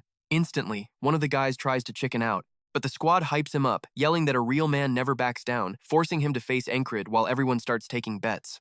Zoe immediately dives in to hustle some quick cash, but right then, another soldier rocks up, pointing out that literally the whole crew is gathered there. The elf girl asks what brought him over. The old man says he came to introduce his buddy Xenoc to Enkrid, mentioning that the border guard commander usually used to bounce for outside missions. So he literally never got to meet the superstar of their battalion. She tells him that, in that case, his timing totally sucks. Because right now, Enkrid is completely locked in on dueling, just sweeping through everyone who dares to challenge him, and the whole squad is legit jumping him at once. He thinks this is way too easy. Now that he's warmed up, he's craving a real fight, ideally against a way stronger opponent. The elf girl notices he's totally gunning for him, the drunk guy, and that other dude who's simping hard for her. The whole squad is packed together. He demands to know why they're chickening out, and Zoe snaps back, "Dude, not everyone is a total psycho like the captain." Then M asks Andrew if he's seriously gonna do this, and he's like, "Hell yeah, this is my proving ground." So everyone spots him stepping right up to Enkrid, drawing his sword. He declares that the captain taught him the attitude of never backing down. In his head, he's thinking about how he dreamed of restoring his family's name, following his mom's dying wish, but he'd been so anxious and impatient because he knew his own weak spots. So, to him, seeing the platoon leader charging headfirst toward his dreams makes him an opponent he desperately wants to copy, and a dude he mad respects. He straight up demands a duel with the platoon leader, vowing to prove right here and now that he busted his ass so he wouldn't be left in his dust. Our boy then remembers that saying about there being some kind of magic in the spring wind, a breeze that screams fresh start. He smirks at the thought, figuring tonight is a seriously dope night for a brawl. He accepts the duel, telling the kid he's gonna fight him for real, going all out. As the duel kicks off, Enkrid asks Andrew if he remembers that time he talked trash, telling him to try and steal his command if he actually had the skills to beat him. Andrew gets totally mortified, cringing at his edgy past, but Enkrid tells him to let that crap go, effortlessly smacking his sword away, saying the kid has genuinely changed now. Andrew yells, "Damn right I did," charging right at him, while Ren screams for the captain to absolutely wreck him, shouting that the kid ain't shit. The two just keep clashing hard.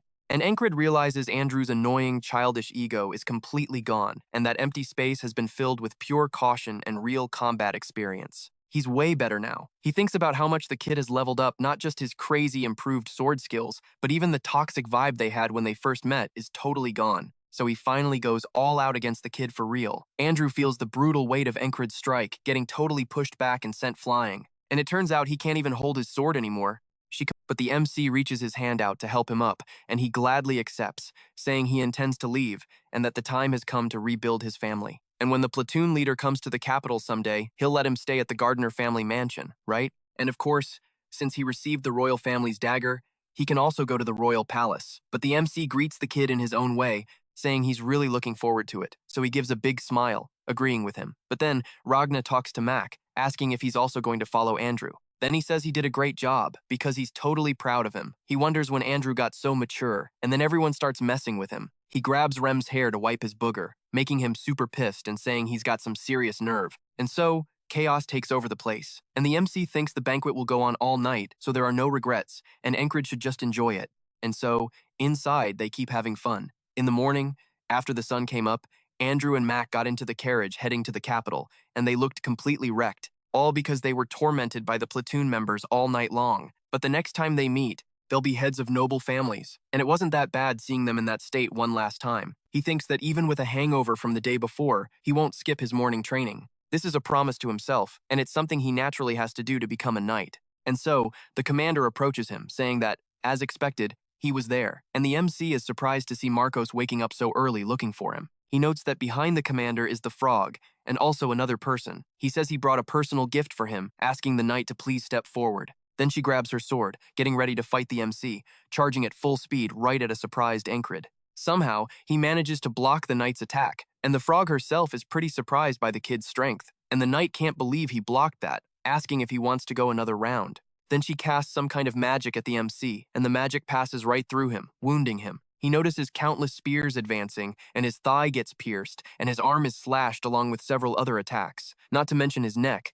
which is getting chopped to bits. And she tells him that all these blades are telling him to back off, because if he backs down now, she'll spare him, but if he doesn't, he'll die. However, the MC replies that he'll just have to die then, saying he won't back down from his dreams anymore. And even if he dies hundreds or thousands of times, even if it's just one step, if he can't walk, he'll crawl. He keeps pushing forward toward the knight, taking slow steps to get closer, until the knight is totally taken aback by the MC, clashing head-on and almost striking her. But then the frog tells them to stop, and the knight says he's the first guy like that she's ever seen. She doesn't even know how to deal with this, and yet he's throwing his life away. And when she takes off her helmet, she says that if he had pushed just a bit more, he would have actually died. Still, the MC is covered in sweat and yet asks who she is, and she says, Asia, the junior knight. She's part of the Red Cloak Knight Order, but the MC can't even hold on anymore, passing out and hitting the ground. But Jackson shows up to catch him, and Rem questions if being a junior knight is really all that, saying the introduction was a bit too harsh, asking if she doesn't think so too. And she asks who the hell those guys are. And with the arrival of the MC's platoon, that frog is shocked, wondering how guys like them could be around here. The savage in the front, the guy with zero presence, the big dude. Each of them has extraordinary talents, especially the guy with the sword in the back. Noticing he has blonde hair and red eyes, wondering if he's a northerner, noticing he looks like he just woke up, but his posture with the sword is perfect, and she likes that. Then Marcos says it's not the situation they're thinking, so he asks the members of the Madmen platoon to back off, and the knight wonders if they really are crazy, saying they certainly don't look sane. But then Rem asks what the hell they've been doing to him this whole time. But Marcos cuts him off, asking the frog what she thinks, asking if he can become a knight. Everyone there is surprised this is coming up, and none of them understand a thing, especially Ragna, who is completely lost. And the frog thinks that the reason Marcos called Asia and her was to use their talent-recognizing eyes to judge a person's potential. And she said that this was the personal gift Marcos prepared, but she says he doesn't stand a chance, since the limits of his talent are crystal clear. It's impressive he even made it this far, isn't it? She asks about Ragna, wondering if he's interested, but he puts his swords away and simply says he's not, just wanting to let it drop. And then she remembers what people say, that the madmen blindly follow their platoon leader, asking if that's the reason, completely surprised that he'd reject an offer from the Red Cloak Knight Order. With that, Asia tells Marcos she did the favor he asked, and he says of course, telling her she did a good job and letting her leave, and she calls the frog to leave with her. But the frog keeps staring at the MC and says she'll stay there a little longer, leaving Asia completely confused. And Marcos asks if she's staying, questioning her about her accommodations. She says she has a request regarding that, and Asia is surprised, asking if she's going to make another offer to that blonde guy, saying that's why the frog gets so selfish whenever something catches her interest. But she is surprised to see it's actually that guy right there. This is when Jackson picks him up and puts him on his back. She remembers that he definitely took a step forward while enduring her pressure, and it was the first time she saw anyone handle it. And if he can move forward while enduring that, he'll turn into a total monster if he awakens that power. But if it were that easy, anyone would become a knight.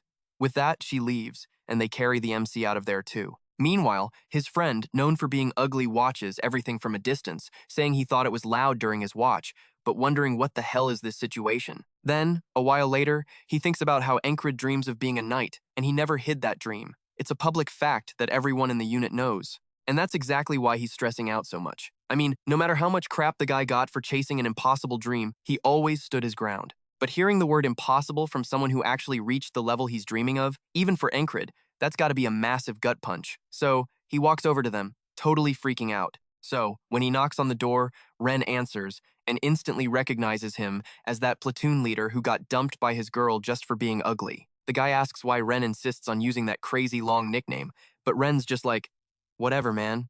What do you want? He tries to say something, but then he peeks inside and sees the MC still knocked out cold on the floor. And then he notices that Frock and wonders, what the hell is that thing doing here? She just tells him she'll have to owe him an answer on that, and Ren agrees, saying that's what it looks like. The guy starts shaking, but then he looks closer and thinks, wait, why the hell is everyone so chill? I mean, the dream of the guy they follow so much was just completely shattered. He's right on the edge of total despair, but everyone else is giving zero craps. Ragna's totally chilling. Ren doesn't give a damn. Jackson and the rest of the crew aren't sweating it at all. He keeps stressing about the MC falling into despair, but suddenly the dude comes right back to life, waking up and asking what's going on. The Frock is totally shocked that he woke up. Then Ren just straight up tells him, they said you're never, ever gonna be a knight, and the ugly dude frantically tries to shut him up. Ren tells him right to his face that there's zero chance, like not even a goblin's booger of a chance that he'll ever become a knight, and the MC just sits there, taking it all in. The ugly dude desperately tries to cover Ren's mouth, begging him to shut the hell up. The MC just calmly asks, "Oh, really?" And the ugly guy tells him he doesn't have to pretend he's okay. Meanwhile, Ren is looking at the ugly dude like he's completely insane for covering his mouth like that. The ugly guy goes, man, I totally get how you're feeling right now, but the MC has absolutely zero clue what he's talking about, just asking, huh, what are you on about? The guy is completely baffled as to how the kid can be so perfectly fine. But right behind him, Ren is pissed. I mean, the guy did cover his mouth, so Ren is just slapping the crap out of this weirdo's face. Then the MC turns to Ren and says he's gonna go train. Ren's like, wait, right now? And the MC replies that he literally has no time to lose, since he already skipped his morning workout while he was passed out. Seeing that the captain headed out, Ragna says he's going too, and the Frock finds the whole thing super interesting, so she heads out to watch them as well. But then the ugly dude asks how the hell that guy is so calm. Ren just shrugs and says it's mostly because the idiot is just insanely stubborn. Crace chimes in, saying that for their captain brother, it wouldn't even matter if it wasn't the talent-reading Frock. Even if a real-deal knight came down and told him it was impossible, his reaction would be exactly the same. Jackson adds, yep, that's just how stubborn he is. But hey, looking on the bright side, you could call it sheer conviction.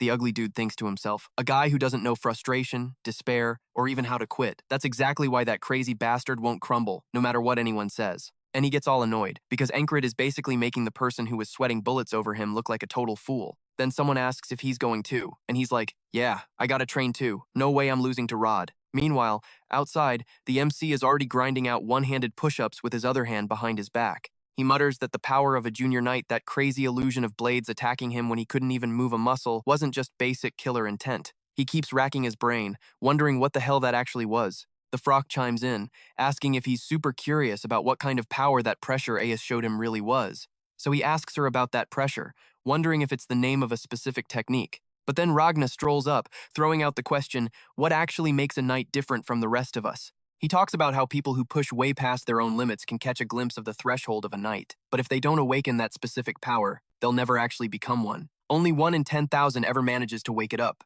It's an unknown power that sometimes not even 1 in 10,000 can grasp. But the Frock figures that even hearing this, the dude isn't going to get totally bummed out. Instead, the MC just asks point blank, so what is this power? She's a bit caught off guard, but he insists, begging her to spill the beans. She just chuckles and tells him that the pressure Aes hit him with is exactly that kind of power. Ragna explains that there's a general term for all that insane superhuman power that knights can pull off, and the MC is hanging on to every single word. They call it wise, Ragna says. He goes on to explain that wise is basically pure willpower. That's why some people just straight up call it force of will, the absolute greatest mystery a human can ever unleash. And to get your hands on wise, step 1 is literally facing your absolute limit and smashing right through it. After that, to actually awaken wise. Ragna freezes for a sec, then tells the MC, you'll just know. The MC's like, know what exactly? And Ragna shrugs, saying there's no way to know right now. The MC presses him, asking if he actually knows or not. But the Frock cuts in, explaining that every single person manifests this power differently, so the method to wake up your own power is something only you can figure out. Honestly, she then asks him, isn't it way too early for you to even be talking about this when you haven't even broken your own limit yet? Ragna nods and is like, yeah, exactly what I was about to say. So, the MC asks what the hell he's supposed to do to surpass his limit, and she tells him that's also something only he can figure out, because your limit can only be truly understood when you feel it crashing down on you yourself. Right now, the only thing he can do is lock in and focus entirely on himself. And the MC just nods, like, got it. Realizing his plan is basically just repeat until I drop dead, she bursts out laughing, but tells him she doesn't think that's gonna cut it. She explains that for Frocks, Judging talent is all about gut feeling, and that intuition, it usually comes from pure experience. She's seen and dealt with countless humans in her life. When it comes to sizing up talent, she's leagues above any other frog out there, and she only has two simple criteria for judging it. Number 1, do you literally have raw talent? And number 2, do you have the sheer willpower to keep pushing forward? Normally, if you fail the first one, it's not even worth looking at the second.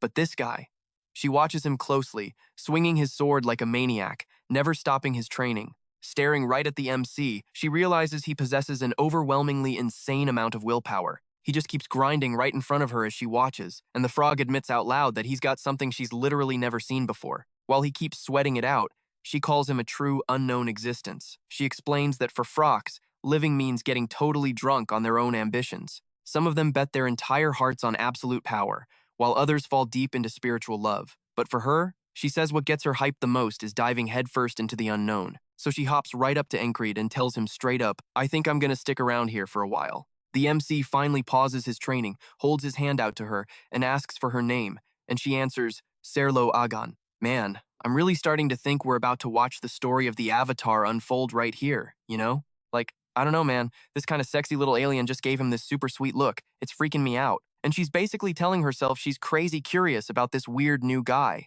Later that night, the whole crew's grabbing some grub, and they're all just standing there like, dude, is that seriously a frog? Like, a literal frog chilling with the mad squad? Honestly, she fits right in with those psychos. The guy's totally shocked she's actually sticking around, and some other dude's like, how the hell are we supposed to know? Then they start barking questions, asking what happened and why there's a frog telling them they reek of sweat and to back the hell off. And Hein just looks at the whole mess and goes, damn, talk about an insane class upgrade. And Jackson's just like, you really want to go there right now? So he straight up tries to smack him with a spoon, but Jackson dodges it in a flash, and boom, they're throwing hands. The others realize it's kicking off again and just dip out of there fast. Bug Eyes sneers that they got 0 class, but Frog's like, I already sensed their talent was off the charts. But like, not just good, freaking incredible. While they're beating each other up, she's analyzing every single one of them, saying those 4 have completely smashed their limits. If they had awakened their aura, they'd easily be knights by now. But hey, luck plays a massive part too.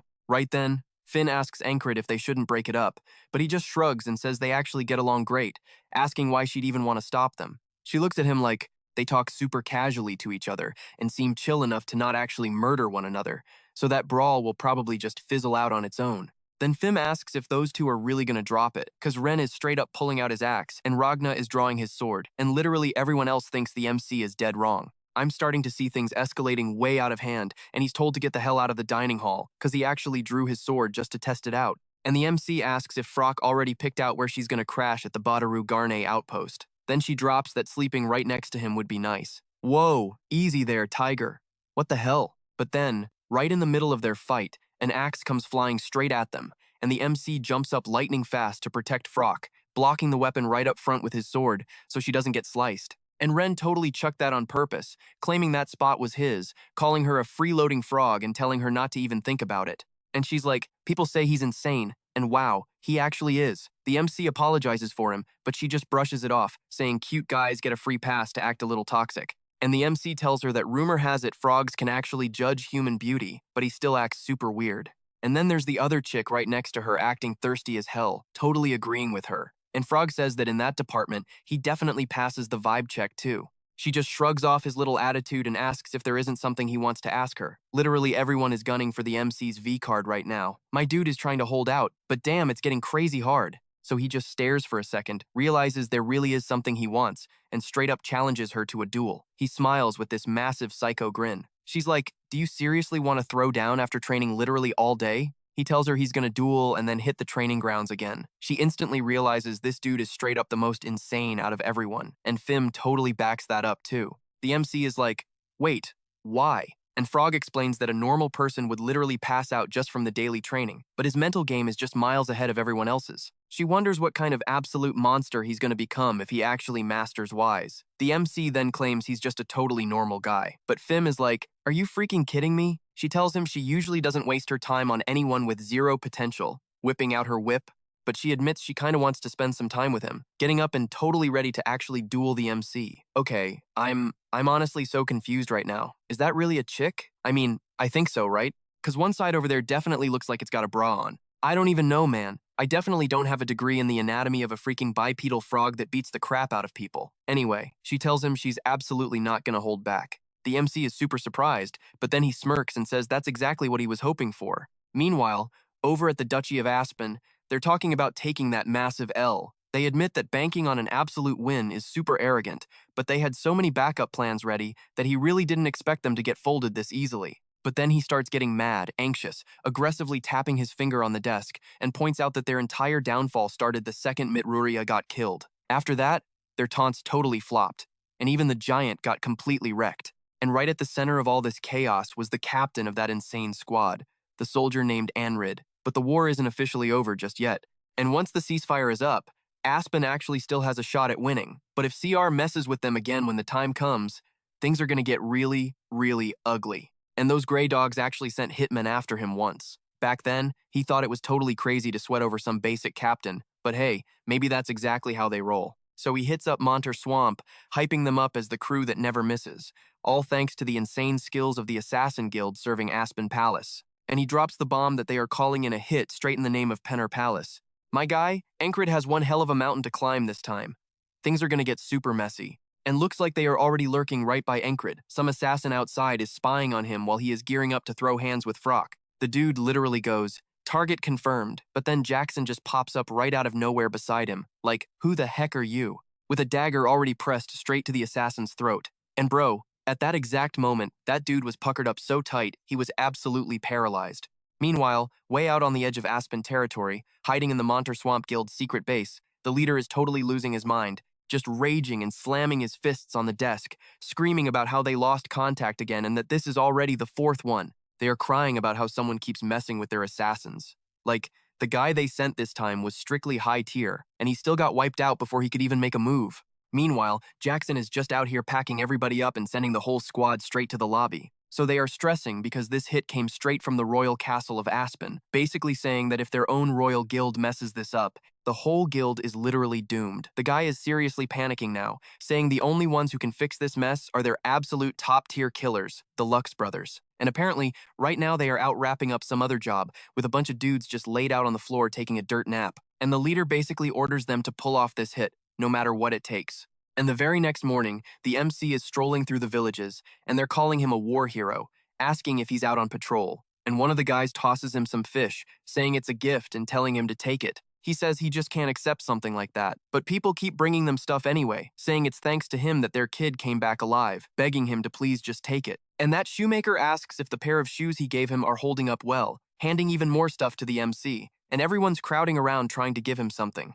But right in the middle of that crowd full of people with good intentions for the MC, one of them definitely didn't have good intentions, gripping a needle in one hand while holding a bottle in the other. And one of the locals tells the MC to drop by their shop later, because they're gonna hook him up with a ton of beef jerky. While the MC is paying attention to every single one of them, one of the dudes is down below aiming right at him, but another guy is up there too, totally ready to launch a needle at the MC. Then they tell him to swing by their place too, since they've got fresh fruit he can take with him. And another dude is drinking in a bar, keeping one of those needles ready to snipe the MC. And all three of them rush him at the exact same moment, each one coming from a different side. But two of the needles get intercepted by some kind of kunai. And even though two attacks came from different angles, they get totally shut down. And a wire slices right through the neck of the third guy who was rushing the MC while gripping that bottle. While he gets totally tied up, the MC ends up noticing. And even though he was inches away from being killed, he doesn't really get what just happened, but he still feels like some sketchy stuff went down. Meanwhile, that assassin who was on the ground gets choked out by Jack. He's trying to squeeze some info out of him, but the guy's brother shows up, realizing it's Jackson who's after him, and yells that he's the bastard messing up their mission, charging right at him to take him out. But he just dodges out of the way in a flash, uses those wires once again to wrap around that dude's head and slam him into the dirt. Meanwhile, the third brother jumps out of the bar, leaping outside to try and save them. And he's thinking this is crazy dangerous, since his brothers got wiped out in the blink of an eye, and he needs to take out the target first, charging straight at Jackson. But then, as he comes in with that needle, a knife just slices through that thing like butter, snapping the tip right off so it's not a thread anymore. And Jack just takes the chance to wrap his wires right around the guy's neck again, so he completely finishes off all three of them. Then the MC shows up asking what the heck Jackson is doing there, and he just plays it off, saying those drunks were passed out in a dangerous spot, so he just moved them so they wouldn't bump into anything. Man, I gotta say, Jackson is insanely badass. Like, Stupidly badass. The rogue/assassin class is already broken when you use it right. Just look at that moon guy who turned into a snake. But this guy, my friend, is taking the class to a whole other level. And the MC catches that stench of alcohol, asking if he always does this kind of nice stuff. So, he asks if the MC has a problem with it, but the MC just tells him to forget about it as he keeps walking ahead. Jackson thinks to himself that the commander should be getting way stronger with his training. He can't let these little worms get in the way of that. But anyway, he thinks that sketchier guys keep showing up every time, because last time it was that half-elf rat trying to assassinate the commander. He thinks they really ought to know whose turf this is. It's like the top cat of the block. He's the one running this whole place, man. He really is just like a cat. And after all that action, Jackson walks all the way down the street into a bar, heading up to the second floor, and finds a woman chilling by herself in the corner up there. And she looks at him, a super flashy lady. Then he mentions that the market alleys covered up the shots by spilling booze, and as soon as she looks right at him, she bows to Jackson, saying they must be from the Monter Swamp, asking what they should do. He tells her to deal with them our way, leaving her behind up there. And watching him leave, she says he just takes off again without missing a beat, totally agreeing with his order. And so she tells her people to follow the order, telling them to send a clear message to the Monter Swamp. And just like that, the guild leader receives a little something, taking in that box, and when he pops it open, it's the heads of all three guys. And she tells them to spread the word that their patience is dead zero, and from now on, any assassin who steps foot in that city gets slaughtered. Alright, he doesn't just look badass, the dude is absolutely cracked. And so that cocky little prick finds out that it's literally impossible to assassinate the target, cause the guild leader himself went there to spell it out, saying that people on a totally different level are guarding the target, and while they only operate inside the Aspen Duchy, these guys are playing on a continental scale at the very least. My guy, the way he must have crapped his pants is insane. And so he realizes the MC isn't someone you can just deal with through a simple assassination, saying it's understood and they're calling off the mission, noticing that this whole mess belongs on the battlefield. And just like that, 3 months pass since they headed back to the border guard, and one of the recruits complains that it must be the heat, cause even just standing there makes him exhausted, while the other guy is slumped at the base of a tree. And he points out that even so, the MC hasn't skipped a single day of training, noticing that it really seems like he didn't just get strong by pure luck. And training like a beast, he wonders how much he must have leveled up by now. But Rin pulls up looking totally pissed off, blurting out that he hasn't grown worth a damn. And Ragna chimes in that it's super weird because he didn't teach him anything wrong. Meanwhile, Auden is out here praying to the gods, claiming the commander is possessed by some terrifying demon. And Jackson really isn't vibing with what's going on either. And Frock starts wondering if she judged this guy completely wrong, but not in the same way she sized him up before he really just has zero talent. I mean, she actually judged him right and says he's completely hit a wall. But the MC doesn't think so at all, telling himself he's taking a massive step right now that the others just can't see. And at the camp in the morning, somebody is mumbling up a storm under their blanket, and it's One Eye, who just won't stop counting using a little lantern. He keeps saying that this isn't right, and neither is that, reading something and wondering what kind of shape that letter is, and someone is totally watching him under that blanket, just reading, while everybody else is knocked out, and it turns out to be Frock who marches over there, ripping his blanket off and telling him to shut the hell up. He gets scared completely out of his mind, and Shikado complains that he's been mumbling since the crack of dawn, asking what the hell he's even doing, and mentions that she actually recognizes the letters on that map. Then he's just mind blown, not believing she can actually read that stuff. And the second the sun even peeks over the mountain, Enkrid shoots straight up in bed. It freaks everyone the hell out, and poor Esther gets totally squished in the process. He's all like, time for morning training, waking up acting like a freaking robot. He storms outside to start lugging those massive rocks around, while Rain just watches him. All four of them realize he's literally not improving at all. Jackson points out that even though the dude has to know he's hit a massive wall, they can't figure out why he looks so hyped while carrying those rocks. And Ryan just watches him, thinking, what the hell is going through this guy's head? Then someone walks up to Angry, asking if he's got a sec. He asks what's up, and the guy tells him Commander Marcos is calling for him. So Marcos tells him he's handing him a mercenary soldier mission. Angry checks it out and sees it's a total wipeout job exterminating a monster colony at the Pioneer Village. Marcos explains that this time of year, the outskirts get super sketchy. Summer is when monsters and magic beasts just totally multiply, and when their numbers blow up, a boss monster spawns to lead the pack. That pack turns into a full-blown colony and becomes a massive threat to the nearby villages. Plus, rumor has it there are signs of a huge-ass colony popping up near the Pioneer Village. He's putting Angry in charge as the temporary boss of the village patrol, so he's got to go handle it and bounce back. Later, heading back to the dorms, Finn wonders if that's why he's packing up right now. She says he was exactly like this back in the border guard days, asking how the hell he even carries all that junk. And he's just like, the crazier the prep, the better. Then Logan chimes in, saying if it's really a massive colony, that gear is literally the bare minimum. She points out that even total scrubs get dangerous when they gang up. Then Zodo butts in,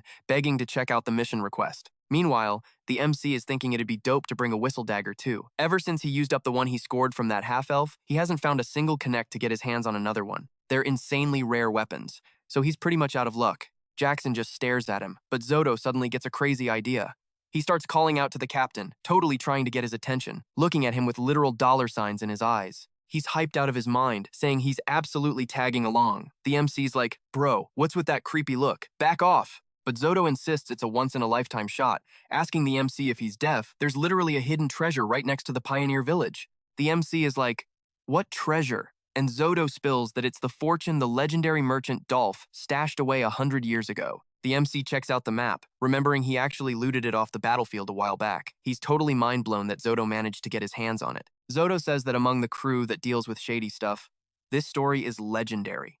Word is, the dungeon holding Dolph's treasure has been abandoned for so freaking long that the traps don't even work anymore, so they just gotta find it and get filthy rich. But Finn shuts him down, reminding him that literally nobody can read the handwriting. The MC squints at it and asks, wait, isn't this an ancient language? That's when Logan chimes in, saying she actually helped him out with that. She's a total nerd for that stuff, so reading dead languages is a total breeze for her. The MC is shook that a frog beastman is basically a scholar. Finn agrees, saying it's the first time she's ever heard of something like that. Logan just rolls her eyes and says stereotyping is lame. Zodo asks if they're actually gonna go for it, and the MC says they can swing by if it's on the way. Zodo loses his freaking mind with joy, announcing they're leaving at the crack of dawn tomorrow and telling everyone to gear up. But then Ryan flat out says he's sitting this one out. Auden chimes in saying his god didn't give him the green light, and Ragna says he's staying back too. Jackson just mutters he's got important crap to deal with and straight up ditches everyone. It's super sketchy, because normally he's begging to tag along with the captain. The MC just watches them act weird, while Finn asks if they'll really have enough muscle for the mission.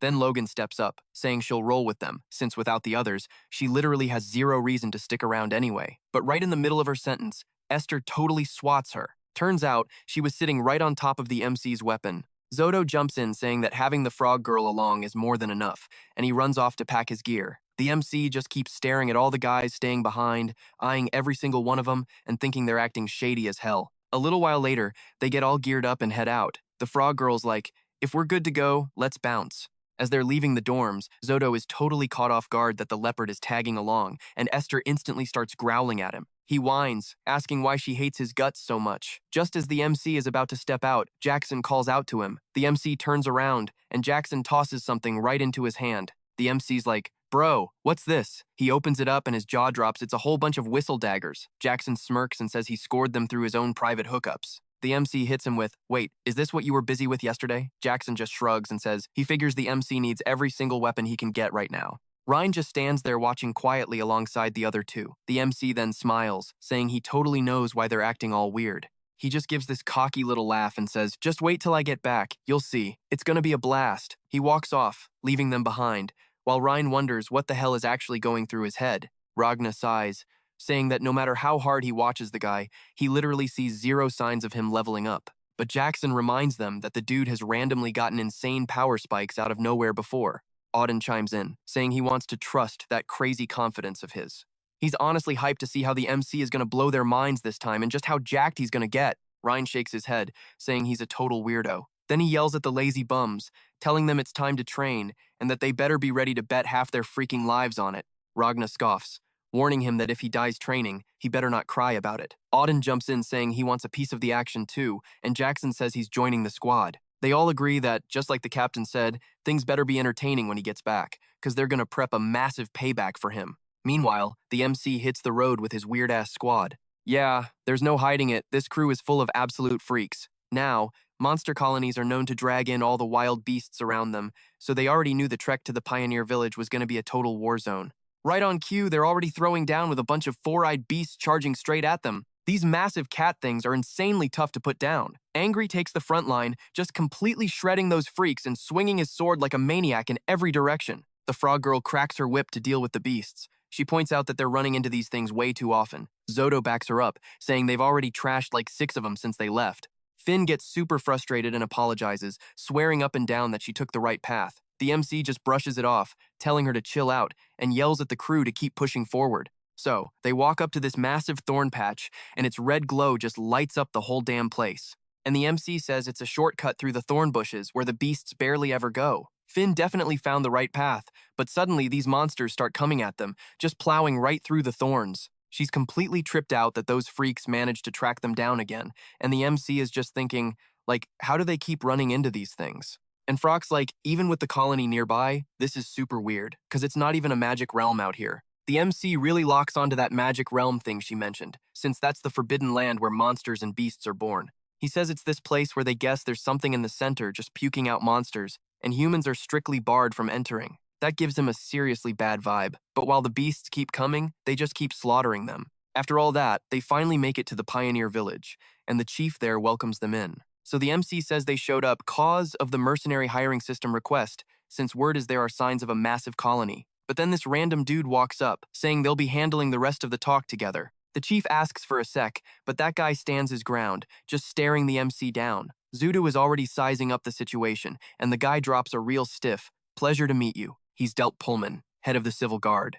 The MC tries to introduce himself, but the dude completely blows him off. He cuts straight to the chase, bragging that the colony is already wiped out and that his Civil Guard guys are actually badass mercenaries, so a pack of beasts is no sweat for them. He also flexes that the palisade is an absolute masterpiece built by the village engineer with hardcore dedication. He claims regular monsters or beasts could never break through, basically telling them there's zero left for them to do here. He tells them he'll report the mission as complete and that they can just pack up and bounce. But the MC claps back, saying he'll find his own work, totally shutting the guy down, and Delt just freezes up on the spot.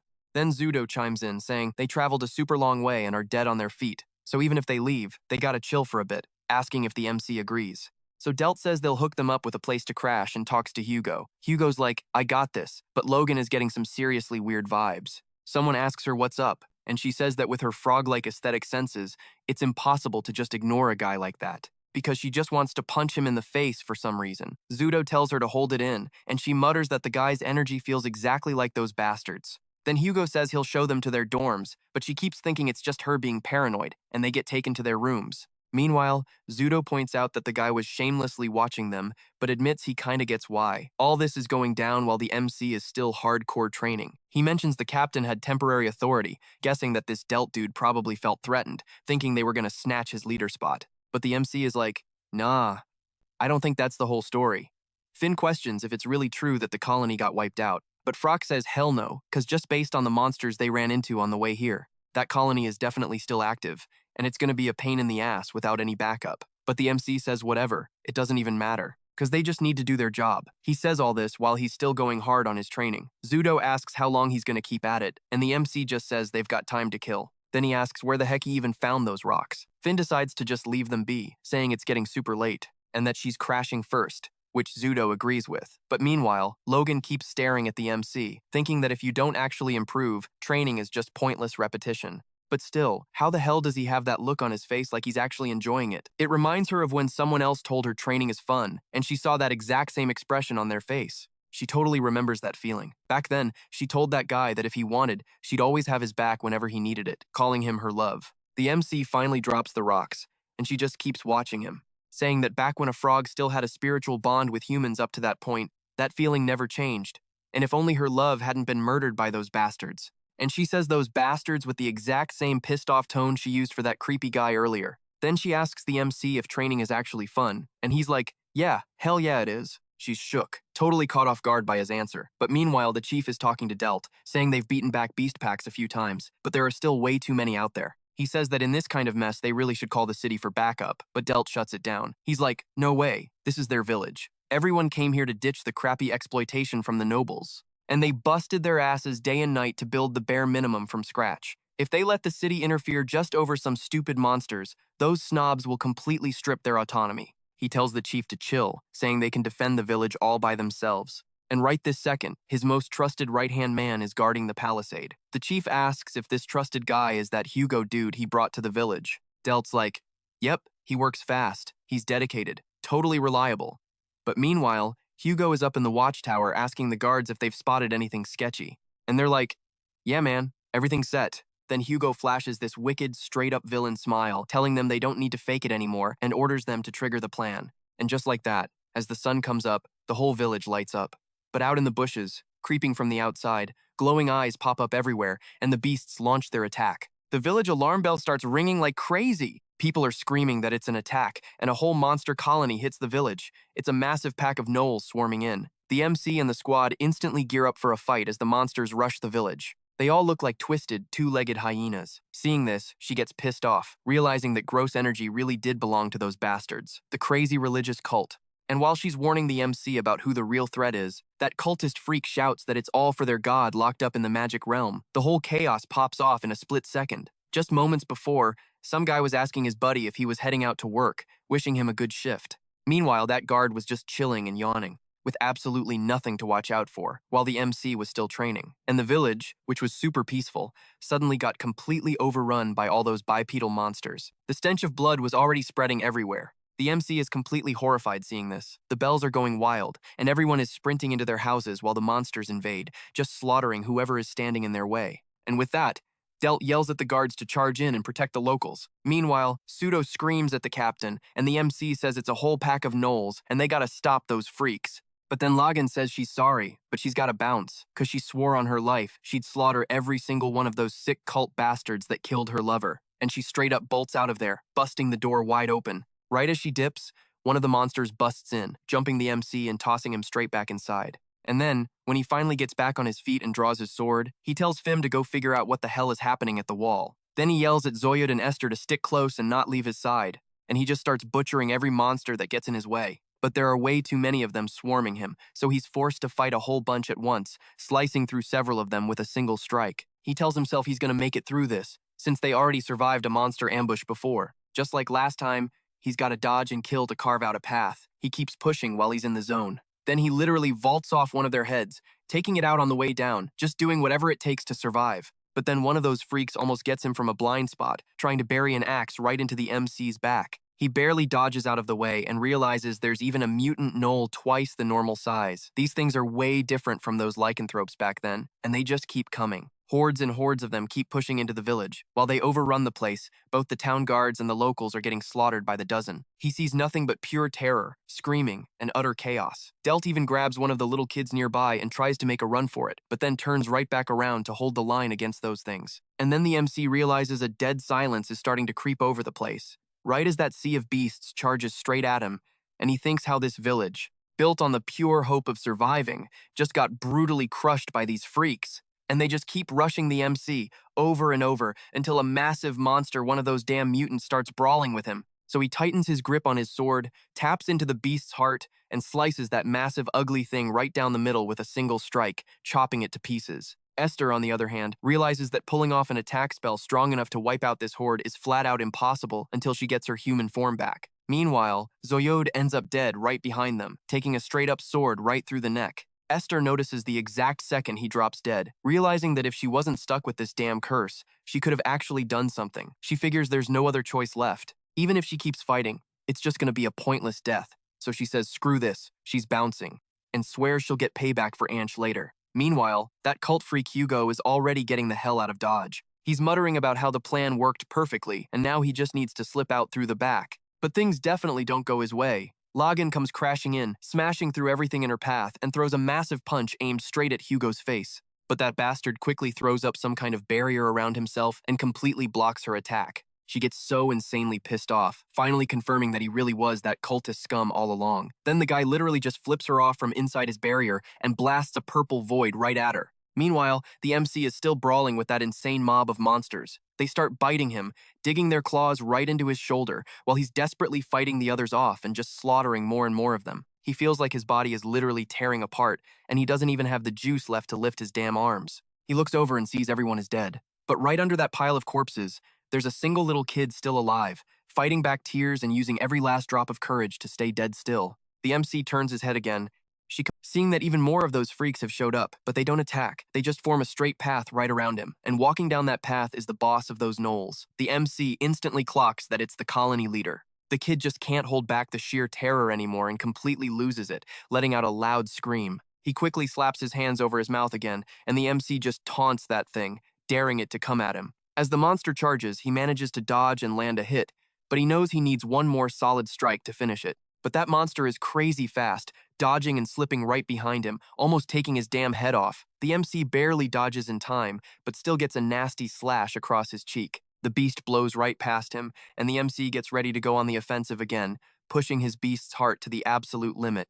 But the damn monster just stands there and laughs right in his face. The MC's vision is already turning completely red, and he realizes that this monster is nothing but a cowardly piece of trash. Because the bastard straight up poisoned his weapon, the MC collapses hard on the ground, noticing that sick green slime dripping from the monster's blade. With death literally knocking at his door, he starts coughing up so much blood. As the whole village burns down around him, the MC collapses into a puddle of his own blood, realizing the poison paralyzed him completely, but he somehow doesn't instantly wake up in the present.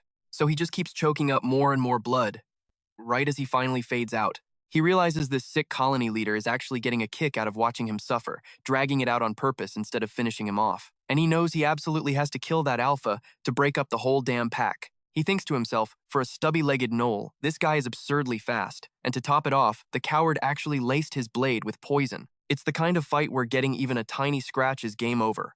And the monster just keeps staring down the MC, loving every second of this sick game. Enkrid asks himself how the hell he's supposed to beat this, and just like that, he gets dragged back to face Charon again. And the devil himself mocks him, asking what a single puny human can even do against an endless wave of monsters. And then, the MC snaps right back to that exact same morning all over again. He jolts awake, immediately grabbing his sword, his mind racing to cries. He told the guy to stay behind him, but at some point his presence just vanished, meaning he probably died. And Fim, who he sent to the wall, never made it back either, so something is definitely going down over there. While he's trying to piece it all together, Logan notices he's fully geared up first thing in the morning, and he just stares at her while she's already chilling at the table. So he flat out asks if she knows anything about the cult, which throws her totally off guard. She says they're a totally rotten bunch of fanatics, easily the most dangerous sect out of all the cults crawling across the continent, the cult of the Magong Sanctuary. She explains they treat Magong like some holy land and literally worship its demons like a bunch of absolute psychos. But why the hell would a cult show up now? While they're talking, the MC realizes it's all kicking off. The monsters start attacking, the gnolls breach the village, and the MC mutters he had a bad feeling about this, walking out totally strapped. He mentions he has no clue why the hell the cult is in this village, but they've got history.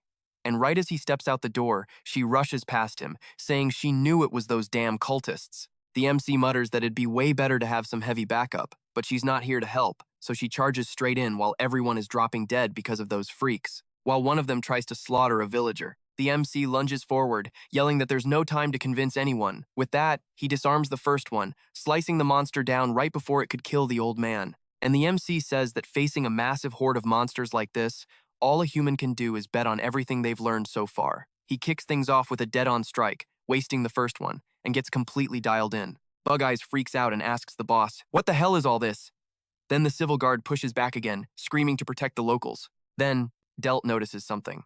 The MC is totally surrounded, so he pops his beast heart. As the beasts thrust their spears, he ducks at the exact right second, dodging the strikes and making them impale each other instead. He literally feels the cold steel missing him. Getting his focus back, he hears a scream. Some girl is about to get wrecked by one of the monsters. So he grabs his whistling dagger, flexes his throwing technique, and launches it, dropping the freak right before it could end her. The blade shears off a piece of her hair, missing her by an inch, but it completely finishes off the monster before it could get the kill. But another freak sneaks up from behind and almost takes his head off. The MC ducks just in time, though, dodging the attack with absolute laser focus. He hits back with a beautifully timed counterattack. Everyone around him notices, as the beasts start rushing the villagers, trying to land a hit. But the MC completely manages to handle both the ones flanking him and the scumbags going after that family. He goes full martial arts, stomping hard on the monster, sending it flying, and finishing it off with his sword. He just keeps pushing through the battlefield, taking on multiple at once. Bug Eyes watches in awe, totally blown away that he's handling all of them at the same time. Everyone starts thinking that with a soldier like him around, they might actually survive this.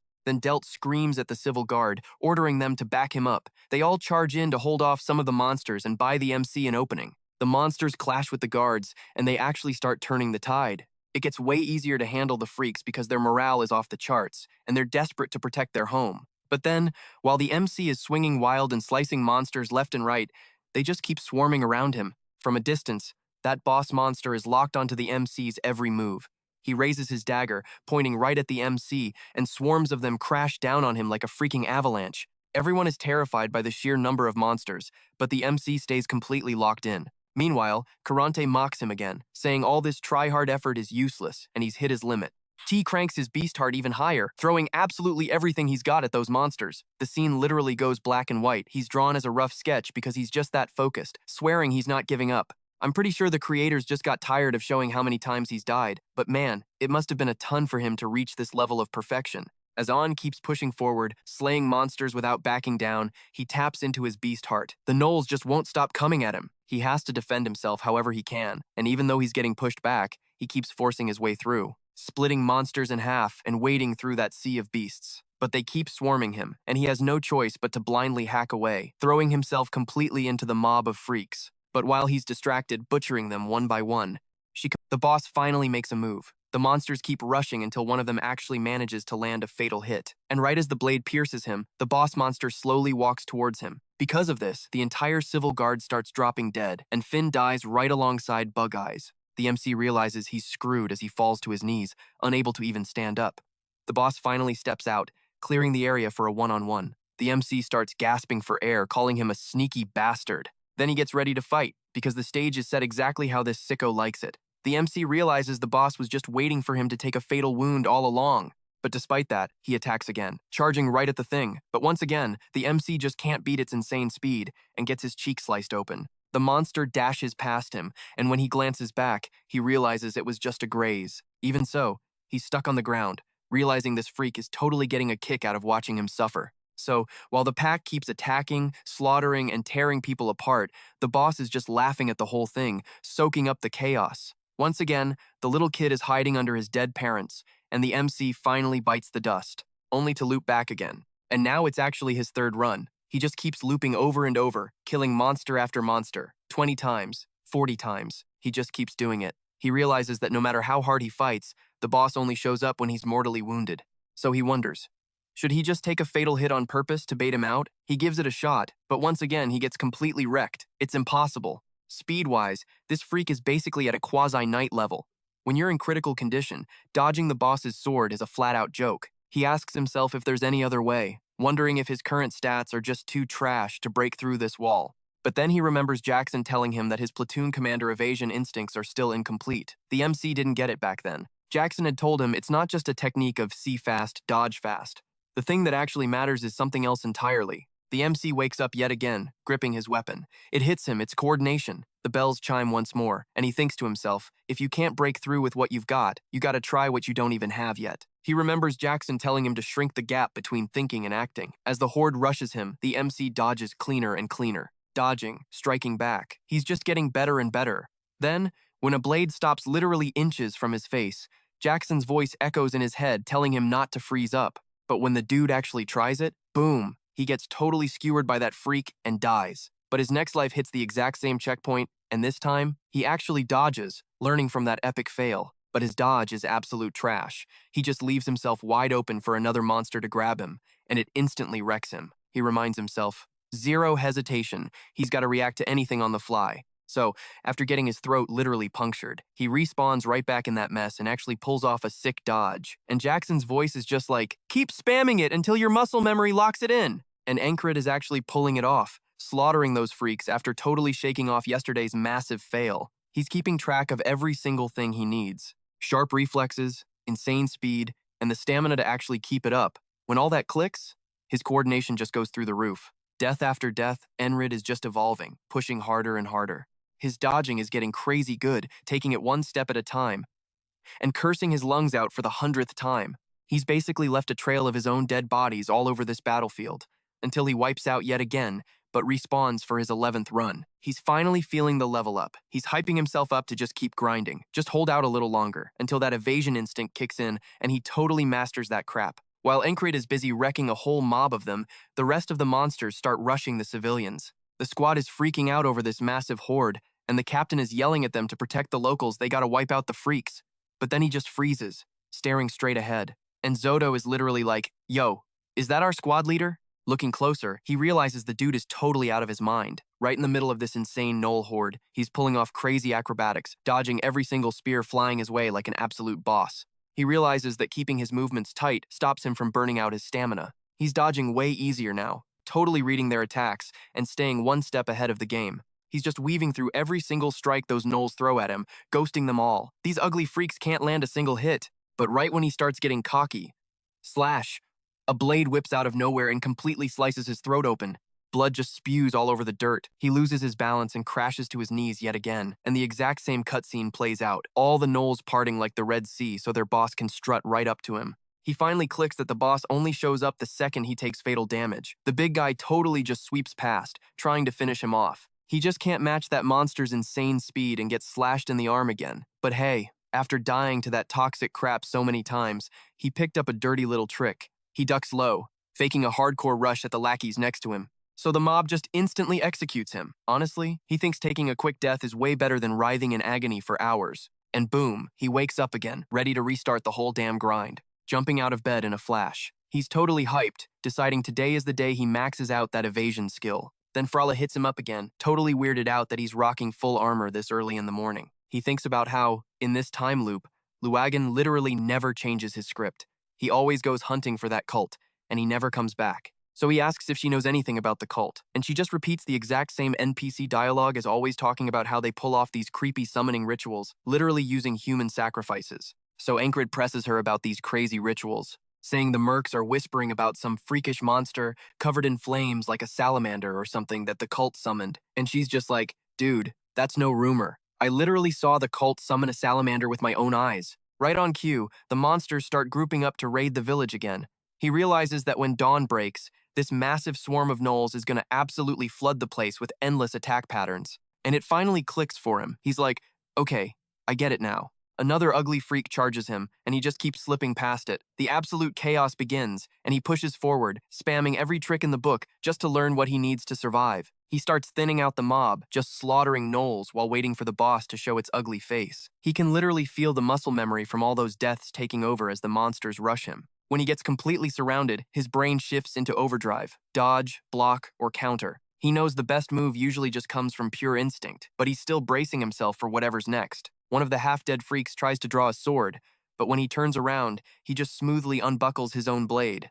Tapping into all that hardcore grinding experience, he blitzes the next gnoll. After what feels like forever, he actually survives until sunset, dodging literally every single blade thrown his way. Finally, the sun drops, and night hits. With the night kicking in, he's throwing down under this wicked red moon. And honestly, he's getting super hyped, grinning like a madman while dancing around their swords. He's not slowing down at all. He's literally having a blast in this fight. And while his dodges keep getting more cracked, something over in Sharon's realm starts shifting. He realizes the real cheat code to this technique isn't just about quick eyes and dodging, all while the drops keep stacking up in Sharon's realm. He's like, I've got to max out my split-second decision-making and totally nail the combos that follow. Then it clicks, and he just cracks a massive smile. He completely unlocks that evasion skill, realizing he finally mastered it. He pushes it to the absolute limit, and boom, he's back in Sharon's realm again. Sharon tells Enkrid that just tanking hits isn't going to cut it anymore. And just like that, he snaps back to reality. He smirks, thinking, duh, obviously. I've already cooked up a plan. After dying 200 times, he's finally survived a full day without getting wiped. Today is the day he makes his move. So he stomps right over to Zoto's bed, yanking the blanket off and rudely waking up the whole damn squad. Zoto is totally freaking out like, yo, what the hell? But Enkrid just barks at them to get on their feet, telling Finster and the rest to gear up and roll out with him. As for Kryze, he's got a completely different side quest. But Luagan is just whining, asking why they're doing this crap so early in the morning. He just cuts him off, saying they are seriously out of time. At dawn, those gnoll swarms are going to crash the village, and before that happens, they need to lock in their prep to bust right through that wall. So the MC hits up the two girls, telling them he just remembered something, totally catching their attention. He says there were these crazy cultists who bailed on a mission he took back in his mercenary days, and he saw some guys looking exactly like them in the village. Finn asks if he's absolutely sure about that, and the MC brags that when it comes to memory, nobody can beat him. So she's like, guess my gut feeling wasn't wrong after all, and says she's gonna go check this creep out. The MC mentions that even though she never made it back alive in any of the past loops,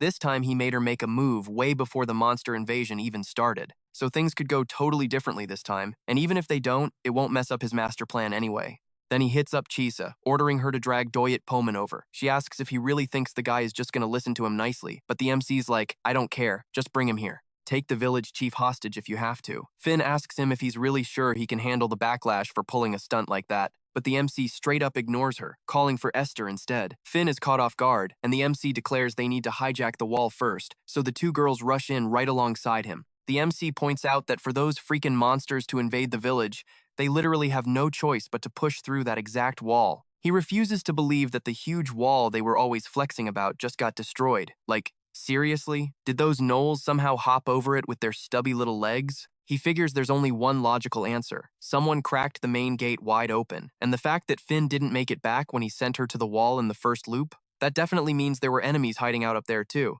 He bets the wall guards were actually those sketchy cultists all along. And man, those guys look completely shook when they spot the MC rolling up on them. They instantly recognize him as the dude who came snooping around yesterday, but the MC just smirks and announces that, as of right now, he's the one calling all the shots around here. Starting right this second, every single soldier has to follow his exact orders. One of the guards completely loses it, yelling, "What the hell are you talking about? You think you can just bust in here and say that without Captain Doyet's permission?" But the MC isn't playing around. He just casually draws his sword and goes, "Insubordination means immediate execution." And everyone starts totally raging, pulling back their bows and cursing him out. But the MC realizes something. The alarm bell always rang whenever the monsters showed up. If every single guard up here was a cultist, they never would have bothered ringing it. That means at least one of these guys is just an innocent civil guard doing his job, and it's probably that guy right there. Because that's the exact same face he saw desperately ringing the bell in all 200 past loops. So, while the whole squad is trying to murder the MC, that one normal guard yells at them to hold up, screaming, "Don't shoot! I'm still caught in the crossfire down here." But the MC jumps in and completely saves his life, stepping right in front of him so he doesn't get shredded by the arrows. Meanwhile, Esther is going totally feral, pouncing on the guys climbing the wall and absolutely obliterating one of them in seconds. Finn climbs up right behind her, aiming straight for the other dude on the side, managing to grab him and completely paralyze him. The MC notices the sun's starting to come up, and the gnolls are already swarming in. He turns to the old guy and asks, "Hey, is that gate actually locked up tight?" The old man swears the deadbolt is securely shut, but the MC snaps at them to double-check it anyway. Right then, the cultist that Finn has pinned down starts screaming like a total maniac. The old man suddenly spots something totally messed up and goes, "Wait, what the hell is this?" He's freaking out, asking why the gate is totally cracked with the lock practically falling off, especially with the monsters literally right outside. Finn yells at the cultist, "Are you out of your freaking mind? The whole swarm is coming!" And the old man is just screaming that they need to fix the lock right now. All the while, the crazy cultist trapped under her is yelling at them not to mess with his god's grand plan, blasting his magic straight up at Finn. He's trying to hit her, while the other psycho lunges straight at Esther. The MC just screams, "Kick those bastards right off the wall!" And Finn doesn't even hesitate, shoving the guy off right as he's about to fire off his magic. Esther totally yeets the other dude too. Both of them crash down right into the mob of gnolls, instantly getting trampled into the dirt by the monsters charging at the wall. The old guy finally manages to jam a heavy wooden beam into place, stopping those runty little monsters dead in their tracks while they just hopelessly smash against the wall. Meanwhile, the civil guard captain shows up, completely baffled, like, "What the hell is going on up here?" The MC glances back and sees that Doyet and the entire civil guard actually made it. Zodo clutch delivered all of them just in time. He asks if they followed his instructions to the letter. Then, the MC tells them straight up, the Gnoll pack is targeting the village, and we're in a total state of emergency right now.